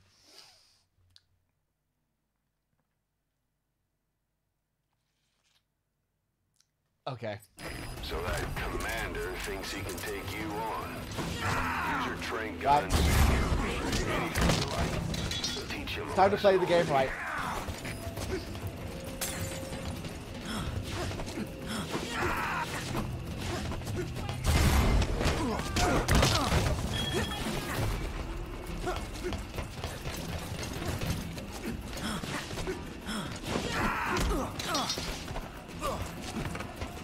I'm out of time.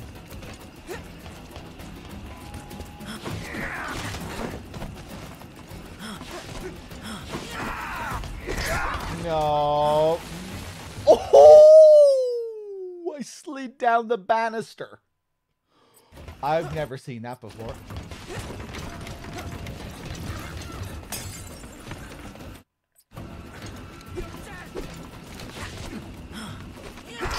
Oh!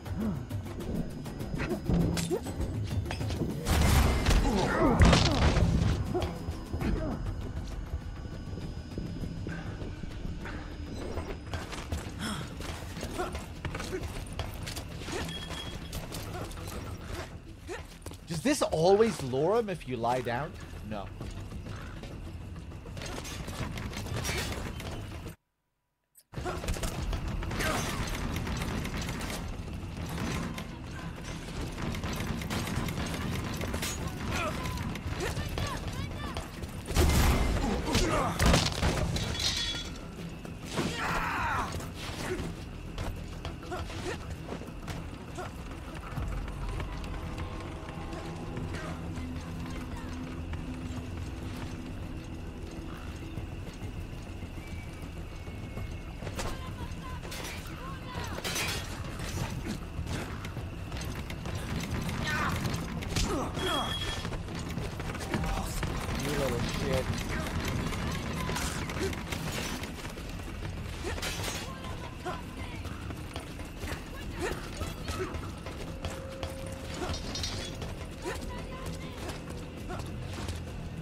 No. No.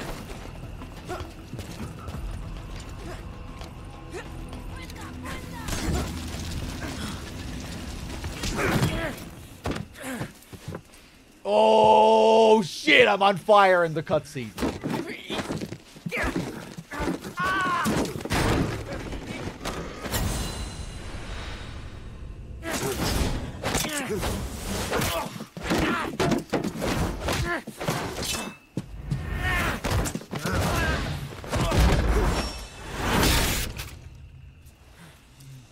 I actually had that happen once before. That's the second time I've done that.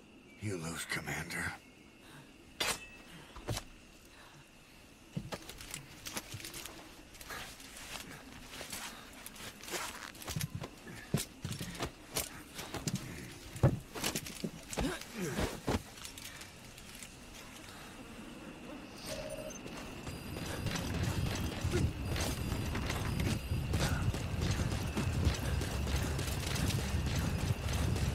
Oh, get out of here, you little shits.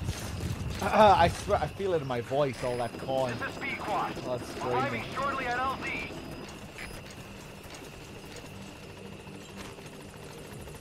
That makes up for the lack of calls over the course of the marathon. This is Pequod. On station at LZ.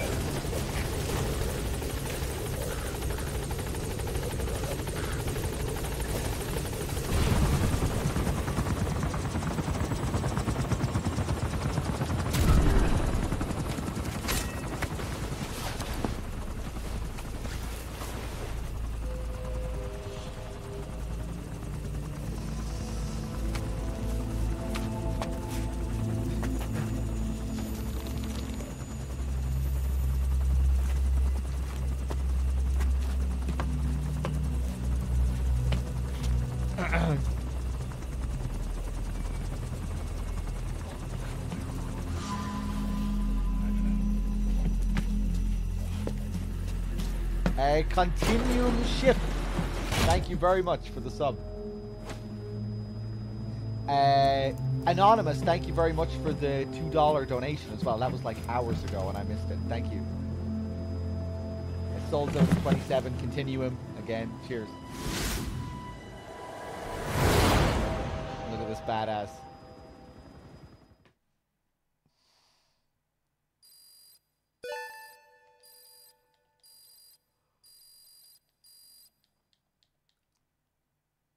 Mission complete, boss.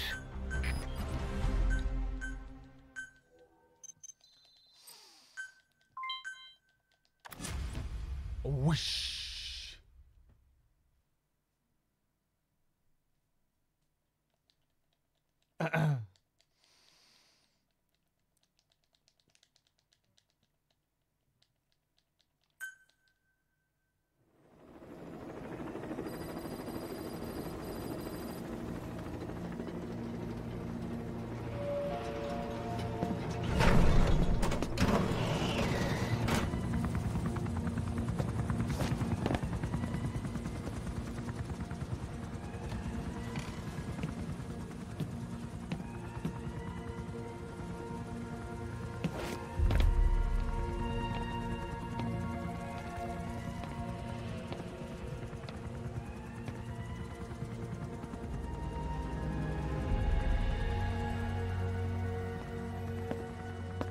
Welcome to Outer Heaven.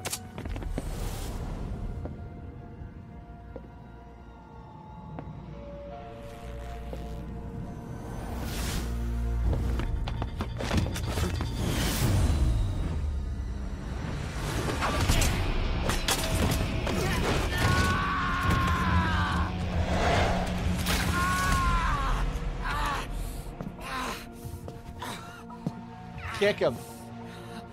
Break his nose. Be great if his nose was bleeding there or something. We got rules around here. Never draw a weapon on a fellow soldier. You got that?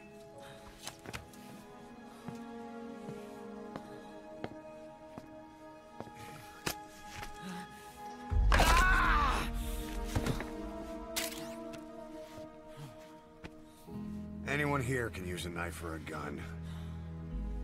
What you're gonna learn is how to use your head.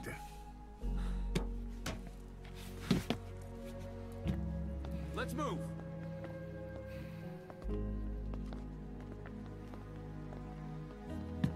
When you get that under your belt, then you're free to leave.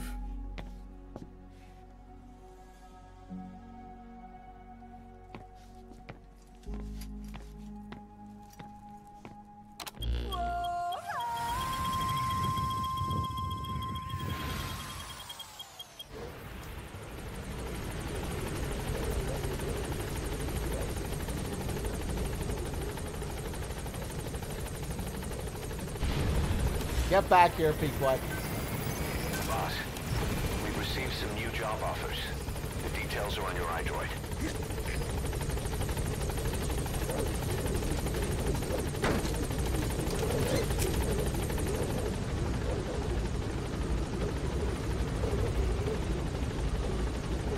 Gaining altitude.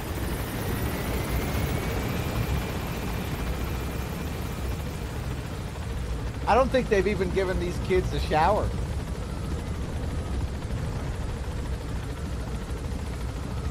They haven't touched these kids.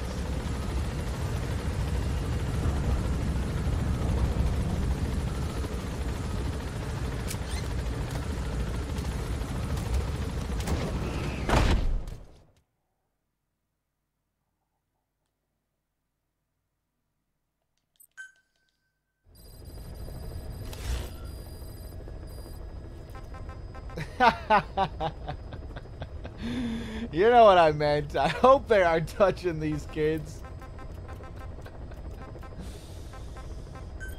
Always taking it the wrong way, chat. Let's see.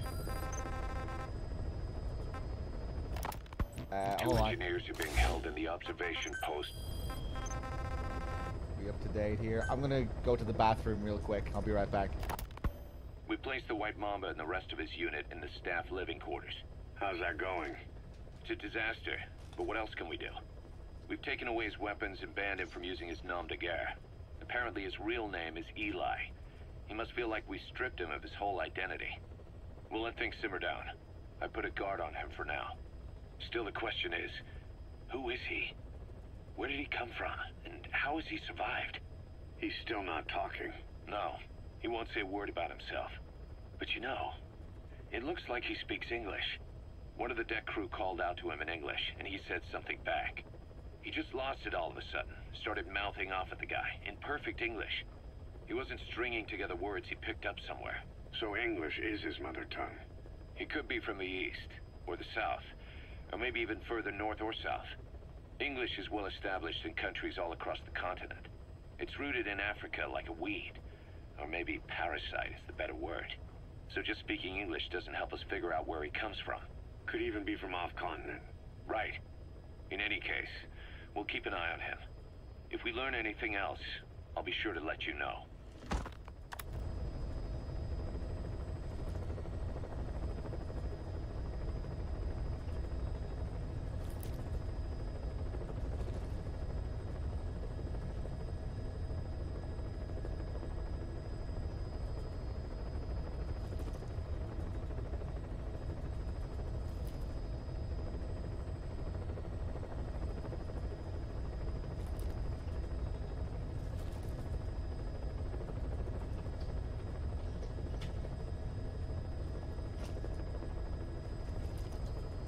Okay, sorry, I'm back.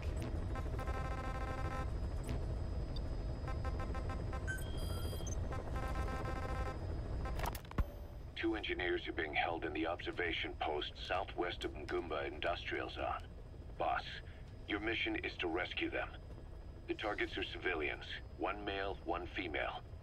They were dispatched to the area by an international health organization, but disappeared shortly after. Extract the two targets and help them escape the country.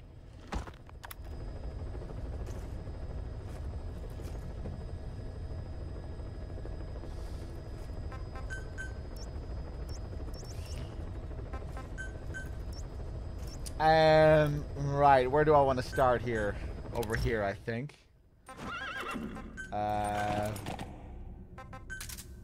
Woodland. We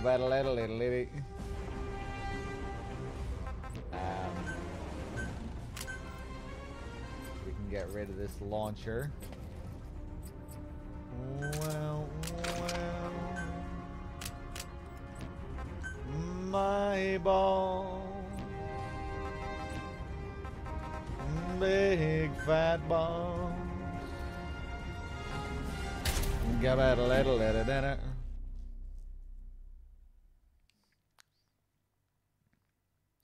Hairy balls. Nemesis with the 3 months as well. Thank you.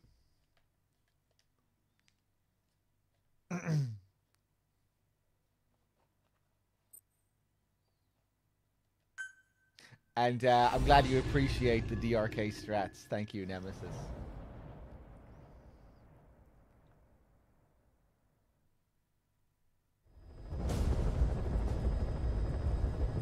Rescue the two prisoners being held in a guard post to the southwest of Ngumba Industrial Zone. The targets are civilians, one male, one female. Apparently they're specialists sent out there to investigate infectious diseases. They were frequent visitors to that devil's house at the Zoya Batibul. If you recover them, we'll finally be able to get first-hand accounts of what's been going on in that place. When's the Big Hairy Balls Christmas album coming out? Whenever I can find someone who'll, whenever I can find some good collaborators.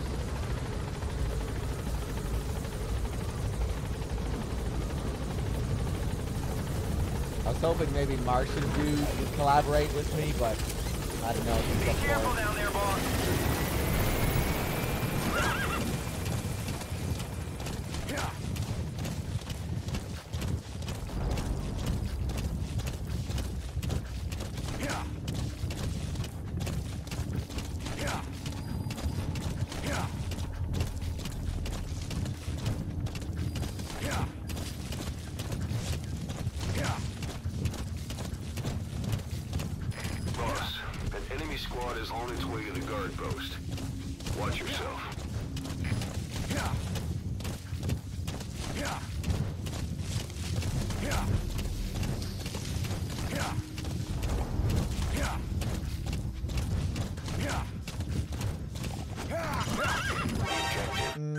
I knew I was pushing my luck there.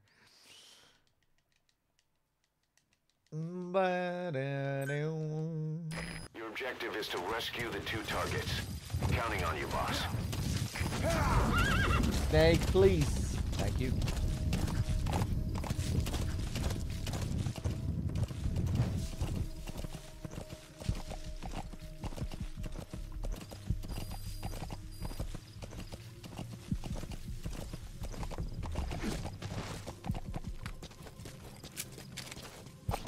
Okay, 2 targets are in the camp. I'm gonna wait for the first guy to leave. He tries to escape by himself, the first guy. I'm just gonna wait for him. Assuming he hasn't left already. Yeah, here he is. Go, go, go. Take a good look at his face. That could be the target. Don't want to get too close. If I get too close, he'll fall to the ground.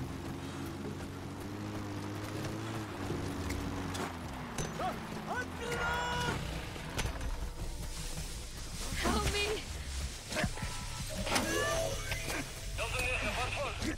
You need to help. What the fuck, game? It forced me to drop her there.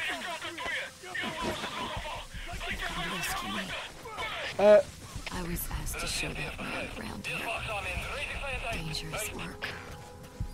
I hated every second. I wish I'd said no, but I was the only one on the team who spoke English.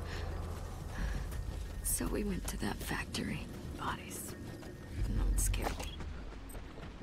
I'm used to seeing them, but what could that be? Lois Pemphigoid. Dermadromes. I'm a little bit busy right now, lady. Do such a thing. Hey, are you researching it as well? Better quit while you can. I've been here 5 years. I've never seen anything like that. What's she talking about? The condition that the people were in up in the Devil's House during Mission 20. Not that I hold it against him, really. She worked up there. Suspected She was employed up there along with this other guy. Quite some time. Obsessed over it. That place must have really spooked him. I got full protective gear during the examinations. There's no way I could be infected. So you needn't worry. I'm alright. Please. Get me out of here.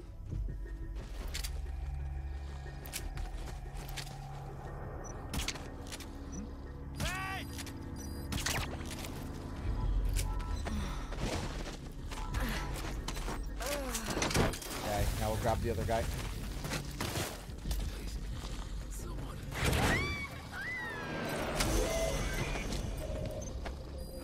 There, that's the target. Here to save me.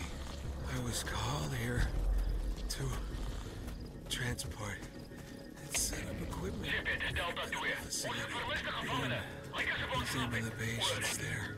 But never did I imagine what was that. Never seen those symptoms before.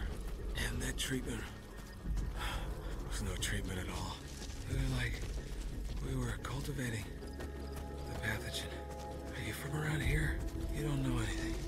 You've never seen that disease before. Yeah, I escaped by myself. Left her behind. Had myself to think about. And besides, it was too late for her anyway. During an examination, her protective suit seal was broken. Ever so slightly. Yeah, no doubt about it.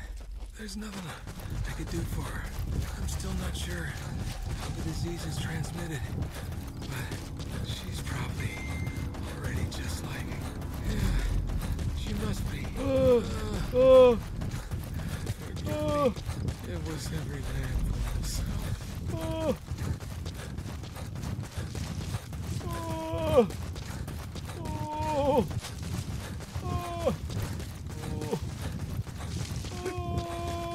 Oh!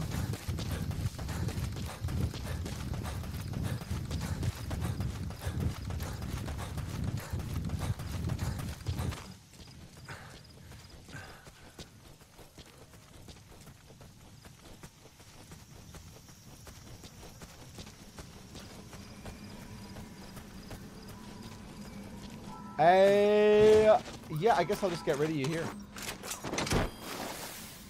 And then I should be outside of the hot zone, I think.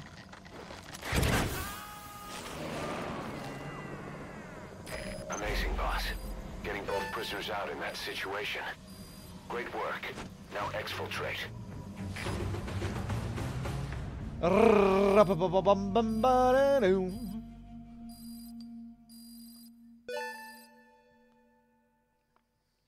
Amazing. Mission complete. Boss, we placed the 2 targets in quarantine. They don't show signs of anything, but we'll monitor them just the same. If they had access to the Devil's House, I doubt they were sent there by some health organization. Cypher used them, and would have eliminated them eventually. But we'll protect them here. They've agreed to that. After all, we helped them out of the country as promised. The mission's complete. But boss, they've been behind the curtains at Ngamba. They examined the patients there nearly every day. They told us the patients were being made to listen to voices on tape. But the male target added something interesting. He said he doesn't know what was on the tapes because there was no English version. Of all the voices that were shoved down those people's throats, English was one of them. No excessive censorship, because I mainly just play the console version. But maybe in the future, when I play the when I play the PC version, rather. Boss, we have an emergency. Come back to Mother Base ASAP. Yeah, maybe I'll be able to add my own calls too. Maybe you can create your own tapes and mod them into the game.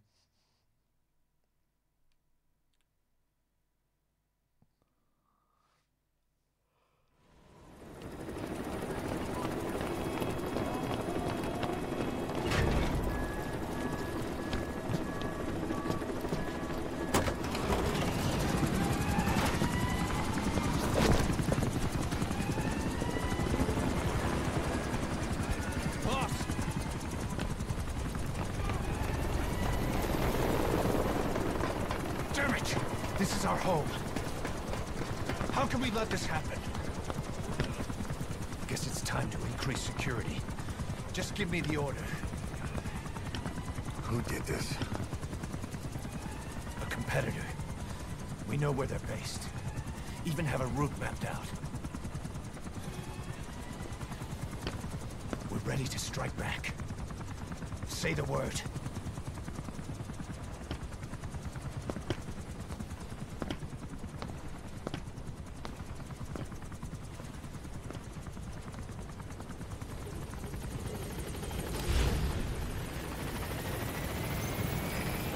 Get back here, Pequod. I'd heard that one product of the Les Enfants Terribles project went missing in Africa. The age would be about right. Now, I'm not saying I think it's Eli, but I want to run a genetic test all the same. Don't worry, I'll have it done without him noticing. The test may take some time, but I'll tell you as soon as we have the results.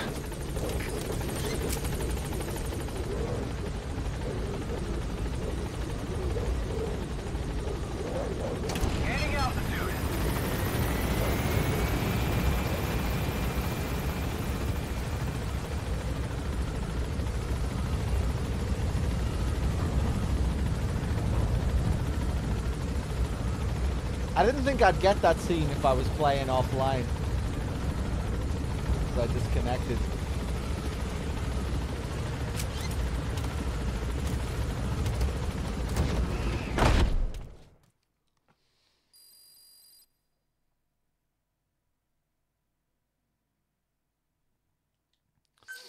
But maybe it just didn't register.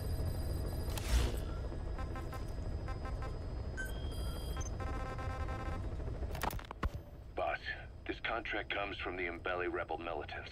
That's right. That general's fighters. Recently, one of their child soldier platoons staged an insurrection and split from the main group. Thing is, they took a hostage with them. The general's brother, his number 2. The contract is to extract both that prisoner and the leader of the renegade platoon. The message reads, "I love my brother. You must bring him back to me alive." It also says this about the leader of the child soldiers.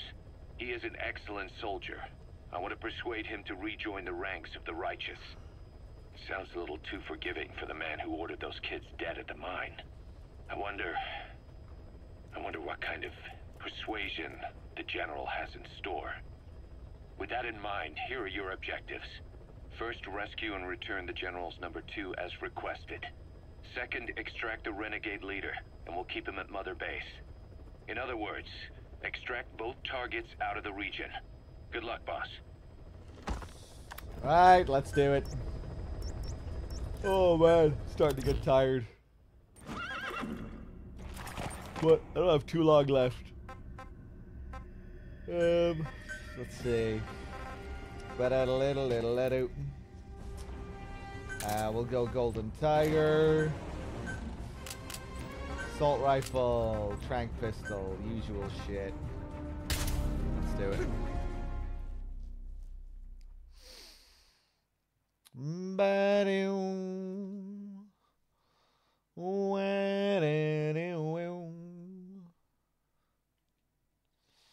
Maybe if I walk a little.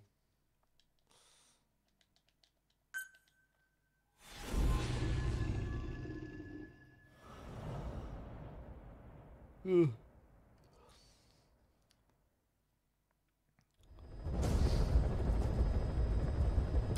mission objectives are to extract the child soldier's commander and their captive, the general's number 2. This child soldier platoon decided to break away from the Mbeli militants. They took the number 2 captive and have occupied an abandoned village. Start by checking that location on your map. Boss, child soldiers will treat you as an enemy, but they're just kids. See that they don't get hurt.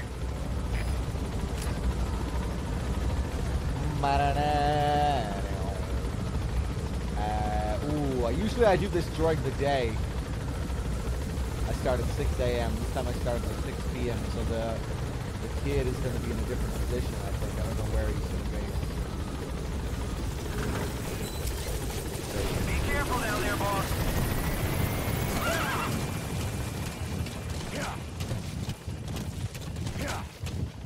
Oh man, sorry about the yawning.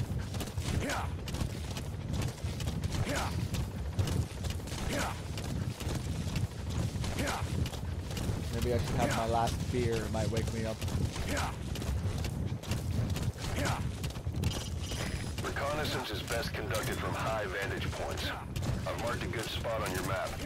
Take a look at your iDroid. Yeah, he's not going to be in the same spot, is he? Oh no, he's right there. The commander. Extract him.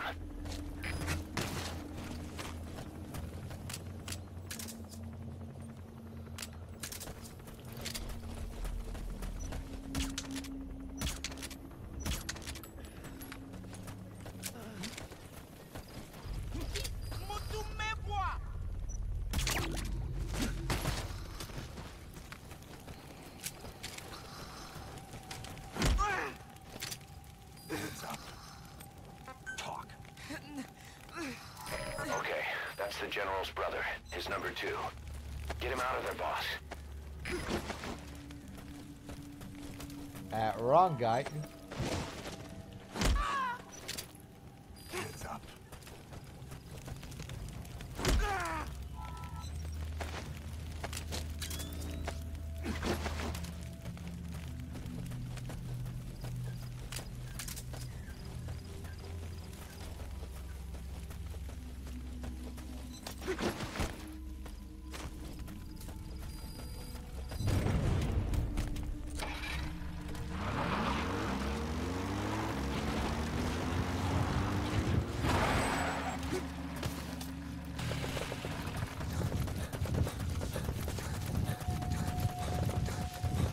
Leave him there while I grab the other dude.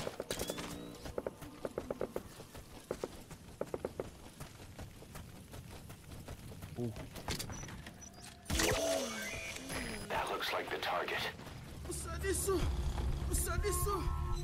Another group of child soldiers. No, must be a squad they had out on patrol. Security will be tighter now. Watch yourself.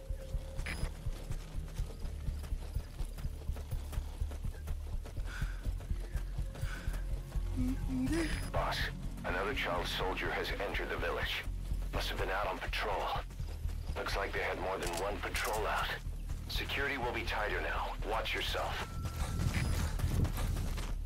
Okay, go.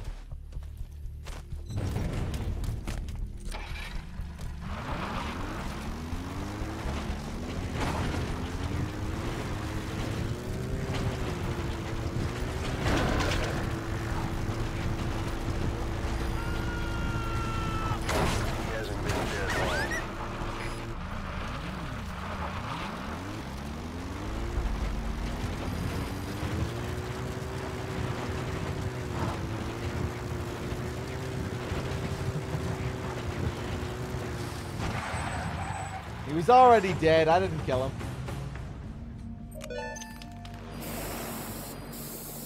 That's the way.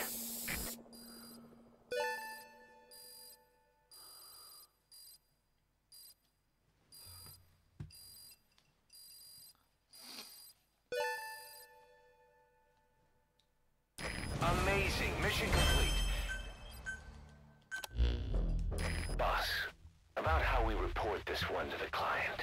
I'll tell them we took heavy resistance from the renegade platoon and the hostage was killed in the firefight. Also, their leader wouldn't let himself be taken alive.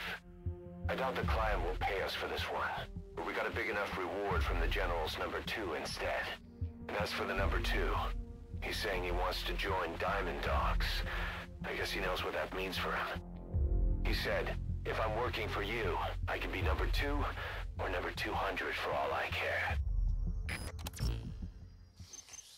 Thank you, Paul. I'm glad you appreciated it. Troublemaker, unsanitary. Many of our staff are falling ill.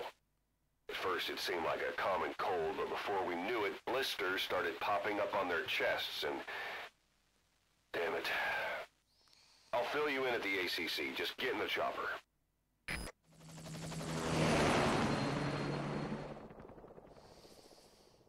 Okay, it's time to get rid of these pesky Kakongo. Let's do it. Look closely. Those are the symptoms of the infection on Mother Base. The blisters on the body were full of tiny worms. Parasite larvae, most likely. But we couldn't find any adults. It doesn't seem to mature in the body, like a spargatum. We don't know the root of infection, or what causes symptoms to develop. Congo, I refuse to go. Do you remember seeing these symptoms before? The bodies floating around in the oil facility, the bedridden test subjects at the Devil's House. This epidemic looks just like what we've seen on our hunt for Cypher. So this is the weapon of mass destruction Cypher was working on in Africa. Boss, the situation is urgent. We need to quarantine the infected and contain the pathogen. Priority now is to prevent more casualties. But the problem is, how do we tell who's infected? During the incubation period, we have no way of knowing. Yeah, Mr. Man, I figured it out quickly on my first before playthrough. they go symptomatic and quarantine them. That'd be easy if we just knew the route or vector of the infection. From now on, if you even suspect a staff member's infected, use your iDroid to order them into quarantine. Given the situation, the men won't submit to quarantine just because I or the medical team tell them to. But they will listen to you. Of course, it's just a temporary measure until we find a permanent solution. But at least they'd be in solitary isolation so they won't infect each other, and we get the mental care they need. If we do nothing, we'll only lose more people. We have no choice. Boss, open your iDroid. I'm 10 steps ahead of you, Ocelot. I'll explain how to quarantine staff members suspected of infection. Go to the Mother Base menu and select Staff Management. First, take a look at the quarantine facility we've set up. We'll isolate anyone who's already symptomatic at the quarantine facility. But we we have to expect that there are multiple staff who are infected, but asymptomatic. So how do we identify them? At present, we have no way to tell them apart. But there has to be something for us to go on. If you notice anything, reassign staff you suspect are infected to the quarantine facility. We'll monitor them and then contact... 3 people in the combat unit.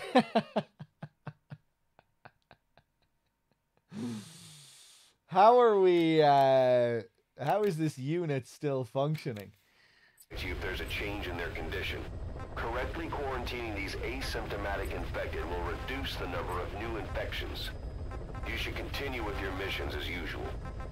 If Cypher is behind this, going after them should help us determine the root cause of this epidemic. Also, until we identify the pathogen, we can't fire or dispatch any staff. We cannot let this thing spread. Boss, get to the bottom of this fast. We're counting on you. All right. We'll quarantine the staff you specified. Did you figure out what's causing the infection? Boss, a new job's come in. It's a hit. I'm the human trafficker who sent Shabani and the others to Nzoya Badia Bulu, where you ran into Skullface. The thing is, this guy might know something about the disease that's going around Mother Base. The symptoms are similar to the ones we saw at that factory. Start by checking the mission details on your iDroid. I remember there used to be a bit of dialogue that would play to signify that you got all the Kakongo. Maybe I'm just misremembering, but I thought, you know, Ocelot would say something here in the ACC if you got all the Kakongo guys.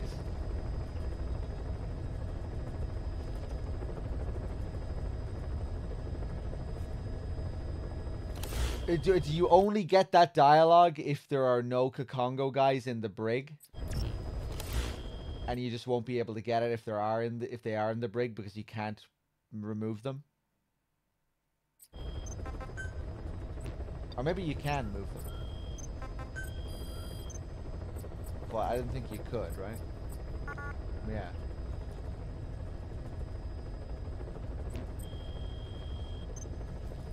Right, so I guess I just had good RNG in those other playthroughs where I got the dialogue.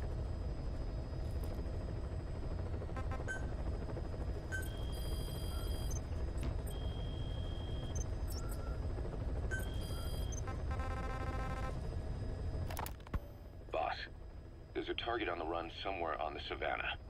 Your job is to find and eliminate him. He's a logistics officer for the PF known as Rogue Coyote. On the side, however, he colluded with the Buta regime, abducting people from Mbeli villages and supplying them as slave labor. That's right. He's a human trafficker. His victims ended up all over the place. Brothels, black market, organ trade, diamond mines. And he was the one who sent Shabani and the other kids to the Devil's House. But then an Mbeli rebel group finally added him to their hit list. The target decided it was time to quit, and now he's trying to leave the country. If he makes it back to his country, he'll be no more than a civilian, and he'll avoid facing a court-martial, like so many other war biz junkies. I'll bet he plans on enjoying a new live finance with his blood money. The client's order is to take him out. How you go about that is up to you, boss.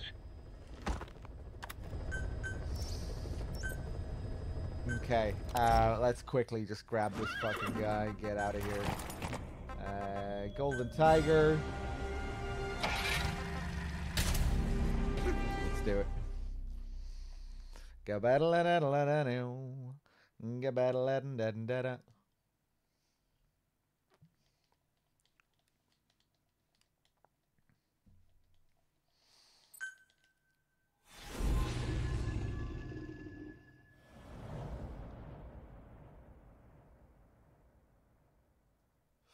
Code Talker coming up soon. Get ready. Boss, the target is a PF logistics officer who works as a human trafficker on the side. It's almost time for the main event. He's currently on the run somewhere on the Savannah with bodyguards. Unfortunately, we don't know what route they're taking. All we have to go on is a coded transmission sent by the PF at the Natati abandoned village. It appears to be a workup of the target's security plans, But to decipher it, we'll need an intel file with the encryption key. This key should be at the comms facility at the Ditadi abandoned village. Check your iDroid to see what the target looks like, as well as the location of the village. Find a route. Find a man.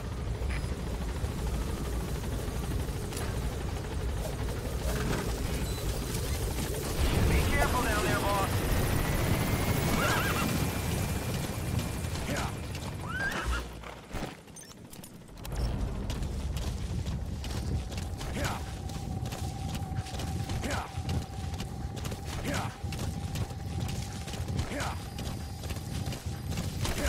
If we go up here, we can get some info that'll pinpoint his location, but I think I kind of remember where he is, around 12, I think. Yeah.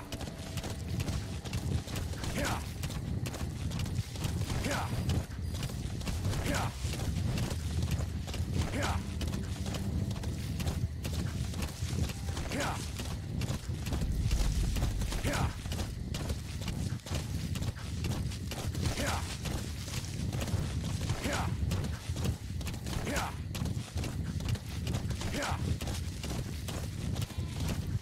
Yeah. Yeah. Yeah.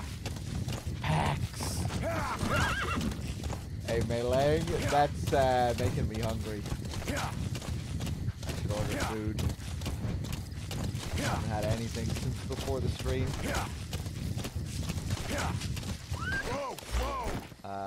Where are we going? Hey.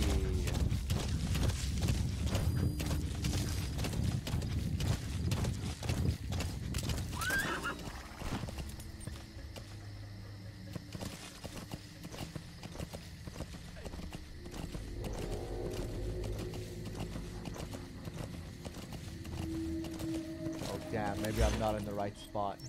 This is 12. Oh, maybe they start at 14.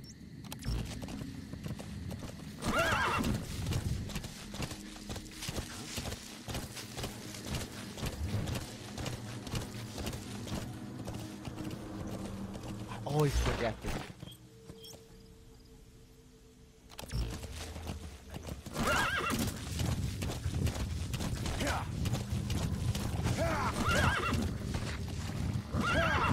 Yeah, James, I saw some clips of Helldivers, and it really reminded me of MGS5 and some of the movement.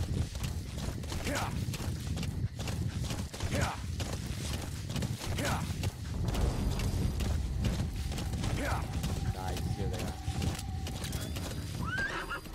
Oh, hey.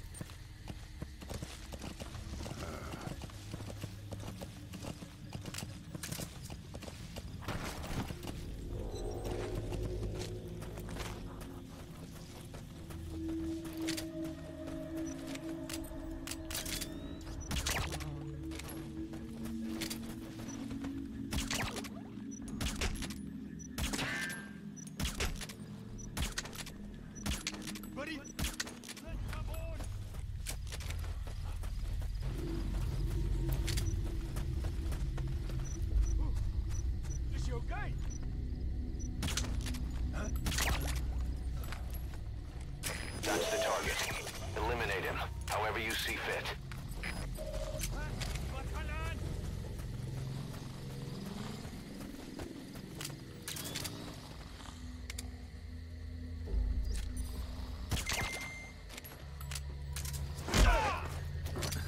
Ik wil niet prikken. Talk. Spit it out. Speak. Speak. Spit it out.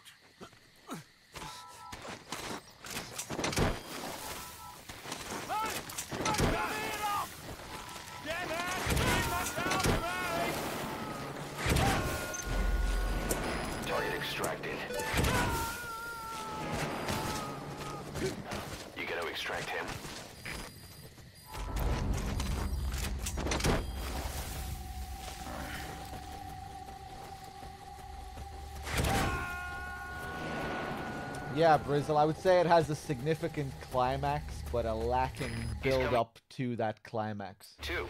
Roger that.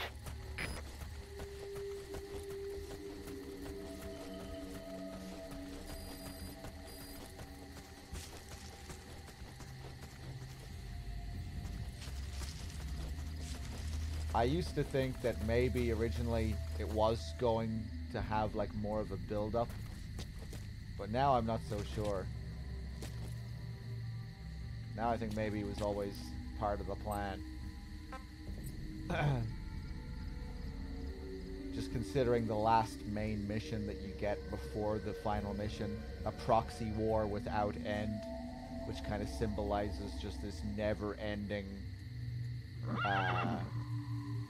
goal, you know?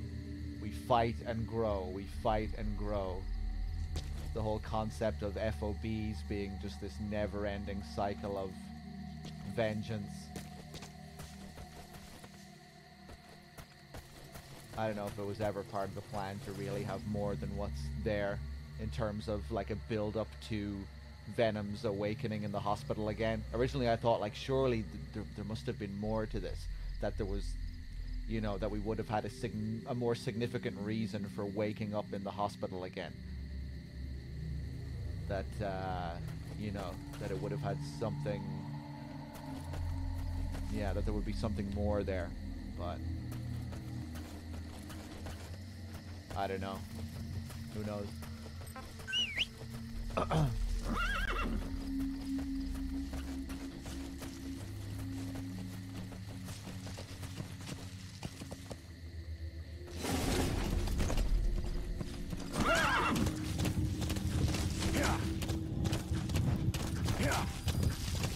Hey, what's up, Ole Scratch? Good to see you, man. Yeah, I wish they did more with the hospital as well. Going through the hospital again, but barely anything is different. There's some interesting little details that change at the start, you know, during the doctor's speech, which are interesting to think about. But when you're actually going through the hospital, it's just the same shit. That's it. Would it be cool if you maybe had more freedom to move around and go to parts that you couldn't explore the first time? You've made it out of the hot zone. No sign of the enemy. Mission complete, boss. Or, you know, if they just changed something.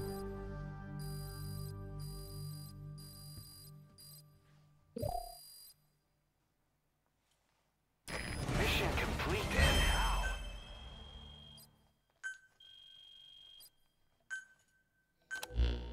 Hey, Pinkaroo, how's it going, man? Talkative. Guinea pigs. That's what became of his kidnapped victims. Says he got a good look at that factory at Zoya Badiabulu when he dropped off some fresh guinea pigs for them, along with our man without a face. His instincts told him to run like the rat he is. Said it wasn't worth the money. Figured he could be next. That's when he went to the NGO for help. He thought that in exchange for his buyer's list, they could set him up with a new identity someplace far away. He had an idea who he was up against, and he didn't want to take any chances. A true rat. But like us dogs, he knew when he smelled trouble. And something else. He said the specimens come from deep in the forest. We don't know what he meant by specimens just yet, but those guinea pig symptoms match what we've seen on the infected at Mother Base. Deep in the forest. Maybe there's the clue we need to beat this infection. Boss, the truth could be right around the corner.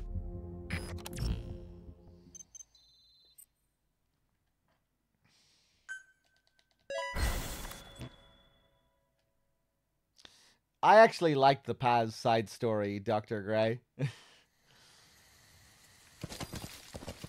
Boss, we finally... It's the only part of the game that really seems to give, you know, that seems to deal with the real medic, you know, the person who he really is. And I just like those Paz tapes. That final Paz tape, I think, is one of the few genuinely emotional moments in the game. That sort of sad reflection on the Peace Walker days. I always took that as like a really, it always felt like a really personal moment in the game from Kojima.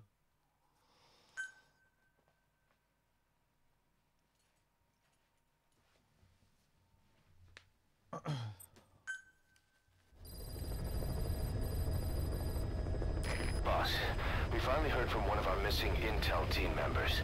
He says he has a solid lead on the epidemic at Mother Base. Take a look at the mission details ASAP.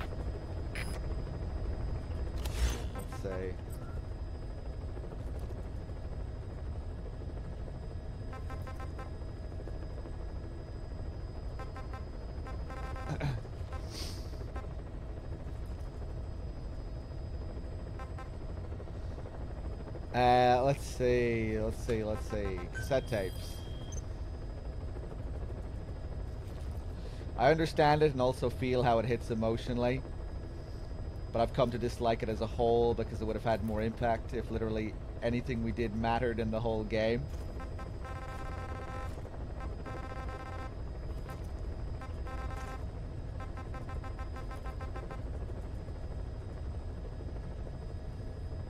Yeah, I don't think I really feel that way, like where I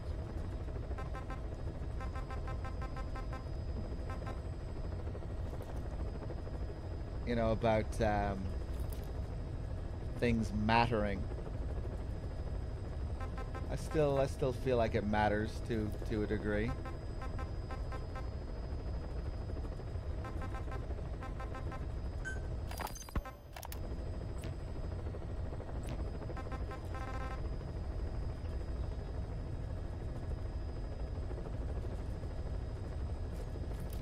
I guess I'm just not sure what you mean.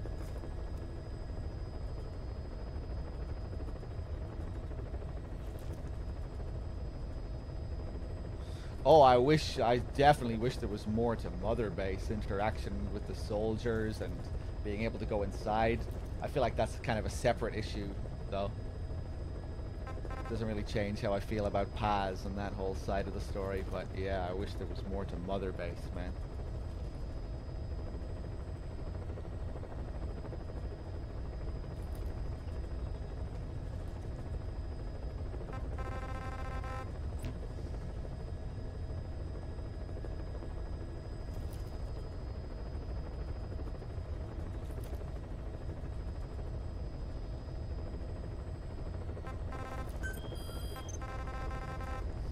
Let's do the next mission. Boss, the intel team's hard at work investigating the cause of that illness spreading through Mother Base. Problem is, a bunch of our agents in the field are still MIA. Progress has been slow, until now.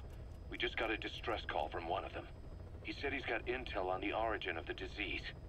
But the PF in the area got to him before we did. There's been no further contact from him, but we know he's being held at the guard post on the western end of the mine. There's still a good chance he's alive. We can't afford to let him die. Right now, he's the only link we have to the root cause of the epidemic. Get our man back, boss.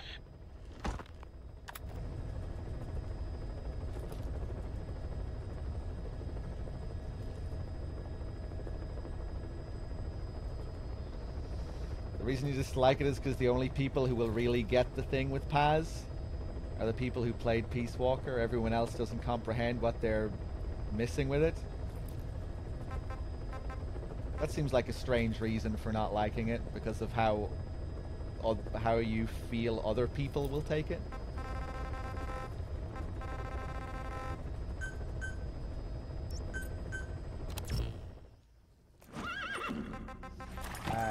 Let's see.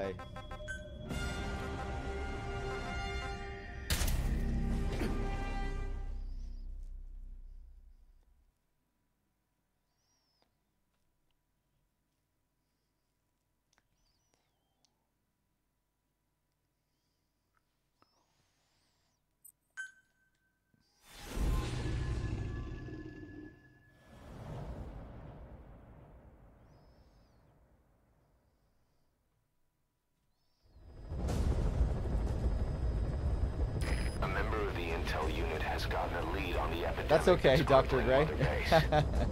Problem says our man has been This whole captured game by the makes me PF feel in his weird and operation complicated. area. He's being held at the guard post on the western end of the mine. Boss, we need you to get him out ASAP. Right now, he's only linked to the root cause of the epidemic.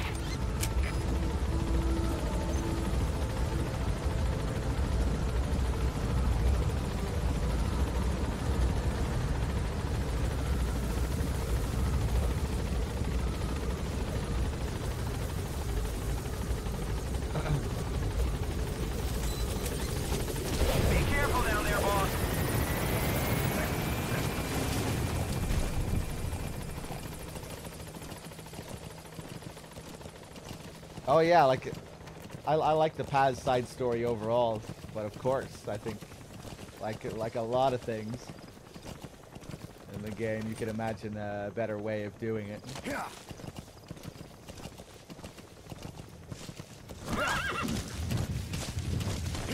You know, with how it fits into the whole open world structure and finding the mother base guys and going back to base again and again with the photographs. The whole process of dealing with that side quest could have been handled better.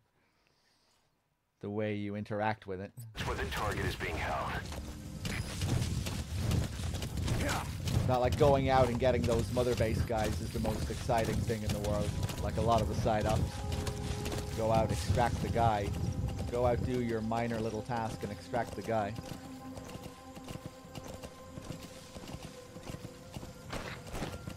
I disagree there, 3. This MGS game is also built on the previous one.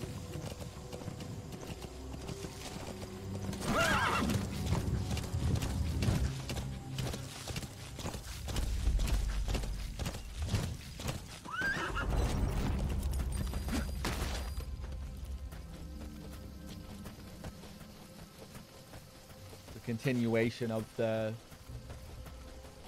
type of design they had with Peace Walker. Peace Walker was really Kojima's big shift in design, I think. Where he shifted to a much more compartmentalized design, I guess you could say. Where everything started to become more segmented. Mission-based structures, rankings, tapes. That really changed his design going forward with every game after that. With, you know, Phantom Pain following suit and then Death Stranding again.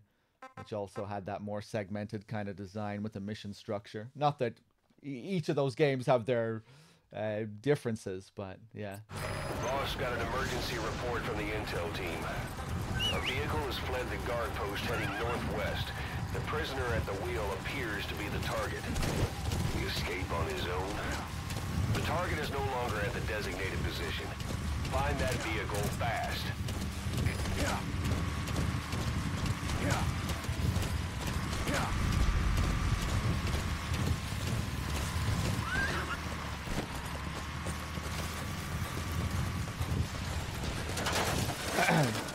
Peace Walker has so much charm that's totally missing from this game. This game just doesn't really have comedy at all. That's one of the big things about MGS5. One of the really big things. Forget Peace Walker. Compare it to the entire rest of the series.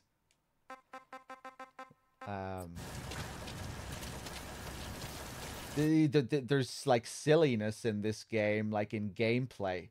Extracting sheep and, you know, just silly shenanigans you get into in gameplay situations. But as far as like story stuff goes and character interactions, there's almost no humor at all. Which is a huge difference compared to the previous games. There's the hamburger tapes. It's like the only overtly like comedic stuff. Is there anything else apart from the hamburger tapes within like character interactions? I don't think so. Boss, did you see that explosion? There's smoke. The target's... Where's the target? Has to be around there somewhere. MGS5 is very cold and dry with its tone.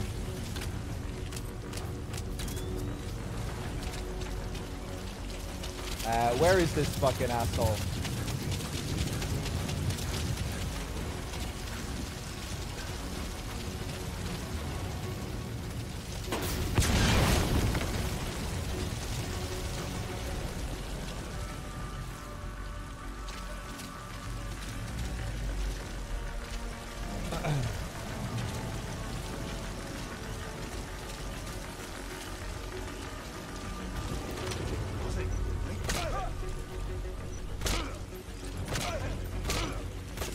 I guess you might have like minor little moments in more serious scenes, things that are funny, but yeah, just due to how the characters are naturally. You know, like Huey. You know, Huey can be funny, just laughing at you know, his crocodile tears and all that stuff. But yeah, you know what I mean. Doesn't have any of the classic MGS humor that you would usually have.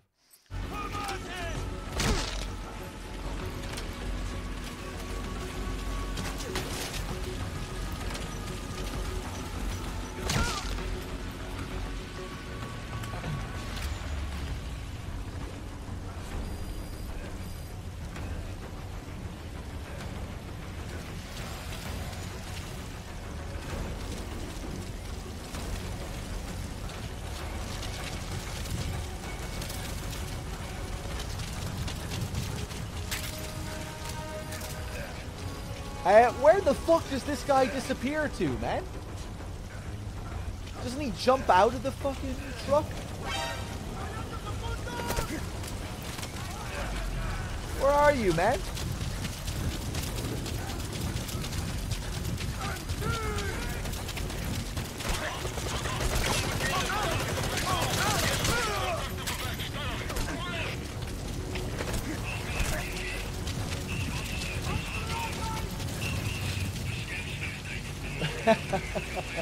He's inside the fire? Whoa!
Metallic Arcadia.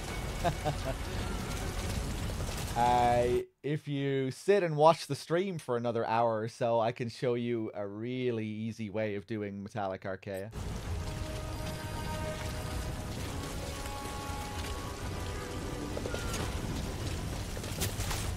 Hey! Is he up here? Here he is. That's the target. He's still breathing. Nice find. I'll send the chopper. Get the target to the RV.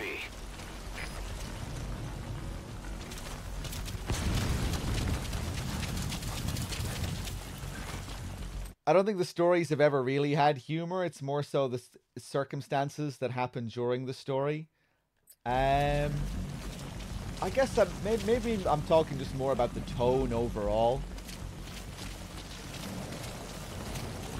Where this game has a much colder and more, you know, much drier tone overall. But obviously the previous MGS games generally have way more humor in optional moments. Codec calls. All the optional character interactions. There's loads of silly humor in those. Whereas this game doesn't really have anything in its optional character interactions. If you want to call tapes optional character interactions. You know, it has, like, sure, it has bits of humor here and there, but comparatively speaking, you know, the older games focused on humor way more. This is B-Quad. sight of you. Yeah. They're gonna try to hunt you down. It was pretty clear with the Ground Zeroes that they were going in a pretty different direction with this game. They wanted it to be much darker in tone.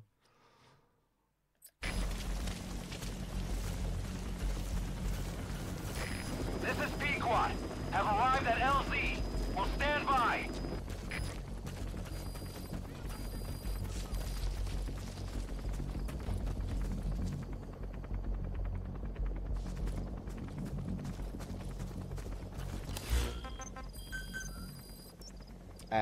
No, come over here instead. Roger.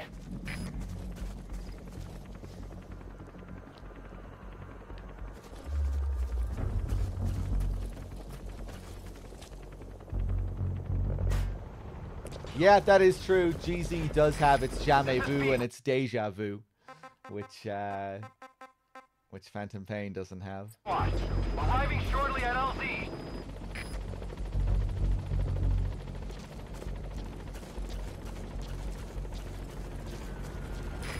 This is Pequod. Have arrived at LZ.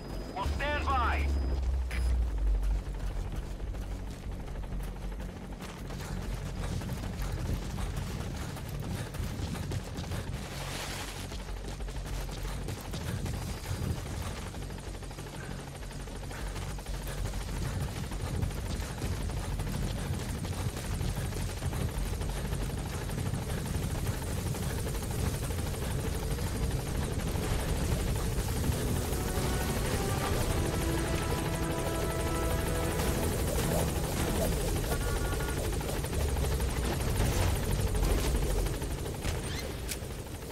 Nice work. Keep it up. Gaining altitude.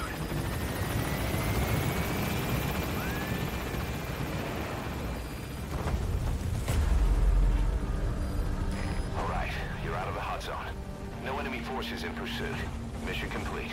Departing. Mission complete. And the target's safe. Time to figure out what the hell is behind this epidemic.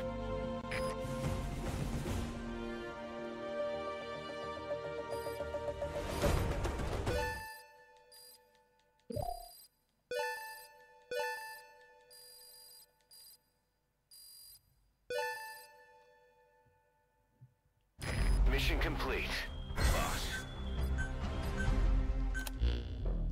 Boss, the intel team member you extracted was DOA.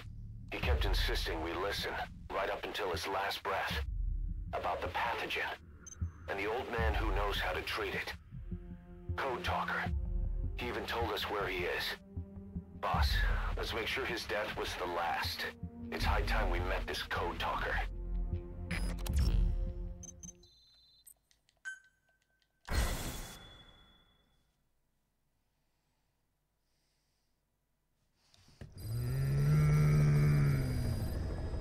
Boss, you need to make contact with Code Talker. He knows what the pathogen is. We have to stop this disease that's spreading across Mother I've Base. been waiting. Select the mission on your right droid. Or should I say, the whole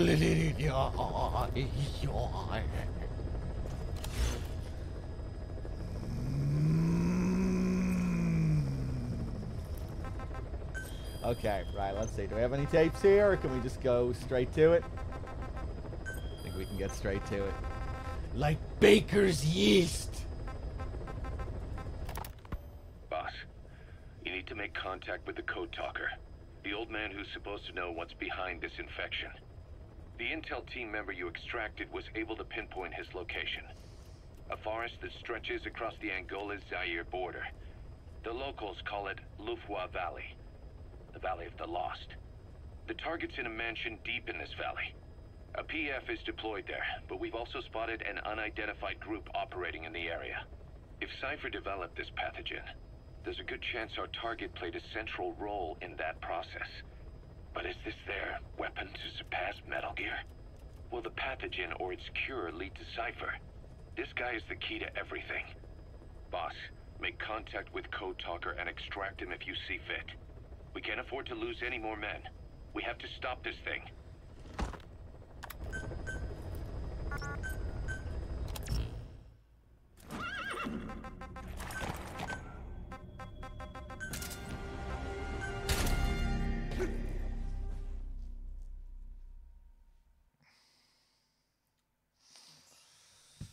Let's do it. Let's do it.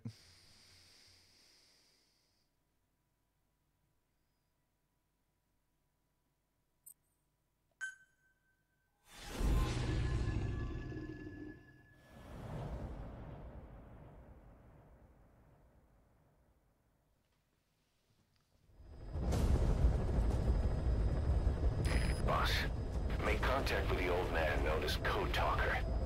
According to the intel team member you extracted, he knows what the epidemic is and how to treat it. You'll find him in a mansion deep in the valley beyond the forest.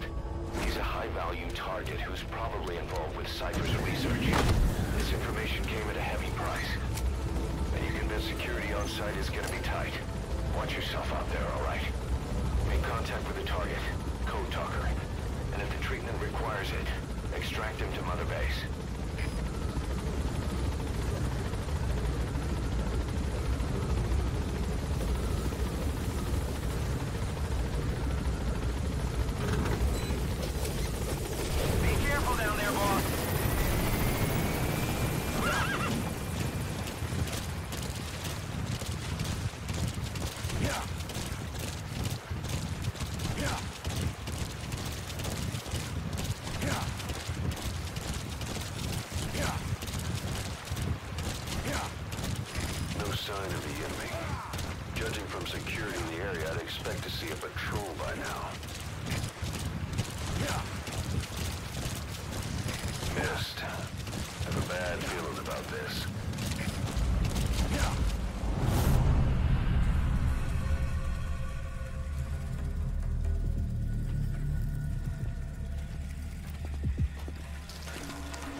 The skulls.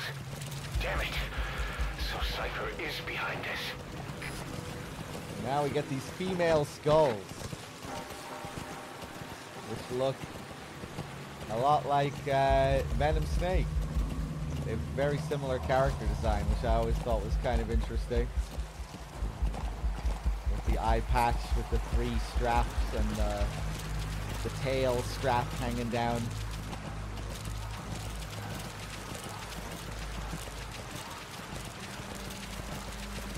Let's bypass them.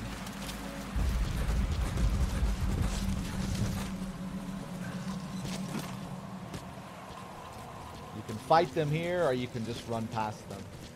If you run past them, you have to deal with them later, once you rescue Code Talker. They'll be tracking you again when you come out.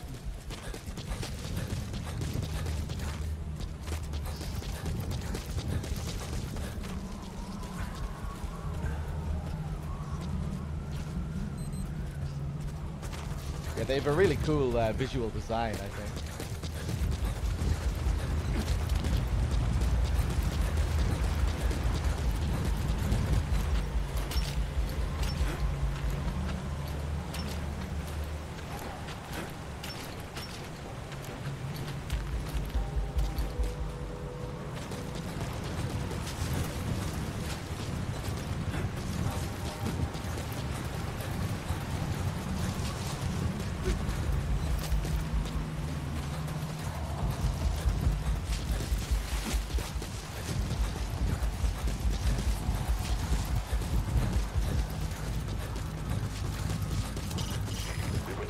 This place without those members of the intel team.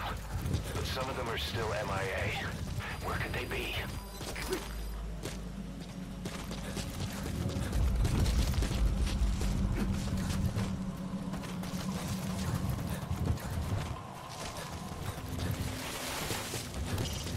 The target is an old man known as Code Talker. He's the one who knows how to treat the infection that struck Mother Base. Talker is somewhere inside the mansion in Lufwa Valley. No sign of those snipers. Did they give up? Whatever. Just you're near the mansion. That's where you'll find the target Code Talker.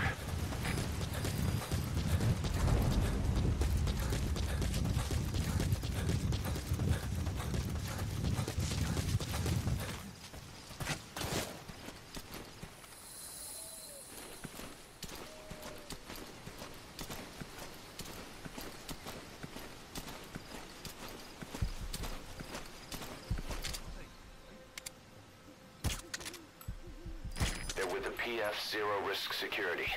Looks like they're protecting the target. Why don't you try interrogating them? They might know the target's exact location.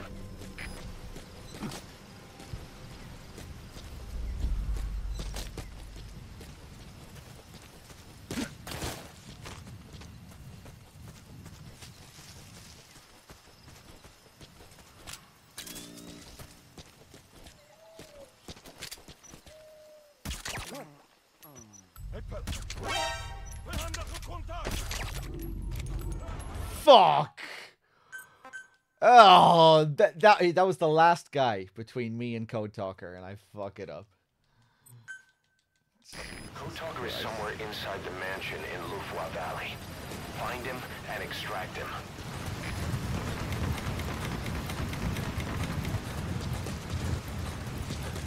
You're near the mansion.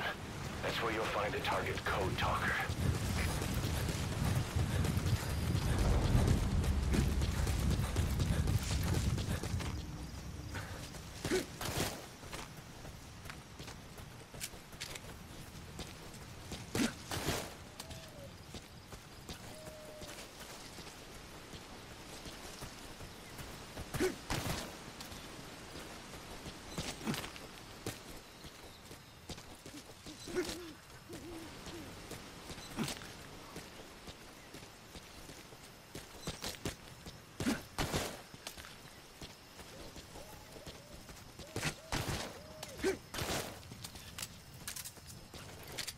Okay, take two. They're with the PF Okay. Zero Risk Security. Security. Looks like they're protecting the target. Why don't you try interrogating them? They might know the target's exact location.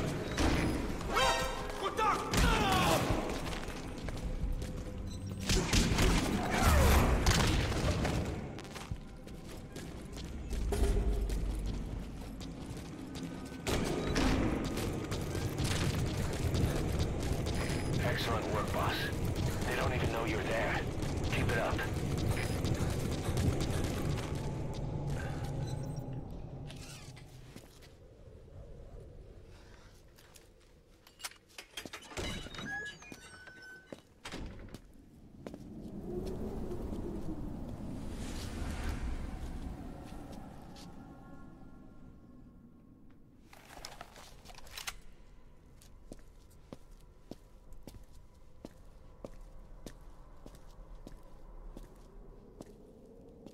I've been waiting, Tilisi. Or should I say, Bedachochale.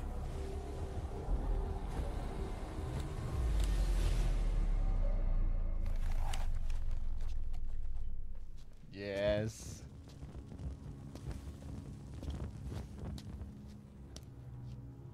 Let's smoke. That's him. Let's get high. Code Talker. Look familiar? It's infecting my men. How do we Silence. Or death. What it could be in here. Stay quiet. Your life depends on it. Sit. The parasite has infected your band. Those are its larvae. They enter the throat and attach themselves to the vocal cords. They mimic the host's membranes flawlessly. No one can tell the difference. Upon reaching maturity, they mate. Sustained exposure to a particular sound triggers copulation. The resulting larva then feast on the host lungs, killing it. The particular sound.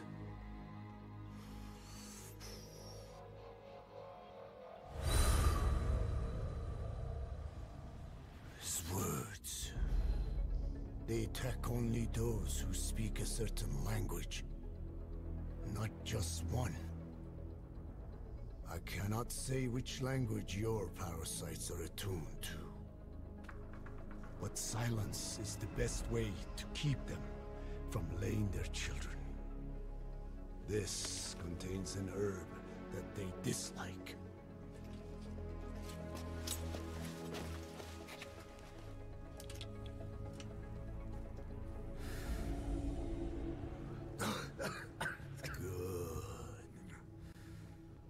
That should deafen them for a while. You have bought yourself some time. Speak.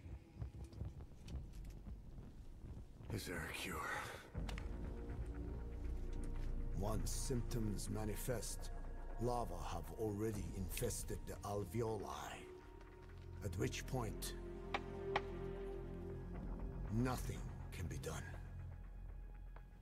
There is a way to halt the onset, which would prevent infection.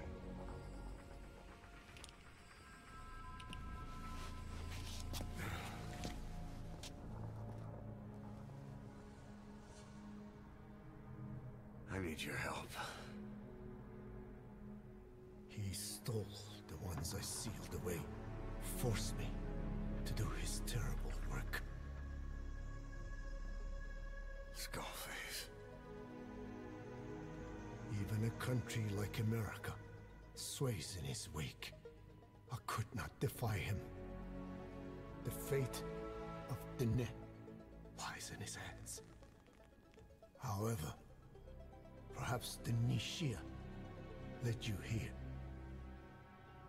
If my children have upset the Rojun of the world, it falls to me to set it right.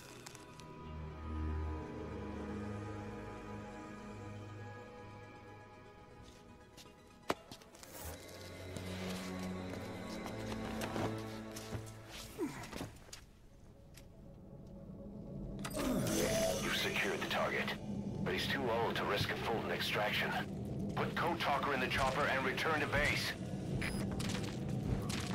He claims they are the dream of every ruler since the dawn of time.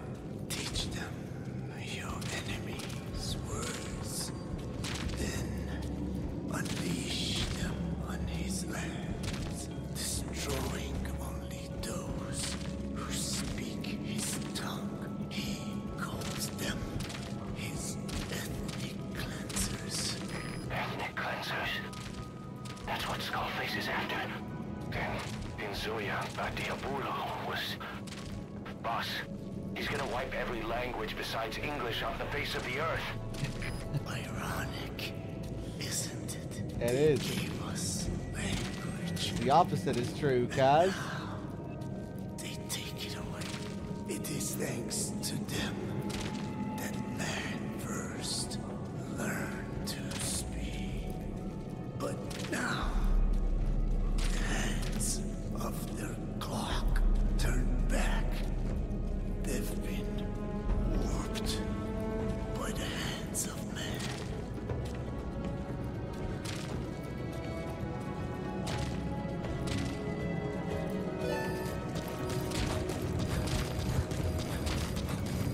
Okay, my job here is done. Actually, hold on.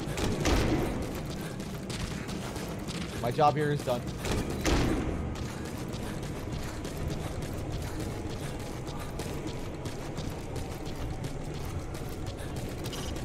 Put Code Talker in the chopper and return to base.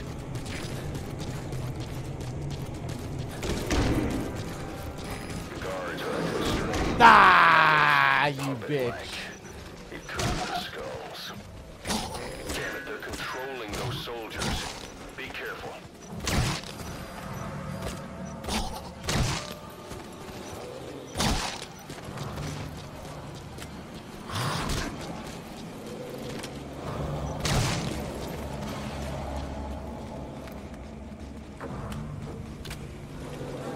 Do these count as kills? You know, I can't remember. I don't think they do. The target. If he dies, Mother Base dies with him. But I might be wrong. Maybe they do.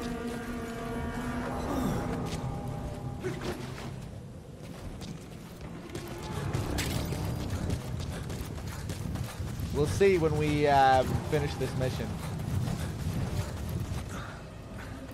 Victims of the experiments. They were implanted without my knowledge. Even had I known, there is nothing I could have done. Are the MIA intel team members buried there too? Bastards. They're gonna pay for this. Now, Kaz really cares about these other intel members. No! I'm stuck on the slope! Go, Docker! No! I got you, man. Okay, we'll go around.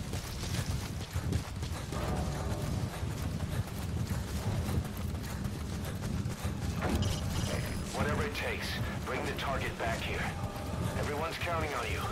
We all believe in you, boss.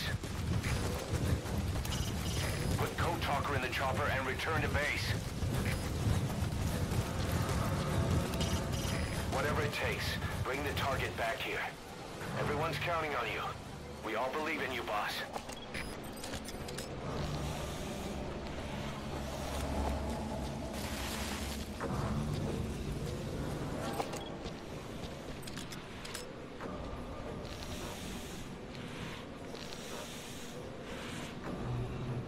That creepy breathing.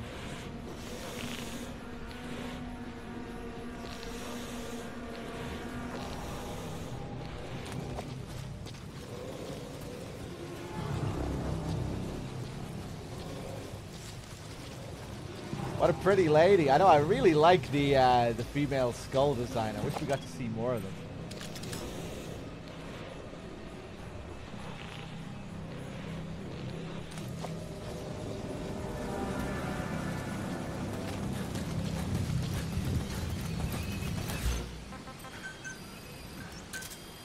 Roger.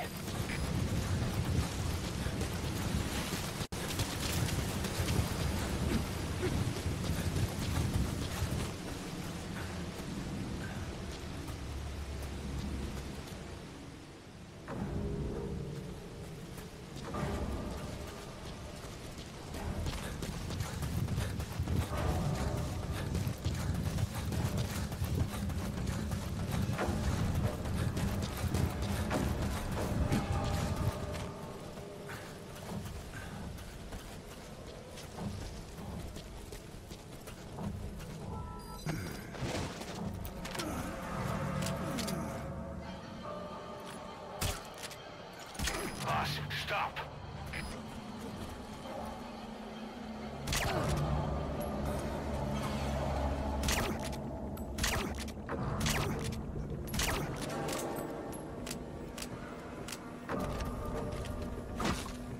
Boss, protect the target. If he dies, Mother Base dies with him. The target's safety is your top priority. Oil. What are you doing? We need him alive.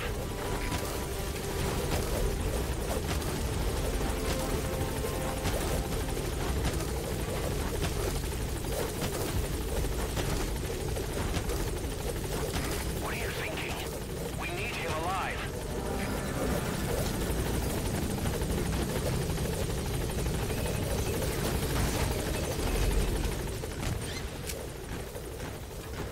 Gaining altitude.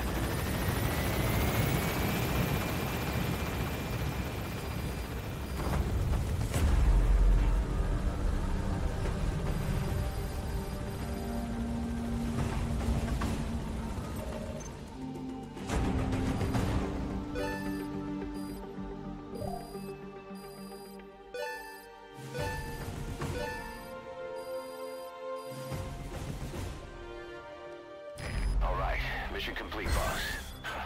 Maybe you'll actually break it. Boss, we found the bodies of the two missing intel team members in Lufwa Valley. We knew we wouldn't get them back alive, but still, it's a damn shame. Don't let their sacrifice go to waste, boss. We need to stop the epidemic at Mother Base. That old man, Code Talker, he's the only hope we've got.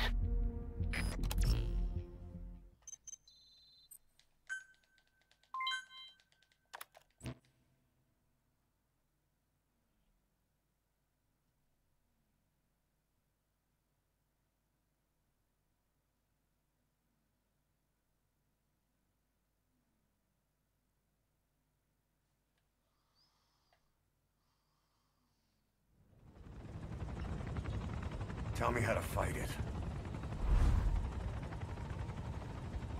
I hid the answer. Oh yeah, shit. Sorry, I forgot we were supposed to check for the kill count.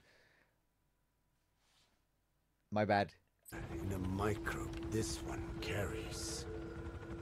It turns the male parasites into females, preventing reproduction. One parasite infecting another. However, it doesn't affect only the parasite. It alters the host as well. Your infection will be contained, but you and your men will also be rendered infertile. That is the price you must pay to regain your speech.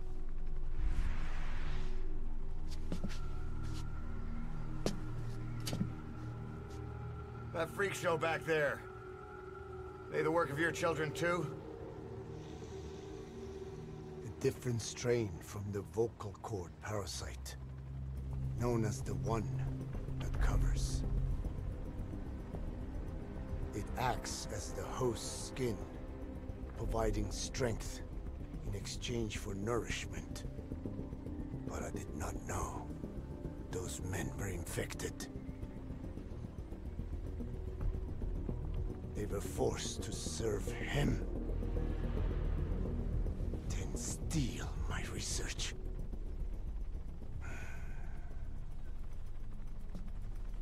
Have you seen one of their vehicles? The Yellow Cake. Captured a convoy they were escorting. Cargo's some kind of mineral. What became of it? The metallic archaea. Out ahead! It's them.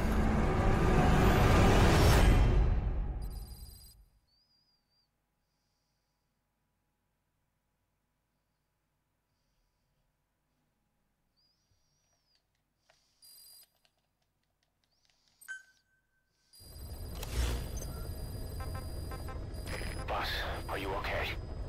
So the vocal cord parasites that have infected Mother Base, they're ethnic cleansers designed to silence those who don't fit into Skullface's worldview. We can't allow him to have such power. Go over the mission details and get going ASAP. Okay, give me a second, Pequod. We can crash this chopper in a minute. I just need to make sure I'm all prepared and ready to go.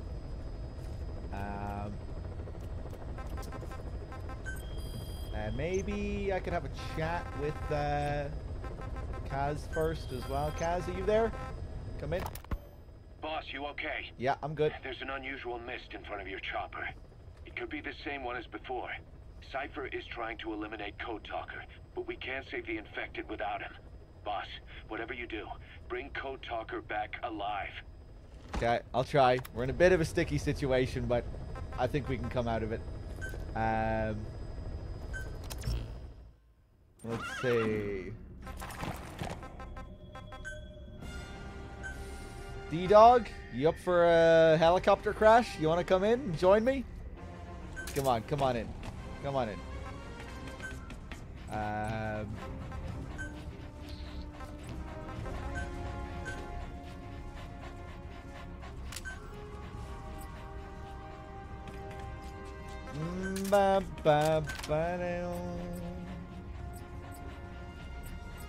I haven't developed any launchers. Okay, hopefully I'll be able to just pull off my usual strat and we won't need any launchers. Hold on 1 second.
like you're surrounded by mist.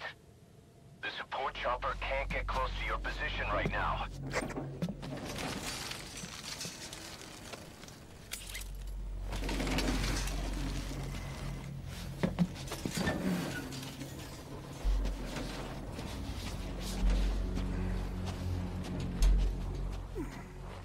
Hurry!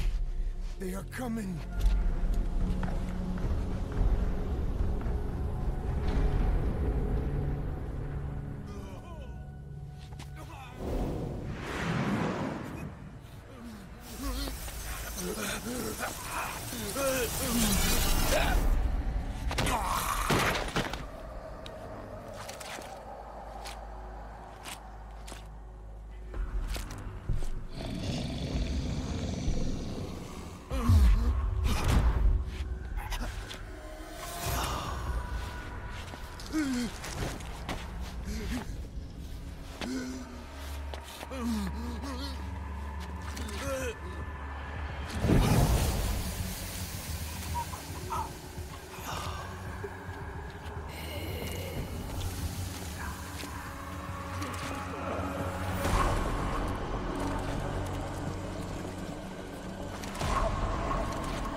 We are their quarry.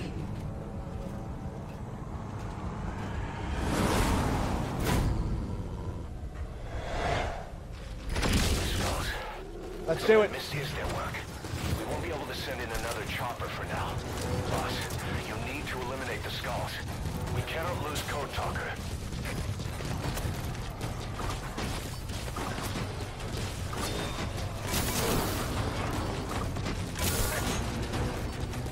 I don't think I'm gonna do it this time. I didn't do my usual pattern here.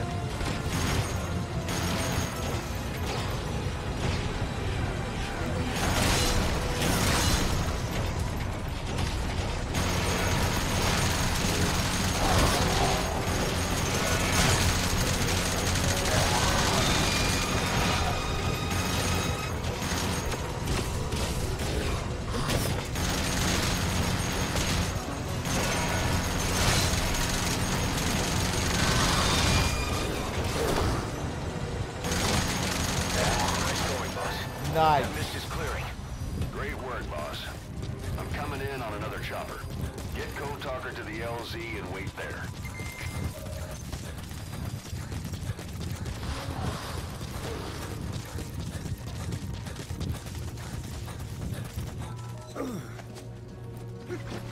That's how you do it.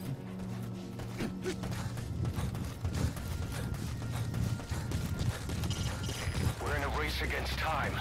Put Code Talker in the chopper and return to base.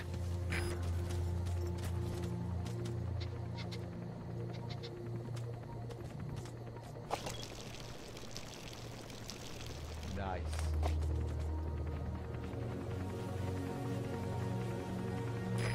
This is B-Quad. Arriving shortly at LZ.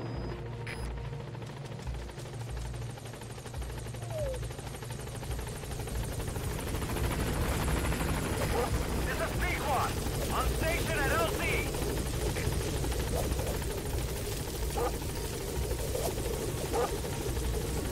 Get in, boss.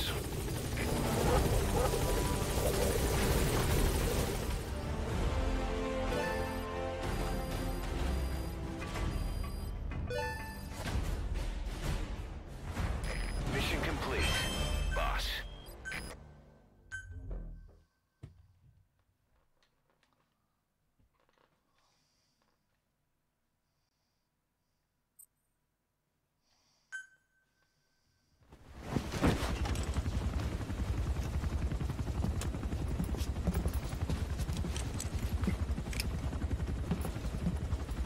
Skullface is no longer in Africa. The nuclear test was a success. Now they turn their knives on me. Satellites didn't read any test. Neither did seismometers. The detonation test took place 5 years ago in the southern Indian Ocean. The final test was the opposite, to prevent detonation. You mean? Skullface plans to sell nuclear weapons that he retains control of. It's not like hawking small arms to militias. Indeed. He plans to avoid detection by exporting minerals containing tiny amounts of uranium in the form of metallic archaea.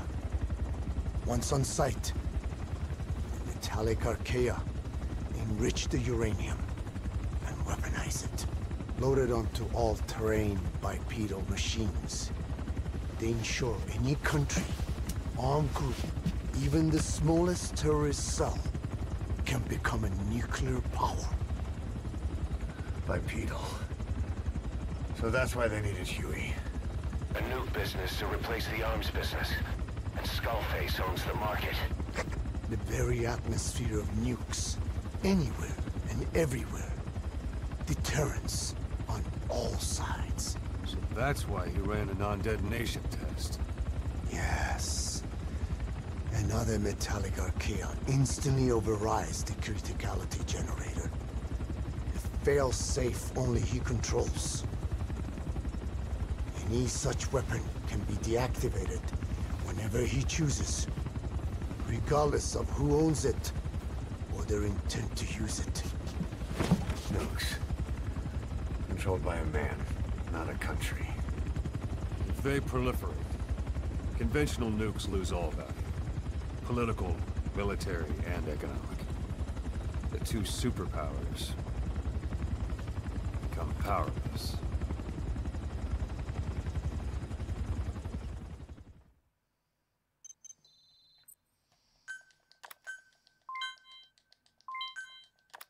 The R&D and medical teams have come up with a proposal for a new suit that applies Code Talker's research, the Parasite suit.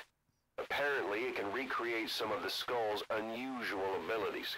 But in order to use those abilities, it needs parasites. If you want to wear this suit, you're going to need to get a hold of parasites by extracting skulls. That's the R&D boys, alright? Making me worry like that. Should never doubted the R&D boys like that. Yep. Yup.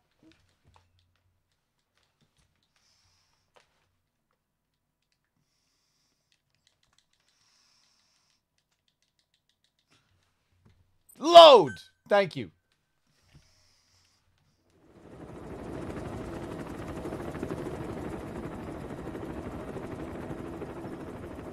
We need to stop the epidemic at Mother Base.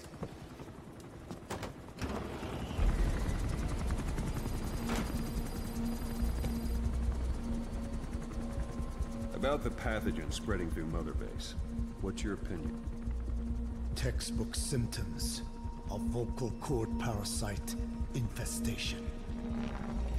And judging from this casualty list, it is the Kikango strain. Meaning, a breed of parasite that triggers symptoms upon detecting pronunciation specific to Kikango.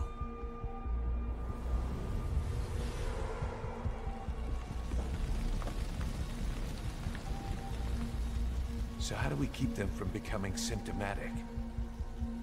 Use this. A type of Wolbachia.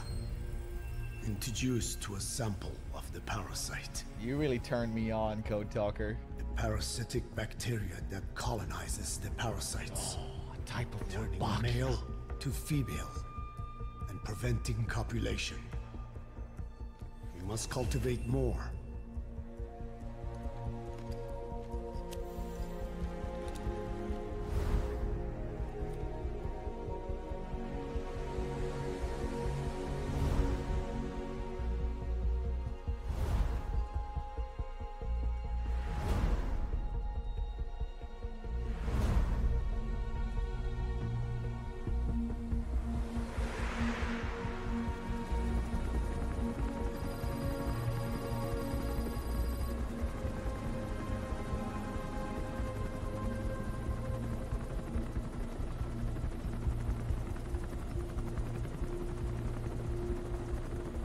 Thanks to Code Talker, we've managed to put a stop to any new vocal cord parasite infections.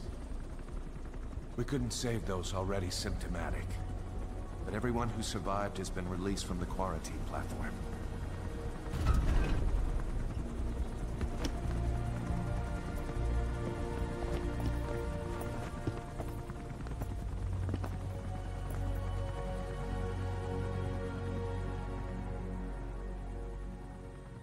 Skullface will pay for this.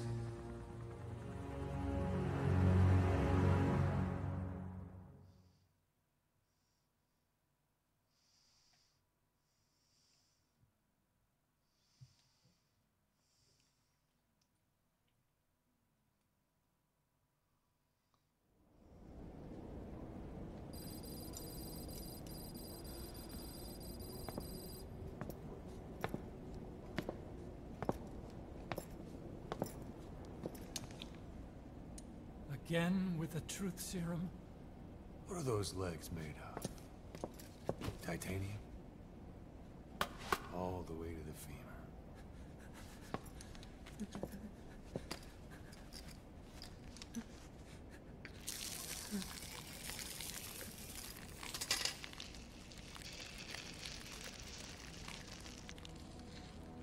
Metallic archaea. Sahelanthropus. Where is it? What? We have to know before his plan is complete. Sahelanthropus is the final piece. What are you talking about? If the Soviets break out a mobile, controllable nuclear weapon, East-West relations will be right back at the Cuban Missile Crisis. The Cold War returns to life, as countries without nuclear arsenals line up for what Skullface is selling. Nuclear weapons proliferate overnight, and on the brink of annihilation, the world maintains its balance. But we know this is all just a shield, a ruse. The cleansing parasites are what matter most. A WMD to eclipse even nukes, and the only one that can still be used. Skullface is the world's greatest threat, and Zero's. The pieces are in place. All that remains is to unveil Sahelanthropus in Afghanistan. They can't activate it without me.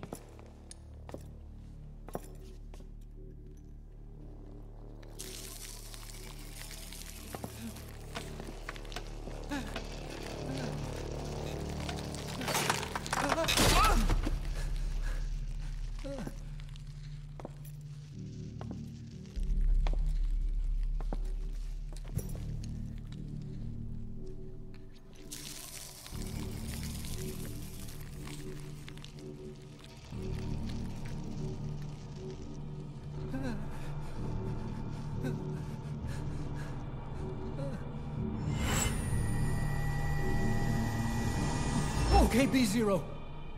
Sahelanthropus is beyond the Soviet base camp, in a lab built by the Soviet philosophers. That's what you're looking for. But I have no idea how he's controlling it. It wasn't designed to accommodate a human pilot.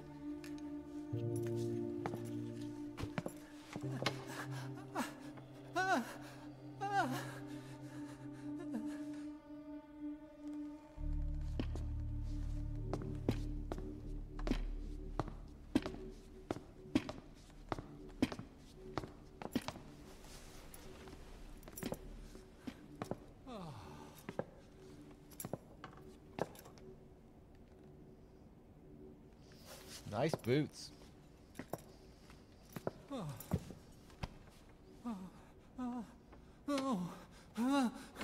No! No! Wait!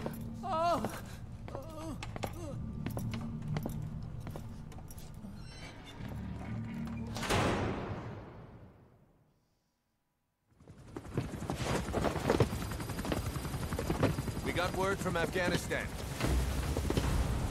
Everyone at the Soviet base camp's dead. No sign of fighting. Parasites. Skullface's men then headed north. The target is OKB-0. That's where he'll activate Sahelanthropus. Unless we stop him, he'll go down in history a conquering victor. We can't let that happen. Wipe him out. Don't leave any trace of his existence. I'm gonna need backup on this one.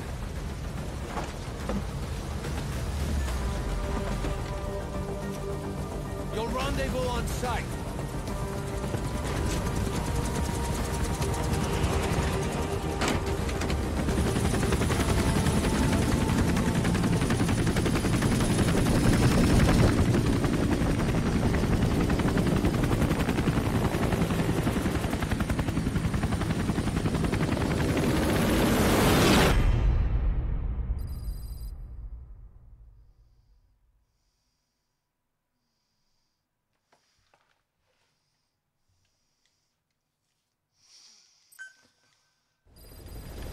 Alright, we have a big chunk of tapes to play.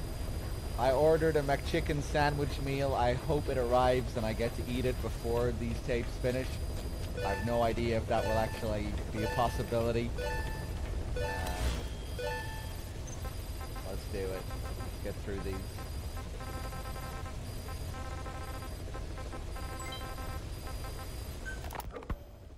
DD makes a pretty good partner, huh, boss? Too early to say. Yeah? Just seeing him come back makes me real proud. What breed is he? He's not a husky. You're right. Siberian Husky is a cross between a Spitz-type dog and a wolf. I think DD might have some wolf blood in him, too. He isn't just smart. He's also shown remarkable judgment. If he doesn't do what you want him to, he's just doing what he thinks is right in the situation. And he's steady under fire. Remember, he's no lapdog. But learn his strengths, and you'll understand each other soon enough. You'll make one hell of a team. Ocelot. Why don't you take it upon yourself to train him? Why? Yeah. When's the last time you heard a wildcat raising a dog? I have an eye for him.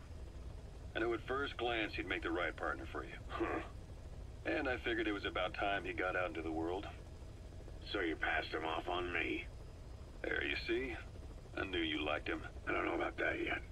I still think he's trying to figure me out, too. I'll spend some more time with him. You'll see how helpful he can be. What about you? I prefer to work alone. Ocelots don't hunt in packs. Yeah, something like that. Anyway, I'm glad you like him. DD's really taking to you, too. And to going on your walks. Don't be shy about taking him with you in the future. I'll think about it. Sorry, I only like real big boss dick. Not this fake shit. That's what he was really thinking there, Ocelot. He just couldn't say it.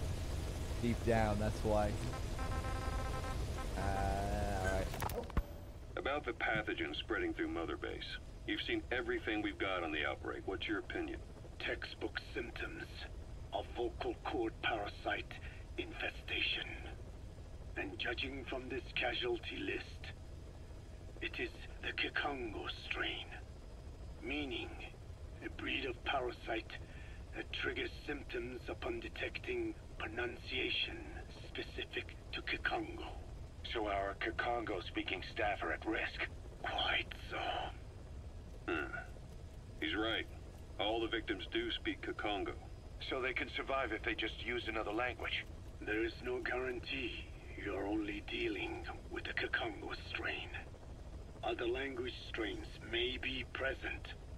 You well know he was teaching them languages from all over the world. The Devil's House. Nzoya Badia Bulu. There is no way to know how many strains he has at his disposal. So how do we keep them from becoming symptomatic? You mentioned using microbes. Use this. A type of Wolbachia. Introduced to a sample of the parasite. Wolbachia? A parasitic bacteria that colonizes the parasites, turning male to female and preventing copulation. You must cultivate more. What have you done with the infected bodies? Cremated to stop the spread of infection, but we did keep a few for study. Good.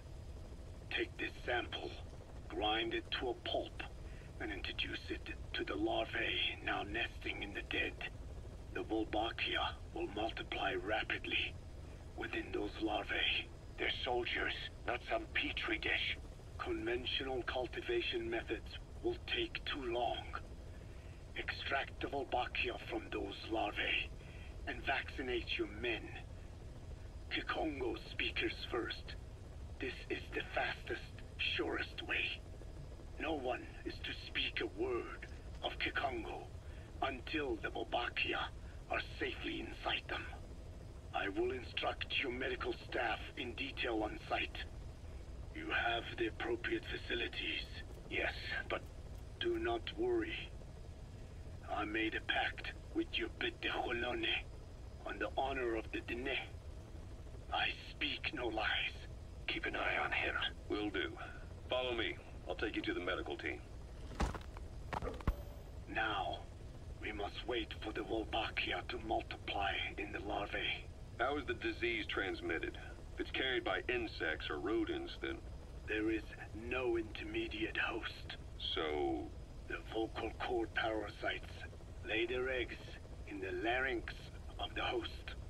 Most hatch and migrate to the lungs, but some are transported to the mouth through ciliary movement, mixing in with saliva. Saliva. Droplet transmission. Sneezing, coughing. Any food or water containing infected saliva. It would spread fast. Indeed. And when the larvae migrate to the lungs, symptoms can resemble the early stages of a cold, making it easy to infect others. Meaning a simple conversation would be enough to pass it on. Alright, so what happens after the larvae migrate to the lungs? It is as I said before. They mature by feeding on alveolar tissue. It is only then that noticeable symptoms appear in the host. And by that point, it's too late. He's infected everyone else. It's one hell of a weapon you've created. That is what Blag Ana wanted. Something that would spread easily. In truth, he's not the reason. But we will discuss that another time. The Wolbachia have multiplied. We're preparing to extract them and begin vaccinating. But is this really the only way? Sure, it'll prevent infection, but the cost? You would rather remove their vocal cords? No. Tactical communication's the linchpin of what we do. What if we were to ban the use of Kikongo? Insufficient. First, there's no guarantee that only the Kikongo strain is here. Second, there is the matter of how the parasites lay their eggs. Before they can copulate, they must be exposed to the pronunciation of a specific language for a period of time, like a container filling with water. But the duration between when the container is full and when the copulation actually begins varies from case to case. In other words, even if the infected stop speaking as a countermeasure, it may already be too late. The only true solution is to prevent copulation through the Wolbachia, or by physically removing the affected tissue. Do any antiparasitics work? It sounds as though you have already tried. Yeah. We tried every one there is, and nothing. I have yet to find a medicine that can remove the parasites. At best, it temporarily covers their ears. Why is that? Because the parasites are companions to us. To remove them inevitably harms the host. Companions? More than you think. And this is why the human immune system cannot eliminate them. We've inoculated the staff with Wolbachia to keep them from becoming symptomatic. That should also contain the infection. How did this happen in the first place? It has to have been a Cypher spy within our ranks. If this is so, then why the Kikongo strain? If their intent was to wipe you out. Skullface said the remaining English parasite was close to the boss. If this latest strain was his doing, he wouldn't have tipped his hand. It is possible someone brought eggs onto the base without knowing. Stuck to their shoes, clothing. Well, that makes the most sense to me. And where did the eggs come from? You mentioned that your boss visited Nzoya Badiopulu. Sure, but his gear's disinfected immediately upon return. Then he was not the carrier. And not just the boss. All staff dispatched to high-risk regions were quarantined on the flight back. When the symptoms first appeared, we checked and disinfected all equipment used up to that point. Any and all prisoners, soldiers, materials, and animals extracted during missions were also quarantined. So, that just leaves... I have seen children around here. Where are they from? All over. Some were being held hostage at a mine. Then there were the troublemakers at Bwala Yamasa. Bwala Yamasa? Yeah. Their clothes, their things. Did you burn them? They're just kids. We couldn't. And besides, not one of them's shown symptoms. The parasites don't infect prepubescent hosts. Their vocal cords are not fully developed. Well, if infection doesn't occur in children... It is possible they carried eggs on their clothes, and the infection spread from them. Check the kid's stuff. I doubt there is any trace left by now. But if there is, some of those kids must be close to hitting puberty. How could we have missed this? The name Bwala Yamasa got quite a reaction from you.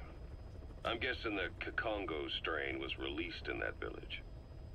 Cypher used that region to experiment with vocal cord parasite transmission. The Kikongo strain.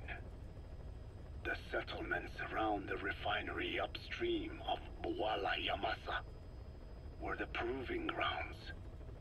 They would infect one villager, then record transmission speed. Dangerous work.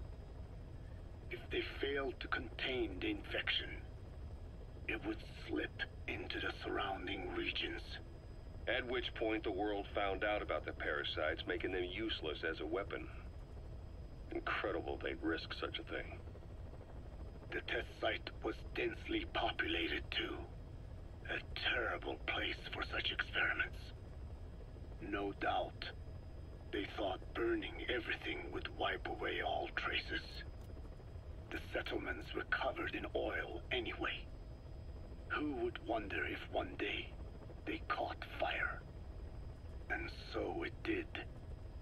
They burned it all. Living and dead. Those remains. But they miscalculated. Transmission speed was far faster than anticipated. It may have been the temperature, or hygiene standards, or perhaps the parasites reacted quickly to Kikongo. Whatever the reason, nearly all villages were swiftly infected, and the settlements reduced to mounds of corpses. Making matters worse, the dry season was ending. When it came time to burn the village, the Moneni River had swelled. Many of the bodies were waterlogged. Meaning they didn't burn completely. The corpses still contained viable eggs, and the larvae washed downstream.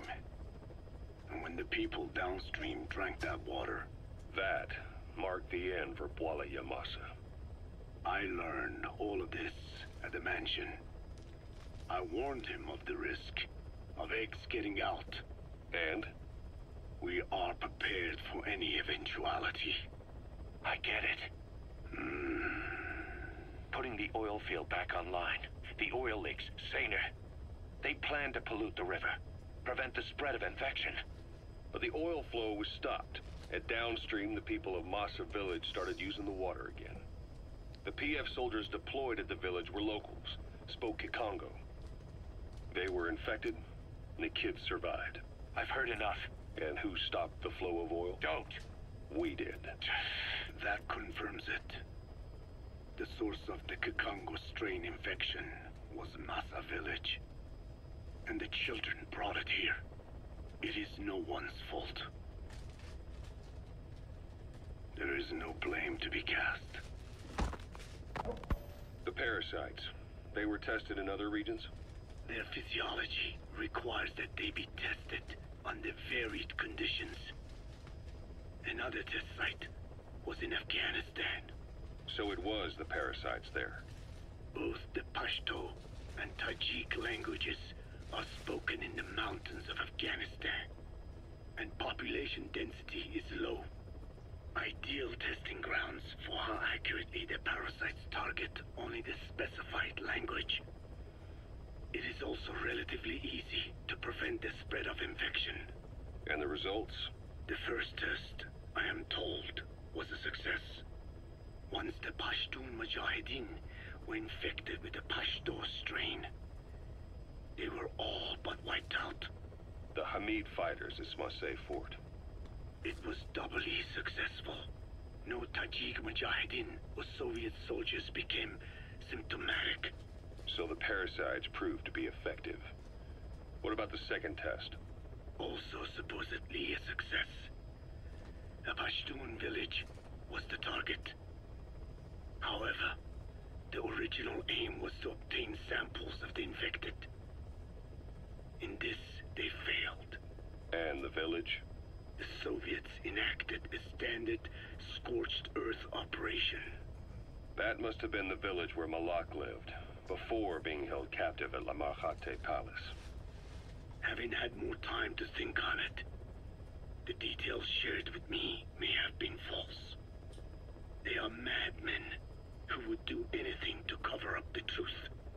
They certainly seem to like tossing their problems in the fire. As a boy, Skullface's life went up in flames. Perhaps that is what fuels his fixation with fire. Your Wolbachia stopped the infection all right, but I still don't get it. How can a few bacteria change males to females? I know they're only bugs, but... It is not such a rare thing in the natural world.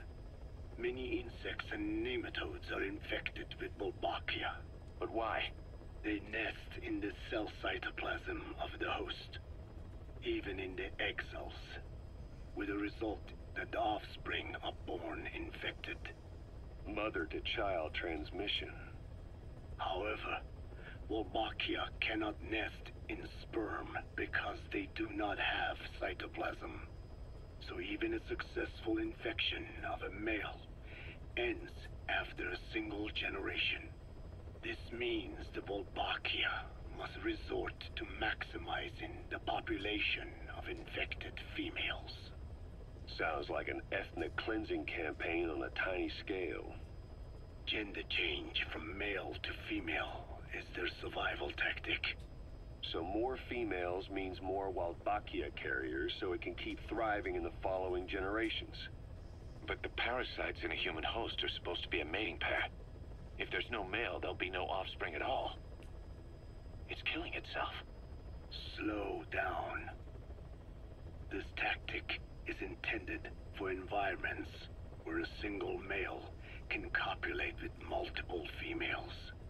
Originally, the Wolbachia did not infect the vocal cord parasites. I created a mutated strain, modifying the Wolbachia so that it could infect monogamous pairs. The Wolbachia's greatest multiplying tactic, the male-to-female change, worked against itself in the monogamous parasites. Just as you said. Then, I performed repeated selection of Wolbachia strains until I achieved 100% certainty of male-to-female conversion. Creating female-female pairs, unable to reproduce. And you say the Wolbachia affects the host of the host, that is, us, cutting off our means to reproduce? It is almost certain. Of course, we will not turn female. After all, mammals possess no natural gender-changing function. But some Wolbachia strains can cause cytoplasmic incompatibility in the host. Is that some cell deformity? Put simply, it means the altered sperm of infected males kill the female's egg on contact. And that's happened to us? Yes. And yet, what occurs in humans is not just simple CI. To date, there are no cases of Wolbachia affecting humans. The fact that this strain causes this effect, is it the vocal cord parasite's affinity with humans? I do not know enough to say for sure. So the parasite warps the host. Reminds me of what Skullface said. It is the way of all organisms to create their own optimal environment. Just look at you and this base. Organisms that cannot do this are doomed to extinction. The difference with parasites is that their environment is another organism. That creates a connection between life and life. Parasitism, symbiosis, or death. In this way, the host too is challenged to adapt.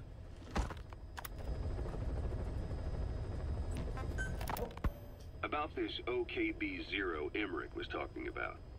Its location and features match the citadel in the mountains northeast of the Soviet base camp. Built during the time of Alexander the Great, it was left in ruins following one of Genghis Khan's campaigns. Its occupants changed time and again due to war, and it was expanded on more than one occasion. Ultimately, it fell into the hands of the Soviet philosophers. The Soviet army was using it as the headquarters of its Afghan invasion force. But it would seem that Skullface's connections with the philosophers gave him license to develop Sahelanthropus there. And that's what Emmerich was doing at the place, before he got the axe. But OKB is a designation the Soviets use for weapon design bureaus.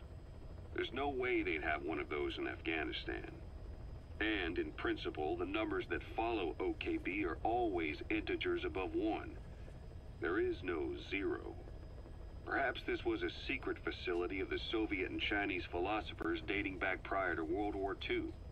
Though it's more likely Skullface just picked a fake name that more or less fit the Soviets' pattern. He doesn't go there often, but he sure as hell won't miss this. They use the heliport on top of the tower for his visits. Start by heading for the heliport. Then wait for your chance to make contact with Skullface. It seems Sahelanthropus's armor is made from depleted uranium. That offers some serious protection. The U.S. military is planning on using it for its main battle tanks, too. Maybe that's where Emmerich got the technology. Uranium? They're using nuclear fuel for armor now? No. What they use for nuclear fuel is uranium-235, which is extracted from natural uranium. Depleted uranium is a byproduct of that process. Sort of like the leftovers, I guess. The garbage. Uranium-235 makes up 0.72% of natural uranium, whereas depleted uranium contains only 0.2%. What are the benefits of using it for armor? It's a pretty short list. Uranium's a heavy metal, like lead, meaning it can hold a greater amount of kinetic energy. But it also boasts a hardness closer to tungsten. That makes it an ideal material to use for, say, armor-piercing ammunition penetrators. But it's not the best choice for armor. Its volume is less than that of ceramics, but for an equal weight, you could end up with less protection. So why use it then? According to Emmerich, it came down to him being unable to source ceramics technology from a manufacturer. Plus, given that it's an upright walking vehicle, he wanted to reduce the bulk of certain areas. Despite all that, depleted uranium still makes for some tough armor, and Emmerich says it's been proven in live fire tests. It stops most Soviet tank shells.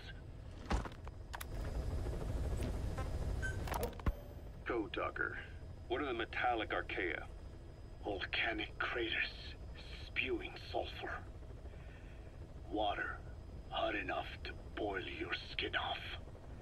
Ocean depths of 800 plus atmospheres. wastelands radioactive enough to kill you where you stand. There are groups of organisms that survive despite. No. Because of living in such environments. I've heard about them. Extremo... something. Extremophiles. By selecting certain species, then subculturing and repeatedly modifying them, I created a metallic offspring of pure archaea. They subsist on metals rather than organic matter. And some of them even consume uranium? Yes. Uranium enrichment archaea metabolize only uranium-235. As a result, they produce weapons-grade enriched uranium. How is that possible? Consider how plants fractionate carbon isotopes when they conduct photosynthesis. Nature possesses abilities beyond our imagination. So it was archaea that brought down your chopper? Corrosive archaea, yes. They oxidize metals, feeding off the energy in the electrons they receive. What became of the wreckage? We had the R&D team retrieve samples for study in airtight plastic containers, of course. Prudent. We shall extract archaea from it in good time. They should help you fight back against Blaga Ana. Any chance we could start now? It doesn't have to be a lot. I might just have another use for them. If it's only a small amount you need. That's fine. I'll get the R&D team to assist. Let's go. South Africa That's was the R&D boys, all right. developing nuclear weapons. It already had a conspicuous presence at the UN because of apartheid and its armed expansionism. But when neighboring Angola and Mozambique became socialist countries in '74, South Africa felt hounded into a corner. So it accelerated its nuclear program to protect itself. 3 years later, the Soviets discovered a test facility, and 2 years after that, an American satellite observed a flash in the southern Indian Ocean. It said this was South Africa conducting a nuclear test with the help of a certain ally. Skullface used the situation in South Africa to get this ally to lend a hand. They both wanted nukes, so it was a mutually beneficial relationship. On the surface, anyway. I figure South Africa started getting serious about nuclear weapons production in '75.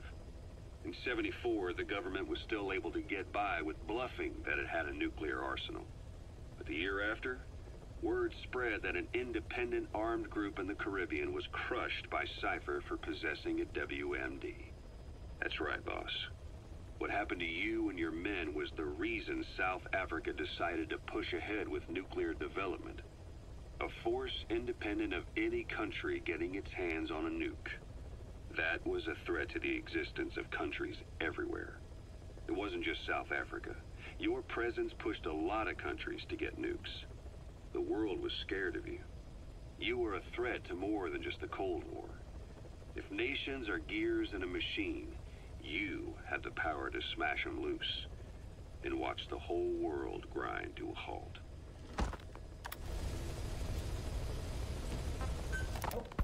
Emmerich uses externally powered legs of his own design. It's bionics technology, a product of the U.S. military's failed attempt to develop a powered exoskeleton. All the wearer has to do is apply a little force, and the actuators continue the movement in that direction. But his legs are unique. Instead of using a hydraulic mechanism, the actuators run off metallic archaea. That increases the actuator's reaction speed and also enables him to lock and release the joints at will. The legs are a nifty little gadget, but they have two clear weaknesses. First, they're dependent on external power, maybe because he built them knowing he couldn't leave his lab. There's no internal battery. That's why they won't work if they aren't plugged in. Second, and this is more than just a weakness, the legs are directly connected to his bones. Could be to minimize signal loss and the order's output to the legs and the drive response from them.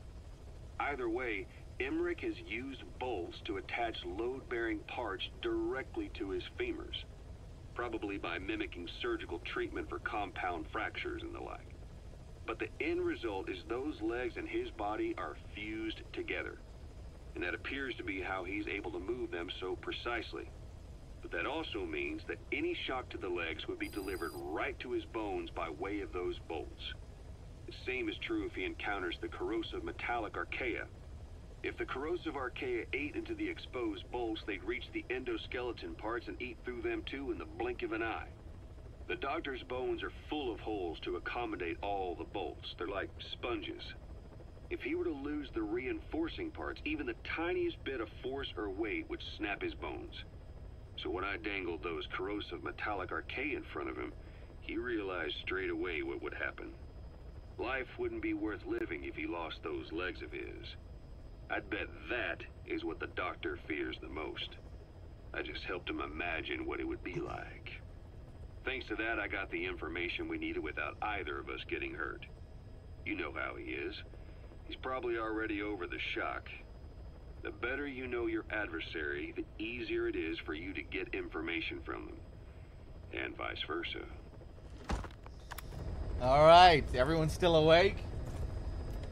I got to take a bit of a food break there. Thankfully, I had enough time to order my McDonald's, wait for it to arrive, and eat it. I forgot how long those tapes were before the end of Chapter 1. Still got the rest of my Coke here. It's kind of funny that we get this as the last tape before the next mission, because in the end of Chapter 1, we see Huey walking around with those legs, even though they don't seem to be plugged in anywhere. I don't think you see any cables lying around. Let's see.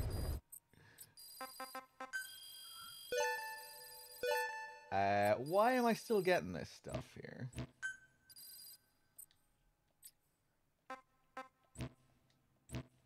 My god. Yeah. Do all this crap. I'm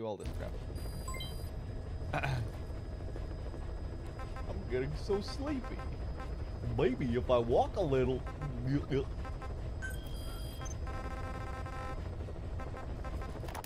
Right, let's do it. Thank you, Code Talker.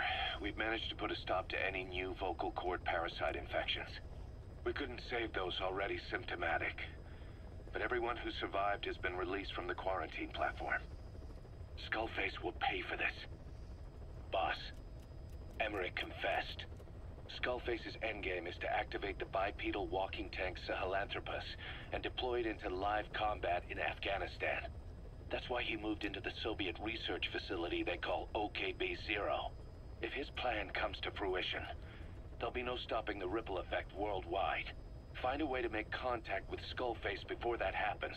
Then learn what you can from him and put a stop to his plan. We'll have our fun with him later. This is it, boss. Diamond Dogs is strong enough now to face him head to head. It won't be like 9 years ago. Make your way to OKB-0.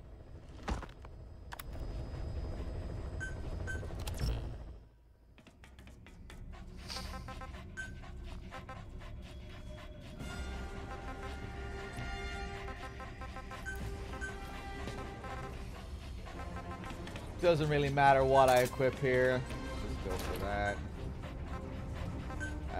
Support weapons, smokes. Ooh, only level 1 smokes. Hold on.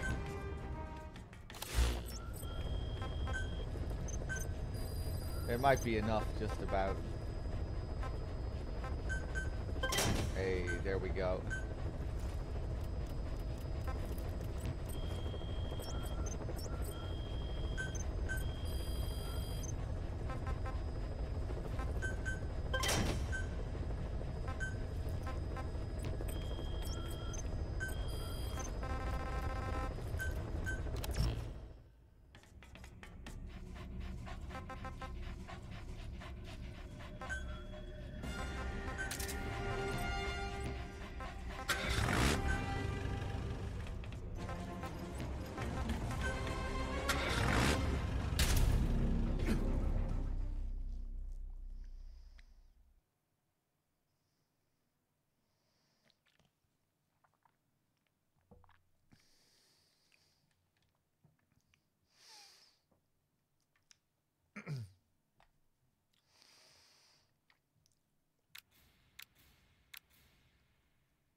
talking about is north of the Soviet base. That's where Skullface is keeping Sahelanthropus before setting it loose in Afghanistan. There's a good chance he's got nukes, too. Boss, we need to figure out what Skullface is up to. If you make contact with him, get him to talk. The ethnic cleansing parasites, Sahelanthropus. Find out what his plans are.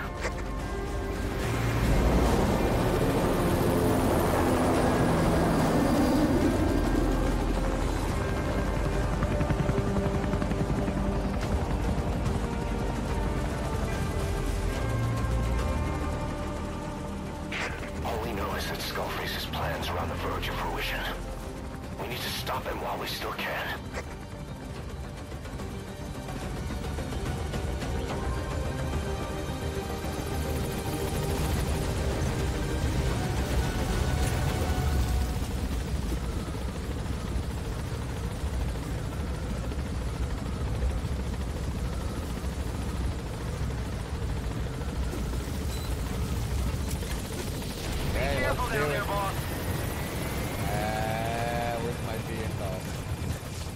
Soviet soldiers in that area are all dead. Apparently XOF unleashed the Russian parasite strain. To isolate the facility, they first spread reports of a chemical weapon leak. The infection won't spread into the surrounding regions. Still, I think they just exterminate the men who worked with them all this time. Skullface must be making his final play. Why do you always make poor DRK be the last to play MGS5, finish the marathon? Hey, you can't say anything. For so many marathons, I was the one who had to trudge through the majority of Chapter 2's bullshit, where he would take over near the end of Chapter 2, but I would have to do, like, almost all of the fucking horrible shit in Chapter 2, rescuing the kids and, you know, going through the first half of it.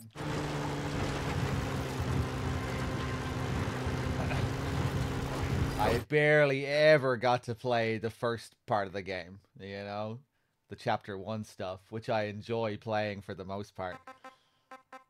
So often I've been stuck with the second half of the game. Eli snuck into the cargo on board the chopper. His idea of an escape attempt? Who can say? We'll think of how to deal with him later. Snake, do you read me? I know more than anyone about OKB-0 and Sahelanthropus. Boss, I've made up my mind. I want to be of use to you, not him.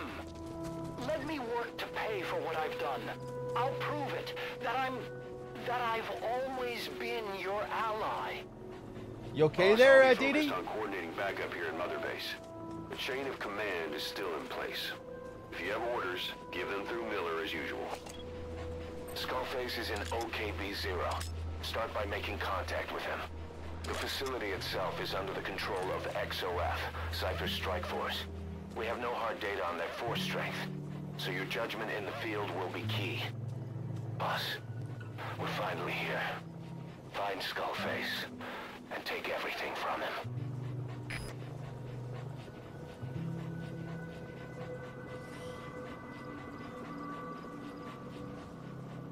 Nice tune here. Rage, yeah, that was DRK. I had to I had to redo like 10 missions or so. That was nasty. But I wouldn't hold it against him. It was just a fuck up when we were switching saves.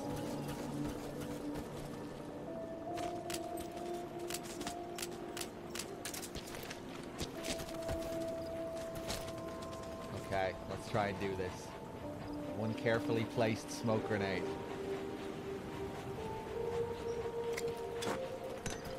That land.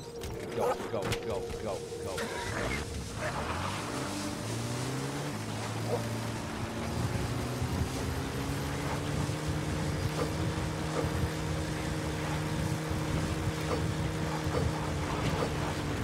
Nice, nice, nice, nice, nice. Good work. 2 more gates to go. Out of the way. Out of the way. Skullface orders Yeah, out of the way. Never mind. All right, you're through the second gate. You're in the enemy's headquarters. Something's wrong. It has to be here.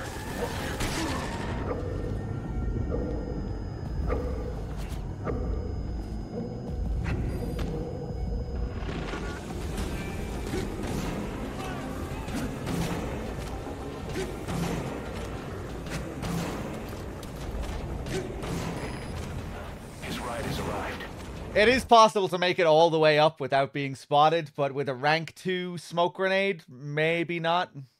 Don't let Skullface get away. Stop him at the heliport. Maybe it has to be rank 3, it'll last for longer. Boss, can you see the heliport?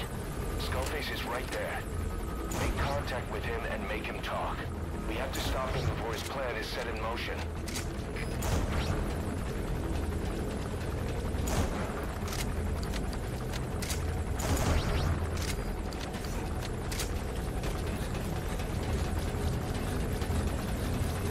Sahelanthropus is somewhere inside there. First of all, make contact with Skullface. Don't kill him yet. We need him to talk first.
You too have known loss.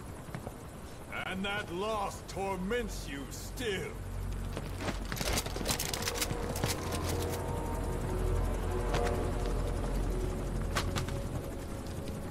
You hope hatred might someday replace the pain. But it never goes away. It makes a man hideous, inside and out. Wouldn't you agree? We both are demons. Our humanity won't return. You, me, we've no place to run, nowhere to hide. And that is why I'll show you my demon. Follow me, big boss!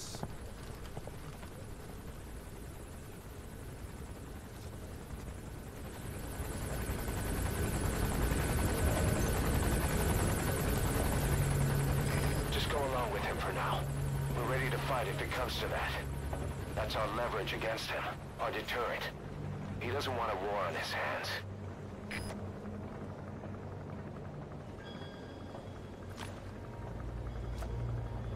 Whatever the Navajo told you, it's just one possible solution derived by Cypher.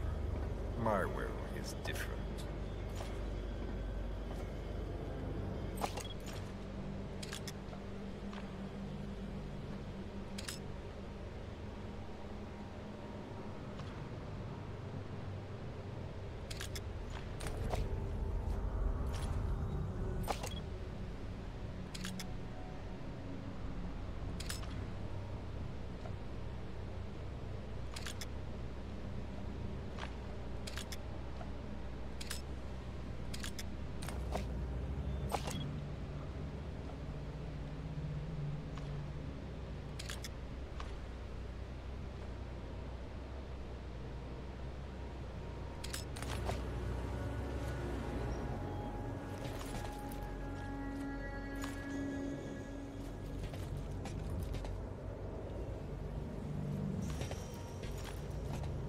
Follow me.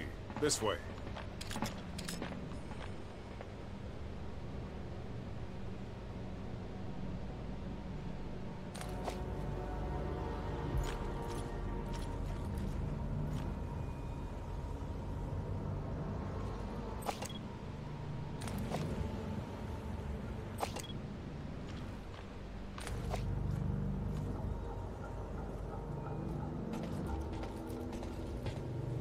You don't care what I have to say, big boss?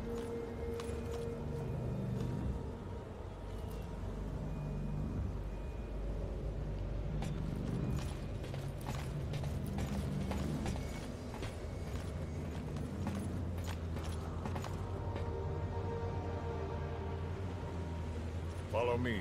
This way.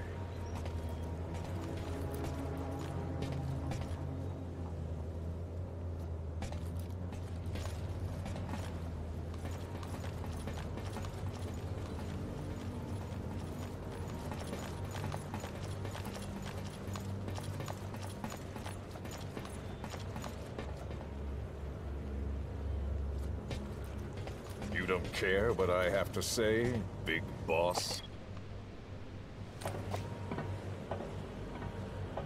I've known you since your time at Langley. I've long been the other side of your coin. 1964, Soviet territory. Fox's first mission. Any mess you made, I was there to clean up. You completed your task, and admirably. The information you returned was far more than enough to fill our pockets. With it, our futures became, more or less, set in stone.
Then the Major came to me with an idea.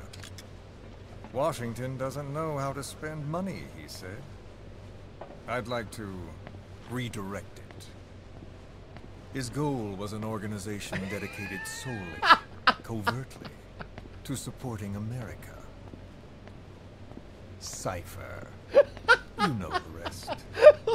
To him, it was mourning the loss of his friend. Oh, my stomach. Or rather, an act of revenge on the world, but America most of all. You having fun over there, Scully? This is a great performance. Go off. Do your own thing, man. We'll be back here. You don't care what I have to say, big boss?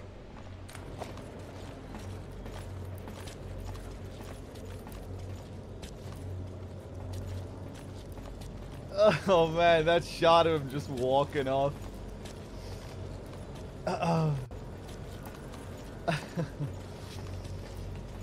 Follow me. This way. Go on, keep going.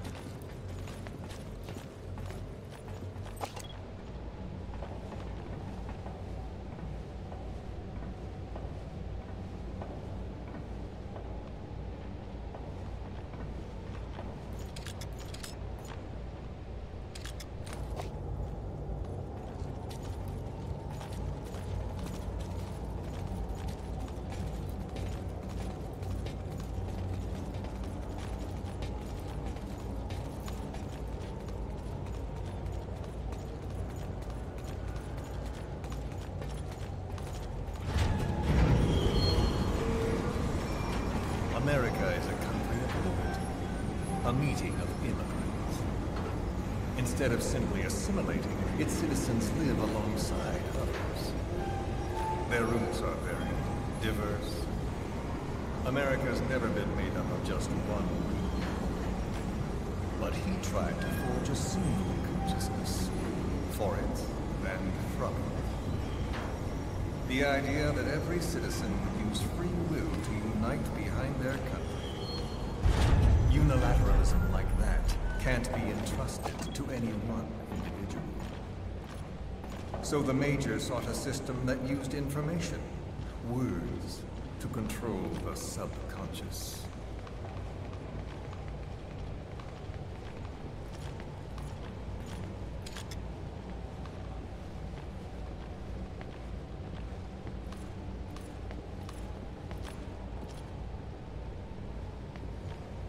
Get in.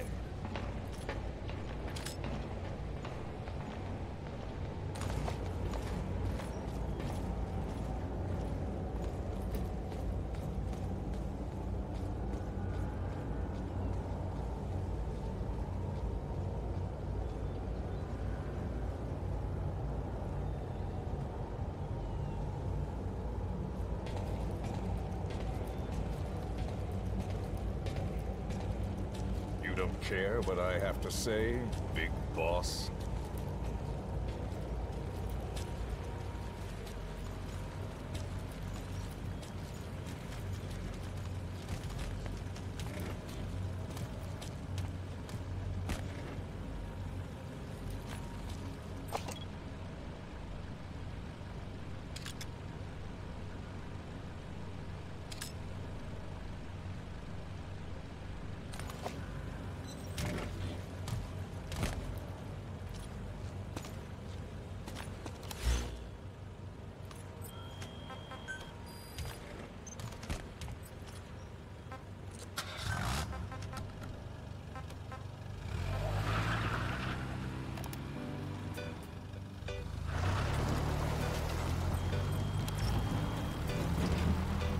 To unite America and the entire world. The Major thought this was his friend's food. But I think he never understood what she wanted. Before he ever walked or cried, even before he was born, his mother tongue was English. He doesn't know the pain of losing his own language. Not yet. He cannot understand her will. I do. I was born in a small village. I was still a child when we were raided by soldiers. Foreign soldiers. Torn from my elders, I was made to speak their language. With each new post, my masters changed, along with the words they made me speak. Words are peculiar. With each change, I changed too. My thoughts, personality, how I saw right and wrong. War changed me, and not only my visage. Words kill. I was invaded by words, growing and brooding inside me. A philosopher once said, "It is no nation in heaven, but a language." Make no mistake, our native tongue is our true fatherland. My fatherland, my truth was stolen from me. And so was my past. All that's left is the future. And mine is revenge. On those who leech off the words of their fellow man.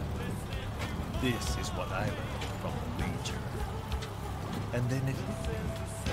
It was he who should feel my wrath. He and the code he chose as basis for control. Language codes, information codes, beamed all Shut up and kiss me, you fool! Spanning history. By controlling the codes, Cypher Zero intends to unify. Codes implanted into our heads, sucking our minds dry as it spreads from one host to the next. A parasite upon this earth.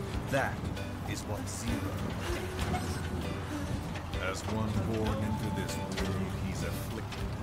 I hold him responsible for killing my freedom.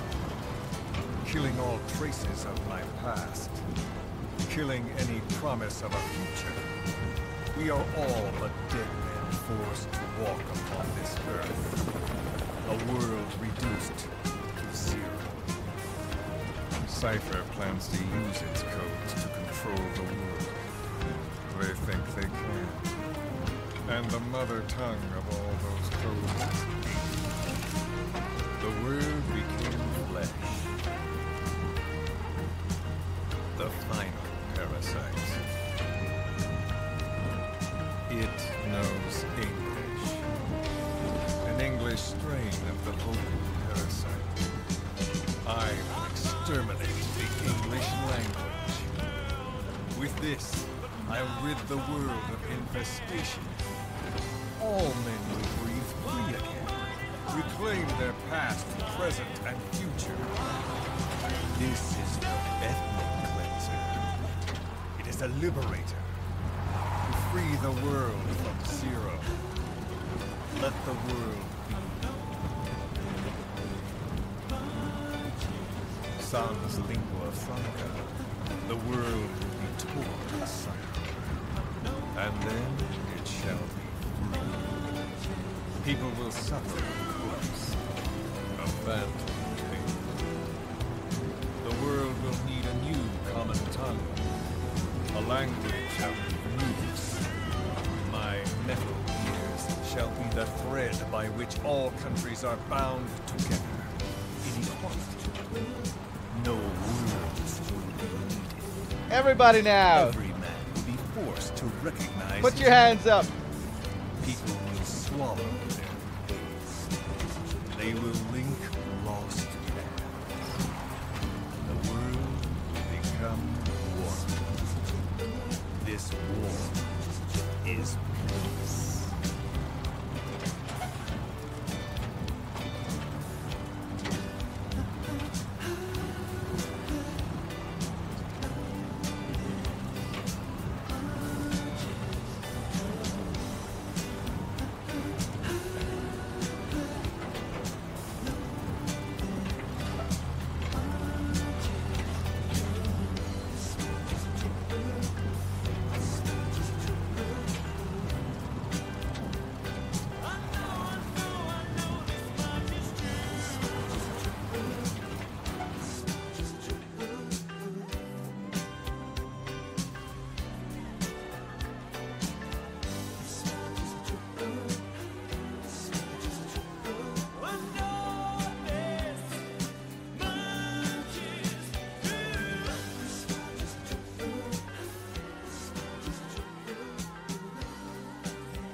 When the world witnesses Sahelanthropus, the hands of the Doomsday Clock will roll on, regardless of Zero. Sahelanthropus will take the first giant step into a brave new world. It is the bell with which a world trodden upon by words declares its independence.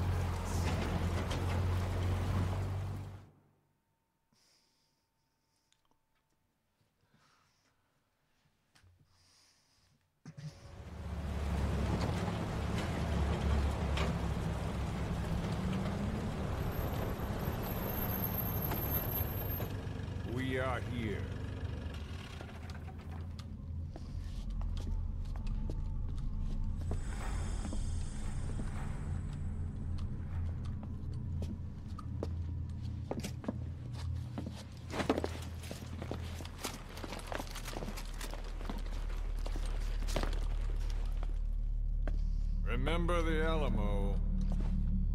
Don't worry, I never forgot. You thought I forgot.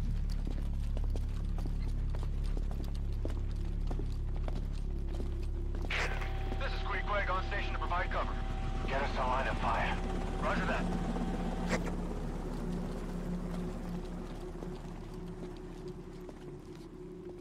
We're not the only demons in this world. Like you, vengeance is all he has. It's man's thirst for revenge that drives the times. Just as you live because of me, he lives because of you. Show him!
Wait!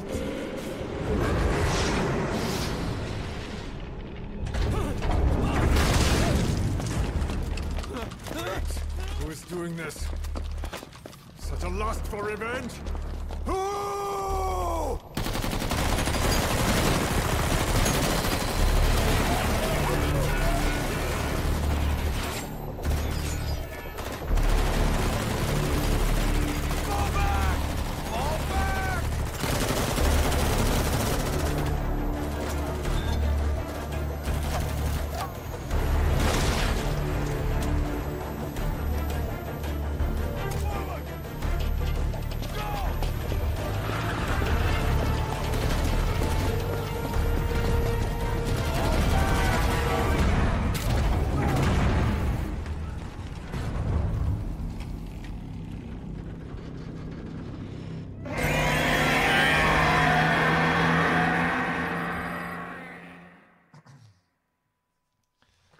Do it again.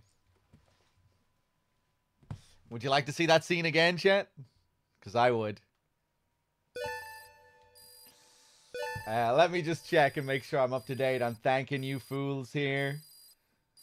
Hold on. Cynic, how's it going? And Cynic, thank you very much for the 42 months. Much appreciated. Thanks for being here, chat. This marathon is coming to an end soon. This will be my last session. DRK should be taking over shortly. Once I get to chapter 2, I'll only be here for like another hour or so. But yeah. It was another fun 5 days of madness. Well, 6 days, I think. Aren't we into like the 6-day territory soon? But it's not over yet. Chapter 2 takes a good while too, so DRK will be doing like a full session. Our bionic arm developer has submitted a proposal for a new feature. An active sonar that can detect... Is it really the time for this, Ocelot? ...positions of soldiers, prisoners, and animals. To start development, give the order from your iDroid. Okay. Sahelanthropus is on the move. The instruments on the support chopper are all malfunctioning. And Eli's acting strangely for some reason. Something's not right. Boss, for now, just get away from that thing. Hurry!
Got a spike on the RWR.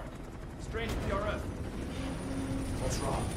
Control lost. Can't maintain RPM. We're settling.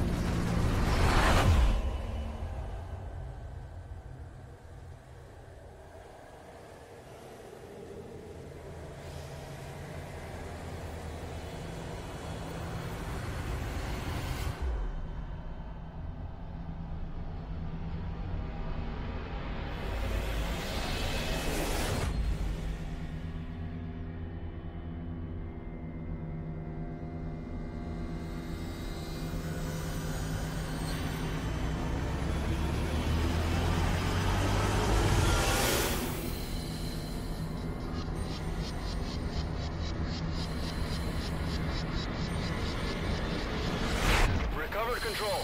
Ascending. Hey, Snake. There's something wrong with Eli.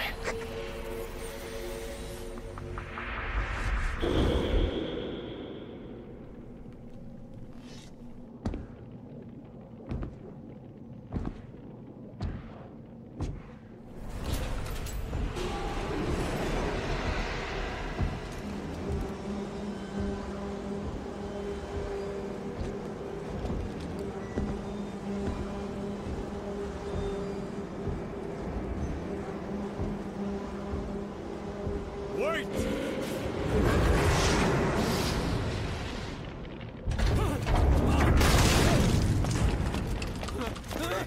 Who is doing this?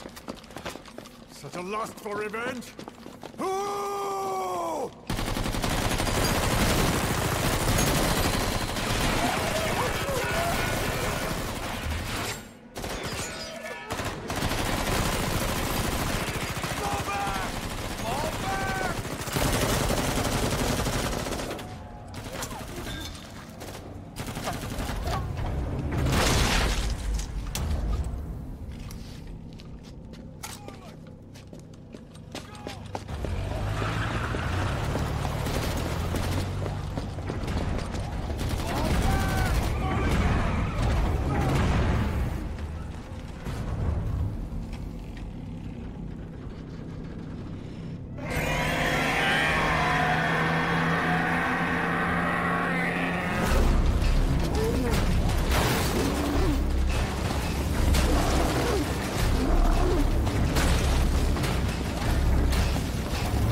Move in!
Cypher will rewrite the records, and I will vanish from human memory.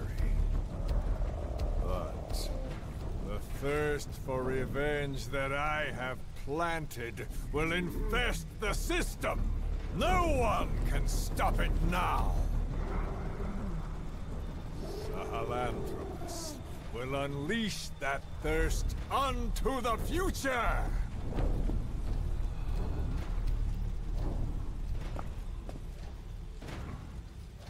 Major,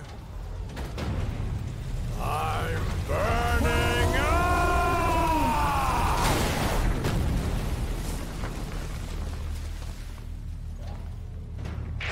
Boss, get out of there!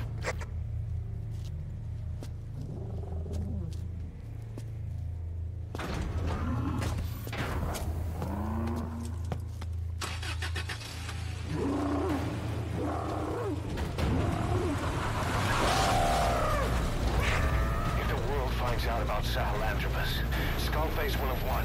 His plans won't become reality. He won't even need to use nukes.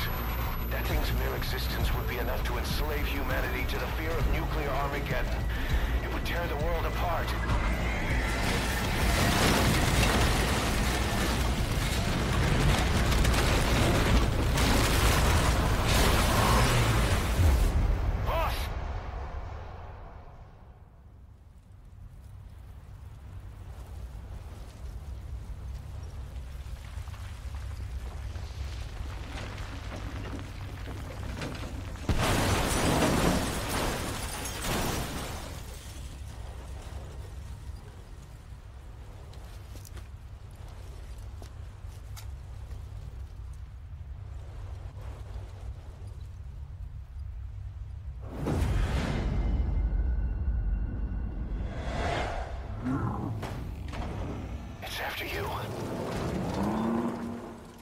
Stop it, boss.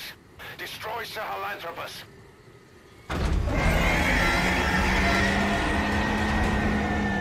Alright, let's fucking do it.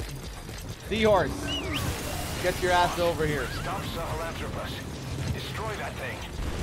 I'll rally Diamond Dogs and provide backup.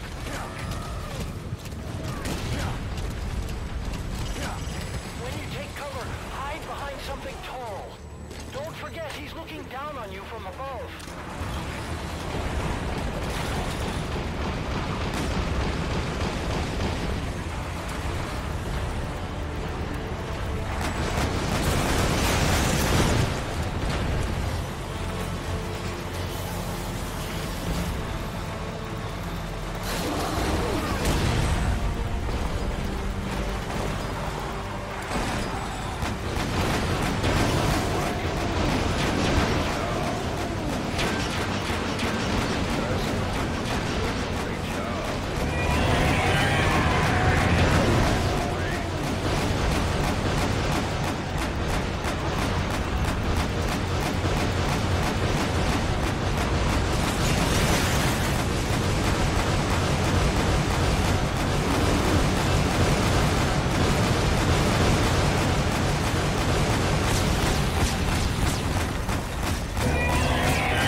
Let's see Skullface.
There were 3.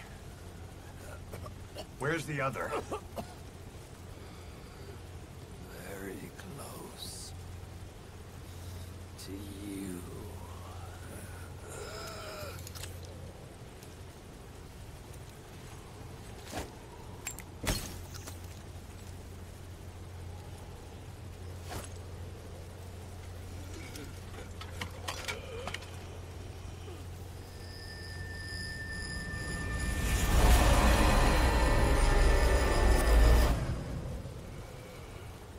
Finish me. Kill me.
Do it yourself.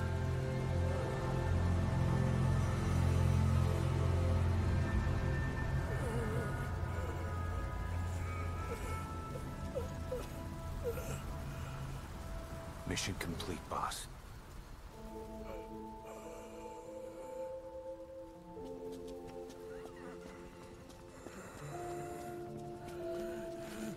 Kill me.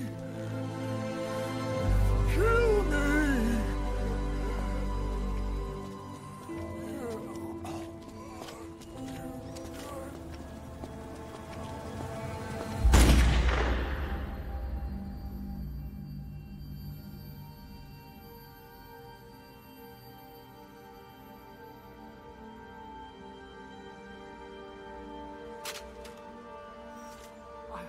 I did it! Revenge!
Anyone can give up his fight by laying down arms.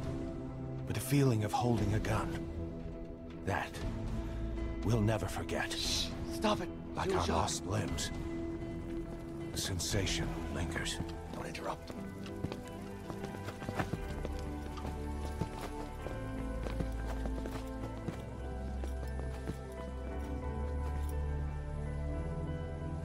Oh!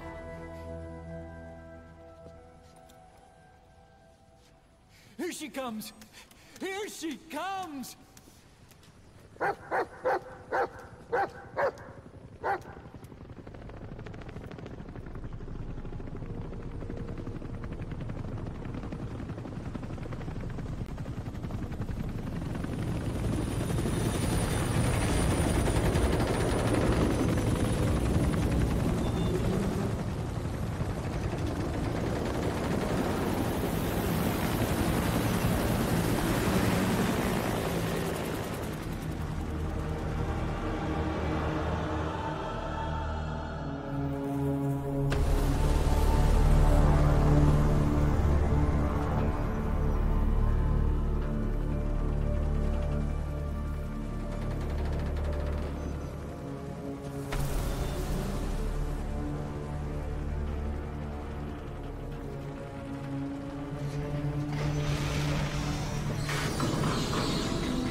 Rifles in missing hands.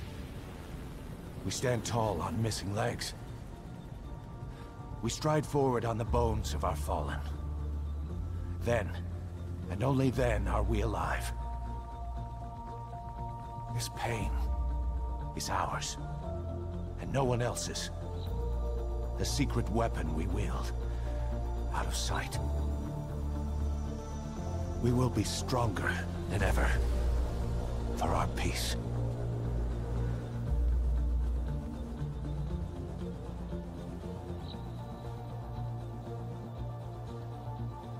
Sahelanthropus will unleash that thirst unto the future. Those were his last words. Kaz. Pretentious to the end. Still. Doesn't feel like this is over. And I'll never be whole again.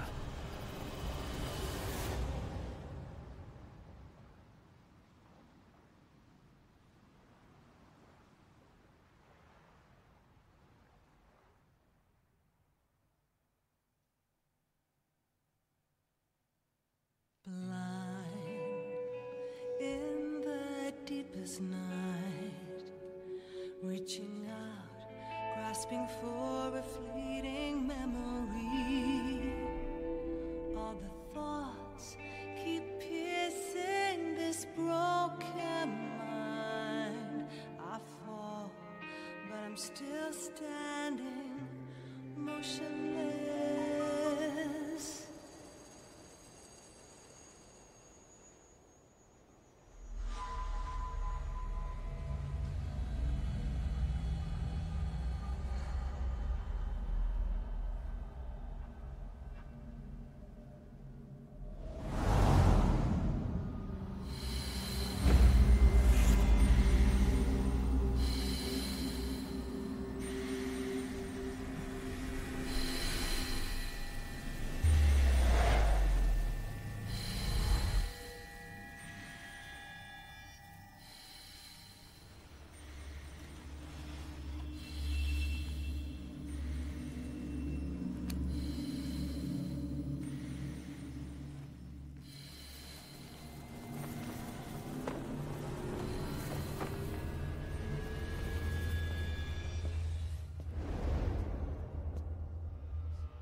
Thanks for watching, everyone.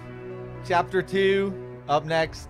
The RK will be taking over in like 20 minutes or something like that. 25 minutes, half an hour.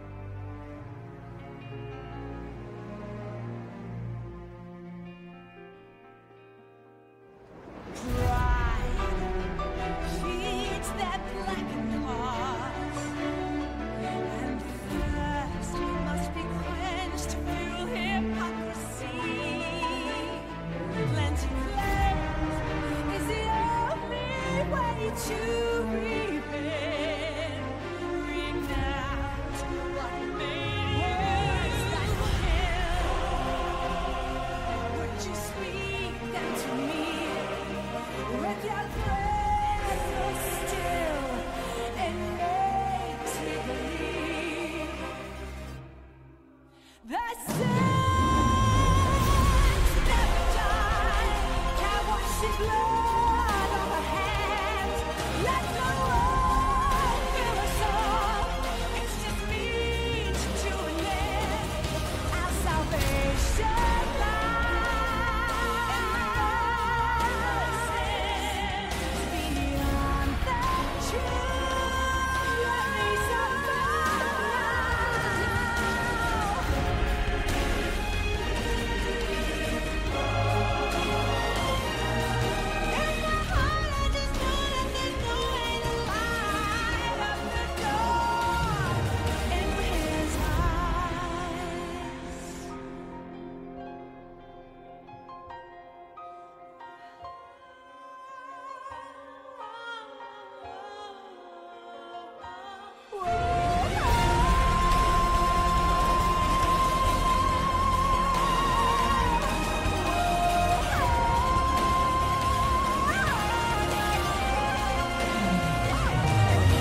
Oh! I won't scatter your sorrow to the heartless sea. Oh!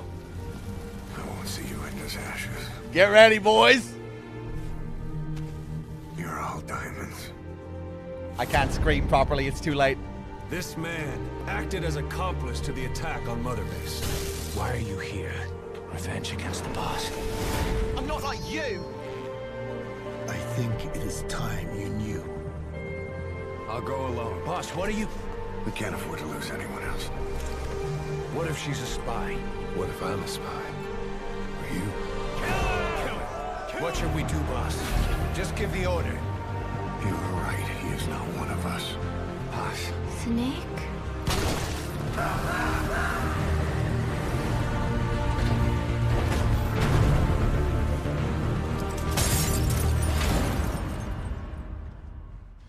I don't believe it. I don't believe it.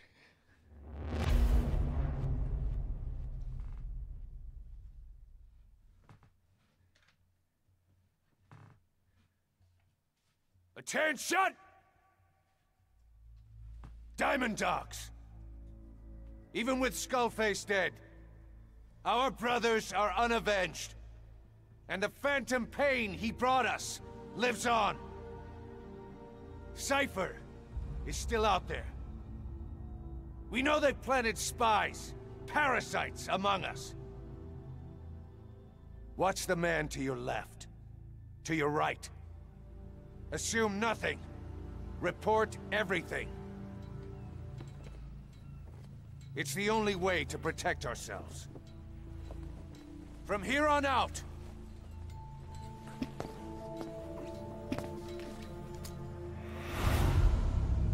I'm Big Boss.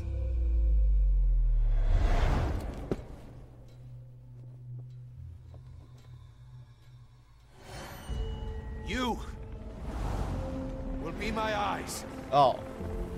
The deadliest enemy's right here in our midst. And they will get no mercy.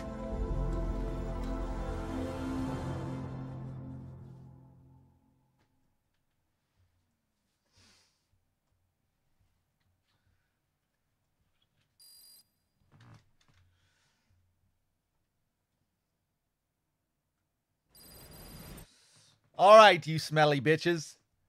We're going to switch streamers. DRK is ready to take over. You know the drill. I need to send this save over. I'm going to need a few minutes to get that sent over and make sure everything's okay. And yeah, guys, thanks for watching. It was a pleasure streaming for the last several days. It's always crazy. Fucking 5-6 days of Metal Gear madness over 100 hours. You go a little bit crazy. It's hard not to go a bit crazy during these marathons, but yeah, hope you enjoyed it. Hope you had a good time. It's not over yet. DRK will be here to finish this chapter 2 slog off, and I can go get some rest. So yeah, bear with me. I'll come back to sign off fully when I get the save sent over. I'll be right back.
right. Let me just check my dashboard one more time here. Big Boss with the 21 months. Thank you very much. Again, Cynic earlier with the 42. And I think that's it. I think I'm up to date with everyone else.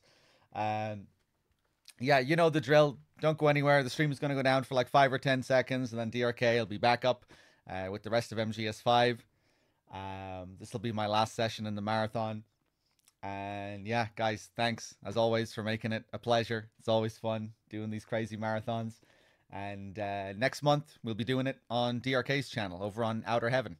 So yeah, make sure to follow us over there as well. If you're new to this thing that we do here, we like to do these marathons on a regular basis. And next month we'll be doing it over on Outer Heaven.